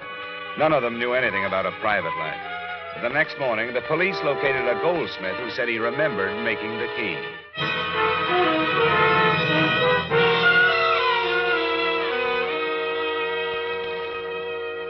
The police told me you might come in, Mr. Dollar. No trouble at all. We're happy to oblige. Good. You've seen the key? Yes, the officer showed it to me. Oh, friendly young man. I have it with me. You're sure you made it? Oh, yes, positive. See here, I'll admit to a quaint conceit. You see here? Potted scroll? See the letters? Oh, yeah. Yeah, C.S. My initials, Cedric Foss. Oh. But I haven't the faintest recollection who I made it for. I told that young officer that, too. I don't even remember when. Oh, there's so much work, you know. Well, maybe I can help you. It would have been between 7 and 8 months ago. You keep any kind of record? Oh, of course I do. I'm bound to. A matter of law. 7 or 8 months should have... let me see. That would be November, October, September. 7 would be March. 8 would be February. Oh, yes, of course. Now, here we are. Frankly, I'm intrigued. How many of my items may have been involved with tragedy? Who knows? Perhaps I'm a curse. I was hoping you'd be a cure for this one. Well, I hope so. You wouldn't know what week or day? Oh, I'm afraid not. Oh, my. Oh, my. February wasn't a very good month, was it? Oh. Post-holiday slump. Reset, change rings high, set opals. Dreadful stuff. What? No. It's much too small. Key for a jewel box. Well, let me see. March. Yes, engraved spoon, reset, repair, bracelet. Here it is. Door key in gold, March 17th. What name? Do not deliver. Will call J.E. Carter. J.E. Carter? Does that help? No, not a bit. Do you remember anything about him? No, paid in cash. Wait, now, that was the day Mrs. Brand brought the baby shoe in for placing. She's the councilman's wife. I remember that. It was snowing. That was the day it was ordered, huh? Yes, now, wait a minute. It was modeled from a plain old cast house key. Uh-huh. I cannot picture him. But I'd done some apartment keys, and he said this was for a cottage. Outside of town? It was a surprise for his wife, someplace on the bay. I remember that because of the hideous weather, and I could just feel that wind coming through one of those summer cottages. Now, do you think you'd recognize him if you saw him again? Well, I can't say until I do. I could try. Well, we may have to call on you then. Thanks. Thanks a lot. I think you've helped.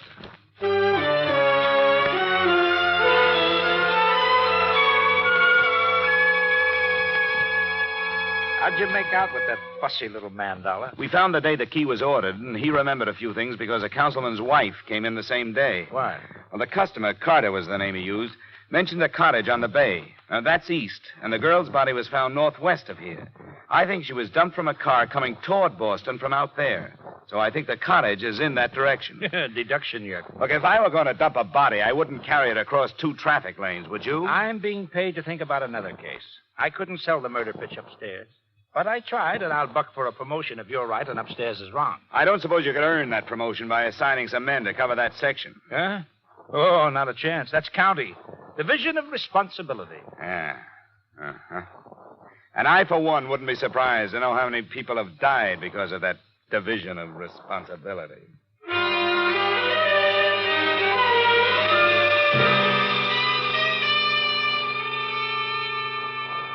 Expense account item 4, $35 mileage covering a 2.5-day search of real estate offices northwest of Boston. Object, a cottage rented a few days before March 17th by a man possibly using the name J.E. Carter. It was morning to night legwork, but on the afternoon of the 3rd day, it paid off. I found an agent who had rented a cottage to a J.E. Carter. She took me out, but before we went into the place, I noticed a lean-to garage marked up by plenty of tire tracks. Inside, I found a stained rug, among other things. Well, Mr. Dollar, I've always said I personally vouch for the people I do business with. You never know, do you? I should say you don't. You want to go now? I think I've seen enough.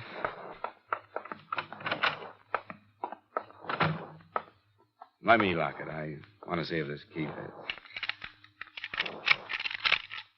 It does fit. Yeah, it sure does.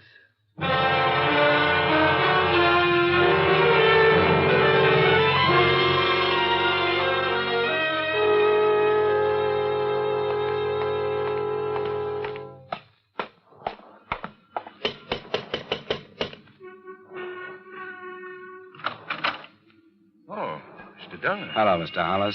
May I come in? Why, yes, of course. Come in. Well, I didn't expect you to come back. Didn't you, Mr. Hollis? You thought you'd get away with this, huh? What did you say? Well, now, there's no reason to be clever with each other, Mr. Hollis. I know you killed her.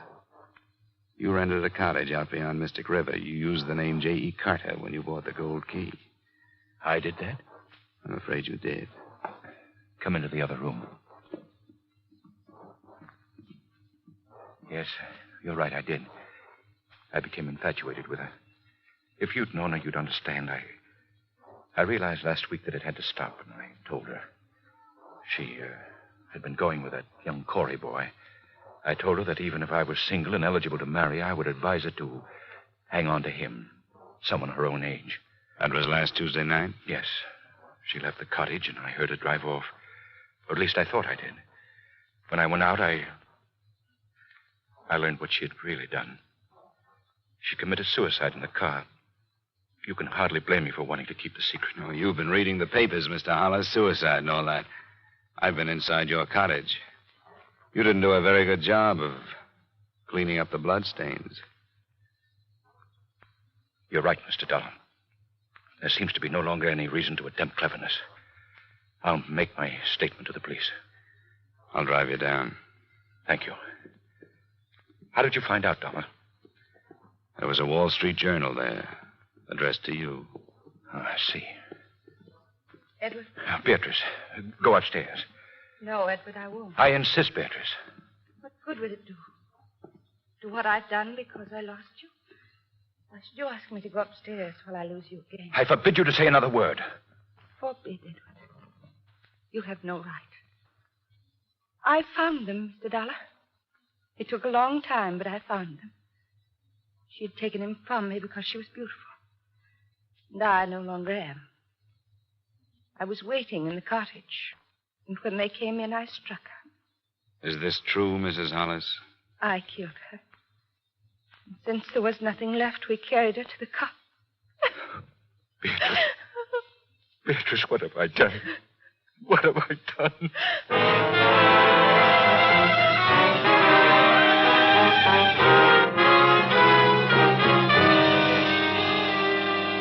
Expense account item 5, $110 final bill for car rental.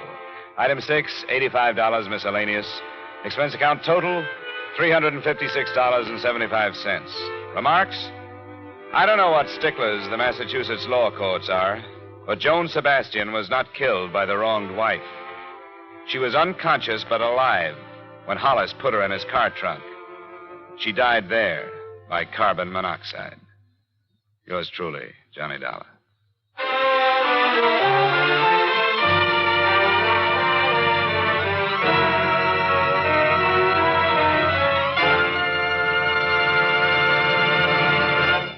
Yours truly, Johnny Dollar, stars Edmond O'Brien in the title role and is written by Gil Dowd with music by Wilbur Hatch. Edmond O'Brien may soon be seen in the Paramount Pictures production Warpath. Featured in tonight's cast were Virginia Gregg, Howard McNear, Virginia Eiler, Wally Mayer, John Stevenson, Bill Johnstone, and Raymond Burr. Yours truly, Johnny Dollar, is transcribed in Hollywood by Jaime Del Valle.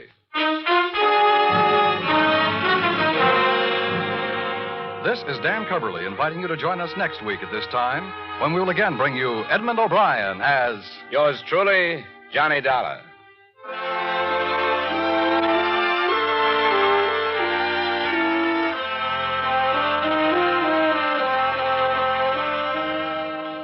Stay tuned for Vaughn Monroe's Caravan, which follows immediately over most of these same CBS stations. This is CBS, where Hopalong Cassidy rides every Saturday night, the Columbia Broadcasting System.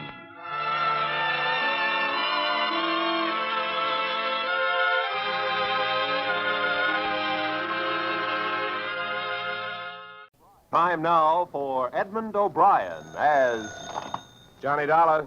Dollar, thank goodness I found you. Why, what's up? You've got to leave for New York, Dollar, immediately. A policyholder, he's afraid for his life.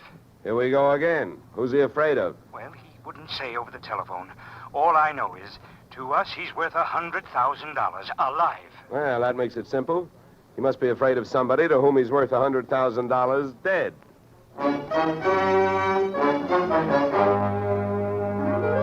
Edmond O'Brien in a transcribed adventure of the man with the action-packed expense account. America's fabulous freelance insurance investigator. Yours truly, Johnny Dollar.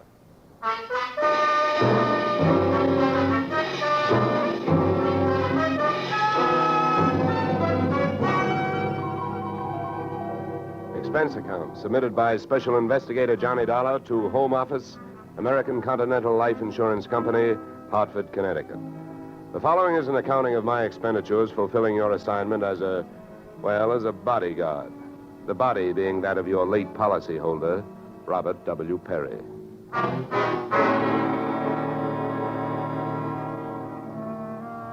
Expense account. Item 1, fare on night train, Hartford to New York, $3.65. Expense account item 2, $1.80 taxi to Lower Manhattan following morning to offices Perry and Van Bruten, importers, arriving as promised at exactly 9 a.m. Good morning. May I help you? Yes, you certainly can. My name is Johnny Dollar. I have an appointment with Mr. Perry for 9 o'clock. Oh, yes. From the insurance company. Well, you're right on time. Yes, they told me I'd better be, and I'm glad that I am. Mr. Perry just came in. He's alone and waiting for you. I'll buzz him that you're here. Thanks. Come on! That?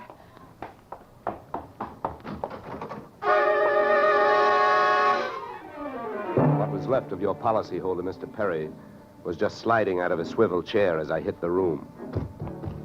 The top of his desk had erupted, and splinters of mahogany pointed their sharp fingers upward through lazy circles of smoke, swirling toward the ceiling. The buzzer from his secretary's desk had been rigged to a booby trap. Oh, no. Mr. Perry. Stay away from him. Come on, there's nothing you can do. He's dead. Oh. What happened? What happened? Whatever happened? Let's go. Let's get back out of here. Here you are. Sit down. I'll get you a drink of water.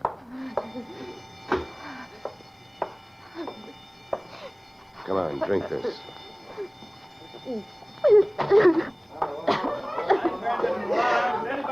There's a doctor on the third floor. Shall I call him? Never mind the doctor. Go call the police. Nobody gets in here till they arrive. Now, the rest of you, go on, run along, beat it, will you? And have the building superintendent turn off that alarm. Okay, miss. Now, take it easy. It was all so sudden. What happened? Well, that's not hard to figure out. Somebody wanted to give your boss, Mr. Perry, a shortcut through life. So whoever it was figured out that a secretary would never buzz a boss unless he was at his desk. They rigged up a bomb somewhere in his desk that would go off when you buzzed him. Oh, then I killed him. Now, wait a minute, will you? Wait a minute. Don't go hysterical on me. There's excitement enough, and there'll be more when the police get here, so you keep cool. But I did it. You saw me do it. Look, honey, the way you put it, I killed him by coming in here and giving you my name so you would buzz him. And I was here to protect him. So drop it, will you? I'm sorry. Now tell me, what about yesterday? Was Perry here? Yes, all day. What time was it when you last used the buzzer? Why, right up to the last minute, about 5:30. Who left the office first? Oh, Mr. Perry, he always leaves first. I lock up. From the looks of things, you should have used more locks last night. Somebody got in here to do some wiring. Oh, I forgot that fire alarm. Look, before the police arrived, do you know why I was sent here? Oh, yes. Mr. Perry felt that his life was in danger.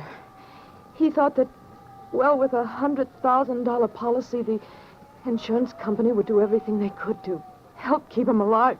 Oh, he didn't have much of a chance, did we? What was he afraid of? I don't know. Okay. Tell me, what were his other appointments for today? Well, he only had two. His partner, Mr. Van Bruten, at 11, and later he No, had one at a time, please. Van Bruten. Anything special about their meeting? Oh, yes, Mr. Van Bruten arrived just yesterday from Holland. Oh, you mean there was a branch of this firm in Holland? Oh, yes. Mr. Perry was buying out Van Bruten's interest. They had a final meeting at Van Bruten's hotel last night. I see.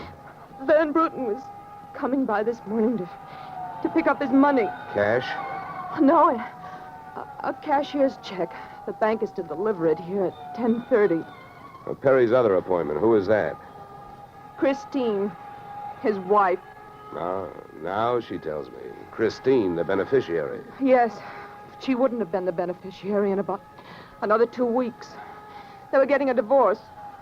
Thanks for the motive. You don't like her. Well, I didn't mean it that way. Well, how about Perry? Did you like him? Okay, here's an easy one. What's your name? Susan Gates. Now, isn't that about enough? Okay, Susan, you better save your voice. During the next few hours, you're going to have to do a lot of talking. I've been everywhere else. Is the fire in here? Well, you'll have to stick around. When the cops get here, somebody will get burned.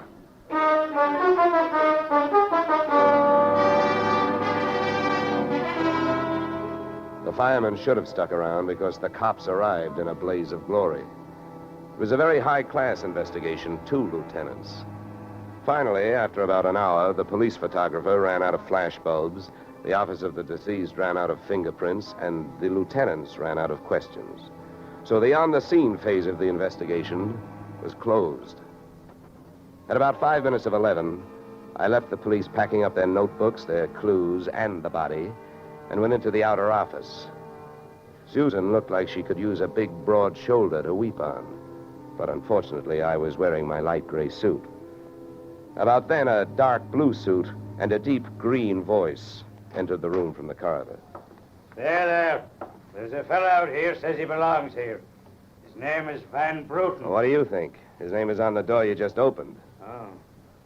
Well, now, my name happens to be Murphy, and it's on bids all over the country. But that don't mean I'm stuffed with feathers, does it? Well, never cross tongues with an Irishman. All right, send him in, officer.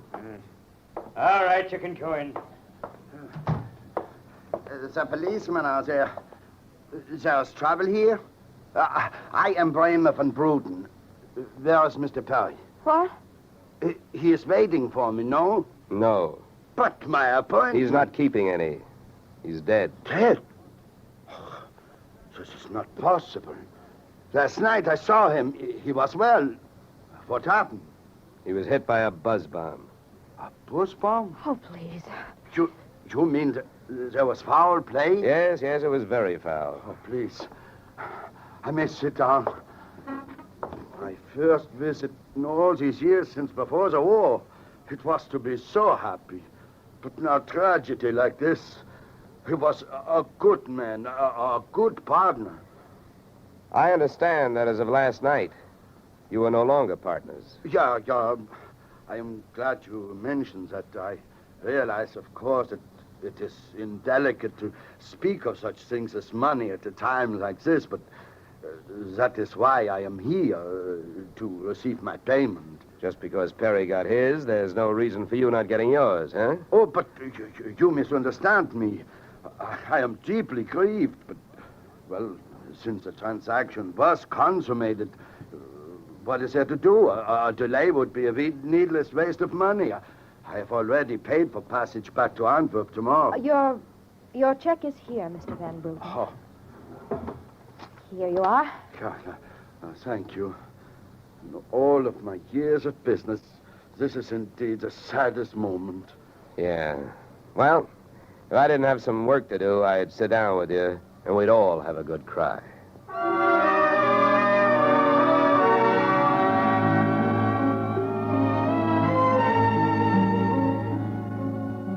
Expense account item 3, 90 cents. Phone call to the home office. Mr. Gordon's office.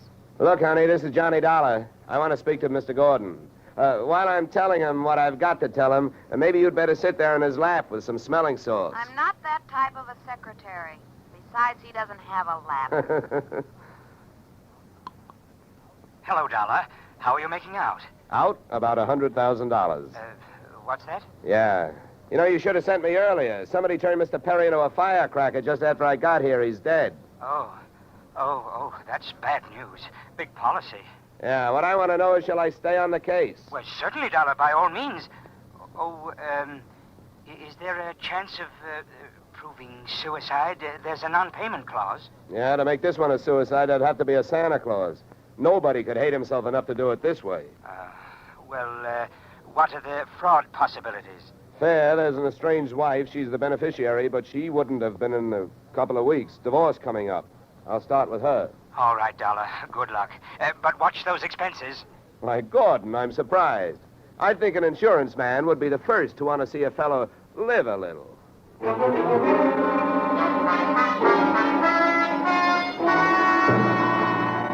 Christine Perry's apartment was on Sutton Place overlooking the East River. I took the elevator up to the 24th floor, and there I discovered that our garden-fresh widow was living high in more ways than one. Everything about the place was French. The maid who led me into the living room through a long foyer, the decor, and the perfume which reminded you that breathing can be fun. I looked up from enjoying my nose to see Mrs. Perry looking down hers. Mr. Dollar? Mrs. Perry. I believe we can dispense with the social amenities. You're an insurance investigator, interested in the death of my husband. So naturally, you're here because you've jumped to the conclusion that I killed him. You're the one that's jumping to conclusions, lady. And careful you don't break your leg. What do you want? The policy's in order? Premiums are fully paid. You know, I'm not quite sure what I want. I know that you've got a great motive. So far, the only motive I've found. You haven't had much time to look, have you? Check. This is my first stop. Maybe you can help me. Do you know anyone who would be happier with your husband out of the way? I know very little about my husband's friends. For that matter, his activities for the past 6 months. That's when I left him. Well, that's not much help for either of us. You know, without someone else to suspect, I may just have to concentrate on you.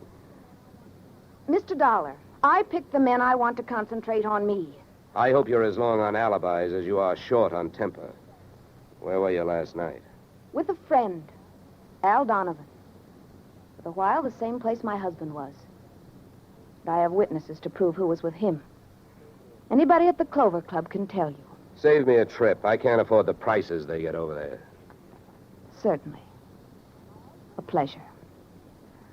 My husband was with his beautiful little secretary, Susan Gates.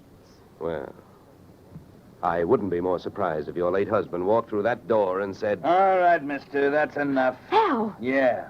How much did you hear? I'm a big guy, baby, 6'4". I've got big ears to match. Al, please. Would this be Mr. Donovan, your companion of last evening? I'm getting you out of here, Christine. Al, you don't know what you're saying. You lie to me. How can I help you if you lie to me? You call me stupid. The way you're playing this, you'll alibi yourself right into a cell. Now, I'm getting you out of here. What are you doing to me, Al? You're crazy. Come on. She's right. You are stupid, Donovan. She was doing just fine till you dropped in. Mister, you've been asking a lot of questions. Now I'm going to give you one answer. All right, Christine. So much for the wise guy. Now, about you and your alibi. You wasn't with me at the Clover Club last night. And if it's so easy to prove that your husband was there with his secretary, who were you there with? Remember, baby, you told me you were going to be with your husband. When Al measured me for that swing, I measured my chances with him. To me, he looked like one of those corporate assets of Murder Incorporated. So I rolled with the punch and kept my eyes closed and ears open. What I heard was Christine's alibi flying out the window, Mr. Donovan giving her a few loving cuffs, and finally, the pair of them flying out the door. Just then, the noon whistle blew somewhere in New York, and I decided to allow myself the luxury of 1 full minute for lunch.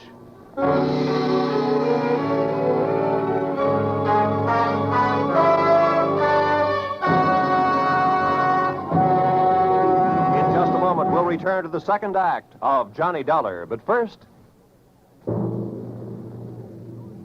And now we return to the second act of yours truly, Johnny Dollar, starring Edmond O'Brien.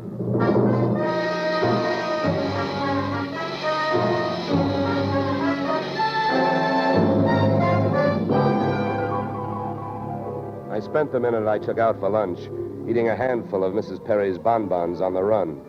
I hit the street just in time to see Donovan pushing Christine Perry into a cream-colored convertible.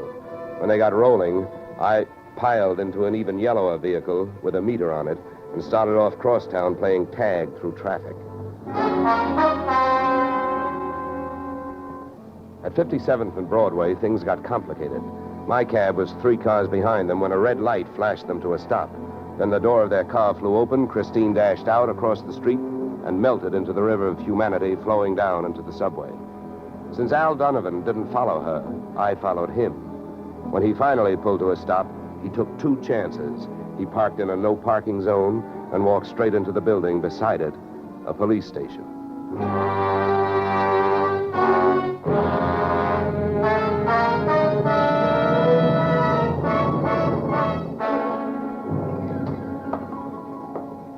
This is Mr. Dollar, Lieutenant. He's been waiting for you. Well? My name is Johnny Dollar, Lieutenant. Here are my credentials. Insurance, huh? Yeah, the Perry murder in particular. You've come to the right place, Dollar. A man named Donovan just walked in here and made a full confession. He what? That's right. My clerk's just typing it up. In the meantime, the gentleman is down in the tank having a bite of lunch on the city. He confessed. Well, does his story add up? As far as I know, I haven't heard too much about the case myself. It's not in my precinct. Yeah, but what did he use for a motive? Jealousy. Says he's in love, wanted to marry Perry's wife. Did he say how he managed it? Yeah, he stole a key to the office from the wife's apartment, entered the building last night, and wired the bomb to the buzzer system. Well, I guess guys do a lot of strange things in the name of love. It looks like Donovan did. Yeah, he either killed the man or he's trying to cover up for someone who did. Say, Lieutenant, don't execute him for a couple of days, will you? I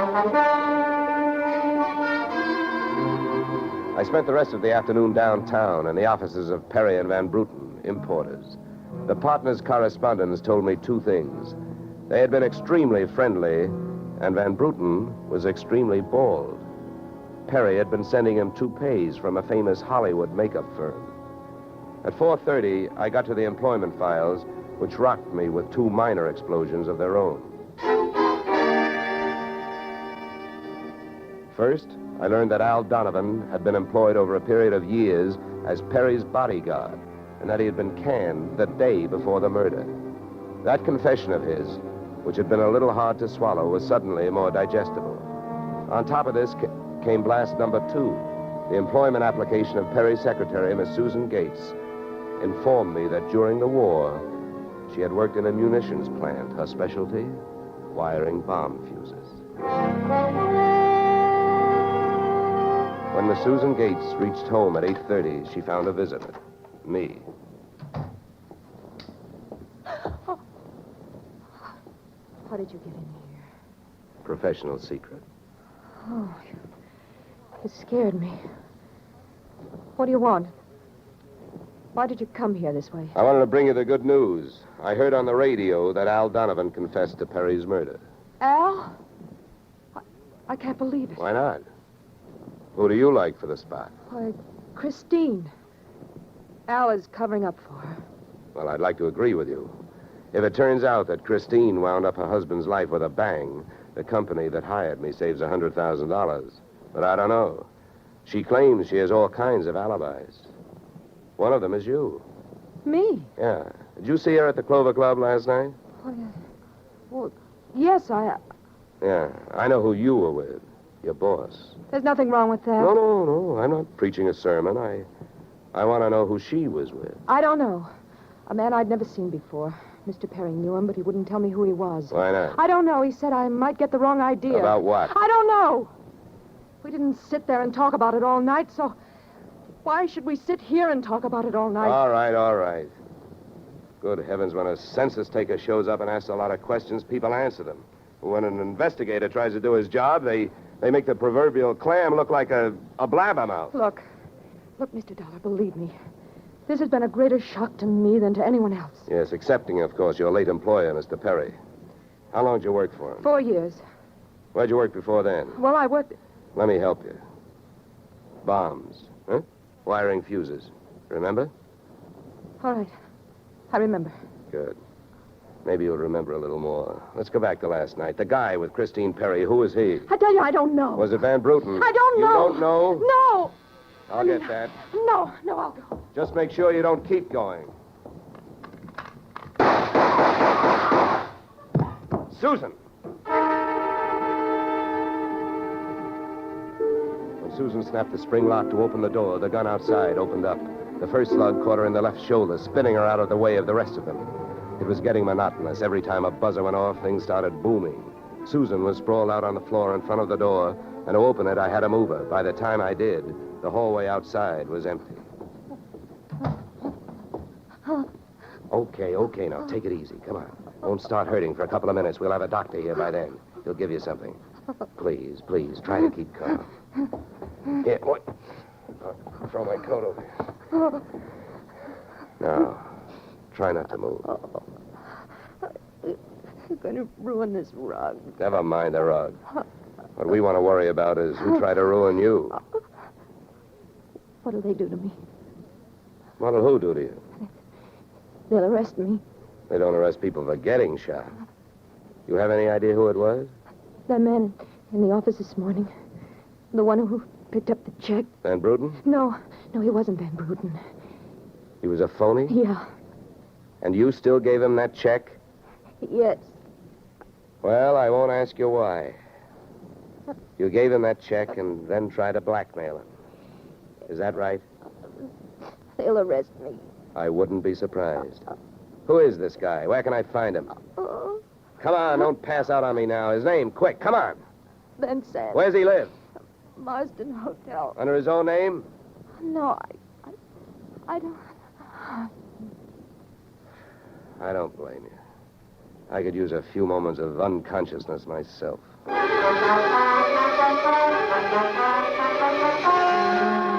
Marsden Hotel didn't have a Dutch name on the register, so I got a hold of the housekeeper and found out how many rooms her staff hadn't been able to make up all day because of no disturb signs on their doors, and then I went a-calling at those particular rooms. On the 9th floor, I wakened one old maid. On the 7th, I startled a bunch of poker players who thought they were being raided. And on the 4th, I struck the door of 427 and the jackpot. Who's there? Don't you see the sign? I do not wish to be disturbed. Sorry, I must have the wrong room. I started up the hall after the fire axe. When I got to it, I changed my mind. Out of the few things I learned about this guy, Van Sant, was that he loved to shoot people through doors. So I decided against trying to chop his down. Then I remembered the way those people came pouring out of those offices earlier in the day when they heard that fire alarm. So I picked up the little red hammer next to the big red fire axe, broke the little glass window, pulled the little brass hook, and set off a big brassy noise. And then I rushed back to 427. Fire! Fire! Hey, fire! Fire! There's the fire. Right here in my eyes, sweetheart. Why you come here? You wish you don't? Never mind the dresser. You're through shooting guns. What do you think, Van Sant? You want to try some more? You cannot make me stay here. So fire, we will all die. You'll look good barbecued, but I'll make a deal with you. You talk, and if I like what I hear, I'll show you how to get out of here alive. How I know this? You don't think I'm going to stay here and fry, do you? And if you don't start flapping that tongue in a hurry, I'll probably just tie you to a chair and run. So first, where is the real Van Bruten? You will find him in the bedroom. Yeah? He'd better be alive. He's out cold. What's the matter with him? He will be all right. He's under sedatives. Where did this identity switch start? Come on, hurry up, talk. I smell smoke. I knew Van Bruten from Antwerp. I know about the sale of his interests. I know the girl in the office here had never seen Van Bruten. Look, we go now. Don't get up. Come on, keep talking. I can feel it getting warm in here. Ah, the firefighters. We will be saved. Don't be too sure. They always start at the top floor and work their way down. Come on, I can hear those flames crackling. You know the rest. Last night, when the transaction was all finished with Perry, I gave to Van Bruten some sedative in his cocoa. So you set up that bomb so Perry would get it before you showed up to pick up the check, huh? Yeah, I told you that. How the girl knows I am an imposter, I don't know. Well, let me tell you. She's been sending old Van Bruten toupees for the last 4 years. Gray ones, my red-headed friend. Oh, I can stand up now. We go out from here, no? We go out from here, no? Yes, out cold.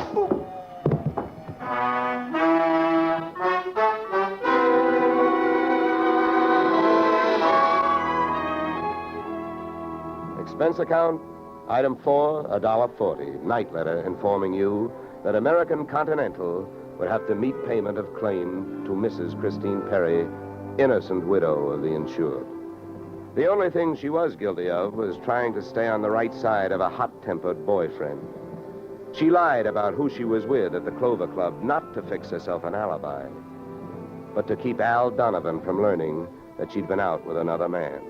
That man being the real Mr. Van Bruten, who had only taken her out to try to talk her into reconciling with his friend, her husband.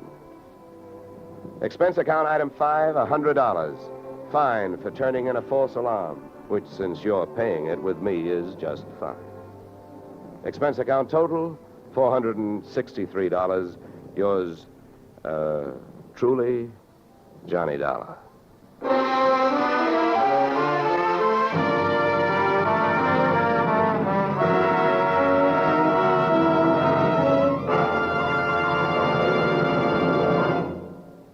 Yours truly, Johnny Dollar, stars Edmond O'Brien in the title role and is written by Paul Dudley and Gil Dowd, with music composed and conducted by Leith Stevens. Featured in our cast were Walter Burke, Gene Bates, Joe Duvall, Ted DeCorsia, Joyce McCluskey, and Raymond Burr. Yours truly, Johnny Dollar, is produced and directed by Jaime Del Valle. Beginning next week, we are moving to a new time and day. And we hope you'll join us on Tuesday evenings when Edmond O'Brien returns in another transcribed adventure of... Yours truly, Johnny Dollar.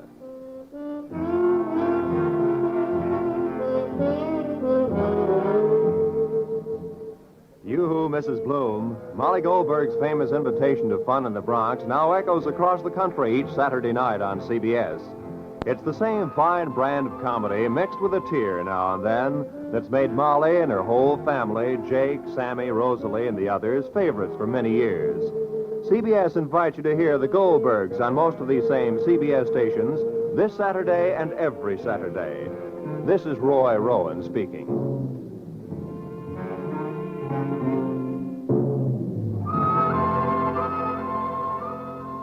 Disaster is no respecter of persons, and it can strike any time. But your Red Cross never sleeps. It has to be ready constantly in case of an emergency. This is your protection. Keep it strong. Now is the time to support Red Cross for your sake.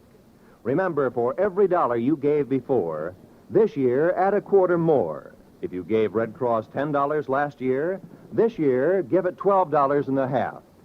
Give gladly. Join Red Cross.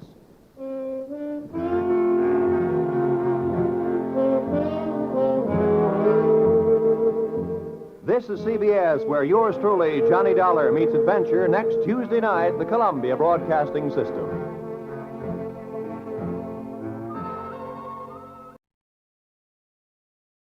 From Hollywood, it's time now for Edmond O'Brien as... Johnny Dollar. Is this Mr. Dollar, the insurance gentleman? That's right. Well, this is Captain Lyle Woodstock. I was given a message that you had telephoned. Yes, I did. Your insurance company wanted me to look into this trouble with your wife. I wonder when I could see you. At your convenience, but it's not trouble yet. It's quite possible that nothing is wrong at all. Oh? I understood you were worried about her disappearance, that you hadn't heard from her in over a week. Isn't that it? Yes, but, well, I'll explain it all to you. But as I said, in spite of her absence, it's entirely possible that nothing is wrong at all. All right, Captain Woodstock. I'll be out to talk with you this afternoon.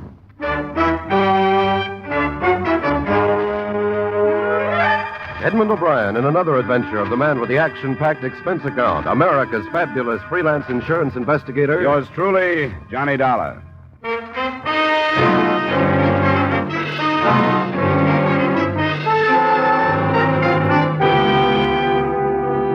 Expense account submitted by Special Investigator Johnny Dollar to Home Office, Washingtonian Life Insurance Company, Hartford, Connecticut. The following is an accounting of expenditures during my investigation of the Celia Woodstock matter.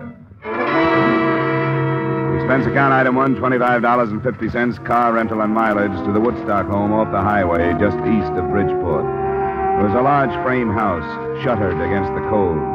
Icy landscaping swept down to the shore, where an empty dock stood against the winter wind blowing across Long Island Sound.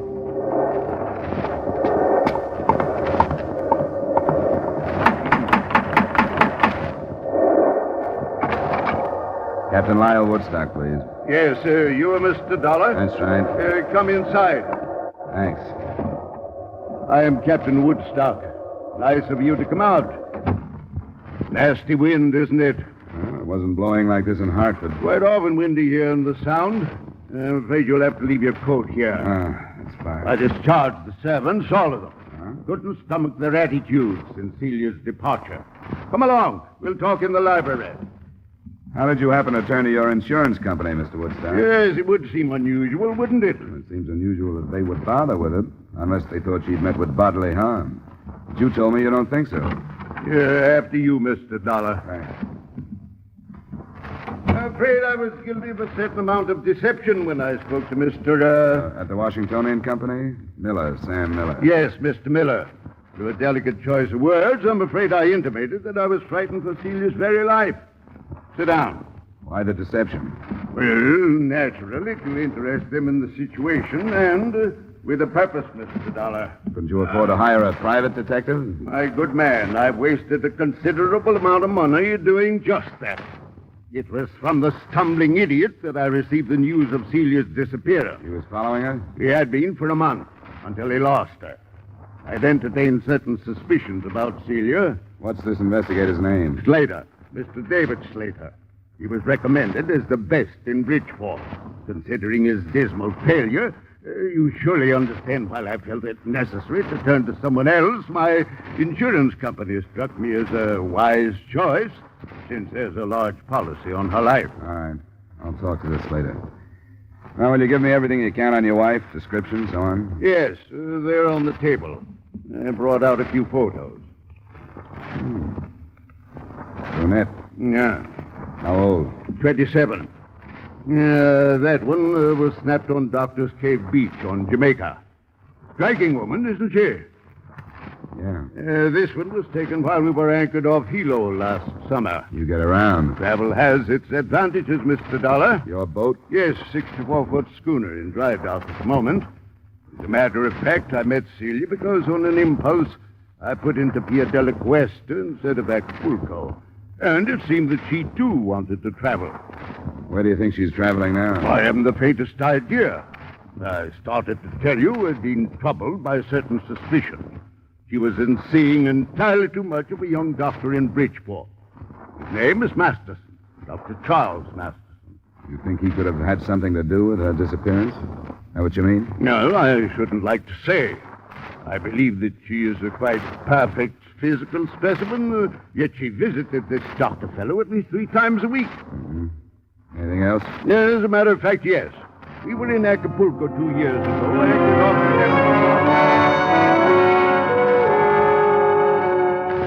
The rest of the story wasn't too far from typical, although I don't meet too many of the breed. A, the 55-year-old Woodstock, captain because he owned and gave orders on the schooner, had dedicated his life to what he called adventure. And B, the 27-year-old Celia had also dedicated her life to what she called adventure. The results were a number of voyages, and finally, Celia Woodstock's disappearance. Except for the doctor, I didn't learn what had gone on between.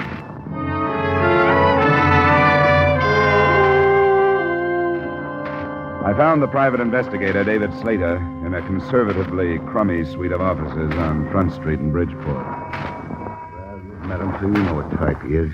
Yes, I followed his wife. What did she do? I've got a report on every move she made for a month. You want to see it? No, not if you remember the highlights. What about this Dr. Charles Masterson? Doctors are hard to pin down, you know that. She went to his office 3 times a week, but never met him anyplace else. Maybe she was sick. Her husband says no. Well, I didn't find out. I couldn't have talked to the doctor without letting out who I was. He had a nurse who quit the day before I left the case. You didn't talk to her? I was going to, but after I left, I didn't. Why should I? Do you know who she is, where I can find her? Yeah. Her name is Janet Squire. She went to work in a Red Cross blood collection center up on Union. Good, thanks. Now, what about the day she dropped out of sight? Was there anything special? Sure, there was something special, or I wouldn't have lost her. I'm no rookie in this business. She bought a ticket to New York City on the 345. So did I. I got in the same car she did. I didn't see her, but I figured she was powdering her nose or something. Then when she didn't show before the train left, I went through the rest of the cars. But I never picked her up after that. She knew you were tailing her, huh? She must have. Must have got on the car and then right off. That and the money she drew out of the bank makes me think she was running out on old Woodstock and nothing else. No money was mentioned to me. That's funny. Woodstock knew about it. $2,000 the morning she left. I wonder what else the old renegade is holding out on me. The phone call she made? No, he didn't say anything about any phone calls? Well, she made quite a few from public booths. I finally got into one next to her. I couldn't get the number, but she talked to somebody named Spades. Didn't say much but the name, and then asked, "Where do you want me to meet you?" When she was answered, she said, "All right, I'll let you know when everything is arranged." And that's all. Well, that's enough for me. If he thinks he's got a free wife chaser in me, he's mistaken. You going to drop it? Sure, if that's the way it is. I gave up that kind of work a long time ago.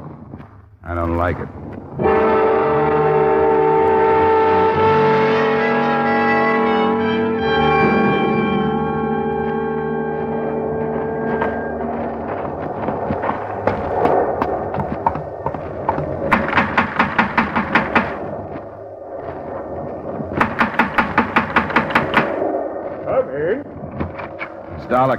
Close the door. What's this? Where's Woodstock? Close the door. You do anything else, I'll kill you. What's happened? Who are you? Stay away from me. I smell cordite. You fired a gun. Where's Woodstock? He's gone. You come this way now. Move down the hallway. Why? I'll kill you if you don't. Came in here. Now you've got to do what I tell you or I'll kill you. It'll happen. Come on. You better turn around and look at me. Walk backwards. You don't even know who I am. You're in trouble. Maybe I can help you. Never mind that. Hop now. Turn around again. Open the door and get in the closet. Now, wait a minute. Please, mister. Please do what I tell you. Won't make any difference if I kill you. Maybe I'd have more of a chance if I did. But I won't if you don't make me. Okay. Now, close the door. I heard him open and close some nearby doors, and shortly after that, the front door closed. Then I started kicking my way out. The paneling was heavy, and it caused a torn trouser leg and a scraped shin before I made it.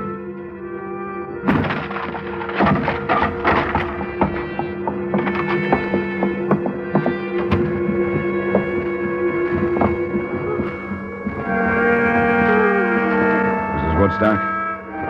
Mrs. Woodstock. Hello? Hello, operator.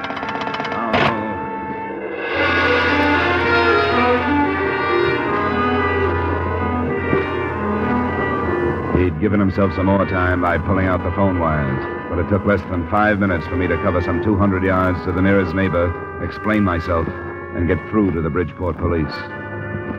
A short time after that, I met Homicide Lieutenant Al Jester, and with him watched 2 ambulance attendants start Mrs. Woodstock toward the hospital.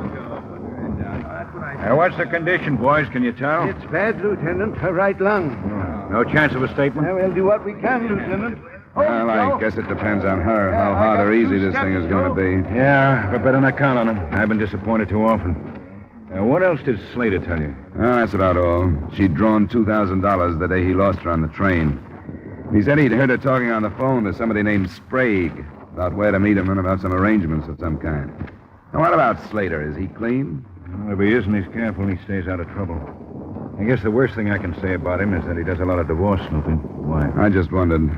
I had no reason not to believe his story. He said as far as he was concerned, the girl was running out on her husband. The more I saw of it, the more it looked that way to me, too. And I came out here to drop the case, and it blew up in my face. The man he described, could he have been this Sprague? Well, he could have. I didn't ask him. He was half crazy. If he was Sprague and I'd thrown the name at him, I'm afraid he'd have killed me. He was that bad. Can you describe the gun? Yeah. Cheap revolver, nickel-plated, short barrel, .32 caliber. You sure of that? Well, I guess a smart lawyer could keep me from swearing it was a .32, but it was. I'll take that. I got only one definite thing out of him. He said Woodstock was gone. That's all he'd say. Then he put me in the closet. I didn't hear him drive away. I was kicking up some noise getting through that door. But the people in the house where I phoned said they saw it leave. The next house that way. Oh, Sergeant. Yeah, Lieutenant? Next house towards town. People saw a car leave. Send a man over and get what you can on it, will you? Yeah, all right. They said they didn't hear any shooting.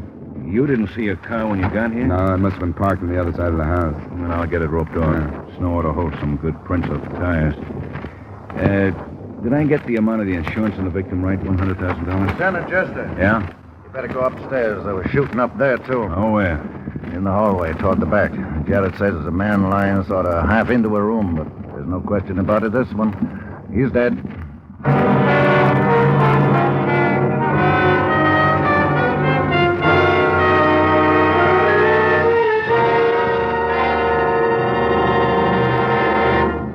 We will return you to the second act of yours truly, Johnny Dollar, in just a moment. Have you heard the new Sing It Again, the new comedy with Jan Murray as your host on the Coast to Coast phone? The new cash prizes for cracking the mystery of Sing It Again Phantom Voice. The new speed and color of the tuneful little riddle songs that make Sing It Again a Saturday night must for radio listening. Be listening for Sing It Again tonight on most of these same CBS stations. Now, with our star Edmond O'Brien, we return you to the second act of yours truly, Johnny Dollar.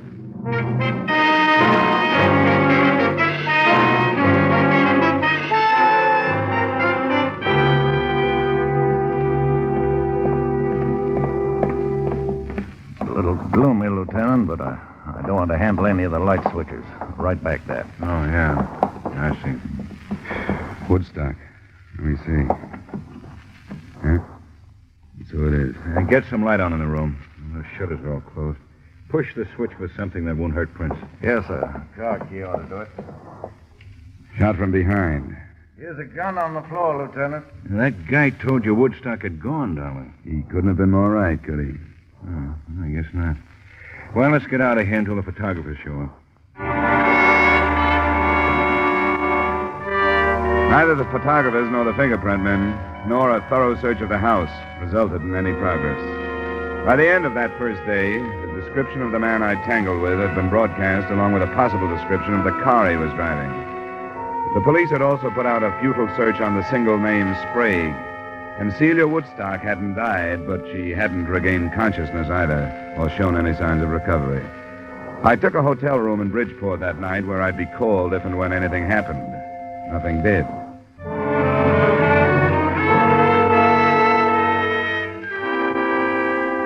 The next morning, I went to the Red Cross Blood Collection Center to talk with a nurse who had recently resigned the office of Celia Woodstock's friend and/or doctor.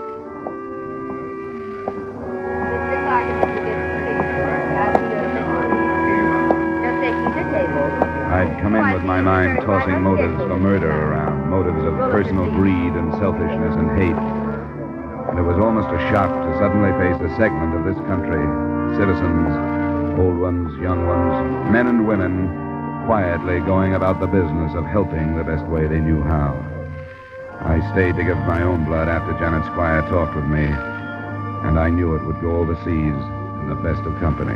We can go in here, Mr. Dollar. Thank you. I'm sorry to bother you, Miss Squire, but I was told that you were in Dr. Charles Masterson's office until a short time ago. Yes, that's right. Have you seen the morning papers? No. Why do you ask? Mrs. Lyle Woodstock was shot last evening. Mrs. Woodstock? Well, she's one of Dr. Masterson's patients. Was she, seriously injured? They don't know if she'll live. Her husband was killed at the same time. How dreadful. What happened? I don't know. I'm working with the police on it. I'd like to learn as much as I can about Mrs. Woodstock. Well, I'm afraid I know very little. She was a patient, but other than that, I know nothing. Her husband seemed to have the idea that she might be more than just a patient. That there might have been romantic interest between them. Uh-huh. Was there? Well, not that I know of. I make it a point to do very little prying into other people's affairs, Mr. Dollar. Sometimes I wish I could. Do you know anything about anyone named Sprague? Sprague? No, I'm afraid I don't. I'm sorry. So am I. I hope the results are better when you start working on me. I am sorry, Mr. Dollar. If you'll step right through there, Miss File will take care of you.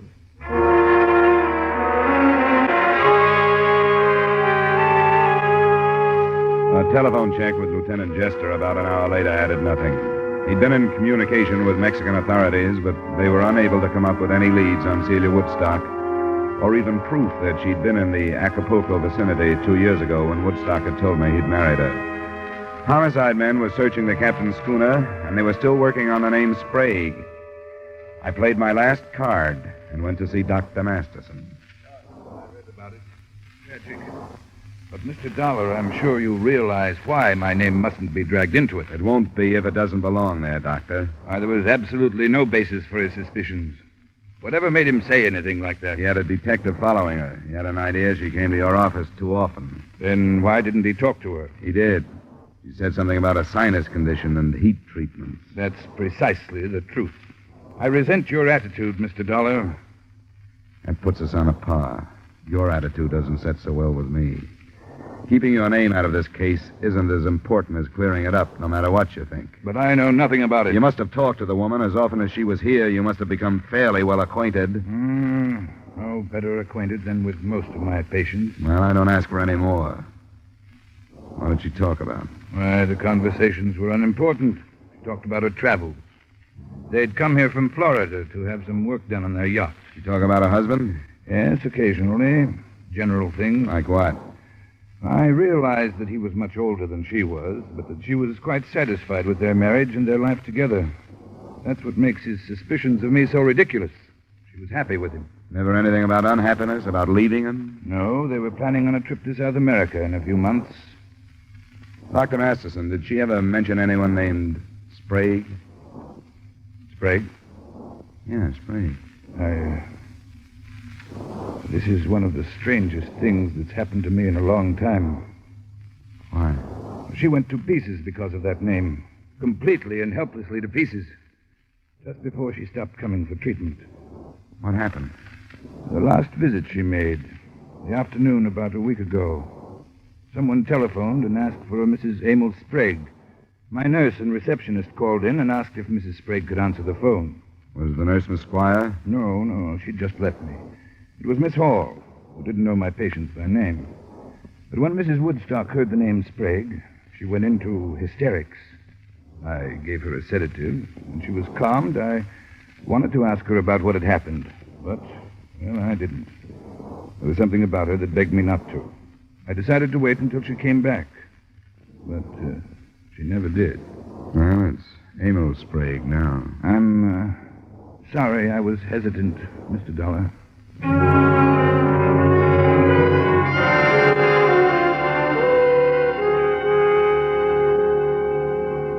Well, it's in the works now. We'll see what we can make out of it. How's Mrs. Woodstock? Still alive. Those chest wounds are bad, though. Well, here's how the shooting stacks up so far. She was wounded by 38 caliber slugs. Her husband was killed by 32s. So if you were right on your gun description, the man you ran into killed the husband. What does that leave? Woodstock killing his wife? He was shot from behind while he was going into the upstairs room. Badly chased up there. He had a gun in his hand, and he dropped when he was hit. That was the gun we found on the floor. 38 caliber. Ballistics hasn't run any comparison tests yet? No. I won't buy the theory. Mr. and Mrs. Woodstock seem to have been pretty happy. What about their schooner? Well, I talked to my men on the phone. Nothing yet. Crewmen are all available and with alibis. But what's all that got to do with somebody named Mrs. Emil Sprague? I couldn't answer him. Nobody could.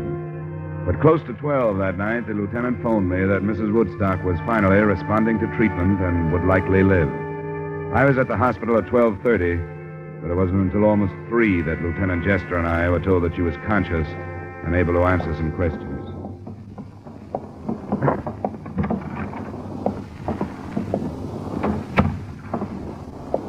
Good morning, Miss Woodstock. Feeling better? My name is Lieutenant Jester. This is Mr. Dollar. Hello, Mrs. Woodstock. We're both interested in what happened at your house the other evening. Mrs. Woodstock, do you understand what we're saying to you? Do you understand? My husband, Lyle. They told me he was all right. Is he? Yes, Mrs. Woodstock. He was shot. They tell you that? Yes. Do you know who did it? Yes, I know. I was there. I remember. We wish you'd tell us, Mrs. Woodstock. Emil Sprague? Yes. Yes, Emil. No one else was there. He made me go. Made you go where? To my house. To talk to my husband. Emil Sprague made you go? Why? How could he make you go? Because I'm Mrs. Emil. You're Mrs. Emil Sprague? Yes. And I hate him. But you were married to Mr. Woodstock. I shouldn't have. I think I understand. You were married to Sprague. Your marriage to him was never ended, but you married Woodstock anyway. Yes. I was wrong. I lied. I didn't tell him. And then it was money. He wanted money. Sprague did? Yes. I didn't know where he was. Mexico. I had to get away. And I married my husband. That's all that matters. I'm afraid it isn't. Sprague followed you here. From Florida. I begged him not to. The $2,000 you drew from your bank? I gave it to him. Mm-hmm. But it wasn't enough. He made me stay with him. And made me go with him for some more money. And my husband, I tried to make him understand, and he wouldn't. He blamed me and called me things. He went to the drawer. Oh, why didn't he shoot Emil instead of me? Are you sure of that? Woodstock shot you? Going to the drawer. I remember. Turning around with a gun. And that's all. Do you know where Sprague would go? What happened? Why did he? What did my husband say? He hasn't said anything. Evidently, Sprague chased him upstairs, shot him there, and left. Do you know where he'd go? Back to Florida? No, we don't think so. We got a good description of him and the car he was driving. We think he's still in Bridgeport someplace. You said you were with him. Where? He had a room on Commercial Street. 713. Rooming house? No, it's a big building. Apartments. Now, which one is Sprague? It's, number 12 on the second floor. Does he have a phone in the room? Yes.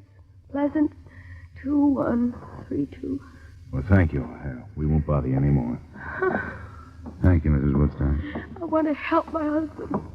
I'll do anything I can. I want him to know that. We'll tell him, Mrs. Woodstock. It's a little after 3. Rogers' trucks are going to be rolling on Commercial Street before long. Think Sprague will give us trouble? Yeah. If he's been holed up since the shooting, I think he's probably farther off as not the one I saw him. We might slip on him this time of the morning. I'll get some men started out there. You better come with me. Sure. I'll need you to identify.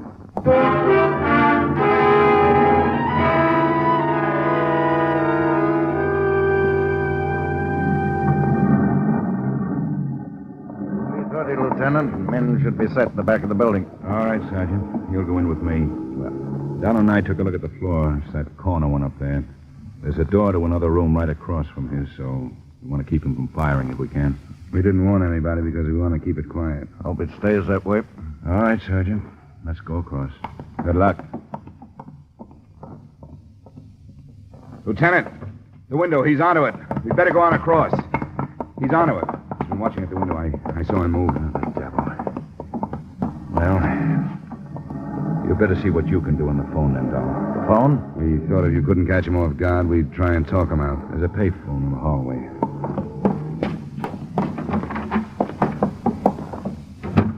His room's just to the right at the top of the stairs there. That phone's right in line from up there. And we'll cover him. Okay, Dollar, if you're ready.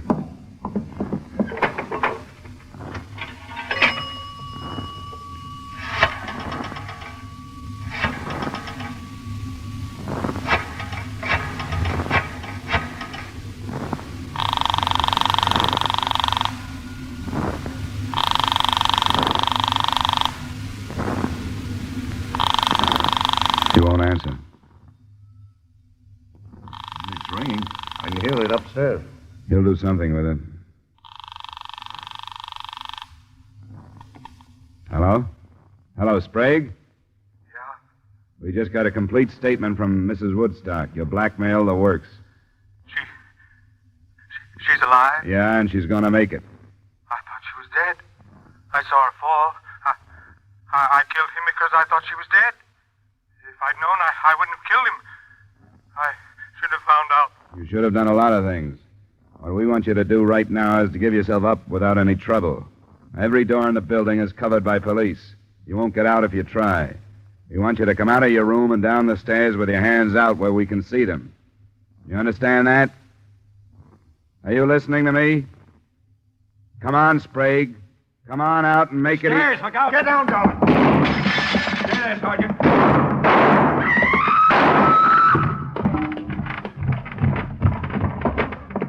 Be careful, Darwin. It's all right. Sprague? He's dead, Lieutenant. Sergeant. Yes, sir? I'll go phone in. Keep the people away as best you can. Okay.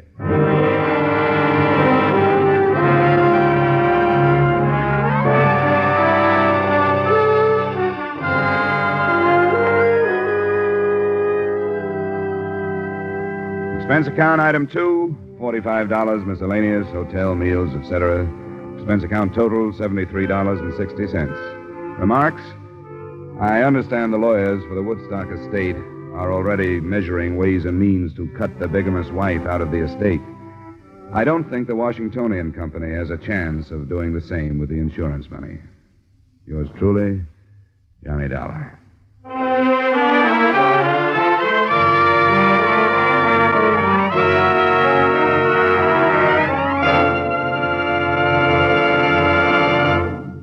Yours truly, Johnny Dollar, stars Edmond O'Brien in the title role and is written by Gil Dowd with music by Wilbur Hatch. Edmond O'Brien's latest picture is a Paramount Picture production, The Redhead and the Cowboy. Featured in tonight's cast were Francis X. Bushman, Jim Nusser, Ted Osborne, Lorraine Tuttle, Bill Johnstone, Tudor Owen, and Ray Hartman. Yours truly, Johnny Dollar, is produced and directed by Jaime Del Valle. This is Dick Cutting inviting you to join us next week at this time when Edmond O'Brien returns as... Yours truly, Johnny Dollar.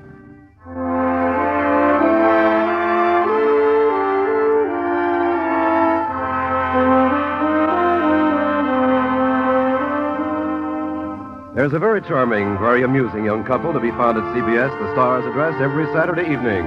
And you're invited to stop by and call on them. They're Liz and George Cooper, and Liz is played by the lovely red-haired Hollywood comedian, Lucille Ball. Liz is nice and easygoing. When trouble's ahead, Liz goes for it easily. It's wonderfully hilarious.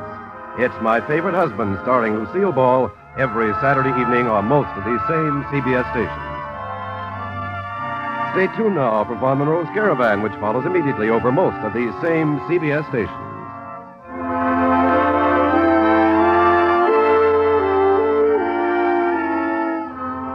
This is CBS, where you laugh at Jack Benny every Sunday night, the Columbia Broadcasting System.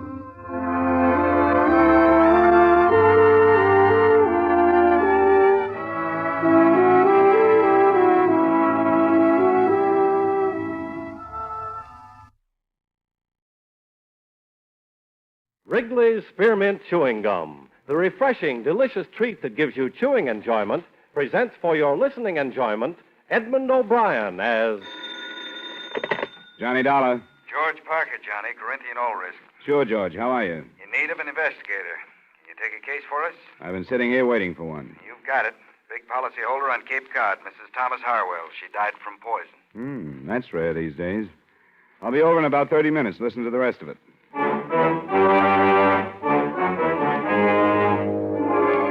The makers of Wrigley's Spearmint Chewing Gum bring you Edmond O'Brien in a transcribed adventure of the man with the action-packed expense account, America's fabulous freelance insurance investigator. Yours truly, Johnny Dollar.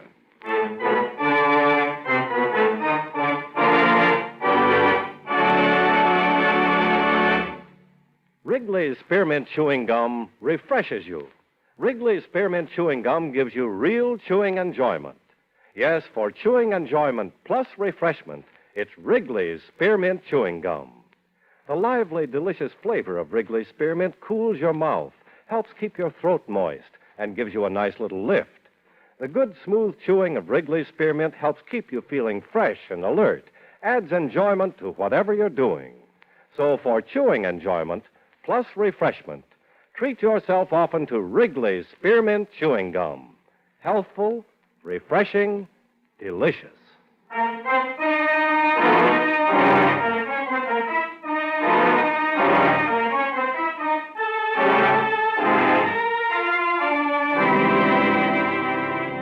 Expense account submitted by Special Investigator Johnny Dollar to Home Office, Corinthian All Risk Insurance Company, Hartford, Connecticut.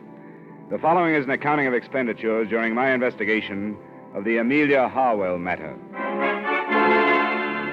Expense account item 1, $250, cab fare from my apartment to the Corinthian building and the office of George Parker.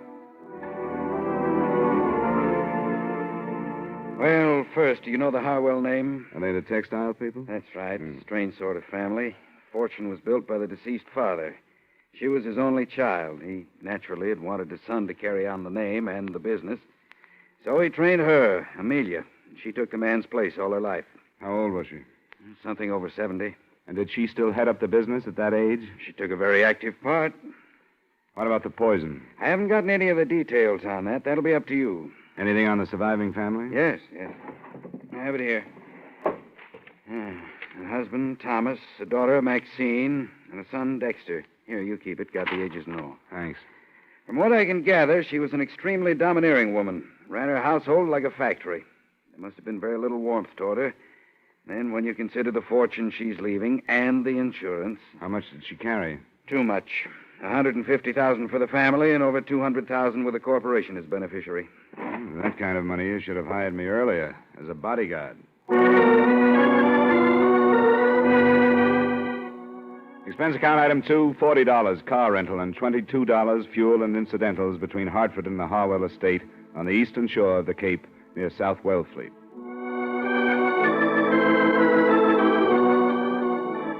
The mansion was as solid as the family's Dun & Bradstreet rating. Heavy brick construction with turrets, shuttered windows, and massive double doors that opened into a coldly formal entry hall.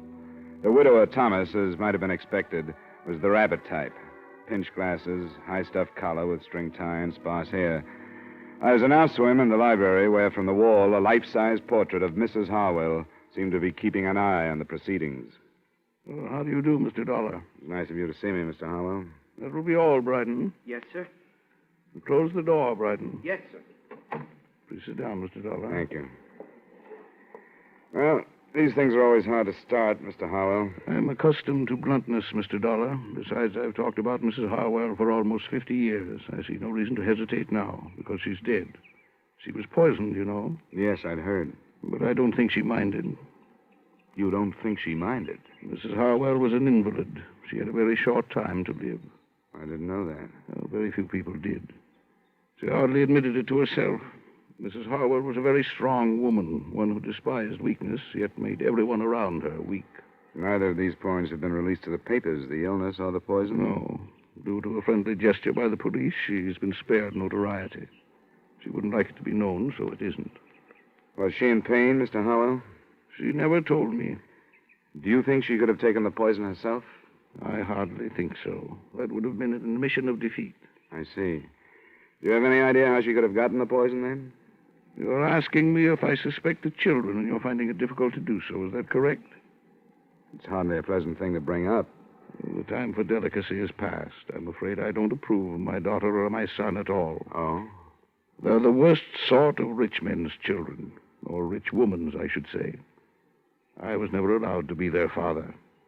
All they've had is a mother. They have no gumption, no ambition. They've been overly educated and have developed nothing but insatiable lusts for their mother's money. And it's too late to change them. Without it, they could not exist. I understand they live here. They do. I shall have Bryden call them to the drawing room if you wish. That won't be necessary right now. What about the servants? Well, there are 8. Mrs. Harwell settled a small amount on each, but unfortunately they are above suspicion. They're common people, and as a result, good. Did Mrs. Harwell have a nurse? She wouldn't hear of it. Well, certainly a doctor, then. Yes, Dr. Stevens in the village. Thanks, Mr. Harwell. I won't take up any more of your time. You're welcome any time, Mr. Dollar. Please give Dr. Stevens my regards.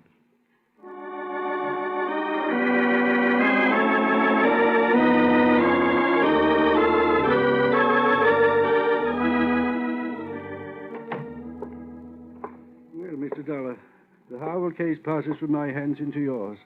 I wish you more success than I've had. Thanks, Doctor. Amelia was not only a hopeless cancer victim, but she was a stubborn old fool. I could have saved her life with surgery 3 years ago, but I made the mistake of advising her, and advice was something she could not accept. You've been friendly with them that long? I've tended them longer than that, but friendly is hardly the word. I brought each of their children into the world, but have yet to use the given names of any of them. In their presence, that is. Well, I'm glad to talk to somebody like you. I found talking to the old man a little rough. I'm used to survivors being sad about death or suspicious or something. I'm afraid that with Thomas, instead of a feeling of grief, it's something akin to passing from slavery into freedom. And the children, are they as worthless as he makes them out? I'd say so. Maxine, the oldest, is a bitter, frustrated old maid at 33. And Dexter, 32, is an alcoholic and has just entered into an unsuccessful marriage. Do you think either of them could have killed their mother? I'm in no position to accuse any of them, but there is the inheritance and your insurance. It's a fine household. How long would she have lived? It's hard to say. 2 months, possibly 3. Does the family know that? I've been honest with them. Then why kill for profit? I don't know.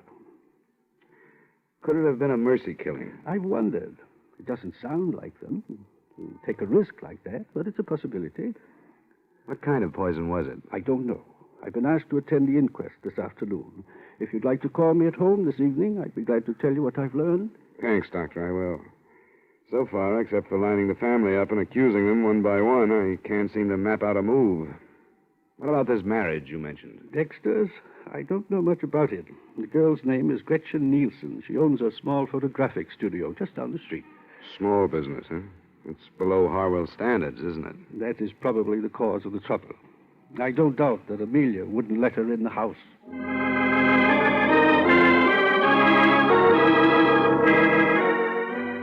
Through the plate glass window of her studio, Gretchen Nielsen looked like a girl anyone would enjoy having around the house. She lived up to her Nordic name, fine straight features, warm blue eyes, and a look of strength about her. I got her home address and knocked at the door of a small house 15 minutes after she arrived home that evening.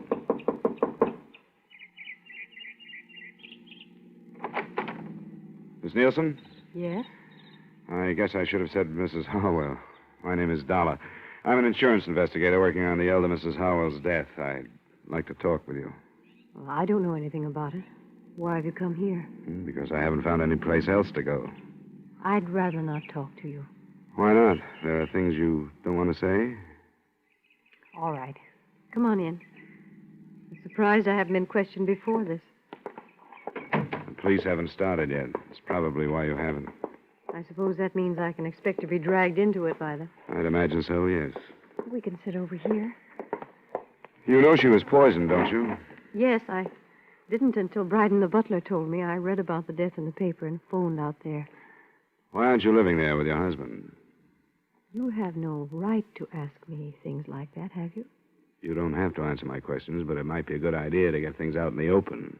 Why? Because there has to be a reason for Mrs. Harwell to die the way she did. Could your marriage to Dexter be behind it in some way? I don't see how. Wouldn't they let you and Dexter live together in the house? I didn't give them a chance to let me. They knew I'd never live there. What did they tell you? What did they say about the fortune hunter who lured and trapped their only son? You weren't mentioned. That's hard to believe. Why isn't Dexter here with you? Because he's a slave. He's too weak to be anything else. I hate myself for saying that, but it's true. Why'd you marry him? Because I love him. I thought we had something that would drag him away from that family that smothers him. But when the time came, he wouldn't leave them. Why not? Because his mother never taught him to do anything but hold out his hand for the money that was always there for the taking. He's due to come into some money of his own now. Quite a chunk. You led the conversation to this point, didn't you? Dexter would never kill for the money. There has to be a reason why she died. I think her husband did it. Why? To stop her suffering. I caught her off guard a few times. I know she was in pain. And I know she was frightened. Probably for the first time in her life. I think he knew that, too, and wanted to help. That could be. First, you sounded like you hated her. Now you don't. I feel sorry for her. Because she made so many mistakes. And now she's dead, and there's nobody to correct them.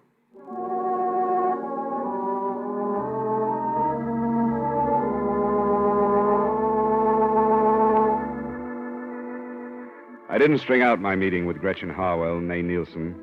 I left, went to my hotel, and at 7 phoned Dr. Stevens. His report on the inquest brought out, among other things that didn't seem important at the time, this point.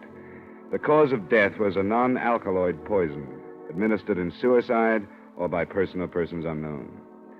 The poison was hardly the type to choose either for suicide or a mercy killing. With what I had, I went out back to the Harwell residence.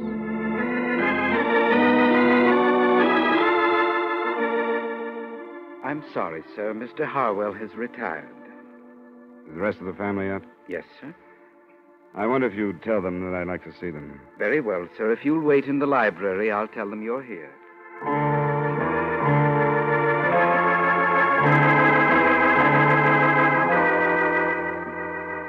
And this is my sister, Maxine. How do you do? How do you do?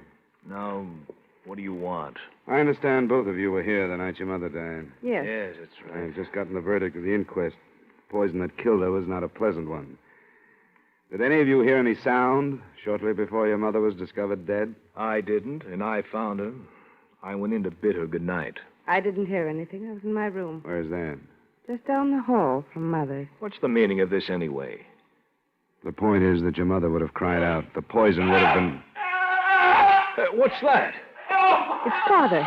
He's in his room. Something's wrong. I'm going up to see. I went with him. We found Mr. Howell in bed, clawing at his throat and staring at the ceiling. When I bent over him, he moved a hand towards a glass of water on the bedside table. I picked it up and smelled it. I'm no chemist, but I didn't need to be to know that he'd been poisoned.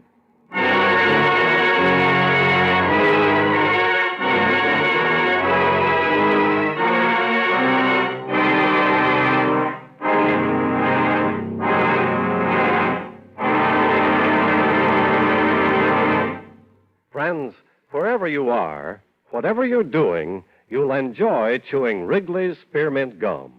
Chew Wrigley's Spearmint while you're working. The lively, full-bodied flavor of Wrigley's Spearmint gives you a refreshing little lift. The smooth, pleasant chewing of Wrigley's Spearmint Gum helps keep you feeling relaxed and satisfied. Makes your job seem easier. Chew Wrigley's Spearmint Gum in your home, when you're out walking or driving, when you're enjoying outdoor sports and other activities. Wrigley's Spearmint Gum tastes good anytime, and the natural chewing aids digestion and helps keep your teeth bright and attractive. Yes, wherever you are, whatever you're doing, you'll enjoy chewing Wrigley's Spearmint Chewing Gum. Healthful, refreshing, delicious.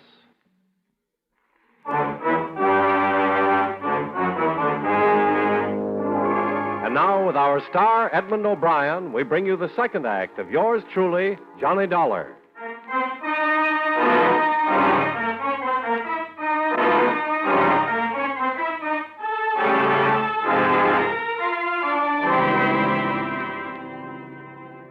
I tried to read something in the expressions of the son and the daughter as we stood for a moment around their father's bed. There wasn't much in them. No surprise, no fear, no satisfaction. Maxine looked a little embarrassed and left to phone Dr. Stevens. Dexter looked a little vague and said he thought he knew where a medical book was. And I was left alone with Thomas Harwell. I'm all right. I'm all right. Call them back, Mr. Dollar. I'm all right. I won't die. Of course you won't. I'm all right. How much water did you drink? Not very much. I was so thirsty, too. But I think I smelled it, and I only sipped. I felt a terrible burning in my throat. I could hardly breathe. Who would do this to me? I was hoping you could tell me, Mr. Harwell. We won't talk about it now. Dr. Stevens is coming out to have a look at you. I'm glad he's been called. He's my friend. Anything I can do for you in the meantime? No, thank you.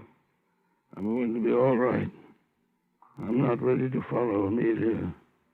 I'm not ready yet.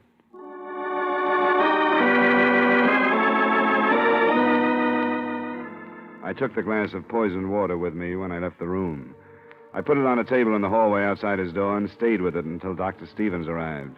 He spent about 15 minutes with Mr. Harwell, and then he joined me. He's all right.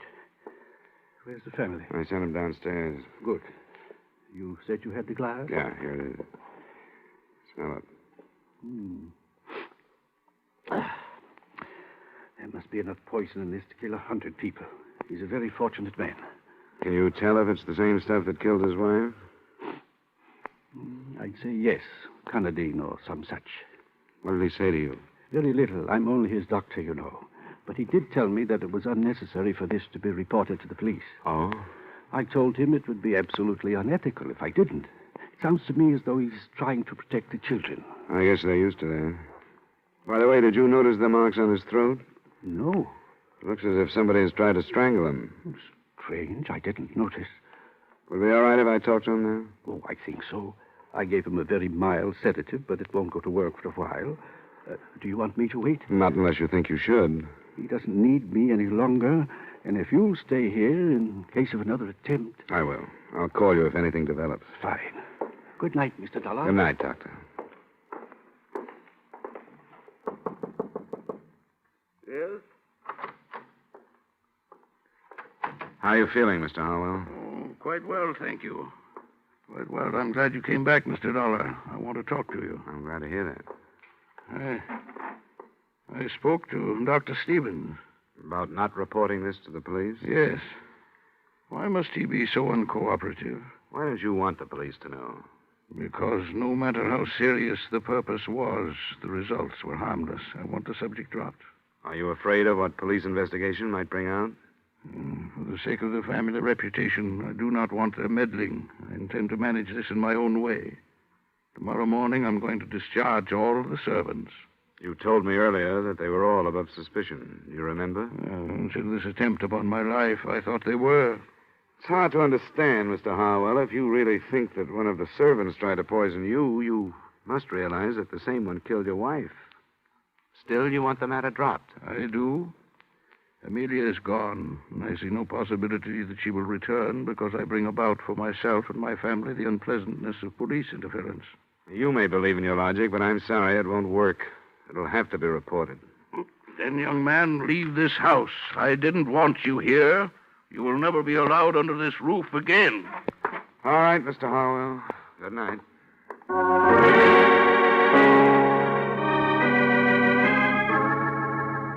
I picked up my glass of evidence again and started downstairs. When I got to the entry hall, I heard voices and looked into the library to see the children, Maxine and Dexter. Their conversation had ended by the time I walked in. How is he? He's all right. Back to normal. What are you doing with that glass?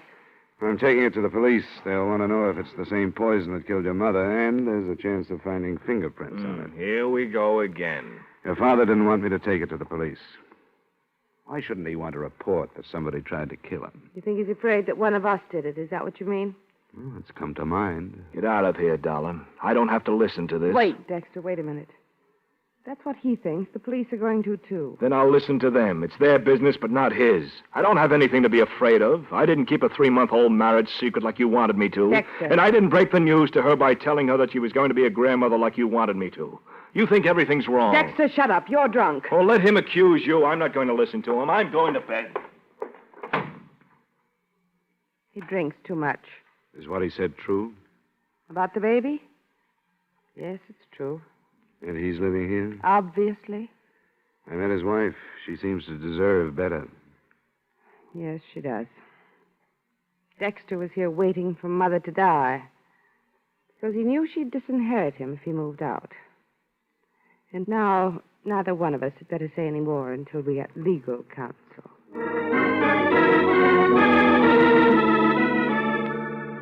I took the poison to the police and made a statement. Then I went back to my hotel.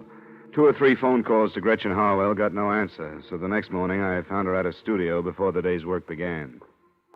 What are you doing here? I tried to reach you last night and couldn't. What do you want? Somebody tried to poison Mr. Harwell. Oh, he's all right? Yes, I phoned you a number of times last night, but there was no answer. I was out. I stayed with a girlfriend. And you left a few things unsaid the last time we talked. Didn't you? You found out about the baby. Yeah. And you've come to congratulate me. How nice. I've been simply swamped with congratulations. Please, this has to be straightened out, and everything that's held back makes it harder. What does the baby have to do with it? Well, it makes a motive stronger than ever for Dexter. He wouldn't kill his mother. I was told he'd be disinherited if he left the family manse because of the marriage you kept secret. Where did you hear that? Came out last night. He didn't kill his mother. How about trying to kill his father? No. He was trying to help us. The father? Doesn't sound quite right. I know it doesn't, but it's true. Dexter didn't even realize it, but I did, and I tried to explain it to him. Mr. Harwell had never done anything in his life, but he tried to help us. Why? Because when he married her, he must have had a personality. His mother didn't approve of Dexter and me, but I think his father did. You didn't keep it a secret from him? For a little while. Until I insisted that we tell him. And he kept it from Amelia. Do you know why? Because she was the dictator. When she was sick, she was worse. She'd think Dexter had waited until she was helpless before marrying the girl he wanted to. But she found out and was poisoned before she could do anything like dropping Dexter from her will. I don't care. I don't care. I'll even say that Dexter did have reason to kill his mother. But he never would. And not his father. You aren't trying to protect him, are you? Of course I'm not. I don't care how much I love him. I wouldn't want him if he were a murderer.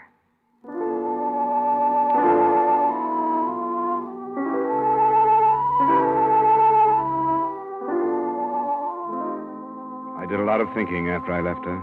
It would have been easy to be swayed by her, and I took that into consideration. In my hotel room, I tried to line up all the points that had come out. Only 2 of them added.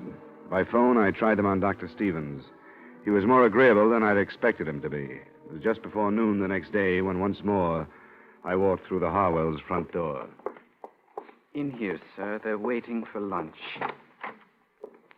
Mr. Dollar. Well, that will be all, Bryden. Yes, sir.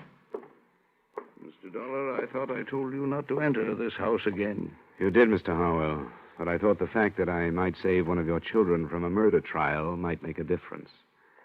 Which one, if I may ask? Dexter. I don't understand. I think we've had enough of this, Mr. Dollar. My family has been quite upset since you've arrived. I think we've had enough, too, Mr. Harwell. I wonder if I could talk to you in private. Who are you to ask that? No, Dexter, I think I agree with him. Please leave. But, Father, I You feel... too, Maxine. All right, Dad. Come on, Dexter. Sure. See if Dollar can tell him anything worse about me than he knows. Well, Mr. Dollar? You wouldn't like to see Dexter charged with the murder of your wife, would you? Of course I wouldn't. The police are ready to do it, and they've got a good case. You didn't think of that, did you? I beg your pardon? You didn't realize that you might set up a situation that would jeopardize your son. I don't think I understand. I think you do. You killed your wife, didn't you? I? You filled a glass of water last night to throw off suspicion and to get rid of the evidence at the same time. Mr. Dollar. If you didn't, Dexter is going to be brought to trial. I can promise you that. I saw the charges being drawn. They have everything against him, except 2 or 3 things. Oh, what are they? Something that was hidden behind those tall collars of yours. Scratches on your neck. Another thing that came out at the inquest. Bits of flesh under your wife's fingernails. And the fact that your children didn't hear anything the night she died. They all go together. You struggled to keep her quiet, and she scratched you.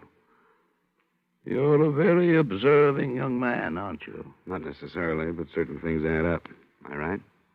I could hardly deny it now. Yes. It made such a little difference to Amelia, though I don't imagine the officials take that into consideration. They seldom do. But it made such a great difference in Gretchen's child. I've made many mistakes with my own children through deference to my wife. I'd hoped that I could help my grandchildren through strength. Strength enough to do what I have done. You were helping Dexter, too? No, helping the child through Dexter. I had hoped that Amelia, when she knew that a life was being given while hers was being taken, would be glad and approve, but she didn't. She asked for a lawyer so that she could change her will. Then I knew what I had to do. I'm sorry, Mr. Harwell. There are many things to regret, Mr. Dollar, many things. But hastening my wife's death is not among them. Her life was decayed.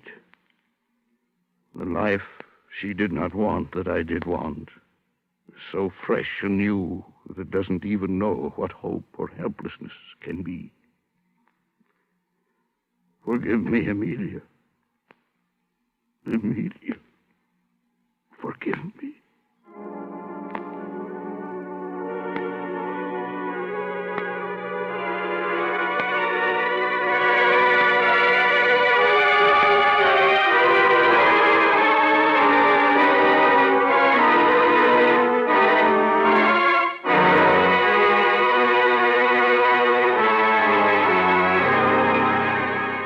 Expense account item 3, miscellaneous, $35.85. Item 4, same as item 2, transportation back to Hartford. Expense account total, $122.35. Yours truly, Johnny Dollar.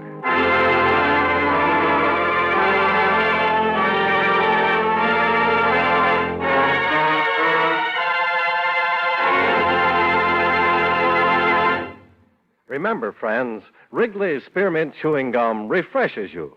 Wrigley's Spearmint Chewing Gum gives you real chewing enjoyment.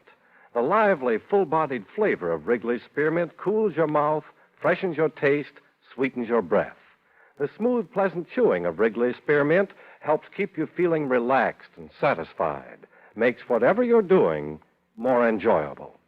Yes, for refreshment plus chewing enjoyment, treat yourself often to Wrigley's Spearmint Chewing Gum. Millions enjoy it daily. Get a few packages and always keep some handy. That's Wrigley's Spearmint Chewing Gum. Healthful, refreshing, delicious.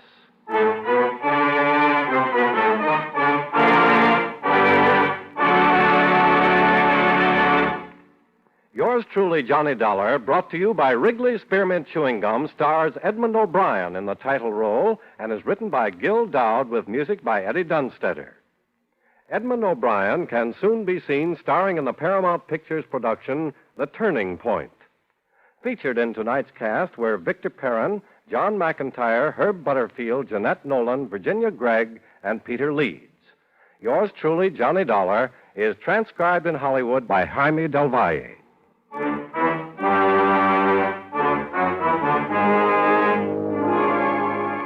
The makers of Wrigley's Spearmint Chewing Gum hope you enjoyed tonight's story of Johnny Dollar and that you're enjoying delicious Wrigley Mint Gum every day. We invite you to join us next week at this same time when, from Hollywood, Edmond O'Brien returns as... Yours truly, Johnny Dollar.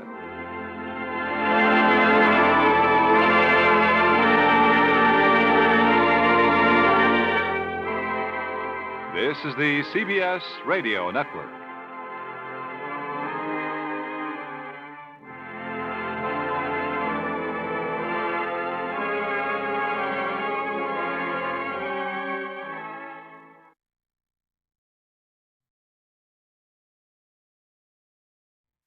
From Hollywood, it's time now for Edmond O'Brien as... Johnny Dollar. I got $500 here for you. And all I have to do is guess the mystery voice. Is it Julius Caesar? This is Western Union, and there's a message with it. Building irregularities suspected, Manhattan, Nebraska. Proceed there immediately. Stay Cheyenne Hotel. Will advise. Regards, Paul McGraw, Chief Investigator, Great Chesapeake Fidelity and Insurance Guarantee. Okay, thanks. Sounds like you're in for some real fun, Mr. Dollar. I am? During the war, I was stationed near Manhattan, Nebraska. Good town? Good town. It made a Texas Army camp look like the promised land.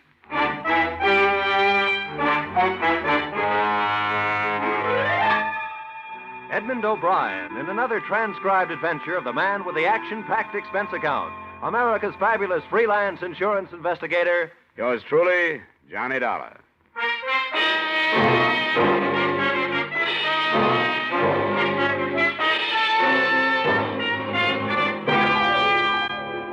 Expense account submitted by Special Investigator Johnny Dollar to Mr. Paul McGraw, Chief Investigator, Great Chesapeake Fidelity and Insurance Guarantee, Hartford, Connecticut. The following is an account of expenditures incurred during investigation conducted on behalf of your company or the story of the Big Red Schoolhouse. Expense account. Item, transportation, $134 plane fare, New York to Omaha. Item, transportation, $3.95 bus fare, Omaha to Manhattan, Nebraska, which a fellow passenger told me was a quiet, sleepy little town. But which seemed to be celebrating Rip Van Winkle Day as I stepped off the bus. Nobody was walking and everybody was running. I followed the crowd in the general direction of the excitement. 2 blocks north of the main street, the fire crews were hard at work playing the hoses on what was very shortly not going to be the new high school building. And that's where a little man with black curly hair introduced himself. I am Paco Gonzalez. I carry those bricks myself. Watch fine new school grow up under my own hand. What's the matter? How come these buildings I worked so hard on for 16 months goes down in 16 minutes, huh? I ask you, mister, how come these... Oh, now, calm down. What are you talking about, you?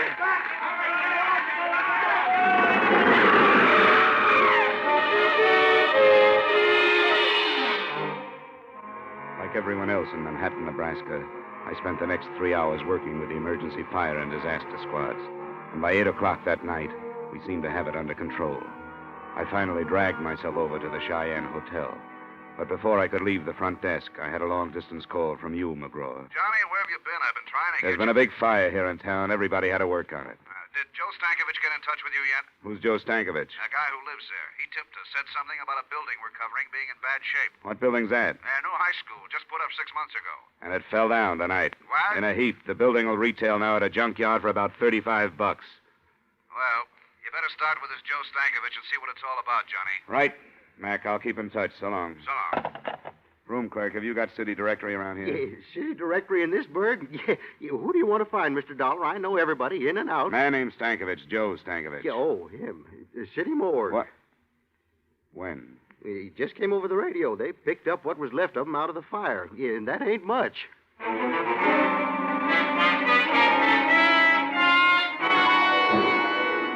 Joe Stankovich had no survivors and no close friends. He lived in the basement of the school and kept to himself. That was all I found out about him after asking questions around town for an hour or so. About 11 o'clock, I started back for the hotel. Turning a corner by an alley, 2 men in dark clothes were holding a third man in a tweed suit. The fourth man was giving him everything. Hey! Hey! When I came up, the 3 men scattered like burglars. The man they were beating pitched forward, and I caught him before he fell. You need some help, mister. Everybody needs help. But let me tell you who I am before you help me. Maybe you won't want to. All right, who are you? Bill Garrett. Yeah? You don't live here, do you? No, I just got in town this morning. I was the architect on that school. Well, don't you understand, Samaritan? Don't you see? Those 3 men were a group of citizens. Their kids could have been in that school when it caught fire and collapsed. And I'm afraid they feel that I don't design especially strong buildings. His office address was in his billfold. I hailed a cab and took him over there after stopping by a drugstore for bandages, iodine, and something to take off the chill. While I was patching him up, I remembered how he'd stood there without a sound while they did that to him. When he came around, I told him who I was and what I was doing there.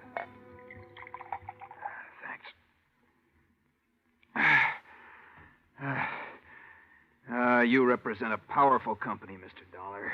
But you're wasting time. You'll learn nothing from anyone in this town. I kind of thought you might tell me something, Garrett. Yeah, of course. I could tell you every delicious scandal that's happened here for the past 30 years. Every exquisite depravity and violation of the sanctity of human intelligence. No, I mean about the school building. Well, I can tell you there wasn't any reason for those boilers to be fired today.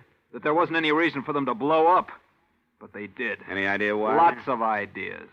And all of them bad, Dollar. Real bad. Okay, tell me. Look, I was raised here. I went to college over in Lincoln. And one day I came back an architect. I was going to make the whole place over. Nice buildings, nice streets, everything. You saw what happened. The school was my first big project. Yeah? I drew it 4 years ago, revised it a year later. And the city hired you? Better than that. I was so good, the day they broke ground on that school, I left for Paris to study at the Sorbonne. And you weren't in town while it was being constructed?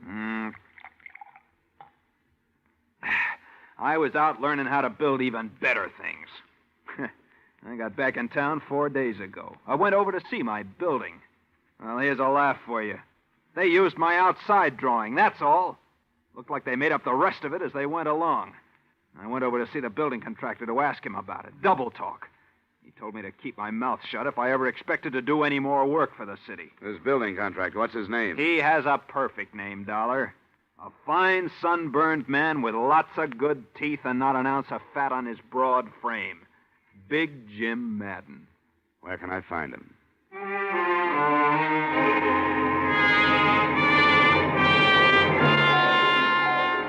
20 or 30 irate citizens of Manhattan had already gathered outside Jim Madden's home, with the 10 uniformed men from the local sheriff's office forming a half-moon circle across the close-clipped lawns, as well as the 2 standing guard over the yellow convertible in the driveway, meant there'd be no kind of beating up around there.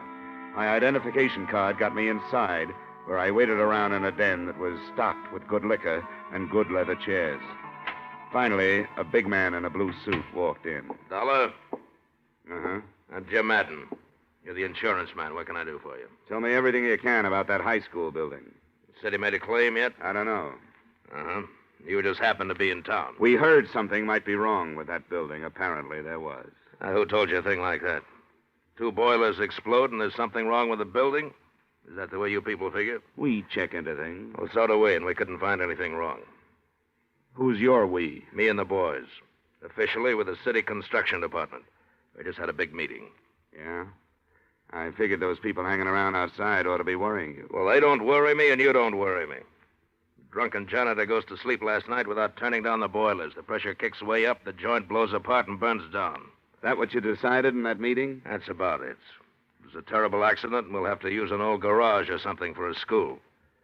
But then we'll get around to building another with the insurance money we have coming. Good walls don't tumble out from that kind of explosion. We have to have some kind of specifications on that. Easy, Dollar, easy. Of course you do, of course you do. Anything at all. Yeah, there you are. All the building specifications on the high school, okay? That'll do for now. Good. Now you can get out of my house. You smell smoky.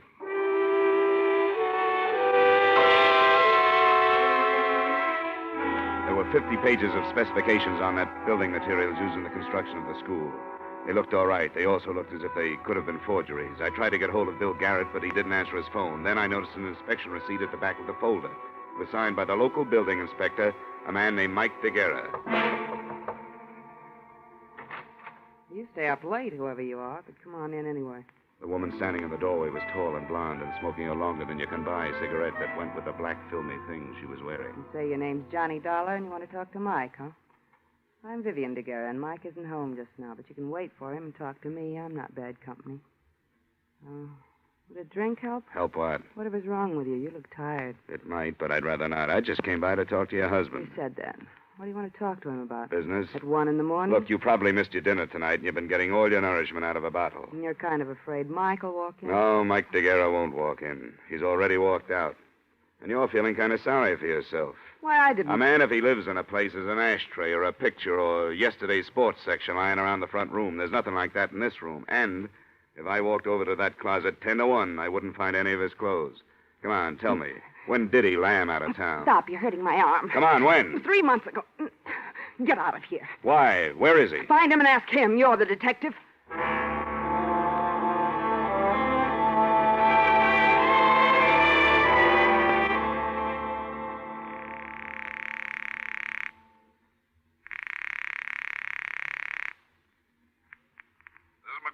Paul, Johnny Dollar. It's a mess here. Your man Stankovich is dead, was killed in the fire. That's a shame. What do you think?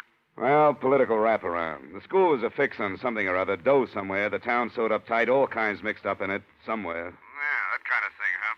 Well, stay where you are, Johnny. I'm sending you 8 men. If they want to play that way, we'll play that way. Get to the bottom of this. 3 seconds after I hung up the phone, I found out how much of a mess it really was. That's when my hotel door opened and a man lurched across the room toward me. Dollar. He stood in front of me, swaying back and forth, his hands clutching his coat. He fell before I could get to him. 3 bullet holes formed a neat trio across where his tie pin should have been. I ran my fingers through his coat, pulled out his wallet. The driver's license read Mike DeGuerra, age 39, occupation, building inspector.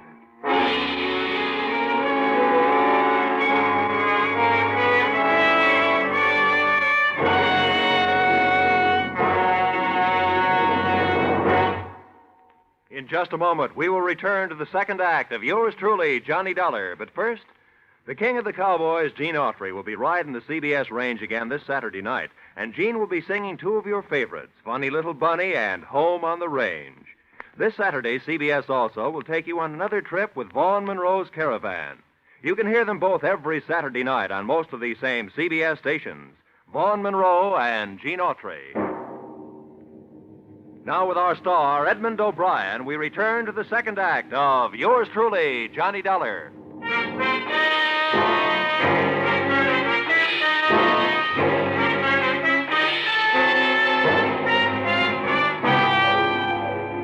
After they took Mike DeGuerra's body to the morgue, the local constables held me all that night in custody. Several Cheyenne hotel employees, finding nothing better to do for excitement, finally showed up to certify that DeGuerra had come into the hotel already shot up. So I was clean, and they let me leave a little after dawn. When I got back to my room, Paul McGraw's contingent of operatives had already arrived. There was Ralph Haycraft from Continental, Carl Royal, Chip Hannigan, who handled the St. Louis diamond heist, Patty Phillips from Detroit, Rocky Andresano, reliable Jerry Cotte, Tip Miller, Rod Cornile, and a guy who saved my life once in Denver, K.G. Peterson. Johnny, how are you? Hi, fine. Hey, how's everybody, huh? Chip, Patty, Ralph, good to see you. Chesapeake certainly spreading the dough around. What's the scoop, Johnny? This is a big one. It's going to take all of us. Now, if you'll sit down, I'll go over it for you. All right, here's the story. Chesapeake insured a high school building here about 6 months ago. Yesterday, it fell on its face. 1, It was not built to specifications, or two, somebody blew it down, or both. In any case, we don't pay off. But we have to prove our case. Now, there are too many leads for one man to follow before they evaporate. The guy who signed the building inspection papers was killed last night, a guy named Mike DeGuerra. Carl and Chip, that's your job.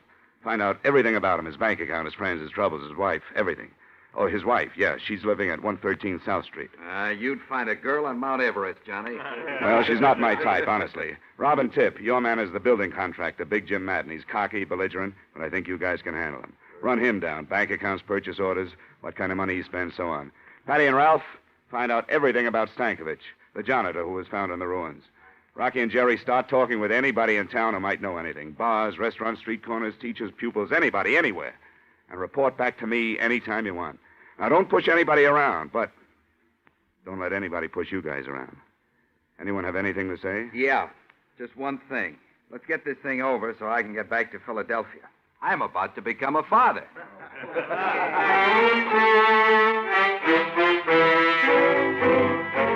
I thought I'd sit back a while and see what kind of birds were flushed up from the dusty meadows of Manhattan, Nebraska. An hour later, my first bird winged in.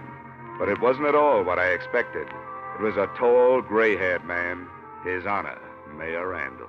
Mr. Dollar, I've seen the men you brought into town today, and I wanted to talk with you about them. Fine. What about in particular? Yeah, the events of the past 24 hours in this town have been deplorable and grossly injurious to the public welfare. The collapse of our beautiful schoolhouse, the death of our beloved janitor Stankovich, and the untimely murder of one of our respected public servants, Mr. DeGuerra. All have grieved me deeply. None of which were caused by any of my investigators, Mr. Mayor. Oh, my purpose here is not a belligerent one, Mr. Dollar. On the contrary, I came seeking assistance. We are a small community with a rudimentary police force, not equipped for major criminal investigations. I want these matters brought to a head and cleared up. And I came to offer a complete cooperation between you and our municipal government. I never turned down cooperation, Mayor, and I'll accept yours. You can begin by telling me everything you know about the schoolhouse. Oh, certainly. It was commissioned 2 years ago, designed by William Garrett, built by James Madden 6 months ago. The unfortunate Mr. DeGuerra inspected it and called it up to snuff. On the basis of his official inspection, your company insured it. I had no idea until yesterday that it was an unsafe building. Was DeGuerra reliable? I know nothing about his personal life, Mr. Dollar, but in his job he was competent and above reproach. He couldn't have been competent if he approved an unsafe building. Yes, I wondered about that myself, but I'm not prepared at the moment with an answer. Where are the purchase orders for the materials used in that building? Purchase orders? Yeah. Purchase orders. I can't seem to recall. Well, they were undoubtedly destroyed along with other useless paper matters that were accumulated from the construction work. Material purchase orders are never useless when the building falls down afterwards. If you find them, I'd like to be invited in. Well, I will certainly look for them, Mr. Dollar. I want to cooperate with you in every way. I'm sure you do, and you'll hear from me when I need something. Thank you, Mayor, and good day. Oh, by the way, the city council will, of course, have to file an immediate claim with your company. We take the bitter with the sweet. I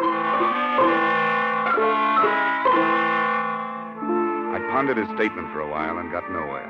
There are mayors and mayors, and this one was of the old school, full of cliches and overblown rhetoric and nothing else. In a little while, calls began coming in from the men. Chip reported that during the building construction, Mike DeGuerra had made 4 deposits of $5,000 each in the bank. His salary was $7,500 a year. I thought another talk with Mrs. DeGuerra was in order and made for her house. She answered the door with tears in her eyes, a black lace handkerchief, and a black dress. It was tight, satin, and low cut. Not exactly Emily Post for mourning, but it was black.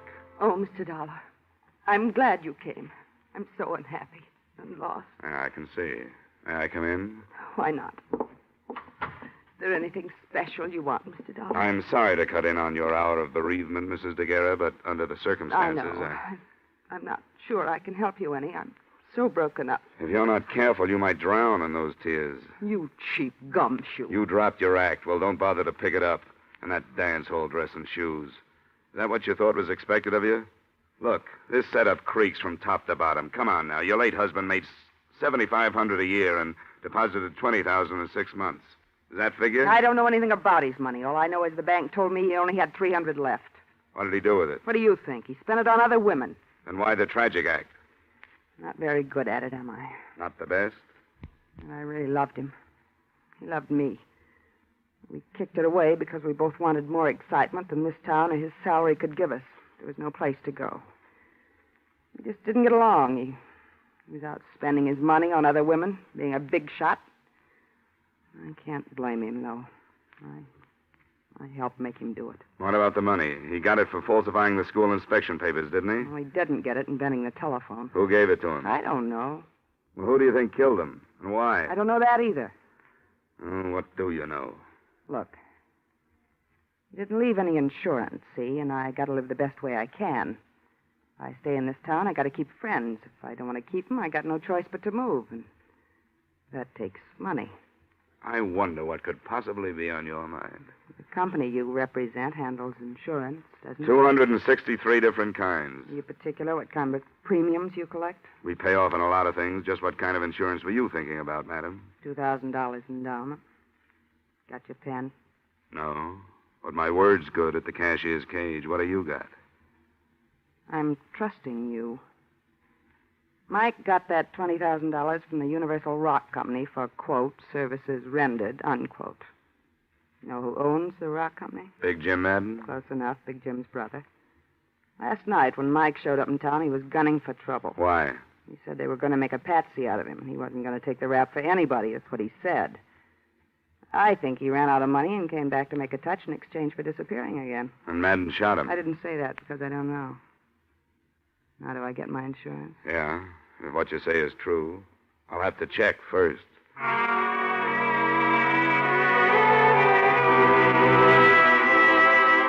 finally tore myself away from the grieving widow and headed back for the hotel in case any of the boys called. On my way down Main Street, getting the worst end of the local stairs, someone with a wrinkled coat and bourbon on his breath stepped out of a doorway and stopped me. Bill Garrett, the architect. Dollar? Yeah, Garrett, what is it? I finally got up courage enough to do something decent. Decent for me, anyway. For anybody else, it would be too low to talk about. What was it? Well, I'm not much of a lawyer, but they say there's a statute in the books that says a private citizen may commit a crime to prevent a greater crime from being committed and still go free. Is that right? Most states have it. I suppose Nebraska does, too. Well, I committed a crime. I'm a Fagin, that's what I am. So long, Garrett. I'm busy. Oh, now, Johnny, wait a minute. Now, just written on the head of a pin, it goes this way. I had a secretary in the mayor's office steal something from his private file. Here. The purchase orders for our humble contribution to ageless architecture, the Little Red Schoolhouse. Signed by no other spotless member of our model community than James G. Madden.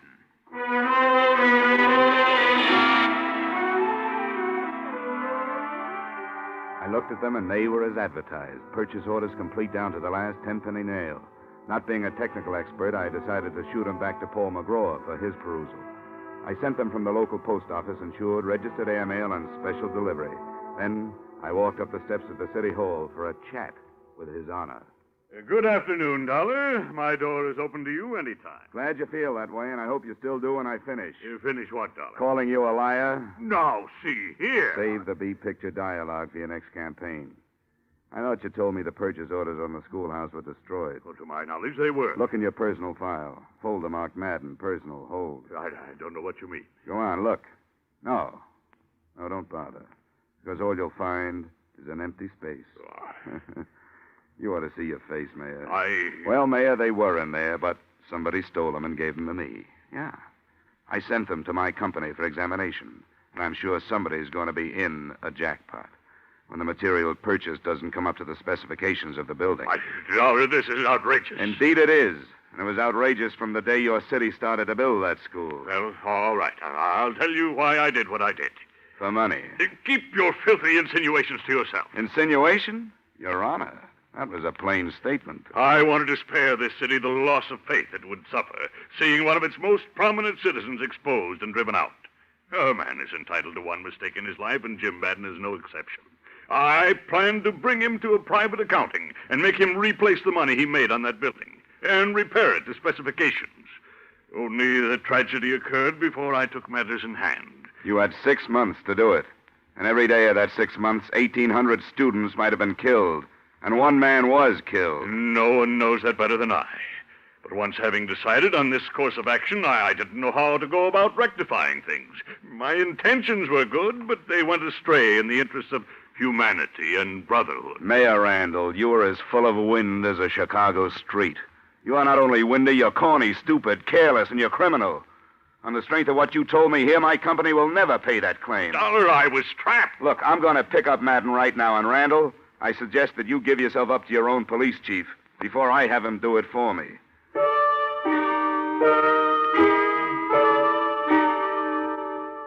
I raced back to my hotel to organize my men and pick up Madden. When I came in, the phone was ringing. It was Rockey Androsano saying he had 2 witnesses to DeGuerra's shooting. I told him to pick up the boys and come right over. I hung up just as the door opened, and 3 sullen characters with brick dust on their shoulders came in, uninvited. Want to come with us, Dollar? What do you need? 4th at Bridge? Come on. No, thanks. Guys, that'll do it.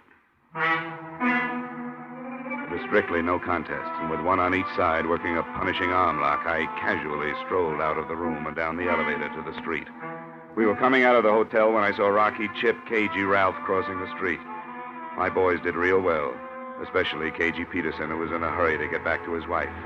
After we subdued the Hoods, I said a few words to their leader. Don't ask me nothing. Sorry, this is quiz night. Madden sent you, didn't he? Never heard of him. You wouldn't do that by yourself. We're not proving that. Talk. Lay off. Lay off. Of course he sent us. Who else? Where were you supposed to take me and why? Why, I don't know. Where? The Universal Rock Company on the edge of town.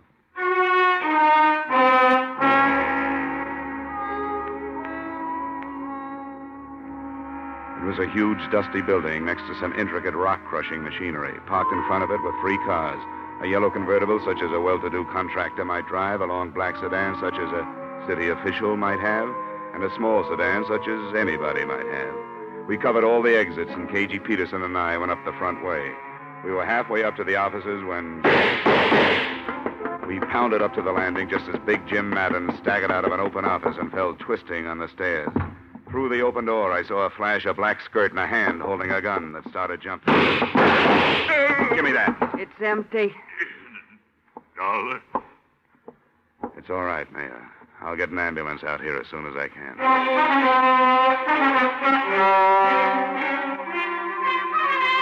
We took Vivian DeGuerra into custody. Randall was in bad shape, and he died 2 hours later. But before he died, he told me the whole story. It was my idea, from beginning to end.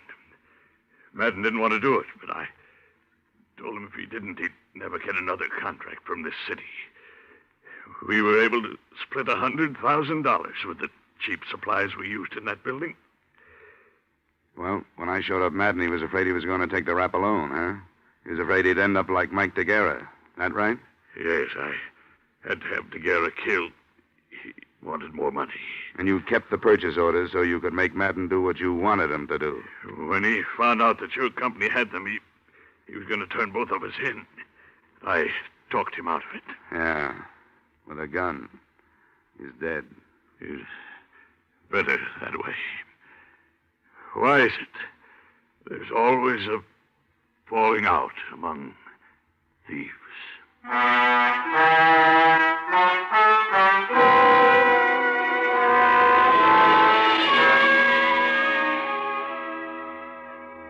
That was the last question Mayor Randall ever asked on Earth. And like other men before him who had lived with deceit and treachery, Randall didn't live long enough to get an answer. It turned out he had an ex-wife in Detroit and a daughter living in Miami, but neither one of them claimed his body.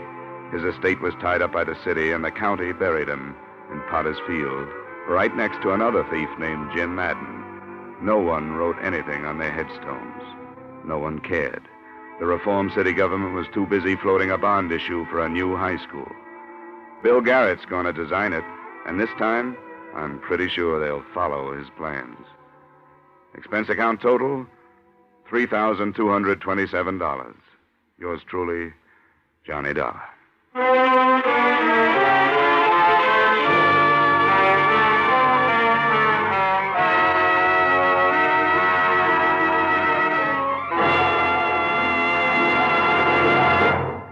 Truly, Johnny Dollar stars Edmond O'Brien in the title role and was written by E. Jack Newman and John Michael Hayes, with music composed and conducted by Leith Stevens.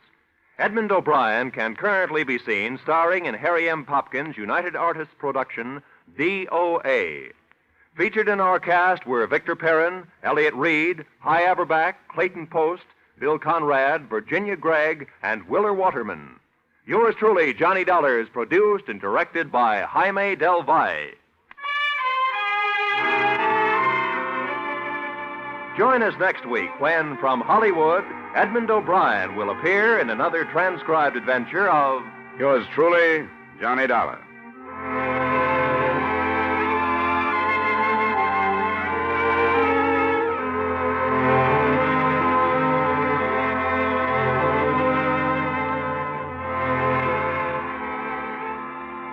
You can bet your life it's fun. It's a laugh a minute. You can bet your life it's full of surprises. It's radio's craziest quiz show, and you bet your life it'll be one of your favorites when you join Groucho Marx every Wednesday over most of these same CBS stations for You Bet Your Life.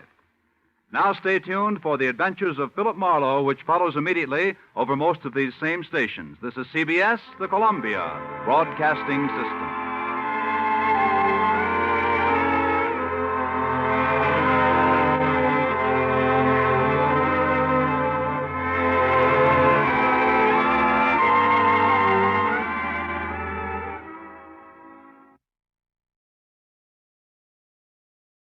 Johnny Dollar. Bob Douglas, Corinthian Light, Johnny. How soon can you leave for California? Right away. My right big toe needs defrosting. What's the matter? A policyholder, young fellow named Jefferson, went west on an oil deal and he's disappeared. It might be murder. Well, I guess I'd better pack 2 shirts. Looking for one man in a big state like California can be murder.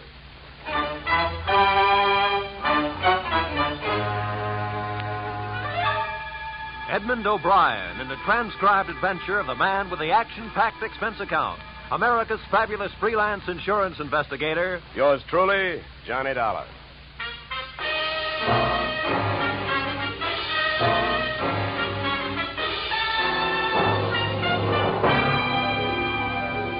Expense account submitted by Special Investigator Johnny Dollar to Great Corinthian Life Insurance Company, Hartford, Connecticut.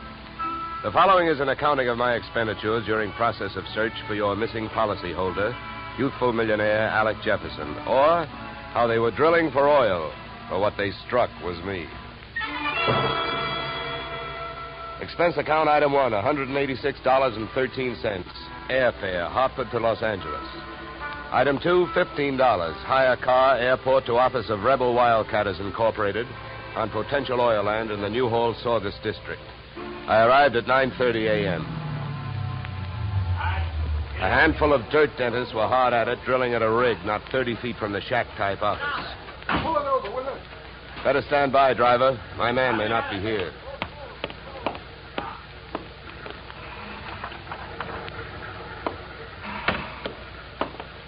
Morning. Can you tell me where I'll find Mr. Flaherty? You're talking to him. I'm Mars Flaherty.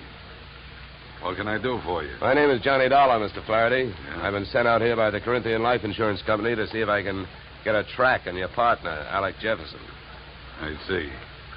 Well, it's their money you're spending, Dollar, so I don't care much if you waste it. But if you don't mind my saying so, I do think you're going to be wasting your time. Well, I get paid by the day. Then I guess you don't mind wasting time. Oh, look, don't get the idea I'm just naturally pessimistic. I'm not. It's just that I've already done a lot of looking for young Jefferson, and when that bird flew to coop, he didn't leave a feather you could trace him by. Well, do you have any objection to giving me a few details? No. Sit down. Not at all. Thank you. To save time, maybe I'd better tell you what I already know. Well, it can't be much. It isn't. I suppose you realize Corinthian Life is the administrator of Jefferson's father's estate. Yeah. I know that.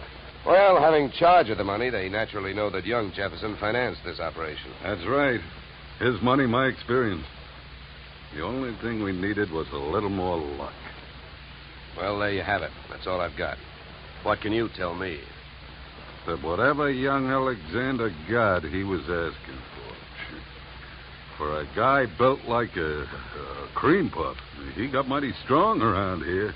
Around an oil field, that isn't healthy even for a big guy. How do you mean he got strong? Too much money, too much opinion. That mixed up with too many other men's women can mean trouble for anybody. Any particular women? Too many. Mind telling me who they are? No. Matter of fact, I got a list right here. Yeah, you can have it. I already tried it. Just one more thing. Yeah? How and when did he drop out of sight? A week ago last night. Yeah, he left here at 5 o'clock for his apartment on the Sunset Strip in Hollywood. He never got there. I checked that, too. Here, yeah. Give me that paper back for a minute. I'll write down the address. Thanks. Well, I'll be around. Oh, by the way, the first thing we try to figure out in my racket is who would benefit most. How would you like to have him found? Dead or alive? Either way, Dollar. I can take it. I've lost partners before. I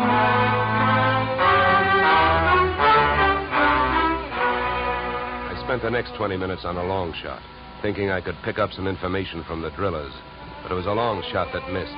Those guys wouldn't have told me it was a nice day. The outdoor life having got me nowhere, I decided to give the indoor type a try. First stop, Jefferson's apartment on the Sunset Strip. The lock was foolproof, but I wasn't fooling.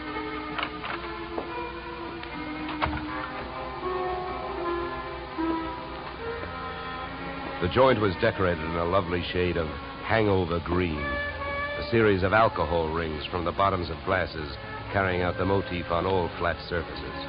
In the living room, I found several pieces of loosely strewn feminine attire.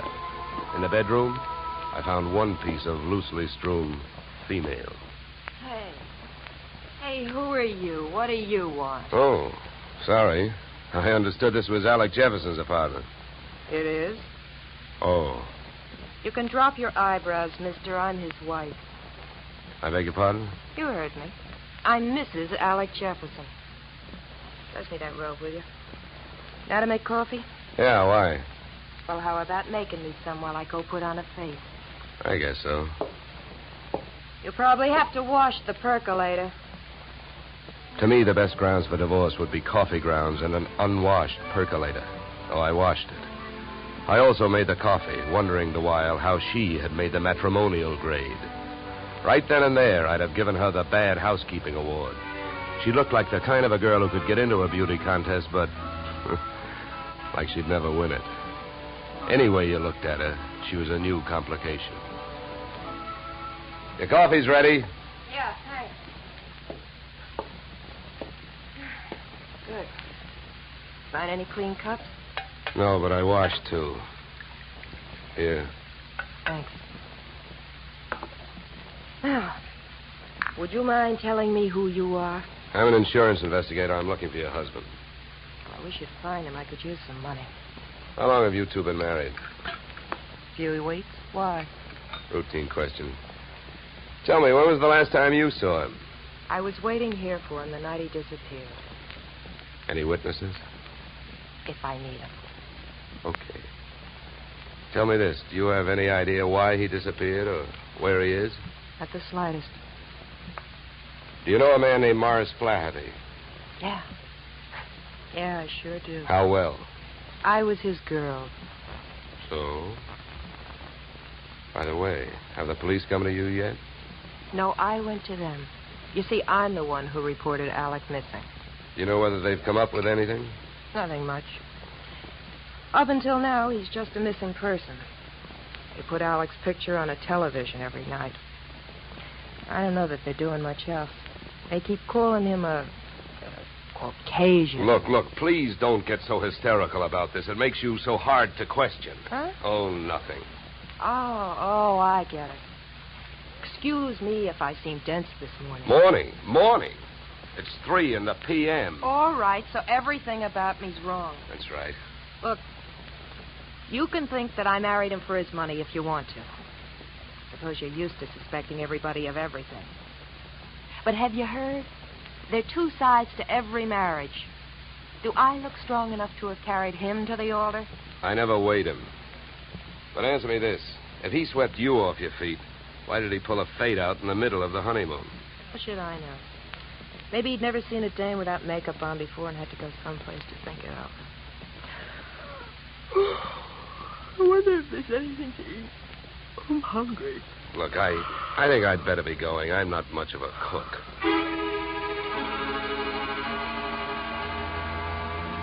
When you're working on a case, your nerve ends are easily disturbed. So when I left the house and saw a hard-top blue Plymouth parked opposite the apartment, mine clanged an alarm. In the car sat an equally hard-topped man reading holes in a newspaper. I gave him the slow walk-away and quick turn treatment, and I caught him with his newspaper down. Then I had to go into my act. Why, George, you old son of a gun. Huh? Oh, my gosh, it's good to see you. What are you talking about? My name ain't George. What? What? Well, I'll be. What you know is I came out of the house, I got half a look at you, and as I started to walk away, the face registered. Why, mister, you're a dead ringer for an old school pal of mine, George Pfeiffer. Now, how do you like that? Look, come here. Let me take a closer look. Come here. All right, look out. Sleep tight. Okay, Sleeping Beauty, over you go. I'll drive. I turned the car up into the Hollywood Hills, found an empty house with a for sale sign out front and a garage out back, and drove in. His wallet was bulging with everything but money and information. An ID card gave his name as Philip Wilkins, his occupation as private detective. The next fact I came up with was that Mr. Wilkins was a light sleeper. He came to find me still fishing through his wallet. Give me that. Okay, hold it, mister. Take it easy. Here, you can have your wallet back. Now, keep calm, and everything's going to be all right. If you don't, I'll have to give your whiskers another dusting. Oh, look, what's a big idea? What'd you slug me for? You know why, Mr. Wilkins. Because you had a plant on me, and I figured if you were that curious about me, I wanted to know more about you. You're nuts. I wasn't watching you. I was watching that house you come out of. There's a dame in there that I'm getting paid to tail. I can't afford to be convinced of that. Who hired you? I'm not telling. You or anybody else, Mr. Dollar. Oh, word travels fast. First you tell me you're not watching me, then you also tell me you know who I am. So what? Is that illegal? You went to see the dame that I'm watching. I was told you'd probably be around, and you was. You'll be in my report. If you're healthy enough to make it. What were you really doing with that stakeout? Were you watching the apartment, waiting for somebody to show up? Do you really have a tail on Mrs. Jefferson? Or did you follow me in from the oil fields? Why should I follow you? Maybe you and I got the same approach to this case. You found him yet? No, but it's still early. Who else is interested in finding Jefferson? Well, I hear he's quite a playboy. Maybe one of his playmates wants him served with breach of promise papers. Oh, come on, Donald, let's face it. I can't tell you who I'm working for. You know that. It ain't ethical. It's not ethical to let yourself get picked up as easily as I picked you up, either. But let it go. I don't suppose by any chance you know a man named Mars Flaherty. Know him? I'd like to see one of his derricks fall on him. Why so? What did he do to you? A couple of days ago, I went out there to try and sell him some information. He had 3 of his men beat me up and throw me off the oil field. Yeah? What's with that look? Would you believe me? Who knows? You might be telling me you hate Mars Flaherty to keep me from thinking you're working for him. I think you better get out of this car and let me drive away, Dollar. You're in a lot of trouble. I don't think so. Oh, you don't think so? I can have you pulled in for kidnapping. If that's what you have in mind, then first you'd better get a few witnesses for yourself. Now, come on. Suppose you calm down for a minute. If you really hate that guy, well, maybe we can make a deal. If it's against him, I'll deal with him. How much do you know about Flaherty? My bookie's marked lousy from way back. He's promoted about 50 wells, and none of them ever happened. He's wild to hit oil. It's my guess that he's got a hunch that this is the big one. That's why I think his partner disappeared. Yeah, what difference would that make? Even if his partner turned up dead, Flaherty would still have to split any profits with young Jefferson's estate. Maybe not. I know they had a queer deal. Well, who'd know about that deal besides Flaherty and Jefferson? I don't know. But I do know one way of finding out what it is. How's that? Flaherty keeps all his papers in the safe in his office. I've even got the combination. We'll give it to you. You keep it. Wilkins, I still don't know who you're trying to get even with, Flaherty or me. So what I'm going to do is give you half a break. Then I'll only be taking half a chance. Yeah, then why don't you want the combination to the safe? I don't need it. You're going to open that safe. Because you're going out there with me. Tonight.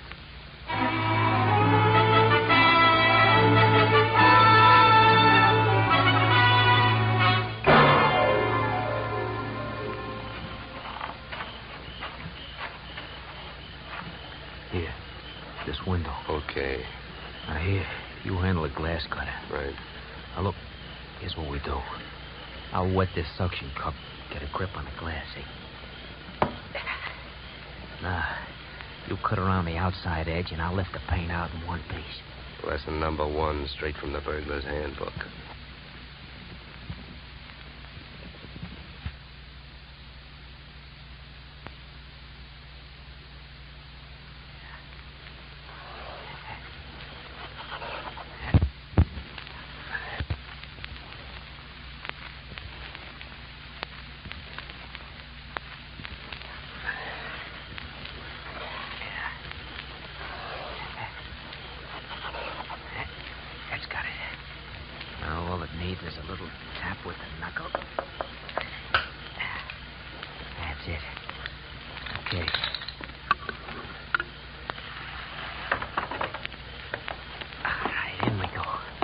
First. Okay.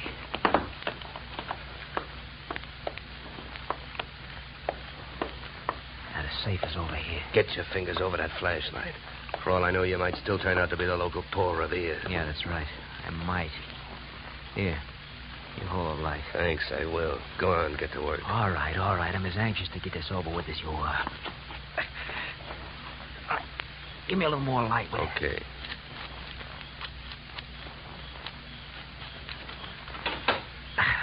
There you are.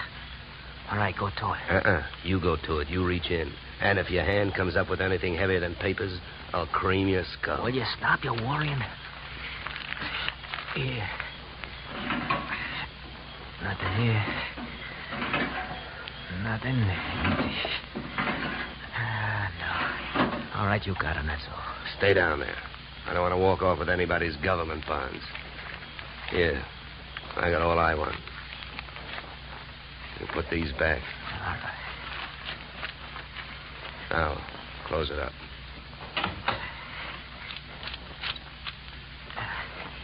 All right, now, come on. Let's get out of here. Just a minute, Wilkins. I gotta have a good look at these papers. You can look at them later. Come on, let's go. Look, this I'll give you for free. And it's the difference between being a $4 a day private detective and a $10 one. What you've got printed in your memory, nobody can take away from you. So hold your horses while I take a look at this partnership agreement. All right. But hurry up, will you? I got a couple of watchmen around here. Yeah, here it is. Okay, let's go. You first.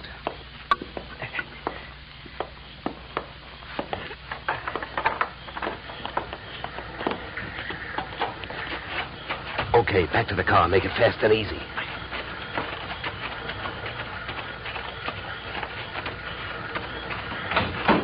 Get in. Over here. You drive.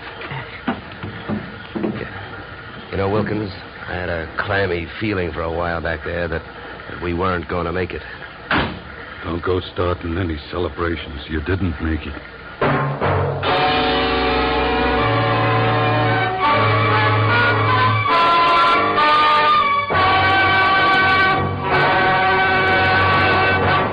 In just a moment, we will return to the second act of yours truly, Johnny Dollar. But first, and young truly, Johnny Dollar to Bing, Gary Cooper, and young Gary this Wednesday. Now we return to yours truly, Johnny Dollar, starring Edmond O'Brien.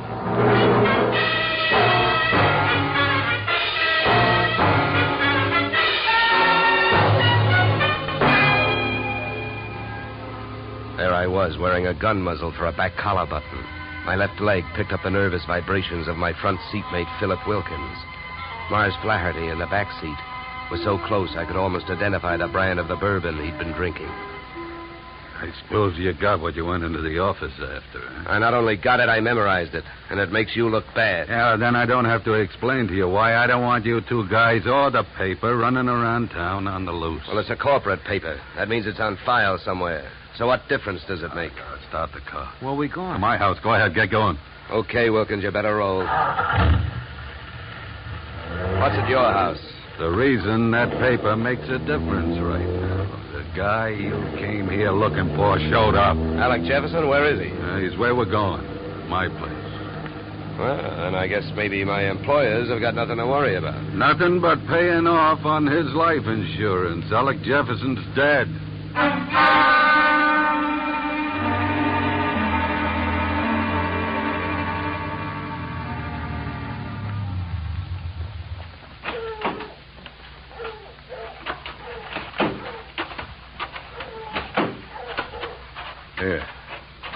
Here, Dollar, here's the key.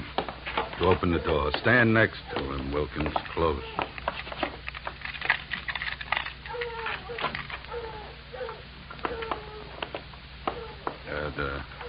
The light switch is on your right. There's your boy, Dollar. Died young, didn't he? Yeah, the thing is, it looks like he died in my house. Now, what do I do now? If you're putting on an innocent act, you're doing pretty good, Flaherty. How's the rest of it go? I've been around killings before, so I know how the rest of it goes. The cops take one look at this, they grab me, and before that happens, I got some work to do. So have I been around killings before. And I know how the rest of your story goes. You came into your house and you found him. Somebody hit Jefferson over the head with that piece of firewood to get rid of him and make you look guilty. You're being framed. Huh? The next chapter reads you've got 8 witnesses to prove you were at a church social at the probable time of death. That's the way I wish it read, but I haven't got any witnesses. I've been on the loose out in the hills ever since I saw you this morning. Oh, yeah? What are you, a nature lover? An oil man. In my racket, you never stop sniffing. When I came back and found him here, I headed it for the office. I wanted that paper you got out of the way for the time being. Would that gun of yours object if I looked the body over? Help yourself. Thank you. Any idea how long he's been dead, Dollar? Oh, hard to tell. Feels like quite a while. Could have happened before I met you. What do you mean by that? Nothing. Hey, Flaherty. Huh? You ever see this before? Well, what is it? An earring? No, let me see that. Yeah, hands off. Don't touch it. That's another $4 detective move. You don't touch evidence. You draw a mental picture of it. What are you trying to do? Involve yourself or uninvolve a client? How about it, Flaherty? Do you have any idea who that earring belongs to? Maybe one of the dames on that list you gave me, huh? I wish I could get away with lying to you, Dollar, but I don't think I'm in a position to try. Huh? It belongs to Ada. Oh? Jefferson's wife? Not legally. What do you mean? I married her in Mexico in 45. She must have liked the scenery. She took Jefferson down there and went through a ceremony with him 2 weeks ago. Without divorcing you? That's right. You guys really turned out to be partners. Now, about that earring. How do you know it belongs to Ada? Well, it's one of a set I bought for her about 6 months ago. Well, I might as well tell you. They'd find out anyway. Uh-huh. Well, I don't suppose you're in the mood to let me do what I want to do. What's that? Call the police? No, not yet. Well, I'll tell you one thing. With this piece of evidence that just turned up, you're wasting your time holding on to us. What you should be doing is getting to Ada before she flies the coop. That would really fix you up. Sure would. I don't want to see her get loose any more than you do. Then I guess we better go pay Ada a visit.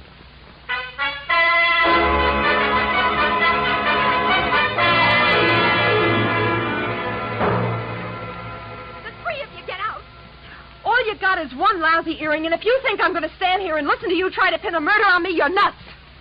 Mars never bought me anything. He never gave me any earrings. How about it, Flaherty? That's too bad, Ada. If I thought there was a chance to help you, I would. But your earring was laying right there on the floor next to his body. Why, you oily monster, you. What are you trying to do to me? Why, if anybody had reason to kill Alec, you did, you miserable thief. Now, wait a minute, Ada. Don't make yourself look worse by throwing a lot of accusations around. I know about the contract between Alec and Mars. In case of death, the survivor gains full control of the oil field. But a good piece of evidence will beat out a good piece of motive in any court in the country, and you've got both working against you. Get out of here. You don't know what you're talking about. I think I do. Knowing about that agreement, you married both these guys. Those Mexican marriages are just weak enough to help you beat a bigamy rap if it came to that, and just strong enough to help you collect if either of your husbands died. Your next move would be to divorce the one that was still living and take advantage of the California community property laws. Oh, you've got it all figured out, haven't you? Well, not quite. I haven't figured out why young Jefferson went to all the trouble of dropping out of sight and then showed up to get himself murdered. I think I can tell you. It was about time you told us something. I was working for Alec Jefferson. That's why I couldn't tell you, Dollar. I was getting paid to help him stay out of sight and keep my eye on these two. The contract had him worried.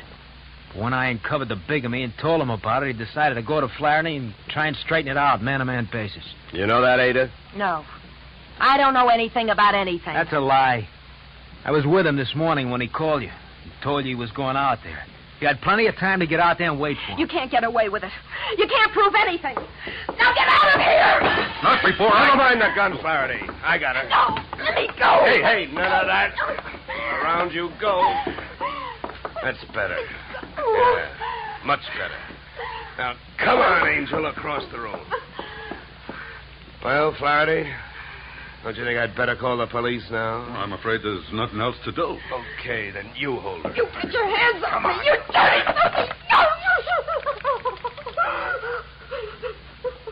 Get me police, operator. My name is Dollar. I'm calling from apartment 3C, Horizon View Apartment, Sunset Strip. I've got a murderer here for you. It's out in Newhall, but that can wait. Well, dead bodies usually do, but you never can tell about a killer. Well, that's it. You got a good tight hold on her, Flaherty? Yeah, I can handle it. Good. Then handle this. Are you nuts? What'd you do that for? I wanted to keep him on ice till the police get here. Mars Flaherty is our boy. What? Come here, Ada. What is it? Wilkins, take a look at her ears. What? I don't see nothing wrong with them. Well, that's just it. That earring we found near the body, it was made for a pierced ear. Ada's aren't. She never could have worn it.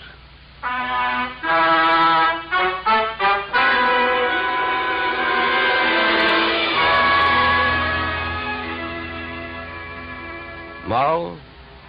If Flaherty had been a nice enough guy to buy jewelry for his wife when he had her, he wouldn't have bought the wrong kind of earring when he wanted to set her up as a patsy. The police traced his purchase of same to a Main Street pawn shop. But what really nailed him was the biggest switch of all. Since the murder weapon was a shaft of rough bark firewood, there were no fingerprints on it. But by the same token, there were weapon prints on Flaherty's fingers. A batch of tiny splinters under the skin.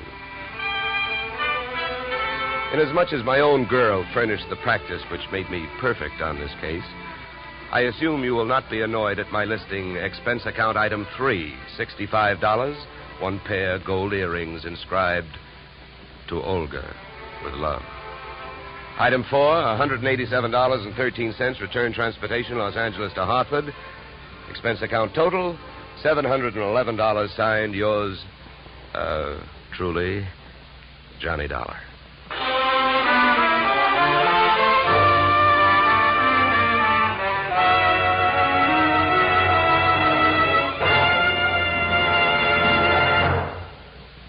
Yours truly, Johnny Dollar, stars Edmond O'Brien in the title role and is written by Paul Dudley and Gil Dowd, with music composed and conducted by Leith Stevens. Edmond O'Brien can currently be seen starring in the Harry M. Popkin United Artists production, DOA.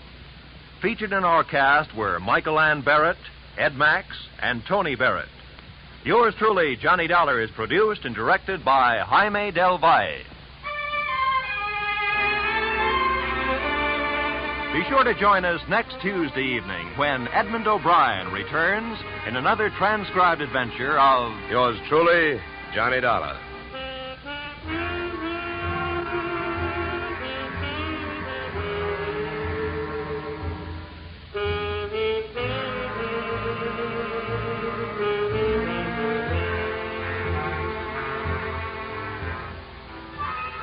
Blizzards in the western states, floods in Texas, hurricanes in Florida, tornadoes in Louisiana. Wherever disaster strikes, the American Red Cross stands ready to lend assistance. The Red Cross helps victims not only at the terrifying moment when disaster strikes, but also in rehabilitation. This is just one of the many nationwide activities of the Red Cross. Give generously to its latest drive. Now stay tuned for the adventures of Philip Marlowe, which follows immediately on most of these stations.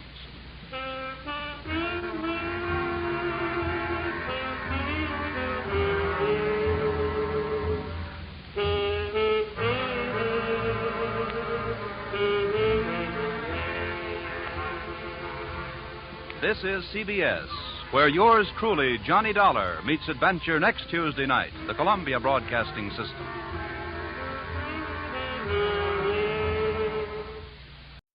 From Hollywood, it's time now for Edmond O'Brien as Johnny Dollar? The Ambassador Travel Agency calling back, Mr. Dollar. Oh, yeah. Your reservation for Bermuda has just been confirmed. Pan American, flight number 134. You'll leave LaGuardia at 10:30 a.m., arrive at Kindley Field, Bermuda, 2:30 p.m. Got it? We'll send the tickets right over. It's been a pleasure to serve you, sir, and I hope you have an enjoyable stay in Bermuda. Is it a vacation? Well, hardly. I'm going down there to look up a dead man.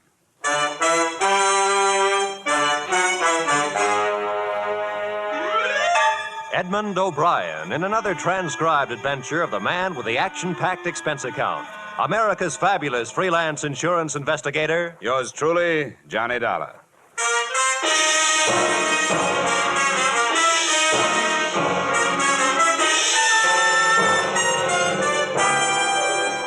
Expense account submitted by Special Investigator Johnny Dollar to Tri-State Life Insurance Company. Attention, Leland Scarf, Chief Adjuster.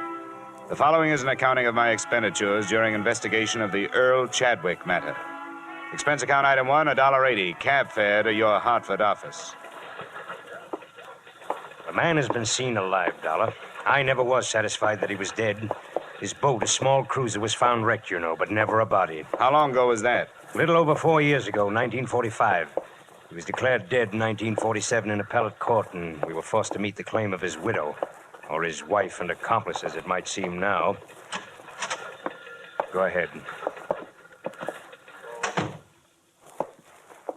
Here's the lady that saw and spoke to him. Mrs. Marshall, this is Mr. Dollar. How do you do? Mrs. Marshall? Now, I want you to tell Mr. Dollar what you told me, Mrs. Marshall, if you will. Well, my husband and I had been in Bermuda for 3 days. Mrs. Marshall, explain that you knew Earl Chadwick before. Oh, yes, we knew him. Not too well, thank heaven, but well enough to be pointed out as friends of that embezzler. You know how people are. Embezzler, Mrs. Marshall? Oh, yes. There was attendant theft. He worked at the Monticello Loan Company in New York City. $30,000 disappeared at the same time he did. Police theory was that he wrecked his boat while attempting to leave with the money. Now, Mrs. Marshall, how you happened to see him? We'd been there 3 days, and that night we went to this nightclub in Hamilton, slumming, so to speak. It's called the Port of Castile on the waterfront. It had been a number of years, mind you, and Chadwick was much thinner, but I recognized him. He was seated with some sailors, and I said, "Jerome, doesn't that look like Earl Chadwick?" And then you spoke to him. What else could I do? I was dying of curiosity. When he got up to leave, I met him and said, "Aren't you Earl Chadwick?" He denied it, of course, but being that close, I'm positive that it was. What did he say? Did he give you a name? No, but I found out. I felt I was quite within my rights in asking a few questions. The name he's using is George Brewster. Well, Dollar? What about Chadwick's wife? What happened to her? She remarried one of his business associates, Harold Anderson. Yeah. I had the girls draw up a complete record on the case. Photographs, police reports, everything you'll need. The wife's address is there in Queens, I think. All right, Mr. Scarf. I'll do what I can.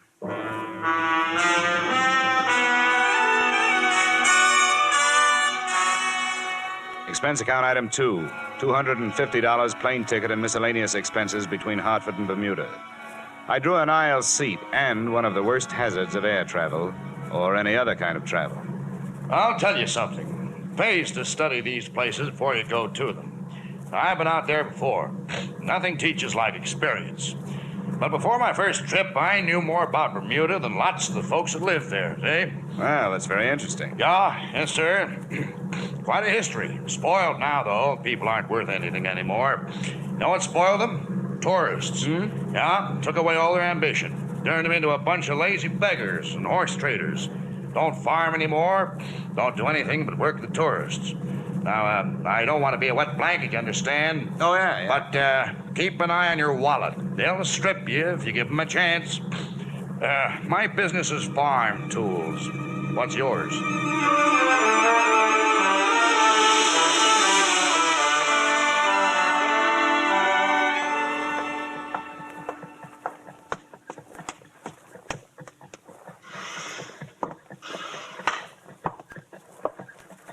Yes, sir. My name is Dollar.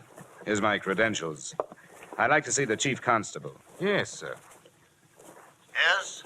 Mr. Dollar to see you, sir, an insurance investigator from the States. Yes, of course. Send him in. Right, sir. That door, Mr. Dollar. Thank you.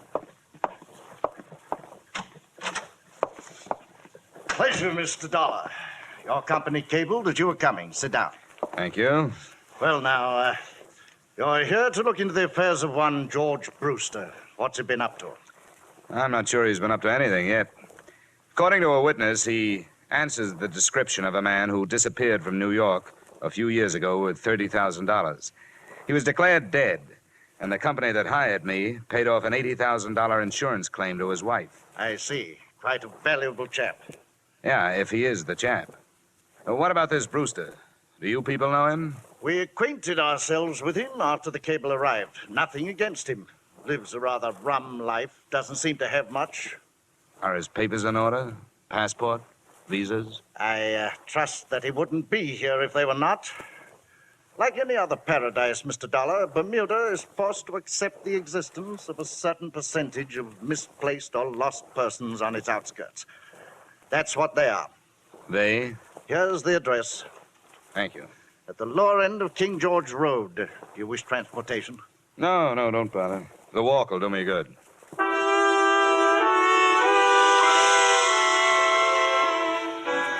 I decided against the King George Road address. Instead, I returned to my hotel, memorized the photographs of Earl Chadwick, subtracting a little weight from the somewhat flabby face.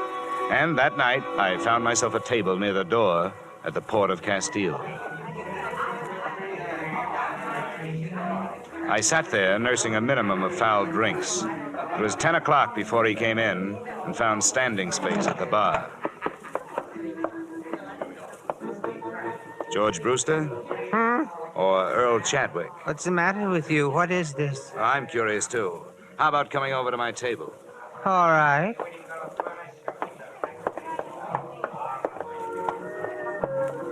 You act like a cop. Just 50% cop, no badge. I'm working for Tri-State Life Insurance Company. What does that mean? They insured a man and paid off to his wife. Now they are unsure he's dead. He belongs to that other name you threw at me. What was it? Chadwick? Earl Chadwick. And I must look like him. Here's a snapshot. Huh. He's fatter, but it's pretty close at that. You know, about a week ago, some crazy old dame I never saw before called me some other name. It might have been Chadwick. I thought she'd drunk over her quota. She was an old friend of Chadwick's. She swears she'd recognize him if she saw him. And she swears she saw him. Oh, it's weird, isn't it? I suppose it happens more often than we know about. What do you want? My papers and stuff? They might help. Sure, I'll write down my address. Come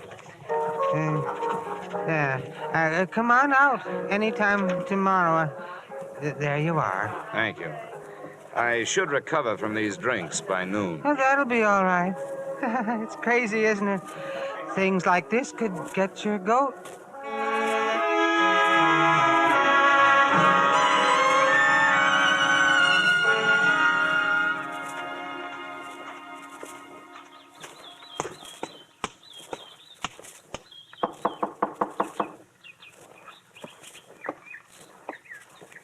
You the guy George was talking about last night? Probably.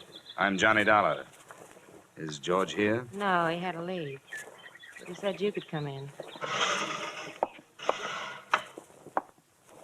He said you could look at this stuff. Here's his passport and some cards and things. How long have you known him? 2 years last month. You know where he came from? Never asked me where I came from. This guy, he looks like. He had a wife? Yeah. I want to take some of his personal things into town to check his prints against this passport. Shaving brush if he uses one, tubes, jars, anything. You think he's the guy? I'll have to find out. Never mind. You told me you were going. The prince would check against the passport, but it wouldn't make any difference. Now that it's started, why stretch it out? Why not make it easy? George? No, Earl. I'd almost forgotten. Earl. Where can we talk? I've got a hotel room. The statement he made filled in most of the blanks in the case. 1, his wife was to have met him in Mexico City, but hadn't. 2, most of the stolen funds had gone to his wife to keep her going until she collected the insurance. So she got married. I didn't know that. She told me to wait, and I did. Grace married. We can leave for the States Grace anytime and you're ready. Harold. Huh? Oh, I can be ready anytime you say. All I have to do is pack a few things and say goodbye to Fran.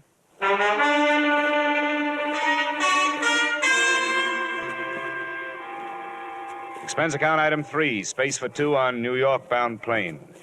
Chadwick was a hard man to figure out, but one thing I did realize. Now that he'd started, he was almost happy to be going back to the people he'd left.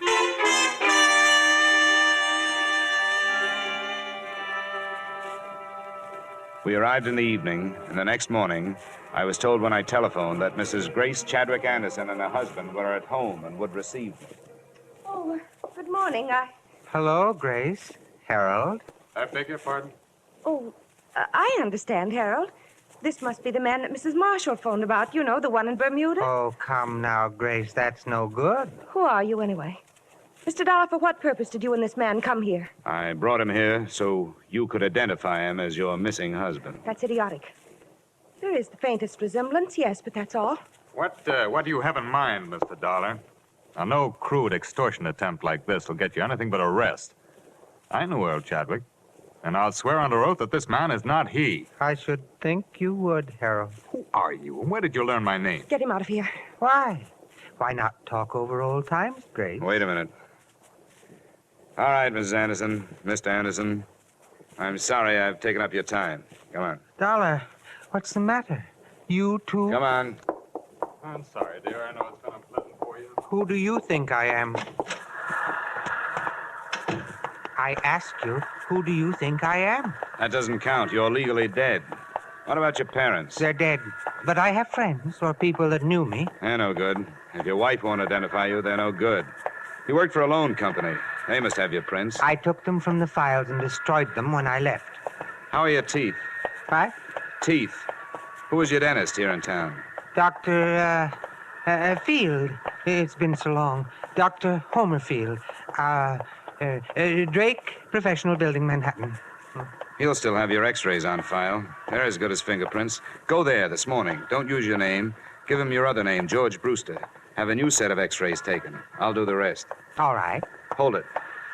And look, I don't have to hire somebody to follow you, do I? No. Oh, no. Not after I've seen them. You don't have to worry about my going anyplace.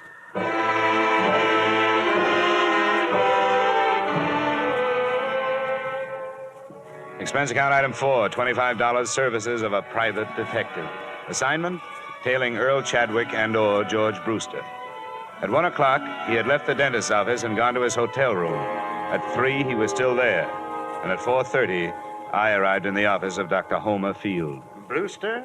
Oh, yes. His x-rays have come through. They're on the clamps. Don't touch them, please. What is your interest? Police identification. Oh, yes. We're always happy to cooperate. Thank you. Now, how about digging in your files for the x-rays on a patient named Chadwick? Earl Chadwick. Yes, I'd be glad to. Chadwick. Earl M. Chadwick, is that your man? That's the name. Ah, well, 1945. Ooh, he should have been in for hygiene. Those pictures, how do they compare with this new set? Brewster. Well, let's have a look. There's malocclusion, lower bicuspid, impacted third molar. Erosion inlay, very interesting. You mean they're the same in both sets of pictures? Oh, no, definitely not. Oh. But a man's mouth could change since 1945, couldn't it? Yes, it could, especially with neglect, but that would never cause a man to grow new teeth. Now, you see here, Brewster has one more incisor than Chadwick. The whole character of the mouth is different, I see, here. Yeah. I see, it's different, all right. Definitely. These two men would not look even faintly alike.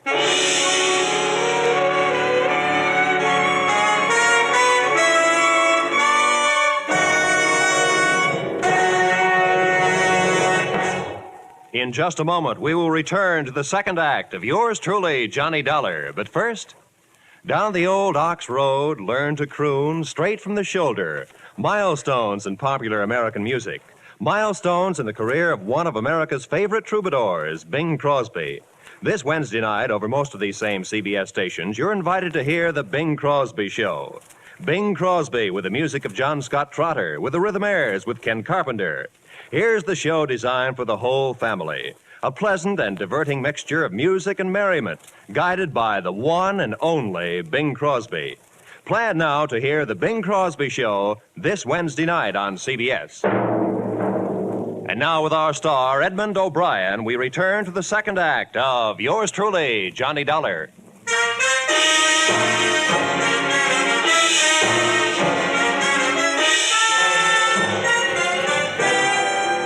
Look, Dr. Field, these x-rays labeled Earl Chadwick, could they be misfiled?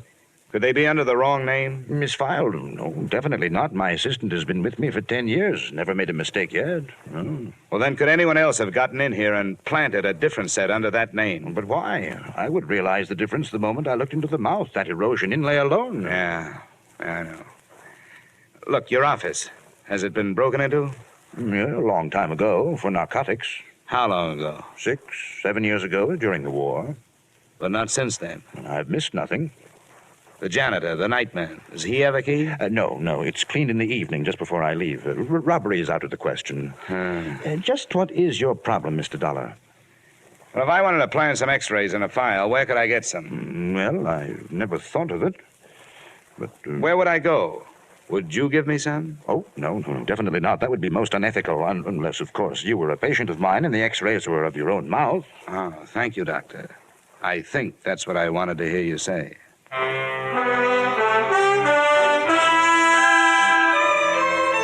Before dark, I made 2 more stops, searching for something to help me prove that Earl Chadwick was alive, if he was.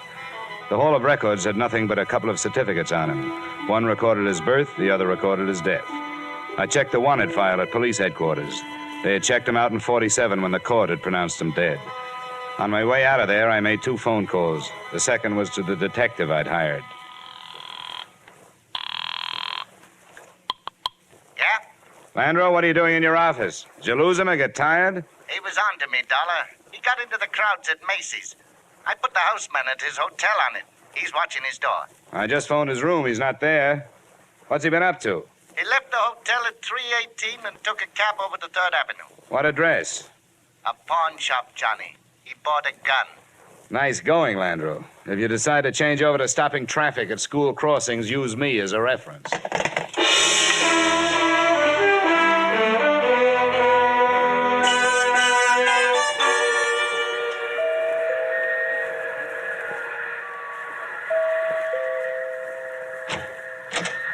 Where's your husband, Miss Anderson? He's here, but he does not... Come on, I want to talk to you both. You have no right to be barging. Where is he? What is it, Grace?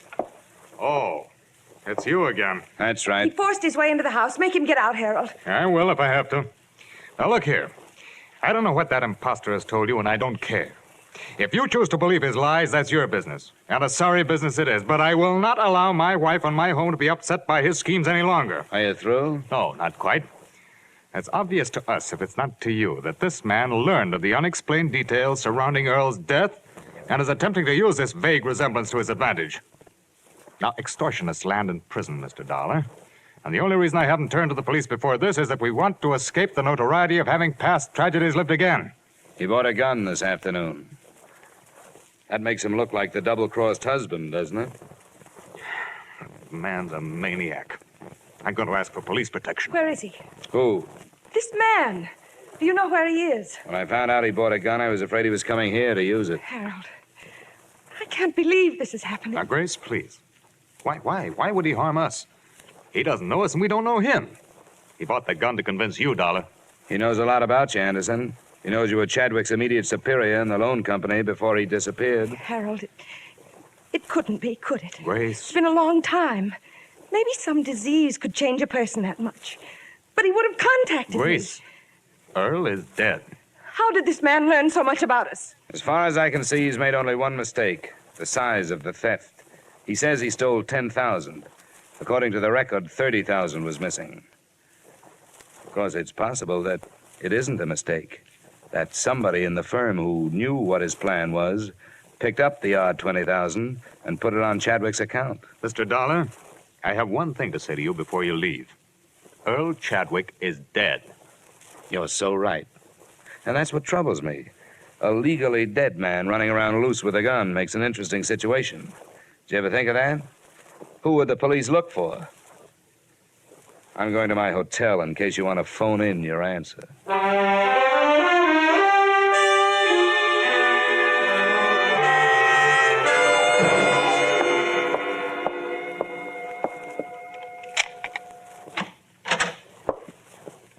Where have you been, Chadwick? Right here. The maid let me in. What's the idea? I was scared somebody was following me. I got the feeling they hired somebody to get rid of me. No. Why not? I haven't thought of that yet. Give me the gun. I need it. Come on, where is it? Never mind. Get away from me. Come on, where are you carrying it? Hey, you... How did you know I had it? What were you going to do with it? I told you I was scared. You thought I was going to kill them? The idea crossed my mind. No. What good would that do? How should I know what's going on in that head of yours? Why'd you come back, then? Just to get things straightened out. You wouldn't have had to. I haven't found a way to prove who you are. Oh, I knew I didn't have to come back. But everything was stagnant. Being George Brewster was dull. I thought that's what I wanted. A new identity, even without Grace. But I guess nobody's ever satisfied. And when you have a choice of who you want to be, then it's really hard. What about the x-rays? No good. The set under Chadwick didn't match the one you had taken today. They had to. They made a switch with somebody else's, probably Anderson's. It's an easy office to enter. Probably hired a cat burglar. Nothing at the Hall of Records, nothing at police headquarters. You're dead. What did the police say? I didn't talk to them. Why should I? The case is closed. You're dead. Lazarus, come forth. And he that was dead came forth, bound hand and foot with grave clothes, and his face was bound about with a napkin. Yeah? Landro, Johnny. No, yeah. Sorry I blew up. Forget it. I lost him, didn't I? How is it? Oh, it's a mess. I'm not getting any place. The only proof I can find is proof that he's dead. Maybe he should stay there.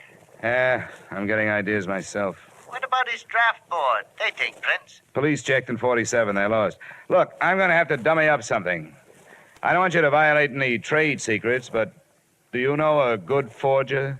That depends. It'll be practically legal. All I need is a driver's license. I think that can be managed, Johnny. When? Tonight. It'll cost. Well, I'm working for a wealthy company. Oh, there's more, too, Landro. How about meeting us in your office in 45 minutes? Sure, Johnny. Bring a bottle. Expense account item 5, $500, one bogus 1947 driver's license complete with Chadwick's thumbprint. By 10 p.m., we were back in Landro's office. Johnny, how desperate is this Anderson? Desperate enough to welcome a nice, fast deal. Don't quote a price unless you have to. Just get him down here. Why anybody goes through all this to make prison? Prison? Come on, Landro, get on the phone. There's the number. You're my client.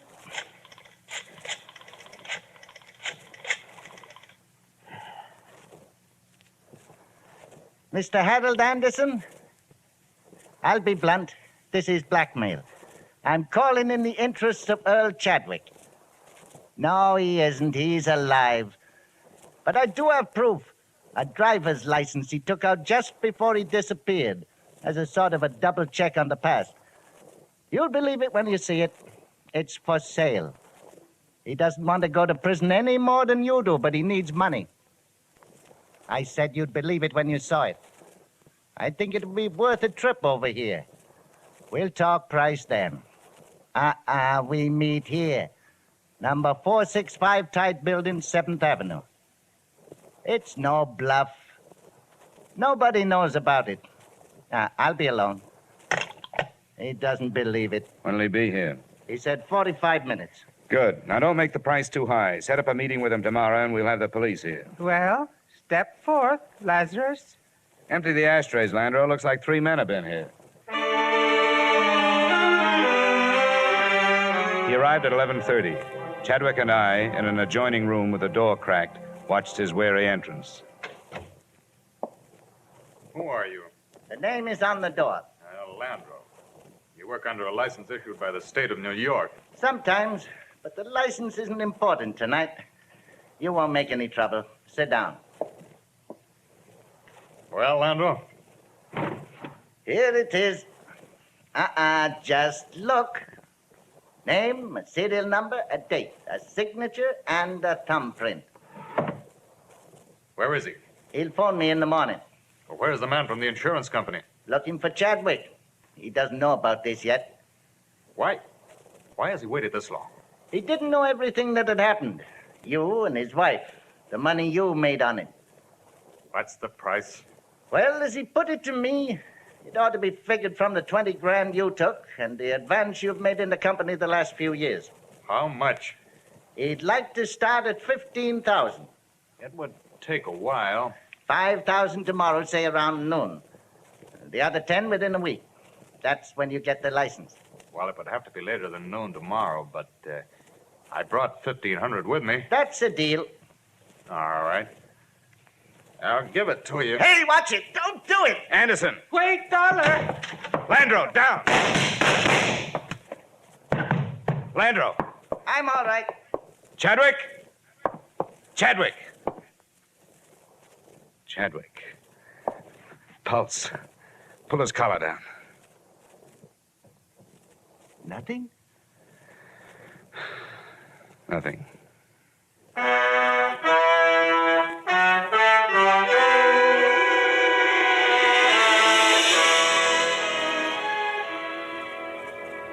I don't know what your company can do about it now. Both Mr. and Mrs. Anderson gave statements to the police that same night, confessing their contribution to the original crime. You'll have a hard time prying Harold Anderson loose from the clutches of the state, which is working on a murder indictment for him. About the wife, Grace, I don't know. If she's not found guilty as an accessory, I'd be happy to appear as a witness if she's brought to trial on fraud charges. As for my part in it, I'm not proud of myself, but I was hired to find a dead man, and I finally found one, just before he lived. Expense account total, $1,575.30. Yours truly, Johnny Dollar.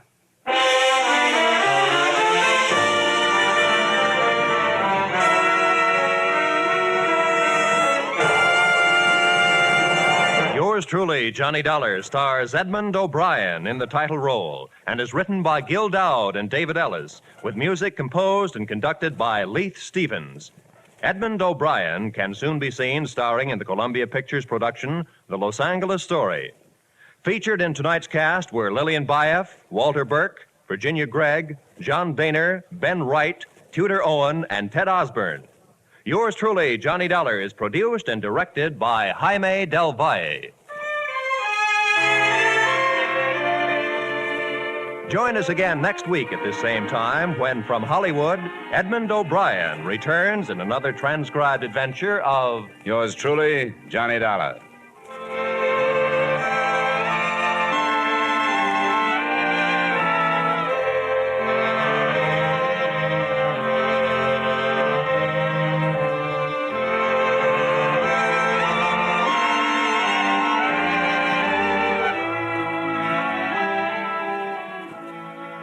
Every Wednesday night, CBS brings you Groucho Marx with his brilliant quiz, You Bet Your Life. It's one of the brightest, most spontaneous, most genuinely funny shows on the air. So be listening this Wednesday night on most of these same CBS stations for You Bet Your Life, starring Groucho Marx. Stay tuned now for the adventures of Philip Marlowe, which follow over most of these same CBS stations.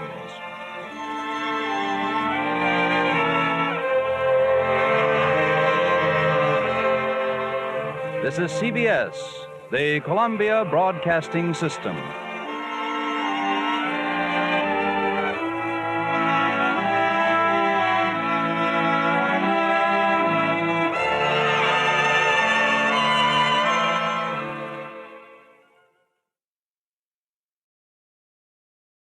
From Hollywood, it's time now for Edmond O'Brien as...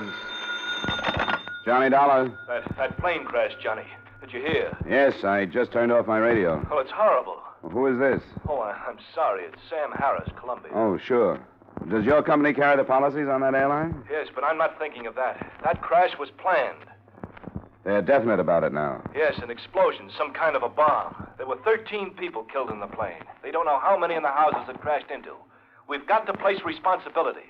The company wants to do whatever it can. We've got to find whoever is responsible. Sure, Mr. Harris. You want me to go out? Yes, we do. Their airline representative is a man named Reed. Go out and do everything you can.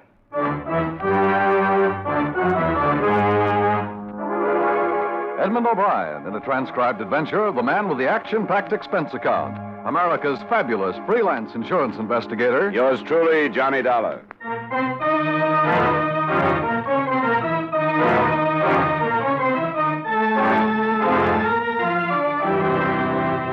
Expense account submitted by Special Investigator Johnny Dollar to Home Office, Columbia All Risk Insurance Company. The following is an accounting of expenditures during my investigation of the Fairway matter. Expense account item 1, $250, cab fare to the scene of the plane crash, which, as you know, covered quite a bit of territory. The Fairway Airlines plane had taken off at 8:20 p.m., had reached an altitude of no more than 1,000 feet, and then had crashed, setting afire 2 houses a short distance from the Springfield-Hartford Airport.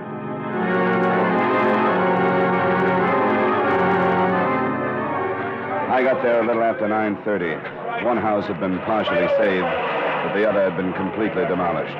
The family of 4 living in it had been killed. The parents of one child in the first house weren't expected to live. And beyond, twisted pieces of the plane were scattered across a field. Fragments still smoking and turned white by the foam from chemical extinguishers. Oh, there's nothing you can do here, Mr. Stone. If you go home, we'll notify him. Mr. Reed? I've got to know about Mr. Carl Reed? Mr. Carl Reed? Over here. What is it? Please, please go and wait in your car. We'll let you know as soon as we can. My baby.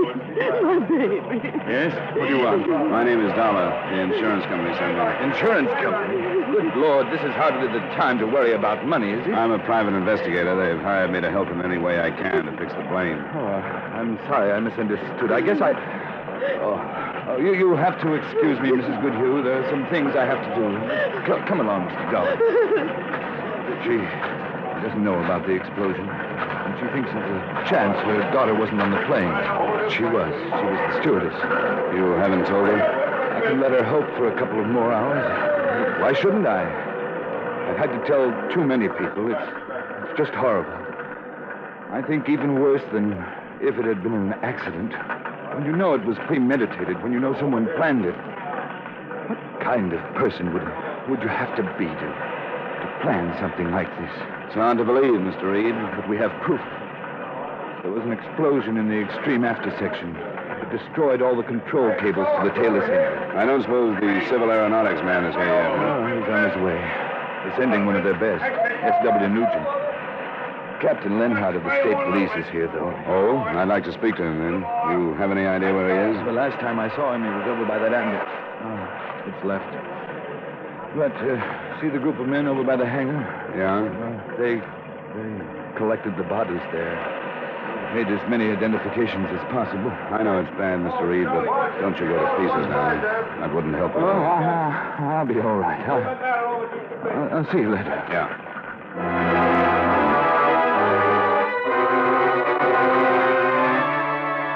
I remembered Captain Jim Lenhart from a case we shared last year, and I found him in the group of silent men. The silence and the expressions told better than words how they felt about the row of sheet-draped bodies on the ground. How was Reed making out? I thought he was going to pieces a little while ago. He's still in pretty bad shape. Well, he's not alone. But for us, anyway, Dollar, it could have been worse. Plane could have been filled. Yeah, that crossed my mind. And you and I are thinking together, Captain, that our approach will be to find out if we can which victim was the planned victim. Well, with what we have now, I don't see any other way to start, do you? No. The possibilities, as I see them, are murder with a motive, suicide disguised, or a homicidal maniac. That must cover it. I have men covering the airport and a 2-mile circle around it. Their orders are to question everybody they spot, search every car. That's about all we can do tonight. Well, I'll see you in the morning, then, if it's all right with you. It sure is. I'm glad to have you on the case. I'll meet you in my office at 9. Good. Oh, there's another ambulance. And get the rest of these poor devils into the morgue. Try to find out who they are.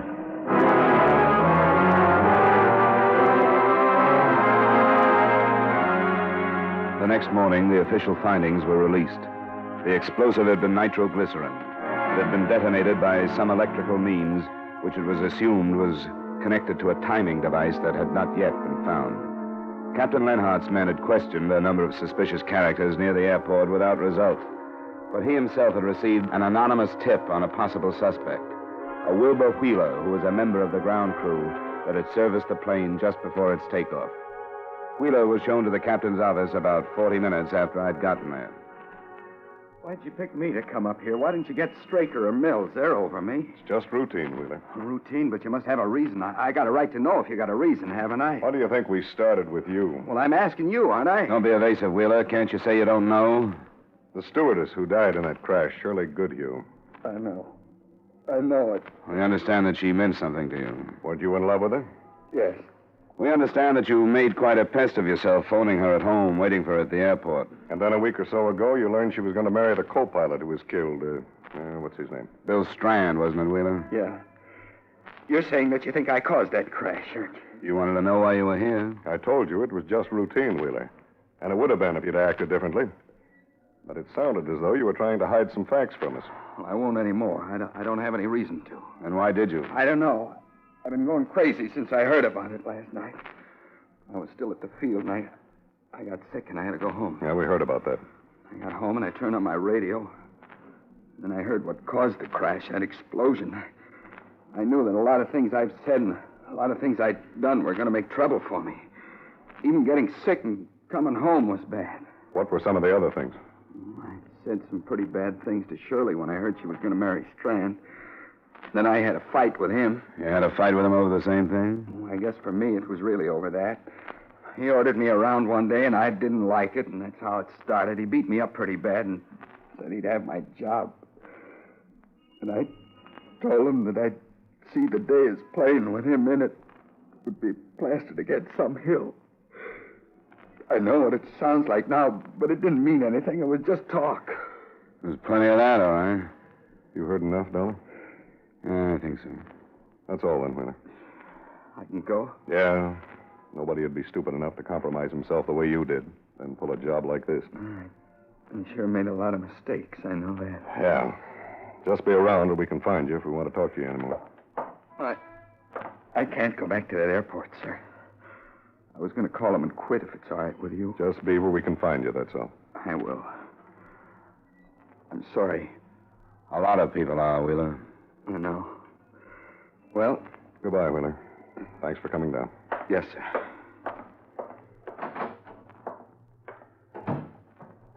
What do you think? The only reason I say forget him is because he's the first one we've questioned, and things don't work out that way. Yeah. Collins, the man just leaving my office. Name is Wheeler, Wilbur Wheeler. Have 2 of the boys get on him and stay. I'll arrange to relieve him tonight. Yeah, thanks. I'd like to know what's in his background. I'd like to get a psychiatrist's reaction, wouldn't you? We'll learn about him. Now, let's get on this list of passengers and see what we can get from their survivors. We spent the rest of the day on the efforts of 6 more of Captain Lenhart's men preparing files on the 10 dead passengers. One file contained nothing but a name, Rupert Stone, gotten from the ticket office records as that of a man who had paid cash for space to Augusta, Maine. The Hartford address he had given was non-existent, and the phone number rang a bakery where no one had ever heard of a Rupert Stone. That one we dropped until the accurate identification of the bodies was complete. Lenhart and I started out to follow up a couple of the others that evening.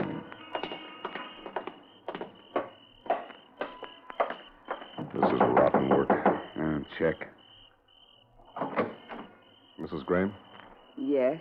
This is Mr. Dollar. I'm Captain Lenhart of the State Police. We'd like to talk to you about the death of your husband. No. I've talked too much. It only keeps in my mind the things I saw in that field. And the women crying. We know, Mrs. Graham, but it's our job to fix the responsibility. We only want to ask you a few questions. You'd want to help find whoever caused all those deaths if you could, wouldn't you? How can I help?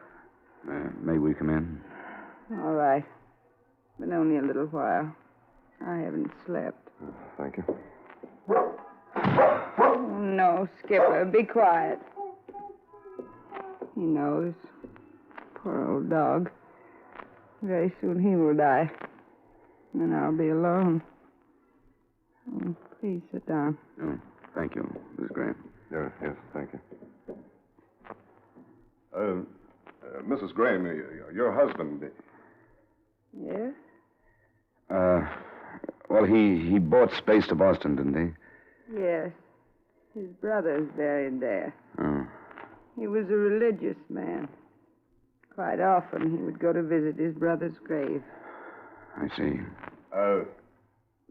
I think that's all we needed, wasn't it, Dollar, to recheck his plan? Yeah. Yes, I think that was all. Yeah, I think we'd better go. We're sorry to have bothered you, Mrs. Graham. And thank you very much for seeing us. All right. Yes, thanks very much.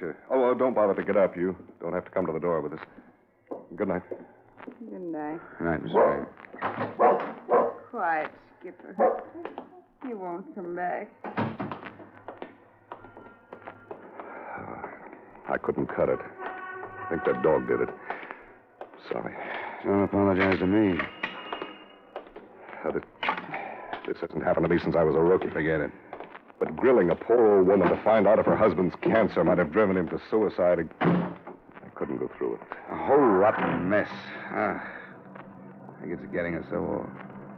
Why don't we have a couple of drinks on the way downtown? Forget it for tonight, huh? Or try to? That suits me. You know Al's on Front Street? Yeah, it's fine. Any place. Well, let's go then. I'll phone in from there and have Collins check me off duty.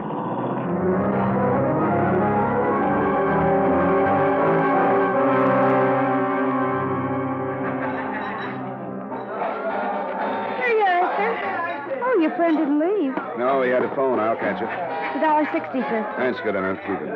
Thank you. Oh, here he comes. Well, drink up, Dollar. I guess I'll have to waste mine, because it seems I'm not off duty. What happened? Well, we're back to that stewardess again. The explosive has been checked to her equipment. The lab men say some twisted metal they found used to be a first aid box. They think it was in there. That brings Wilbur Wheeler back again, too, huh? He's been picked up right now. I don't think I need this drink to get through a session with him.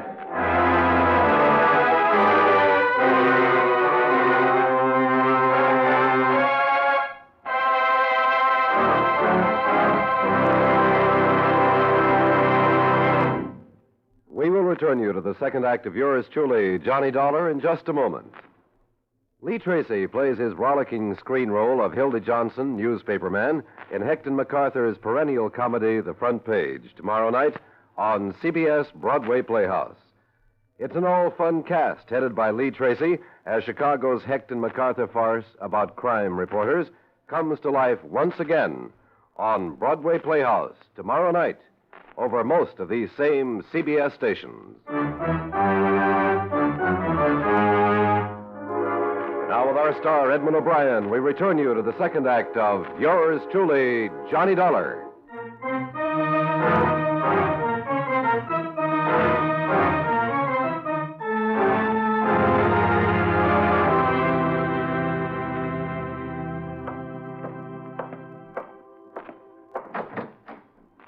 Not necessarily, Wheeler, not necessarily. Well, I heard you do. Did you locate Carl Reed, Dollar? Yeah, he was at home. Poor guy's been under doctor's care, but I think I got what we need. How have you two been getting along? Yeah, Wheeler just got here. We were covering the point of whether or not I have a right to have him brought down here. Maybe I'm wrong. You are. Didn't you want to come, Wilbur?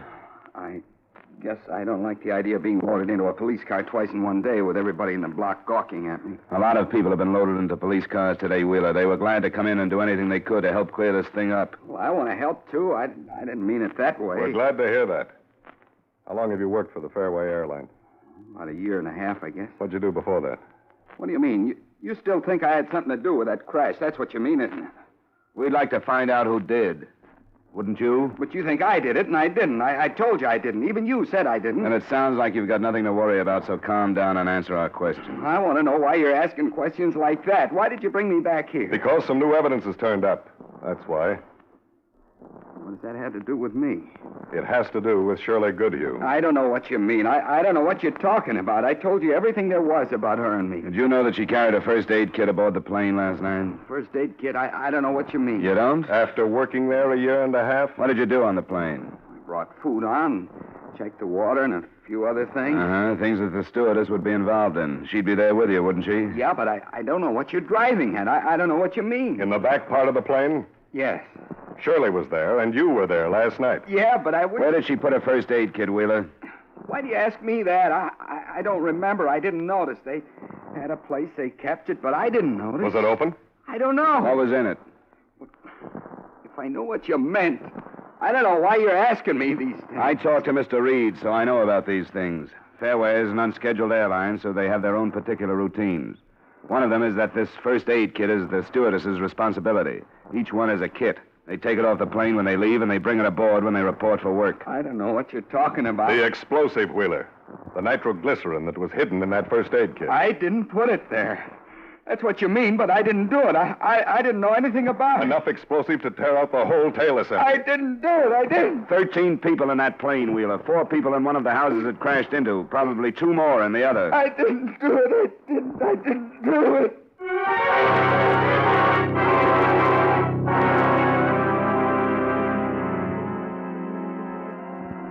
Wilbur Wheeler was turned over to the police psychiatrist because we couldn't get any farther with him.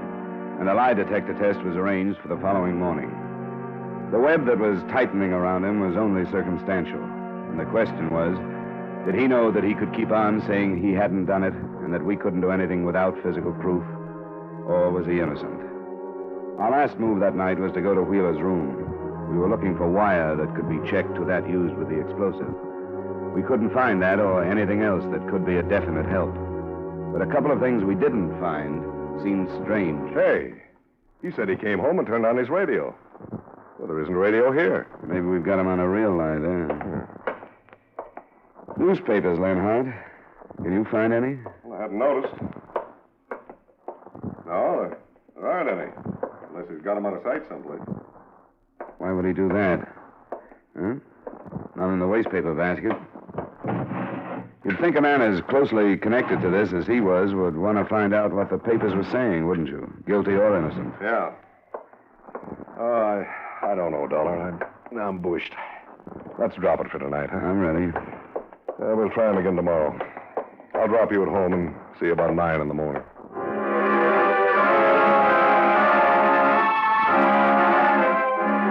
The next morning, Leonhardt and I talked to the psychiatrist who'd spent a couple of hours with Wheeler.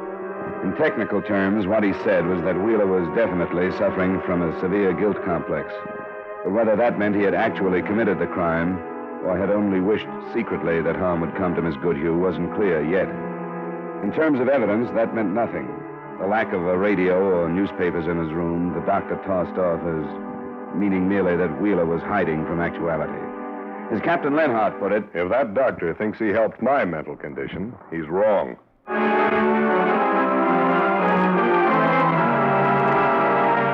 That afternoon, there were 2 developments. The first one was the report that the results of Wilbur Wheeler's lie detector test were negative, but his reactions put the mark of guilt all over him. The second came from the Fairway office of Carl Reed. He'd been unable to locate another of his stewardesses, and when finally he'd sent someone to her apartment, she'd been found, shot to death. We met Mr. Reed at the scene of the second crime. I simply had to get back on the job today. 2 of our flights were delayed yesterday because of my going to pieces. You better watch it now, Mr. Reed. I don't know if Just take it easy. You try to phone this girl and tell her to report for one of your flights. And when you sent somebody out here, she was found dead, right? Yes. I hadn't tried to contact Alice before because I knew that she and Miss Goodhue had been close friends, and I knew she must have felt almost responsible for her death. Why, Mr. Reed? Why? She was scheduled for the flight the other night. I thought you knew that. No, we didn't. I wish we had. But I told you that night at the scene of the crash, I was talking to her mother, Mrs. Goodhue. Yes, I remember that. You said she thought there was a chance that her daughter wasn't on the plane. I told you the other girl was scheduled to No, go... Mr. Reed, no. You made it sound like Mrs. Goodhue thought her daughter was on a different flight. You didn't say anything about another stewardess. Oh, good Lord. It's all right. It's all right, Mr. Reed. The human mind isn't infallible. But it can correct its mistakes. Well, go on. Tell us now. That's all. With everything else, I suppose it didn't seem important. I know our procedure is less exact than the larger companies. The girls often traded flights. When did you find out about this trade?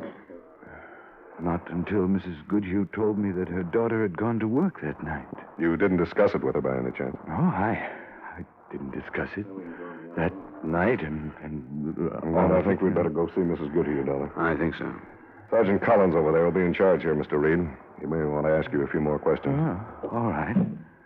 Collins. Yes, sir? I'm leaving. I'll see you at headquarters. Right. You know what this probably means? The case against Wheeler is shot. Second stewardess, that's a pattern. Everything we've tried to do has been for nothing. Circumstantial evidence sometimes does that. But we were close. We settled on a stewardess anyway, as the intended victim.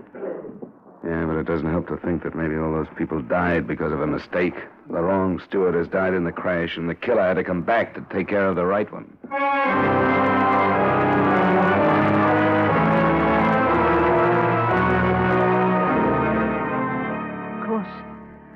Of course, I'll tell you anything I can.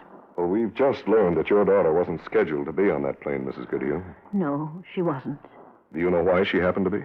We understand that she and Alice Turner exchange flights quite often, but do you know how it happened the other night? Well, no. Shirley was here at home, and the phone rang. What time was that, please? Oh, I hardly remember. We'd had an early dinner. The plane took off at 8:25. How long before then? Well, an hour at least. No, it was less than that because Shirley left in such a hurry. What did she say? Well, she said that one of the girls was sick and she was going to take her place on a flight. Just up to Maine and back, she said. She said she'd be home soon after midnight. I've never liked rushed decisions, and I've always worried when Shirley left in a hurry like that. She did it quite often? Yes. Yes, they all did it. 6 of them live here in Hartford. I never liked it. Did she trade more often with Alice Turner than the others, do you know? Well, I don't think so. No, it was an agreement, almost a code. If one of them couldn't work, one of the others would fill in. Well, then it's possible that Alice Turner called some of the others before she called your daughter. Yes, it is possible. And I wish that I...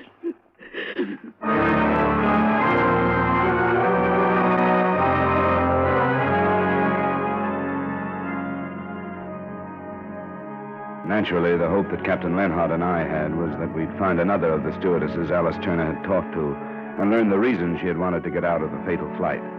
We didn't. She hadn't called any of the others, and we were left with nothing. Nothing but the prospect of starting the whole investigation over from the beginning. The enormity of the crime had been in all of our minds from the first night. We'd never thought it might have a positive quality, but it did. The horror of it led to the solving of it late that afternoon. Lenhart and I had found no place from which to start over. I went back to my apartment building, and in the corridor just outside my door... Is your name Dollar? Huh? Yeah. Can I help you? I want to talk to you. I think we better go inside, huh? Oh, I'm pretty busy. I know you are. I want to talk about the plane explosion. Oh? All right, come on in. Now, look, I can't stand it anymore. I read about Alice Turner this afternoon, and I can't stand it, that's all. What do you know about it? Just that, all those people killed for nothing. And I'm partly to blame, too. I'm ready to give myself up. Why'd you come to me, then? Why didn't you go to the police? Well, you can talk to somebody like you. The police are always building the case for the state. Okay. They'll get you anyway. But you'll know what I really said. Go ahead. His name is Church. Arthur Church. Who is Arthur Church? He's the chief pusher for a bigger narcotics outfit than you ever thought there was. We've had a few cranks in this case already. I'm no crank. Alice Turner was carrying the stuff for him. She wanted to get out and Church wouldn't let her. So she got smart. She set up a meeting with a federal man the other night. That's why she was killed. All the rest. Doesn't make sense. If she'd made this date, don't you think the Federals would have been in on this? Alice didn't tell him who she was or what she did. How do you know all this? I'm the one that told her Church was on to her. I told her to drop it, not to go. That's my part of it. I told her Church was on to her, and that he'd stop her some way. I told her to drop it no matter what. I don't like it. Why would she put Shirley Goodhue on the spot? Well, Alice didn't know what would happen. I didn't know. Who could know he'd do anything like that? Why did he? If what you say is true, he could have stopped her some other way. That's my doing, too. I kept her out of sight. And the other night, I told her to do anything to stay where she was and not to go to the field. She believed me then. I called Shirley Goodhue and told her she was sick. And that's why she didn't go. Do you know where the explosive was that wrecked the plane? I read today. The first aid kit. That's where Alice carried the stuff. And it was her kit. How did the Goodhue girl get it? Because she was called at the last minute, and Alice had her things in the locker at the field. Oh, now look, Mr. Dollar, I wouldn't be here if I wasn't telling the truth. It's a peddling rap for me.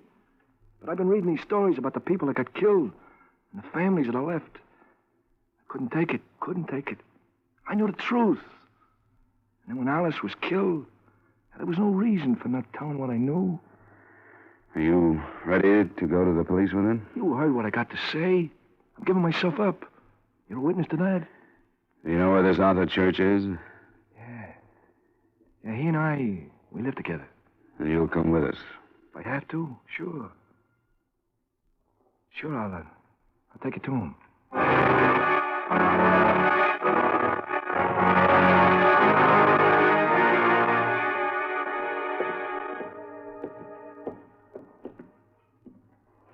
This it, Marie? This is where I left him. You go in then and tell him who's here. All right. Just call him naturally now. All right. Art,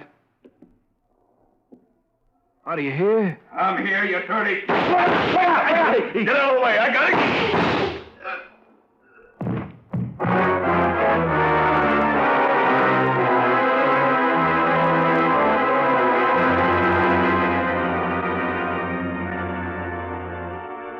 Expense account item 2, miscellaneous, $23.45. Expense account total, $25.95. Remarks? With the cost of the other people, the total hardly seems important, does it? I think it would be easier to forget the $25 than the rest of the matter, so let's do it. Yours truly, Johnny Dollar.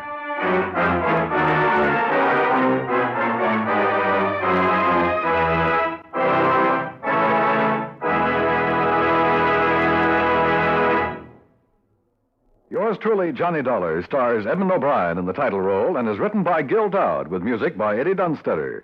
Edmond O'Brien can soon be seen in the Paramount Pictures production Warpath. Featured in tonight's cast were Peter Leeds, Ray Hartman, Martha Wentworth, Bill Boucher, Victor Perrin, and Virginia Gregg. Yours truly, Johnny Dollar, is transcribed in Hollywood by Jaime Del Valle. This is Dan Coverly inviting you to join us next week at the same time when Edmond O'Brien returns as... Yours truly, Johnny Dollar.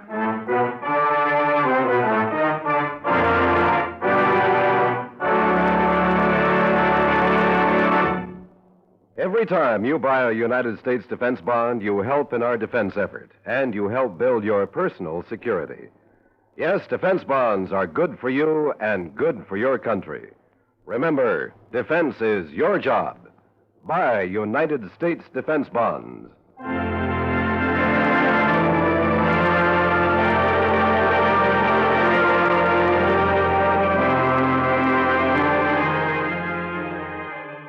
many people find their way to the police lineup. The innocent, the vagrant, the thief. A surprising number of action-packed police cases begin when interested parties survey the lineup. And that's where our thrilling lineup story begins tomorrow night over most of these same CBS stations. Listen for these authentic dramas about real police methods on CBS.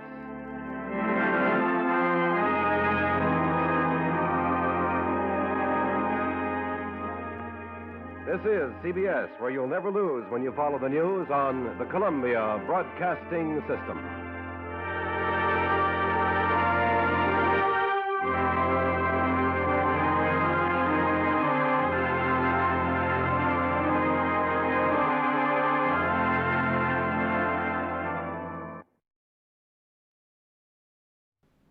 Wrigley's Spearmint Chewing Gum, the refreshing, delicious treat that gives you chewing enjoyment, presents for your listening enjoyment Edmond O'Brien as Johnny Dollar. Hello, this is Bruce Yule, the Lockhart estate. Yes, Mr. Yule. Thanks for calling back. I want to let you know I was in town. I'd like to get together with you if you have time to see me. Why, yes, I just got out of court, and I have a meeting in a few minutes. It shouldn't take long. Could you meet me at 5:30 for a drink? Sure, any place you say. All right, there's a place called Todd's right around the corner from my offices on Spring. I can find it. This is quite a mix-up, Mr. Yule. The Lockharts being killed like that? Yes, it is. Are you any closer to learning which one died first? We are not. It was a matter of only a minute or so. Yeah, it's only a $200,000 question who lived those couple of minutes.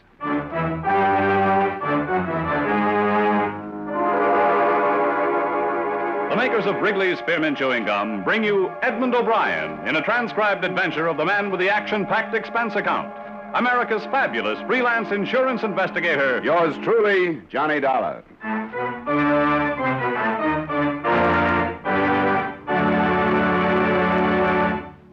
For refreshment while you work, for enjoyment anytime, chew a stick of Wrigley's Spearmint Gum. The delicious, long-lasting, real mint flavor of Wrigley's Spearmint cools your mouth and freshens your taste. The good, smooth chewing helps keep you feeling fresh and alert. Adds enjoyment to whatever you're doing. So indoors, outdoors, at work or play, enjoy chewing Wrigley's Spearmint Gum. Wrigley's Spearmint. Refreshing, delicious.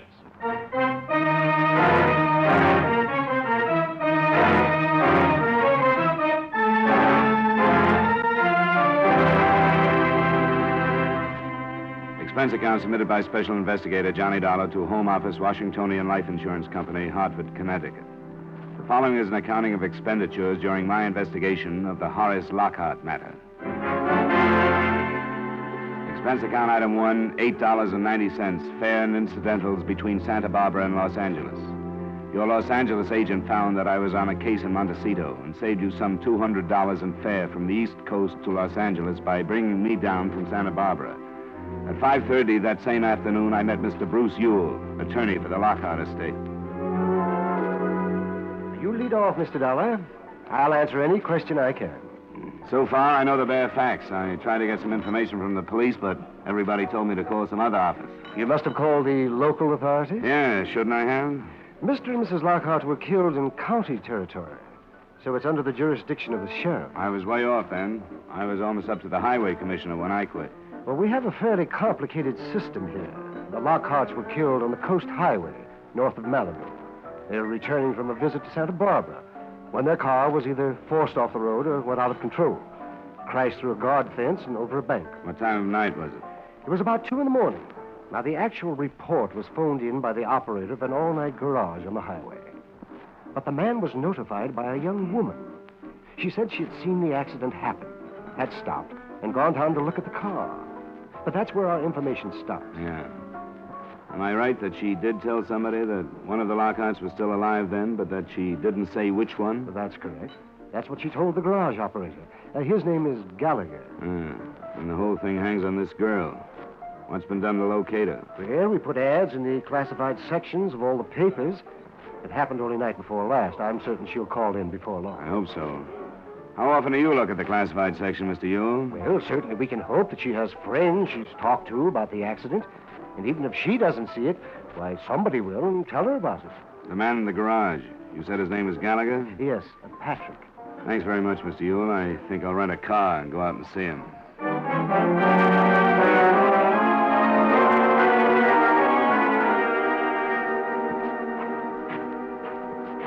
Good evening. Hi. You Mr. Gallagher? Yeah, that's right. My name is Dollar. I'm an investigator for an insurance company. I'd like to talk to you about that accident the other night. That Lincoln with the man and his wife? Yeah, the Lockhart. Oh, that was a mess. We should get him on this highway. Crazy fool drivers. He was quite a big shot, I read. He was. What I want to find out about is the girl who reported the accident to you. I don't know anything about her. She busted in here all excited and told me about it, and then she left. Never saw her before, and I haven't seen her since. What exactly did she say? You remember? What do you mean? I'd like to learn her exact words if you remember them. What's so important about her? We're looking for her. I'll explain it to you. But do you remember what she said? Not her exact words, maybe. She told me about the accident. She said there were two people in the car, and she said one of them was dead, but she thought one was still alive. Can you be sure that she didn't say, I think the man is still alive, or I think the woman is still alive? No, I don't think she said that. Did she say there were two people in the car, or a man and a woman? Yeah, I'm not sure. I didn't think anything about that. All I was thinking was calling the police. As a matter of fact, I was asleep. She woke me up, shaking me, and talking about it. It took you a couple of seconds to come to your senses then, I suppose, huh? Yeah, I guess so. She left, and I called the police. But it's just possible that she might have mentioned the man or the woman still being alive. Well, yeah, maybe, before I was awake. But I don't get it. What difference does it make? It makes a $200,000 difference to one of two people, Mr. Gallagher. What are you giving me? You carry life insurance, don't you? Yeah, all I can afford. Well, the Lockharts each had a policy naming each other as first beneficiary. But each of them named a different second beneficiary. Oh, yeah, I'm beginning to see. Mrs. Lockhart had named a son by a former marriage. So if she survived her husband in that crash, even for a minute or so, she became his beneficiary for that length of time. If that was the case, her son is in line for the money from both policies. If she died first, it's the other way around, and her daughter by Lockhart is in line. Oh, I didn't think they cut it that fine. You can see how important it is for you to remember exactly what this girl said. Well, knowing isn't going to make it any easier, to be sure. I'm not sure, that's all. What did this girl look like?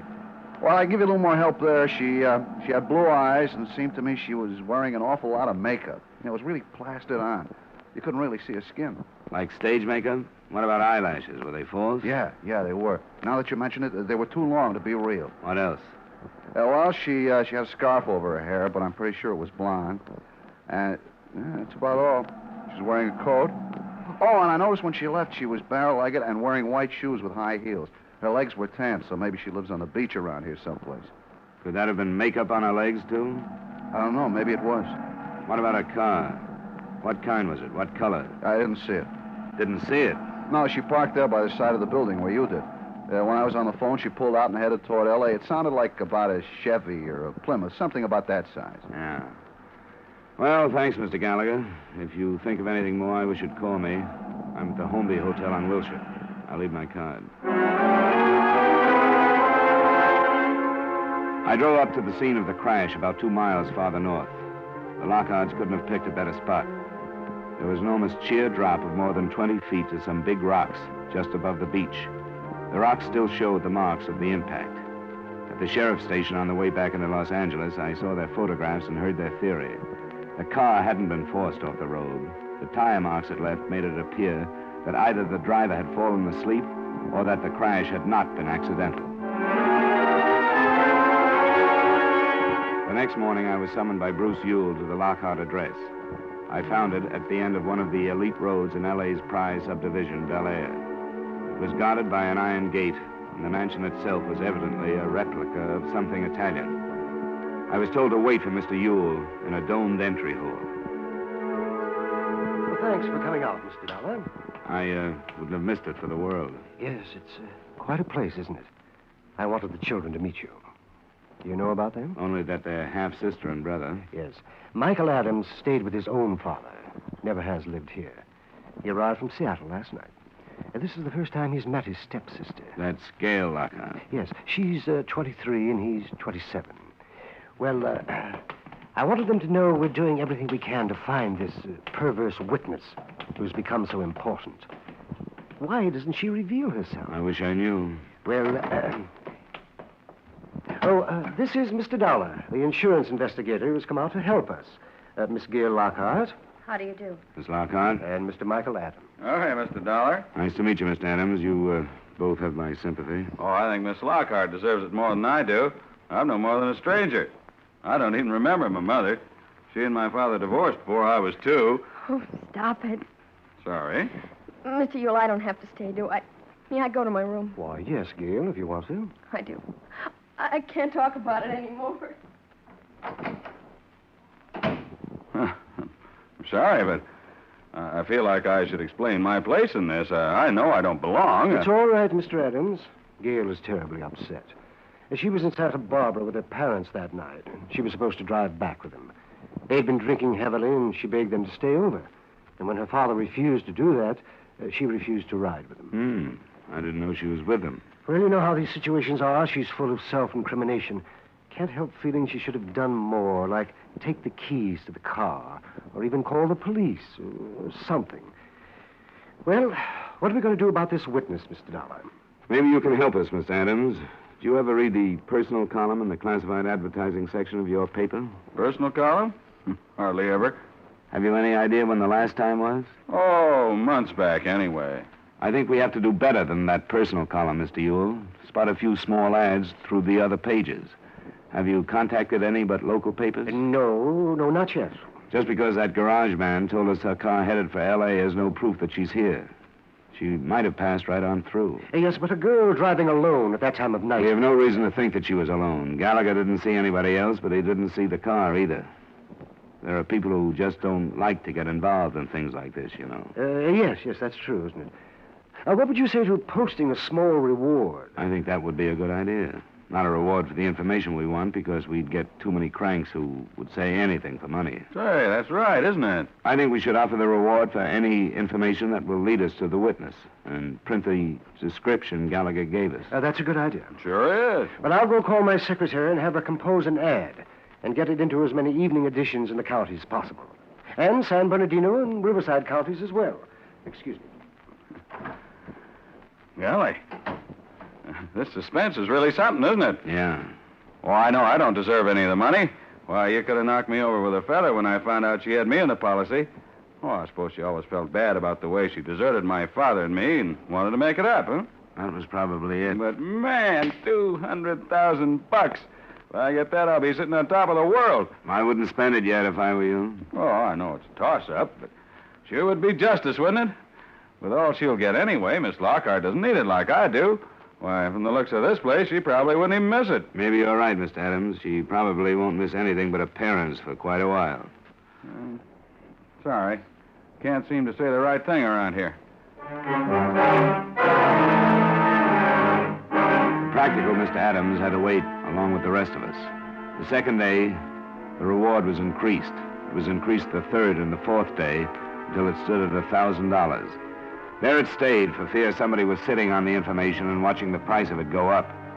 A few newspaper and radio reporters played it up on the mystery woman angle, but the actual $200,000 question we wanted to ask her was never let out. We had some worthless reaction, but on the seventh day, we got what we figured was our first break. An apartment house manager phoned Bruce Yule, and I went out to talk to her. Well, it's not me alone, Mr. Dollar. A few of my tenants have mentioned it, too. We're all curious about this mystery woman, you know. Uh-huh. Well, this is Tuesday, and that awful accident happened a week ago Sunday, didn't it? That's right, Mrs. Brewer. To be exact, about 2 Monday morning. Well, at 10 o'clock that morning, one of the girls who'd been living here left with almost a whole month's rent to live out, Susan Lee. Oh? Would you say she fit the description in the papers? Now, that's why I decided to call. We'd share the reward, but I'd do the talking. Because... especially the theatrical makeup that was mentioned. Susan was a dancer in the naughty 90s nightclub on Santa Monica Boulevard. A specialty dancer, as she put it. Did she own a car? That was another thing. The ad mentioned a Chevy or a Plymouth, and she had a Plymouth. This is very interesting, Mrs. Brugger. Did she say where she was going? Well, she said she'd found a better job in another town, but when I asked her where, she changed the subject. She was hiding something. Made no arrangements for mail? Well, I asked her about that, too, and she said she'd come back and pick it up as soon as she could. I think she was in trouble. Has any mail come? Well, nothing much. A couple of bills. This one today. From a photographer. A photographer? That might really help. Why, Yes, he must have taken a picture. Let's see the return address. Oh, wait till I tell the girls. Oh, I hope it's her. Why, I never even knew anybody who ever won a reward before. It was her. As a matter of fact, things developed quite nicely for the next hour and a half, anyway. At the garage, Gallagher positively identified the girl in the print I took him from the photographer. So at that point, that's what we had, a picture and the name of our witness. The rest of it wasn't so good. It looked like she'd taken a sudden run out for reasons and places unknown. With a 7-day start, she could have reached almost any place in the world.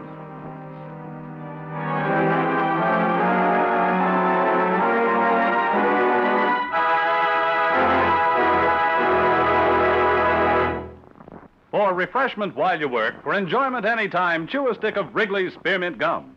When your mouth feels dry, when you're warm or tired, Wrigley's Spearmint is really refreshing.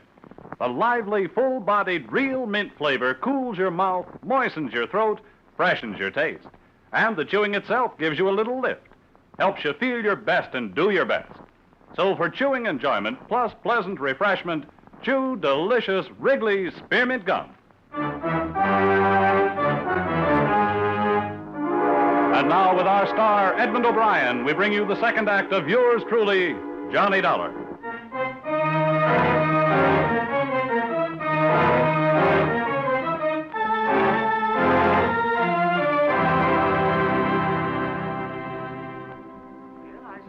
Progress of a kind, but it doesn't help us very much, does it?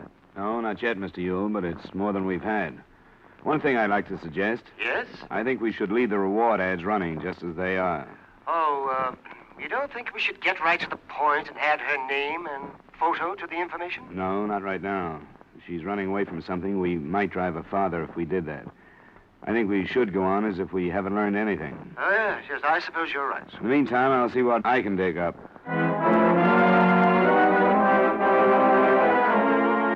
The Santa Monica Boulevard Club, where Susan Lee had worked, was open, but almost empty at 3 that afternoon when I went in. Just the bar was in operation, but a series of larger-than-life-sized posters on the wall promised entertainment nightly by outstanding personalities of the dance. I found the manager in his office. What was the name again? Dollar, the bartender, told me where I might find you, Mr. Cobley. I'd like to talk to you about a girl named Susan Lee. Well, what about her? Come on in, come on. I can spare a few minutes. Thanks. You a cop of some kind? Private one. Why? You expecting something? No, not especially. Except the way Susan dropped out of sight all of a sudden and the way you come in asking about her. What's up, anyway? I was hoping you could tell me. I'm working for an insurance company. All I want with this Lee girl is a statement about an automobile accident she witnessed. Oh, hey. Is this what's been running in all the papers? Yeah. We've been trying to find her for a week. And it's Susan? That's right. What a dope that makes me. And a lot of other people around here. Are you sure? A guy identified her picture. Why didn't I think of that? You know why? Because the papers gave the idea that this dame was coming to Los Angeles from some town up the coast. That's all we know, that she was driving south. How could Susan be driving any place up there at 2 in the morning? Our last show here was at 1:45. I'm more interested in knowing where she is now. I take it you don't know. No. Her contract had another week to run, but she called me one morning a week or so ago and said she was sick and could she quit. Was that a Monday morning? Well, I can find... Yeah, sure it was. She called me at home. We're closed on Mondays.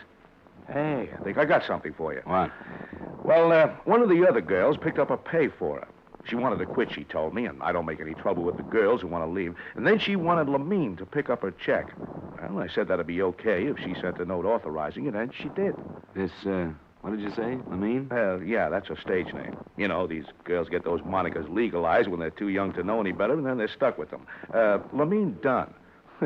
You can tell before you see her that she's brunette and specializes in tassels. Would you mind giving me her address? No, I've got it right over here. Susan must have some hot dough to be worth a $1,000 reward. I wish I could tell you, but I can't. It's worth plenty. No, I wasn't pushing for information. Yeah, here it is. The Wesley on Wilcox. Good. Thanks very much. Oh, sure. I don't care what you don't tell me. But anybody could use a hunk of that reward these days. I'll remember what you've done, Mr. Cobley. We'll see what we can work out. Thanks again. Sure.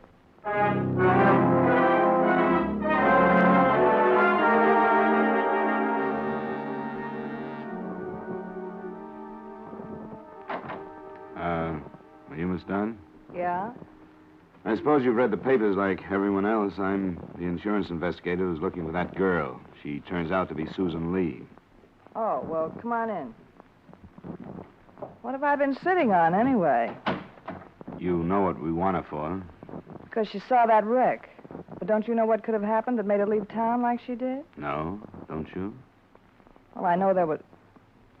Look, I'm going to sound like a pretty lousy sort of friend, I suppose, but I only met her when she booked into the club. We happened to get along, that's all.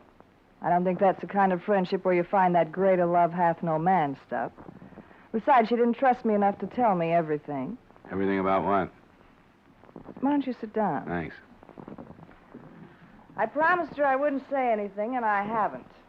But now you want to know, and I'm not going to lie about something I don't know. That makes sense to me.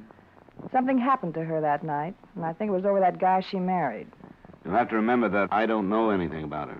Oh, yeah, well, she married this guy. I never met him. His name's Robert, she told me.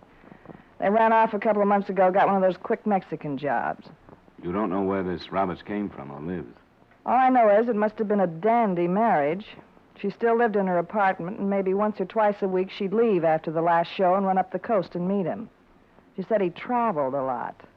And I believed it, but not the way she meant it. She sounds a little naive for her profession. No, she isn't. Wasn't. I guess everybody really takes a fall sooner or later. But she came here that night, or morning, I guess it was 3:30. She still had her stage makeup on. She said something happened. She had to get out of town. That's all she'd say. She mentioned seeing the accident? No, just kept on saying something happened. Something awful happened. She had to leave town. Could she have caused that accident? The police say no other car was involved. Oh, then it must have been that husband. You know his full name? Yeah, it was Phil. I heard her say that. Philip Roberts. It's probably a common name, but we'll get on it.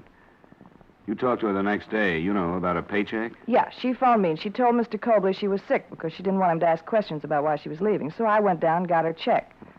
I met her in a drive-in joint on Santa Monica, and the same thing, and making me promise not to tell anybody. You have any idea where she might have gone? Yeah, I have. Where? Once a week, every Sunday, Susan used to get flowers. She used to say they were from some masher in San Diego. She'd tear up the card and let the flowers dry up on her dressing table. A bouquet came that Sunday night, and she didn't even unwrap it. It was one of those what's the future nights for me. I was figuring how many years I had left in the racket, wondering what had made me go wrong with the way I spent all the time I'd been in it. Well, I was real gone. When Susan left, I took her flowers and brought them home, and I read the card. It said, as usual, if you ever need me. That's where she's gone. Do you know, or are you guessing? Both, I guess. I met one like that when I was Susan's age. That's where I should have gone. Maybe she did. I still got the card with the name of the florist on it.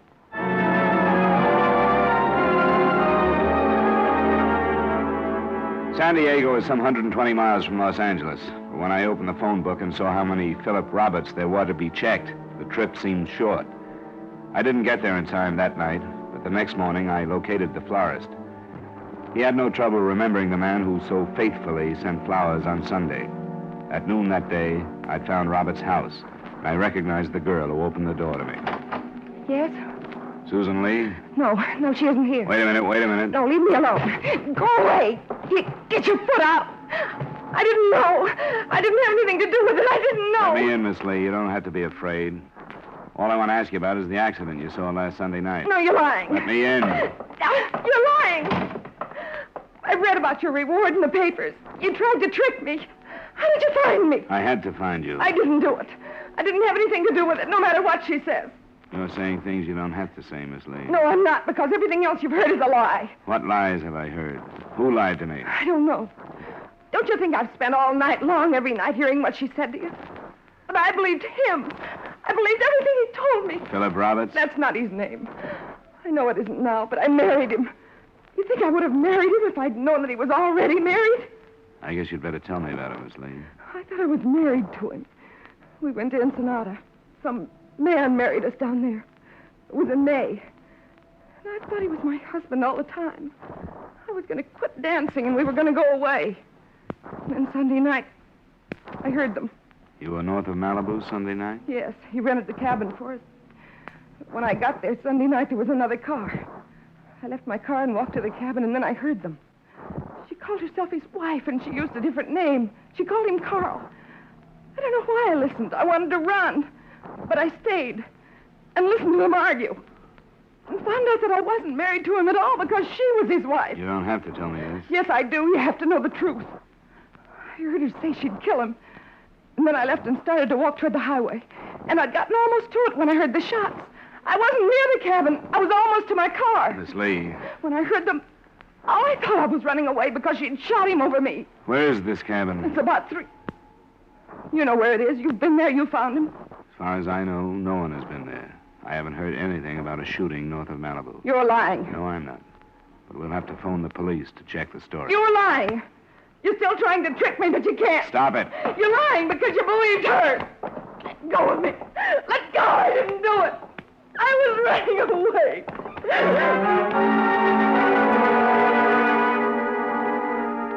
It took some time to digest it.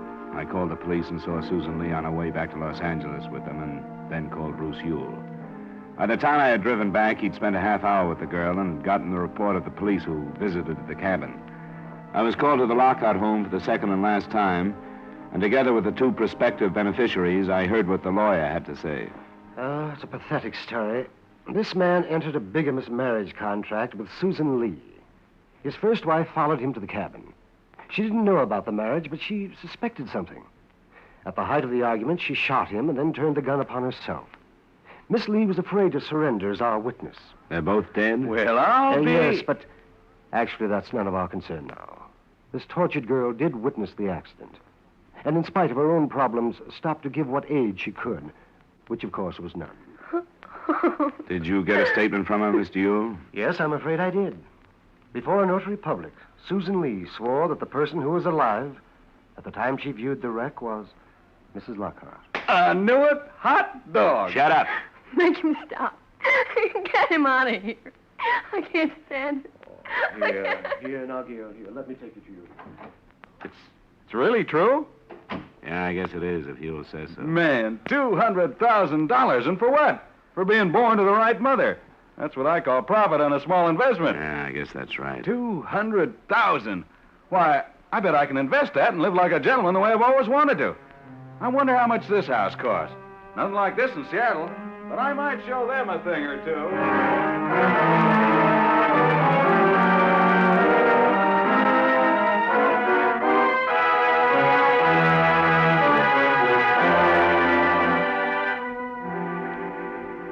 Expense account item 2, $356.50 miscellaneous in Los Angeles. Item 3, $218.45 transportation back to Hartford. Expense account total, $583.85. Remarks? As far as I'm concerned, the money went to the wrong beneficiary. Yours truly, Johnny Dollar.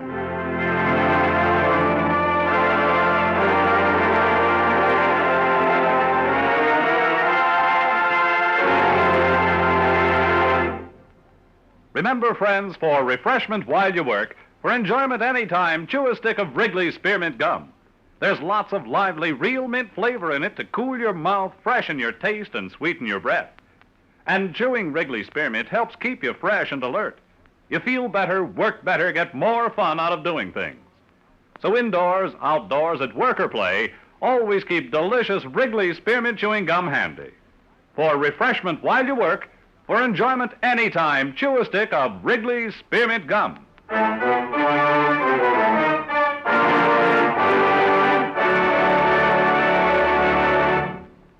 Yours truly, Johnny Dollar, brought to you by Wrigley's Spearmint Gum, stars Edmond O'Brien in the title role and is written by Gil Dowd with music by Eddie Dunstetter. Edmond O'Brien can soon be seen starring in the Paramount Pictures production Warpath. Featured in tonight's cast were Howard McNear, Hy Averbeck, Barbara Whiting, David Young, Virginia Gregg, Eddie Marr, and Mary Jane Croft. Yours truly, Johnny Dollar, is transcribed in Hollywood by Jaime Del Valle.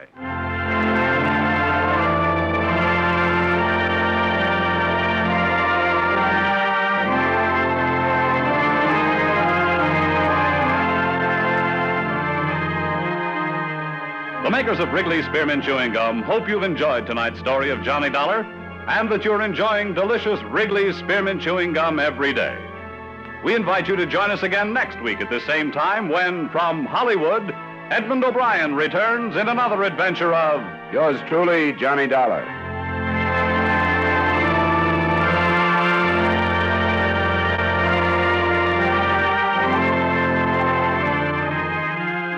Bob Stevenson speaking. This is the CBS Radio Network.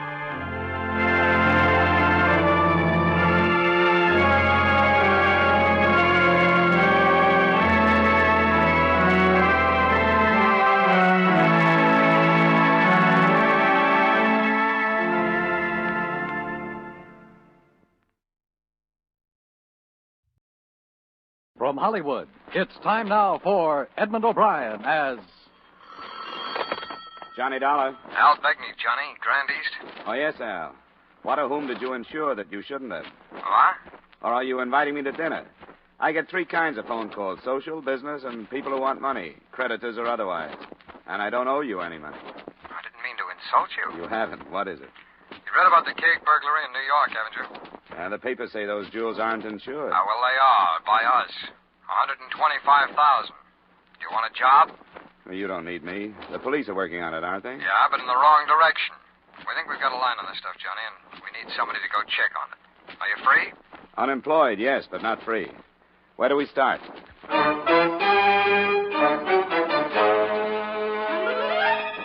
Edmond O'Brien in another adventure of the man with the action-packed expense account. America's fabulous freelance insurance investigator. Yours truly, Johnny Dollar.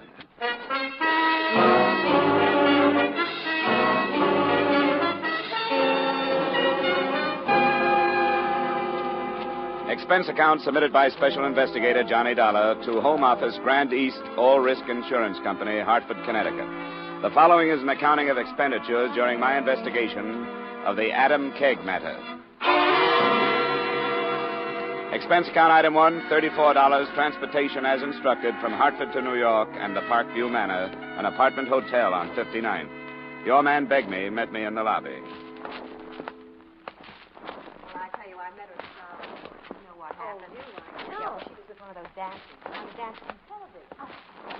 Hello, Johnny. Well, it's a fast trip. How are you, Al? Fine. We'll go right up.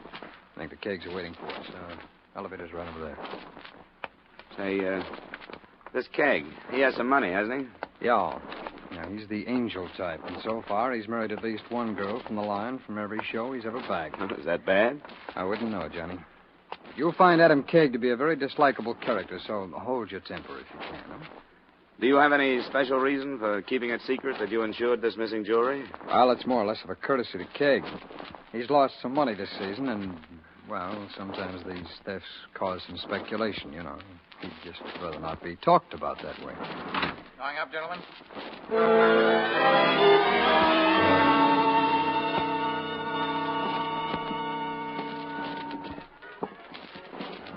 642. This is it.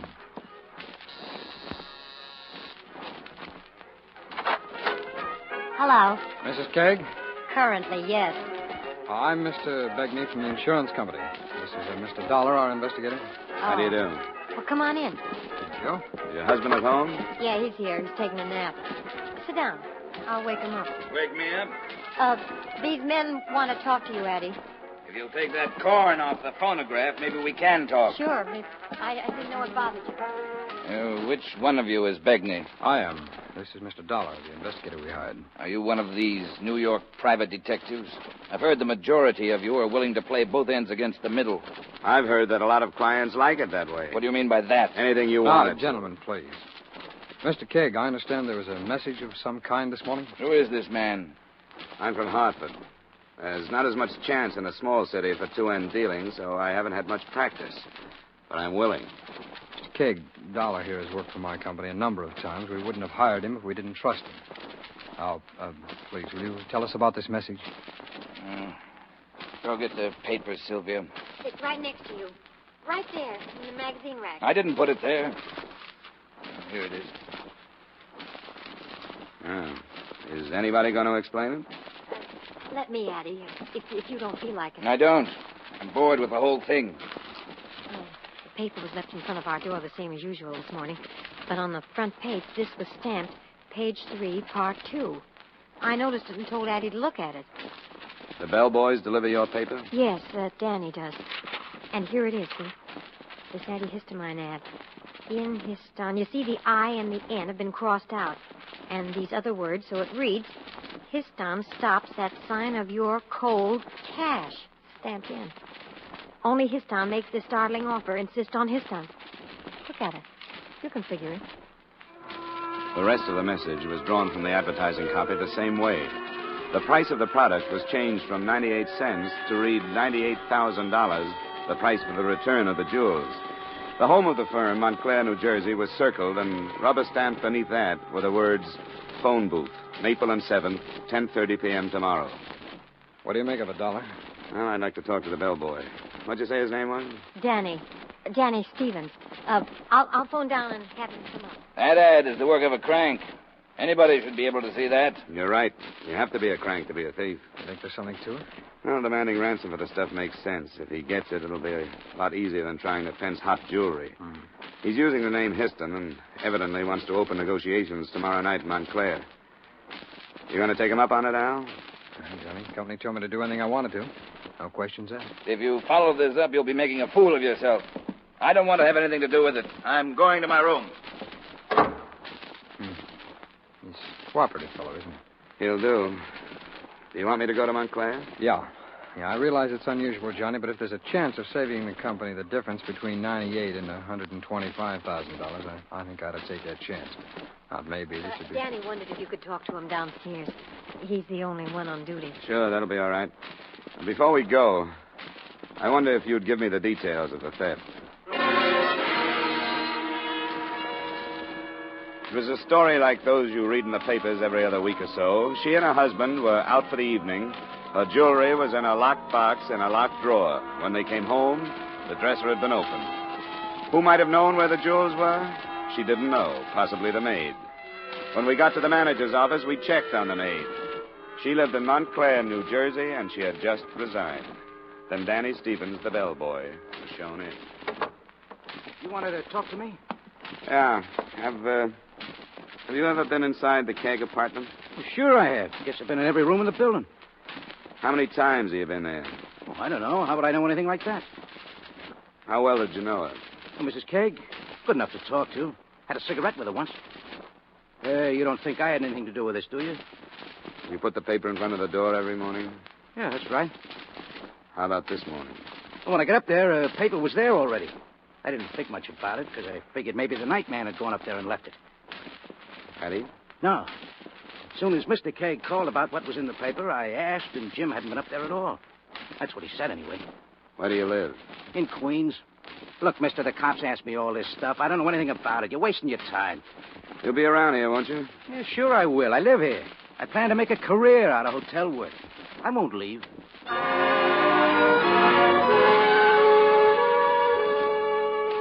Al Begney brought me up to date on police progress. The case was 3 days old, and all they had was some worthless, smudged fingerprints and the assumption that the same implement had been used to pry open the apartment door, the dresser, and the jewel box. They were canvassing the known fences so far without success. Expense account item 2, $25, dinner, drinks, etc., after checking into the Hotel Langley. And expense account item 3, $40 for car rental the next evening and the 15-mile trip to Montclair.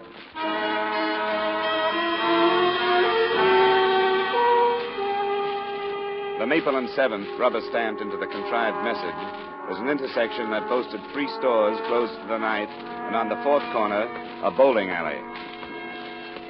The only visible phone booth was on the sidewalk near the entrance to the alleys. As I stepped inside, I noticed a pair of headlights snap on a few yards up the street, and a half-minute later, the car pulled out and double-parked near me. You calling out or waiting? Waiting for a call. Why? Who from? Somebody named Histon. I'm your man. Come on.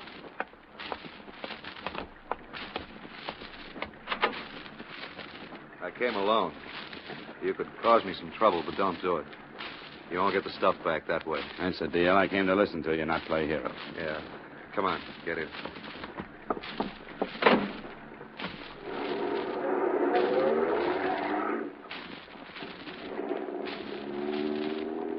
Why'd he send you? Kegg? He didn't send me. I'm an insurance investigator. I thought those things weren't insured. They are. That makes sense, I guess. Guys like Kegg don't leave themselves open to get hurt. Always somebody else. You know him? I know what he is. I'll pull in this alley. Yeah, we can talk here for a few minutes. Now, who's going to pay the money? The insurance company, if anybody does. How much do you expect me to sell? I don't know what you mean. I mean, what kind of a bargain do we make? Does the company and Kegg tell the cops to drop it? I won't promise you that. You can't start something like this and have it all stop when you gouge $98,000 out of somebody. I'm not thinking so much about myself. Oh, you mean you pulled this heist for somebody else? No, I didn't pull it for anybody. It's a little too late to worry about whoever sold you information, isn't it? How close are they? Don't be stupid. Wouldn't take a junior G-man long to figure it. It had to be somebody who knew what Kegg's wife had, where she kept it, and probably when they were going to be away from the apartment. Who do they think did that? I didn't ask them. I came here to find out how you want to handle this thing. I don't like it. I'll have to think about it. $98,000. How long do you have to think? Where can I get you by phone? What's your name? Name's Dollar. I'm registered at the Hotel Langley in New York. Okay. I'll call you. I'll try and make it sometime tomorrow. That's all? Yeah. How about driving me back to 7th and Maple? I left my car there. Take you there so you can follow me? Get out. You'll be better off with a little walk.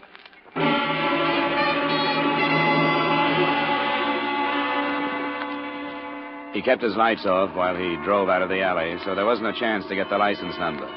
But I had memorized his features and a V-shaped scar on his right cheek.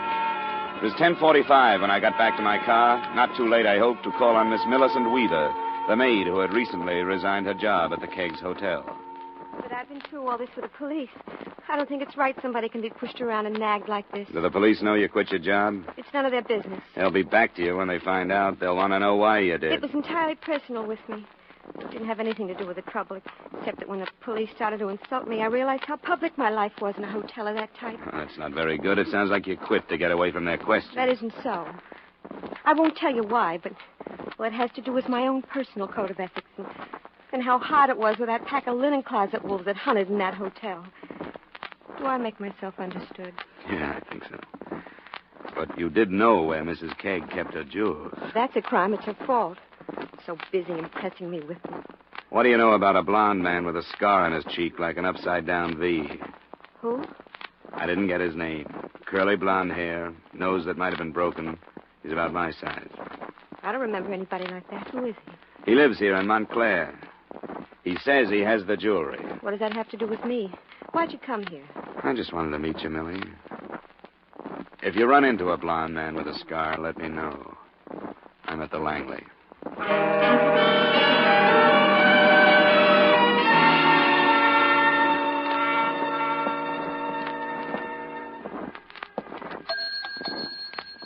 Oh, good evening, sir. Key, please, 412. Yes, sir, right away. Oh, here's a message for you, Mr. Dollar. Lady said she'd be waiting for you in booth 1 in the bar. Oh, if it's a lady, there must be some mistake. Yes, sir, I know what you mean, but with this one, well, who cares? Well. What do you know about it? I just got back from Montclair. What is it? Danny, the bellboy. They told me at our hotel. Danny's been killed. When? Tonight sometime. I'm not sure. But I'm afraid of what's going to happen. Oh, let's get out of here. Can we go to your room? I've got to talk about it.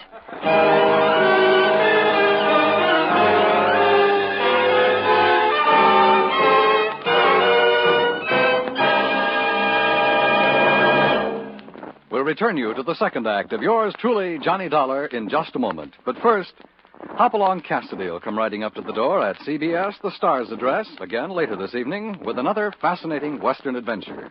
Hopalong Cassidy, starring William Boyd, is heard every Saturday evening on most of these same CBS stations, where you'll also find Gene Autry, Vaughn Monroe, Lucille Ball, the Gangbusters stories, and Sing It Again. Now, with our star, Edmond O'Brien, we return you to the second act of yours truly, Johnny Dollar.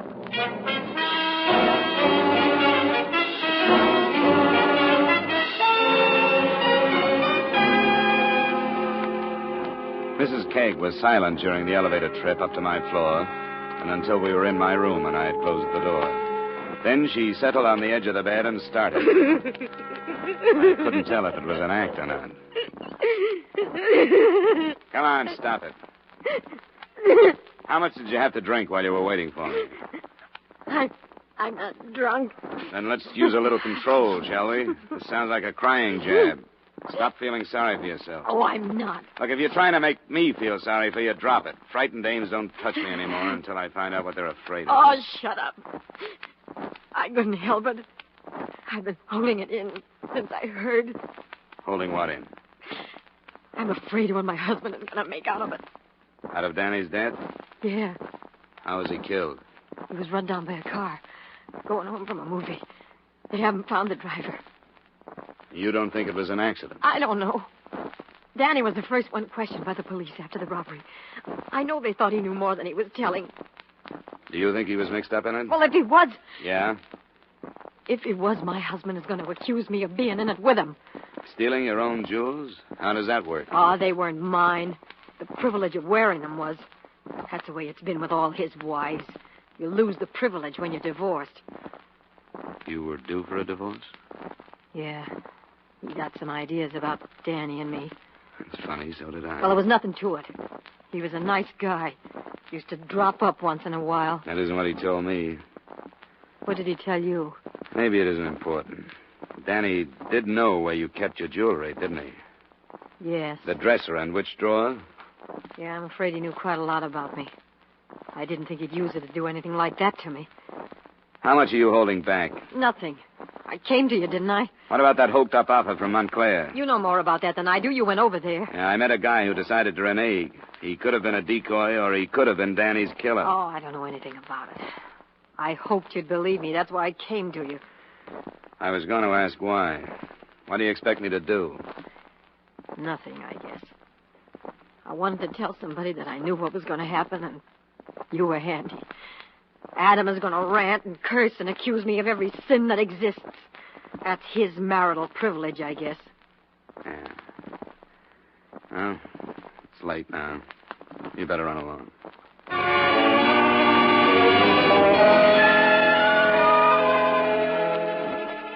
The police played it cagey. If they did suspect that Danny Stevens' death was linked with the burglary, there was no mention of it in the papers the next morning. So after breakfast, I settled back to await developments. At 10, my phone rang. Johnny Dollar. Mr. Dollar? Yeah? 1 moment, please. I have a call from Hartford. Go ahead, please. Hello, Dollar. Al Begney. Yeah. Adam Kegg just phoned me. Oh? He's willing to drop the whole thing. What? Says he won't press a claim against the company. Oh, now, wait a minute, Al. Let's not plunge. What brought this about? I told you he doesn't want any publicity. He says it's worth it to him to hush it up. You can't do it, Al. What do you mean I can't do it? Well, it's up to you, naturally, but I'll tell you what it's liable to look like. Like your company pulled its investigator off the case rather than uncover a murder. I didn't hear anything about a murder. Well, there's one rattling around in this mess. That bellboy we talked to. No? Well, I see what you mean. That wouldn't look too good, would it? I wouldn't think so. Yeah, well, you're right. You want me to call Kegg back? No, I'll go right over. I'd like to toss it to him myself. I'll let you know how I come out.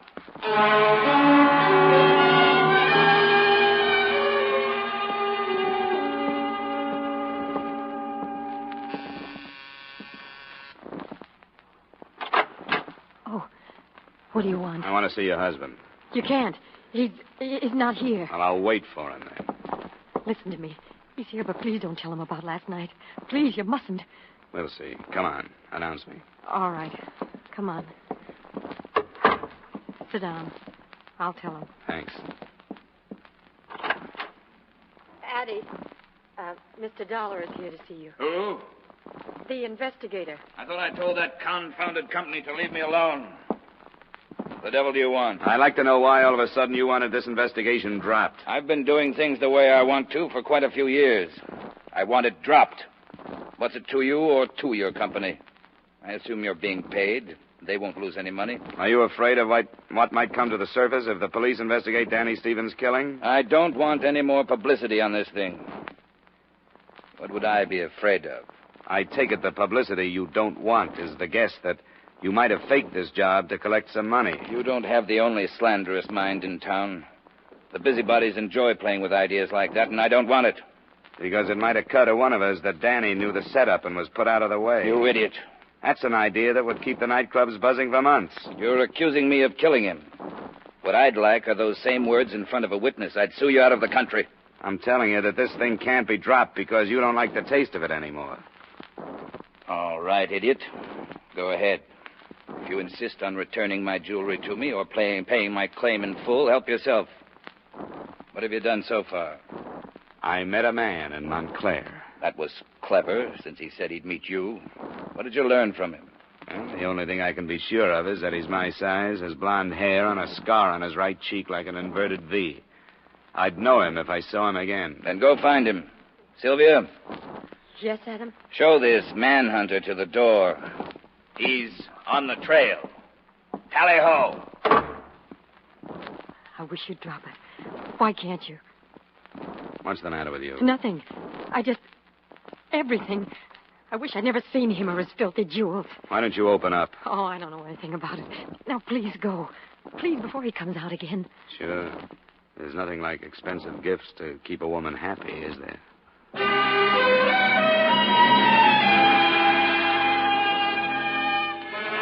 So there I was in the middle of 59th Street with a basket full of suspects. An owner who didn't want to collect on his insurance or recover his stolen property, and an insurance company that wanted to drop the investigation but couldn't.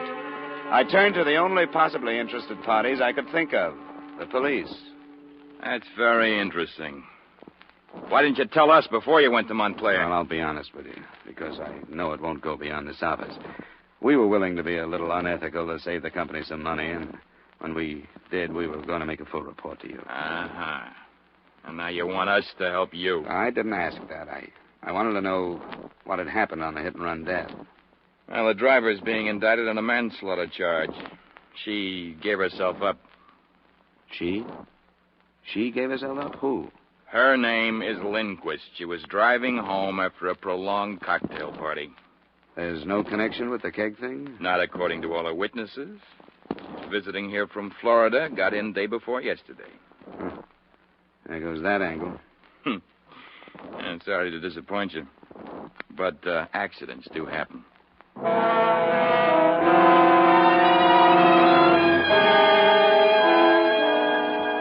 That's when I called the company and agreed that we should give up the case. I was in my hotel room packing when a knock on the door changed my mind again. I can't stand it any longer. I gotta talk to you. You said that before. Come on. Well, what now? That man you met in Montclair, I know him. What makes you think so? Blonde, a scar on his cheek. I used to go with him before I married Adam. Who is he? Stanley Griffin. He's a musician. What did he tell you? Do you know where I can find him? Yeah, on 8th Street near the village. I forgot the number, but it's in the phone book. All right. He's been in your apartment? Too many times. I've had to call the hotel detective to keep him away. Ah. Griffin. Stanley A. Okay. I don't know why, but I'll go check it.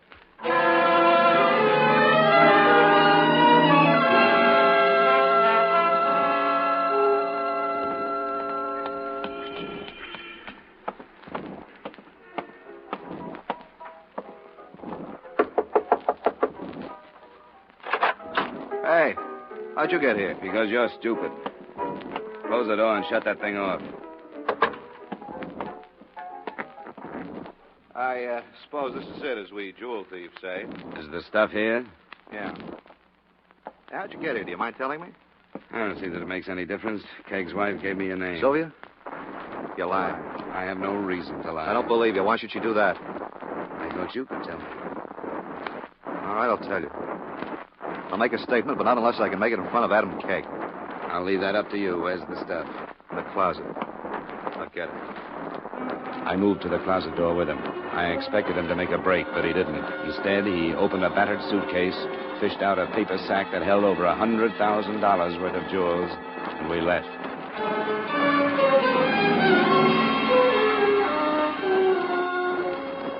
Well, what's this? Your stolen property. This is Stanley Griffin. He has a statement to make to you. Where's Sylvia? Mrs. Kegg is in her room. I think she'd better come out. Why? She was going to share the profit. Stan! I think she should share the failure. Stan, You're lying. Why are you doing this? Tell him you're lying. How should I tell him that? Because you are. I had nothing to do with it. Oh, stop it. Well, Sylvia? He's lying. Adam, don't listen to him. He's lying. Am I? You tell him, Sylvia. You make him believe that I'm lying. You can't do this! Come on. Hey, quit it. Come on. Let go of me. He's lying. He's lying. He's lying. Calm down. You're a rotten loser, Sylvia. You always have been. You're a beautiful winner, but you're a rotten loser. Adam, where are you going? I'm going to call the police. Adam! Sit down. You said you'd do it, didn't you? You said you'd drag me out of here. I thought you were just high, but you meant it. He's lying, Mr. Dollar. There's no way to prove it, but he's lying. You're right. Everything you've done to date says you're right. You're crazy. I'm not going to take the whole rap, not for her. She told me where she kept the jewelry. She told me where they were going and how late they'd be out. Where did they go? They went to a lot of places. You'll have to do better than that. She'll crack your story if you don't. She told me. I saw them go. But where, Stan? Where could she go so that she could leave all her jewels home for you to pick them up? That must have been part of your plan. Where? Tell him! Get away from me, Dollar. You've got it back. Leave me alone. Stay here. Don't try it. Get away from me. Get up. Why not? Keep him away from me. Yeah. Keep me away while you can, Sylvia. But don't ever forget it. I'll be back.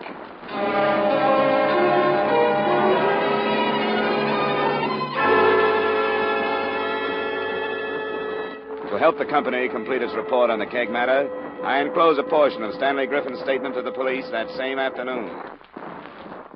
I don't know why I did it. Yeah, I do. I wanted to get her away from him. I loved her. When she wouldn't listen to me and leave him, she had me thrown out that night.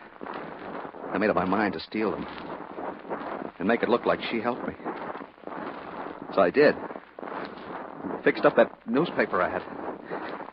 I was drunk and crazy. And I wanted to see her in prison. With me.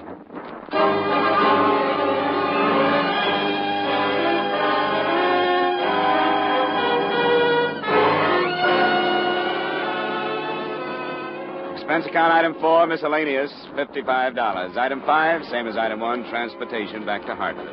Expense account total, $230.40. Remarks? The whole matter was no more than a cloud of smoke.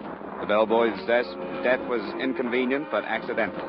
And the burglary was a rare type committed not for profit but for revenge by a jilted man. The company could have saved the above total, but please remit. Yours truly, Johnny Dollar.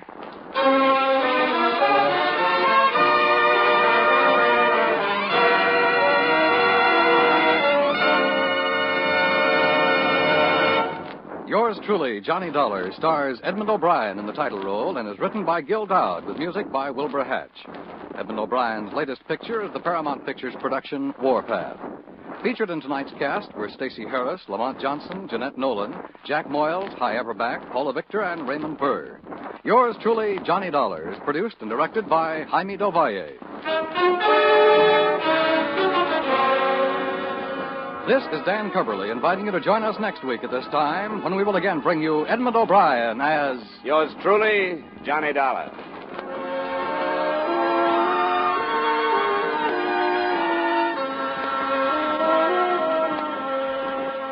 How's for trying to sing it again tonight? $5,000 in cold, hard cash and $10,000 in fine prizes are waiting for the CBS listener who can solve the new Phantom Voice mystery. Now stay tuned for Vaughn Monroe's Caravan, which follows immediately on most of these same CBS stations.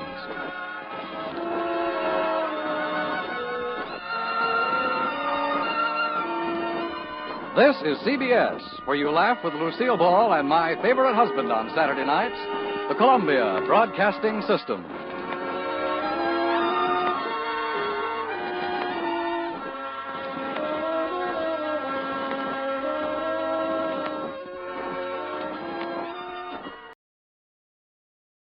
From Hollywood, it's time now for Edmond O'Brien as... Johnny Dollar. This is Lieutenant Reese down at Homicide. Oh, good morning, Lieutenant. Did you hire a private detective named Douglas Taylor? Yeah, I did. Why? He was found dead this morning. Dead? Yeah, shot to death. I want you to come down and answer a few questions.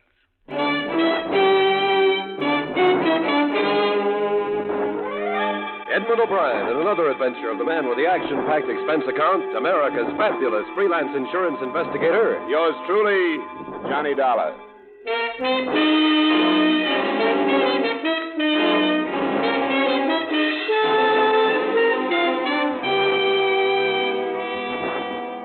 Expense account submitted by Special Investigator Johnny Dollar to Home Office, Great Eastern Insurance Company, Hartford. I don't know how much responsibility you'll want to take for these expenses, but I hope you realize that a large share of them were incurred in an effort to protect the company. The following is an accounting of expenditures during my investigation of the Douglas Taylor matter. Expense account item 1, $1.20, cab fare from my apartment to Hartford Police Headquarters, Homicide Division. Yes, sir?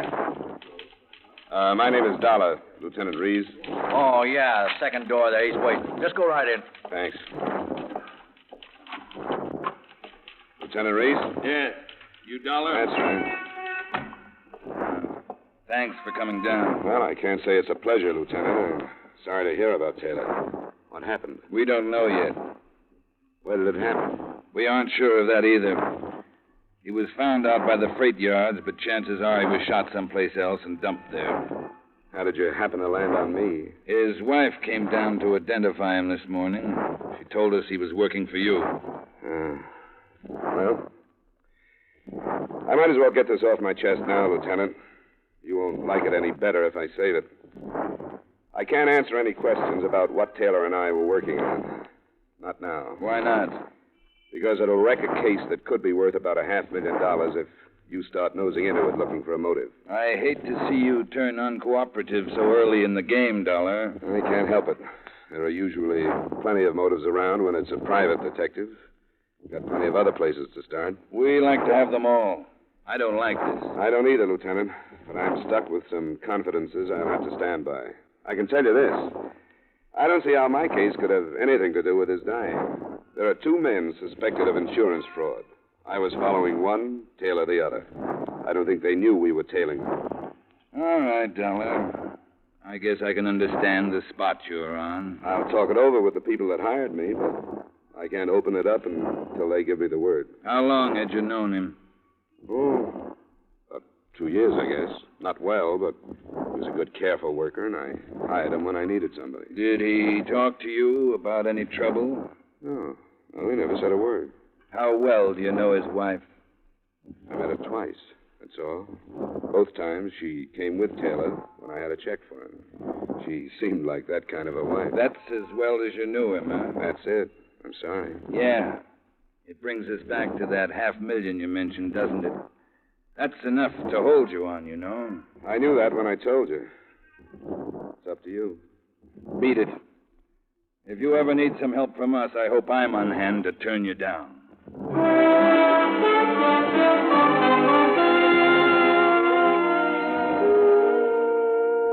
I didn't need to see him to know that Lieutenant Rees had put a plainclothesman on me as soon as I left the building, because I would have done the same in his place. So I went back to my apartment and phoned the news to the company.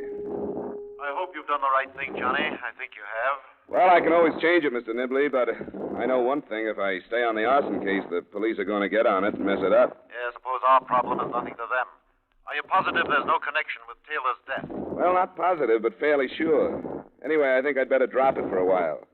If you'll put a couple of men on it, all we have to know is if either one contacts a professional firebug. If and when that happens, I have all the rest of the evidence we'll need. All right, I guess that's the way to handle it. Oh, what about Taylor's wife? Did she know anything about the case? I don't think so, or Lieutenant Rees would have found out from her. But I'll have to go see her. I'll find out. All right, Johnny. I want to thank you for this. You can be sure the company appreciates it, and I feel awful about what happened. Yeah, so do I. I hired him.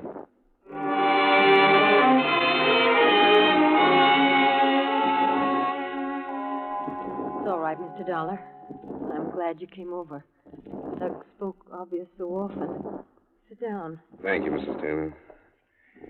Well, there's no way for me to say what I feel about it. Of course there isn't. I do want to clear your mind and my conscience on one thing, though. Doug wasn't killed because he was working for me. I'm sure of that. Wouldn't have made any difference if he had been. Doug was 40 last month. He was 21 when I married him in New York. He was on the force there for 12 years before he opened his office here. I've been waiting for this to happen all these years. Can you understand that? I think so. I tried not to think of it, but not a day passed that I didn't. Now that it's happened, it's like so many things are supposed to be. The anticipation was so bad, I thought that another detective might understand.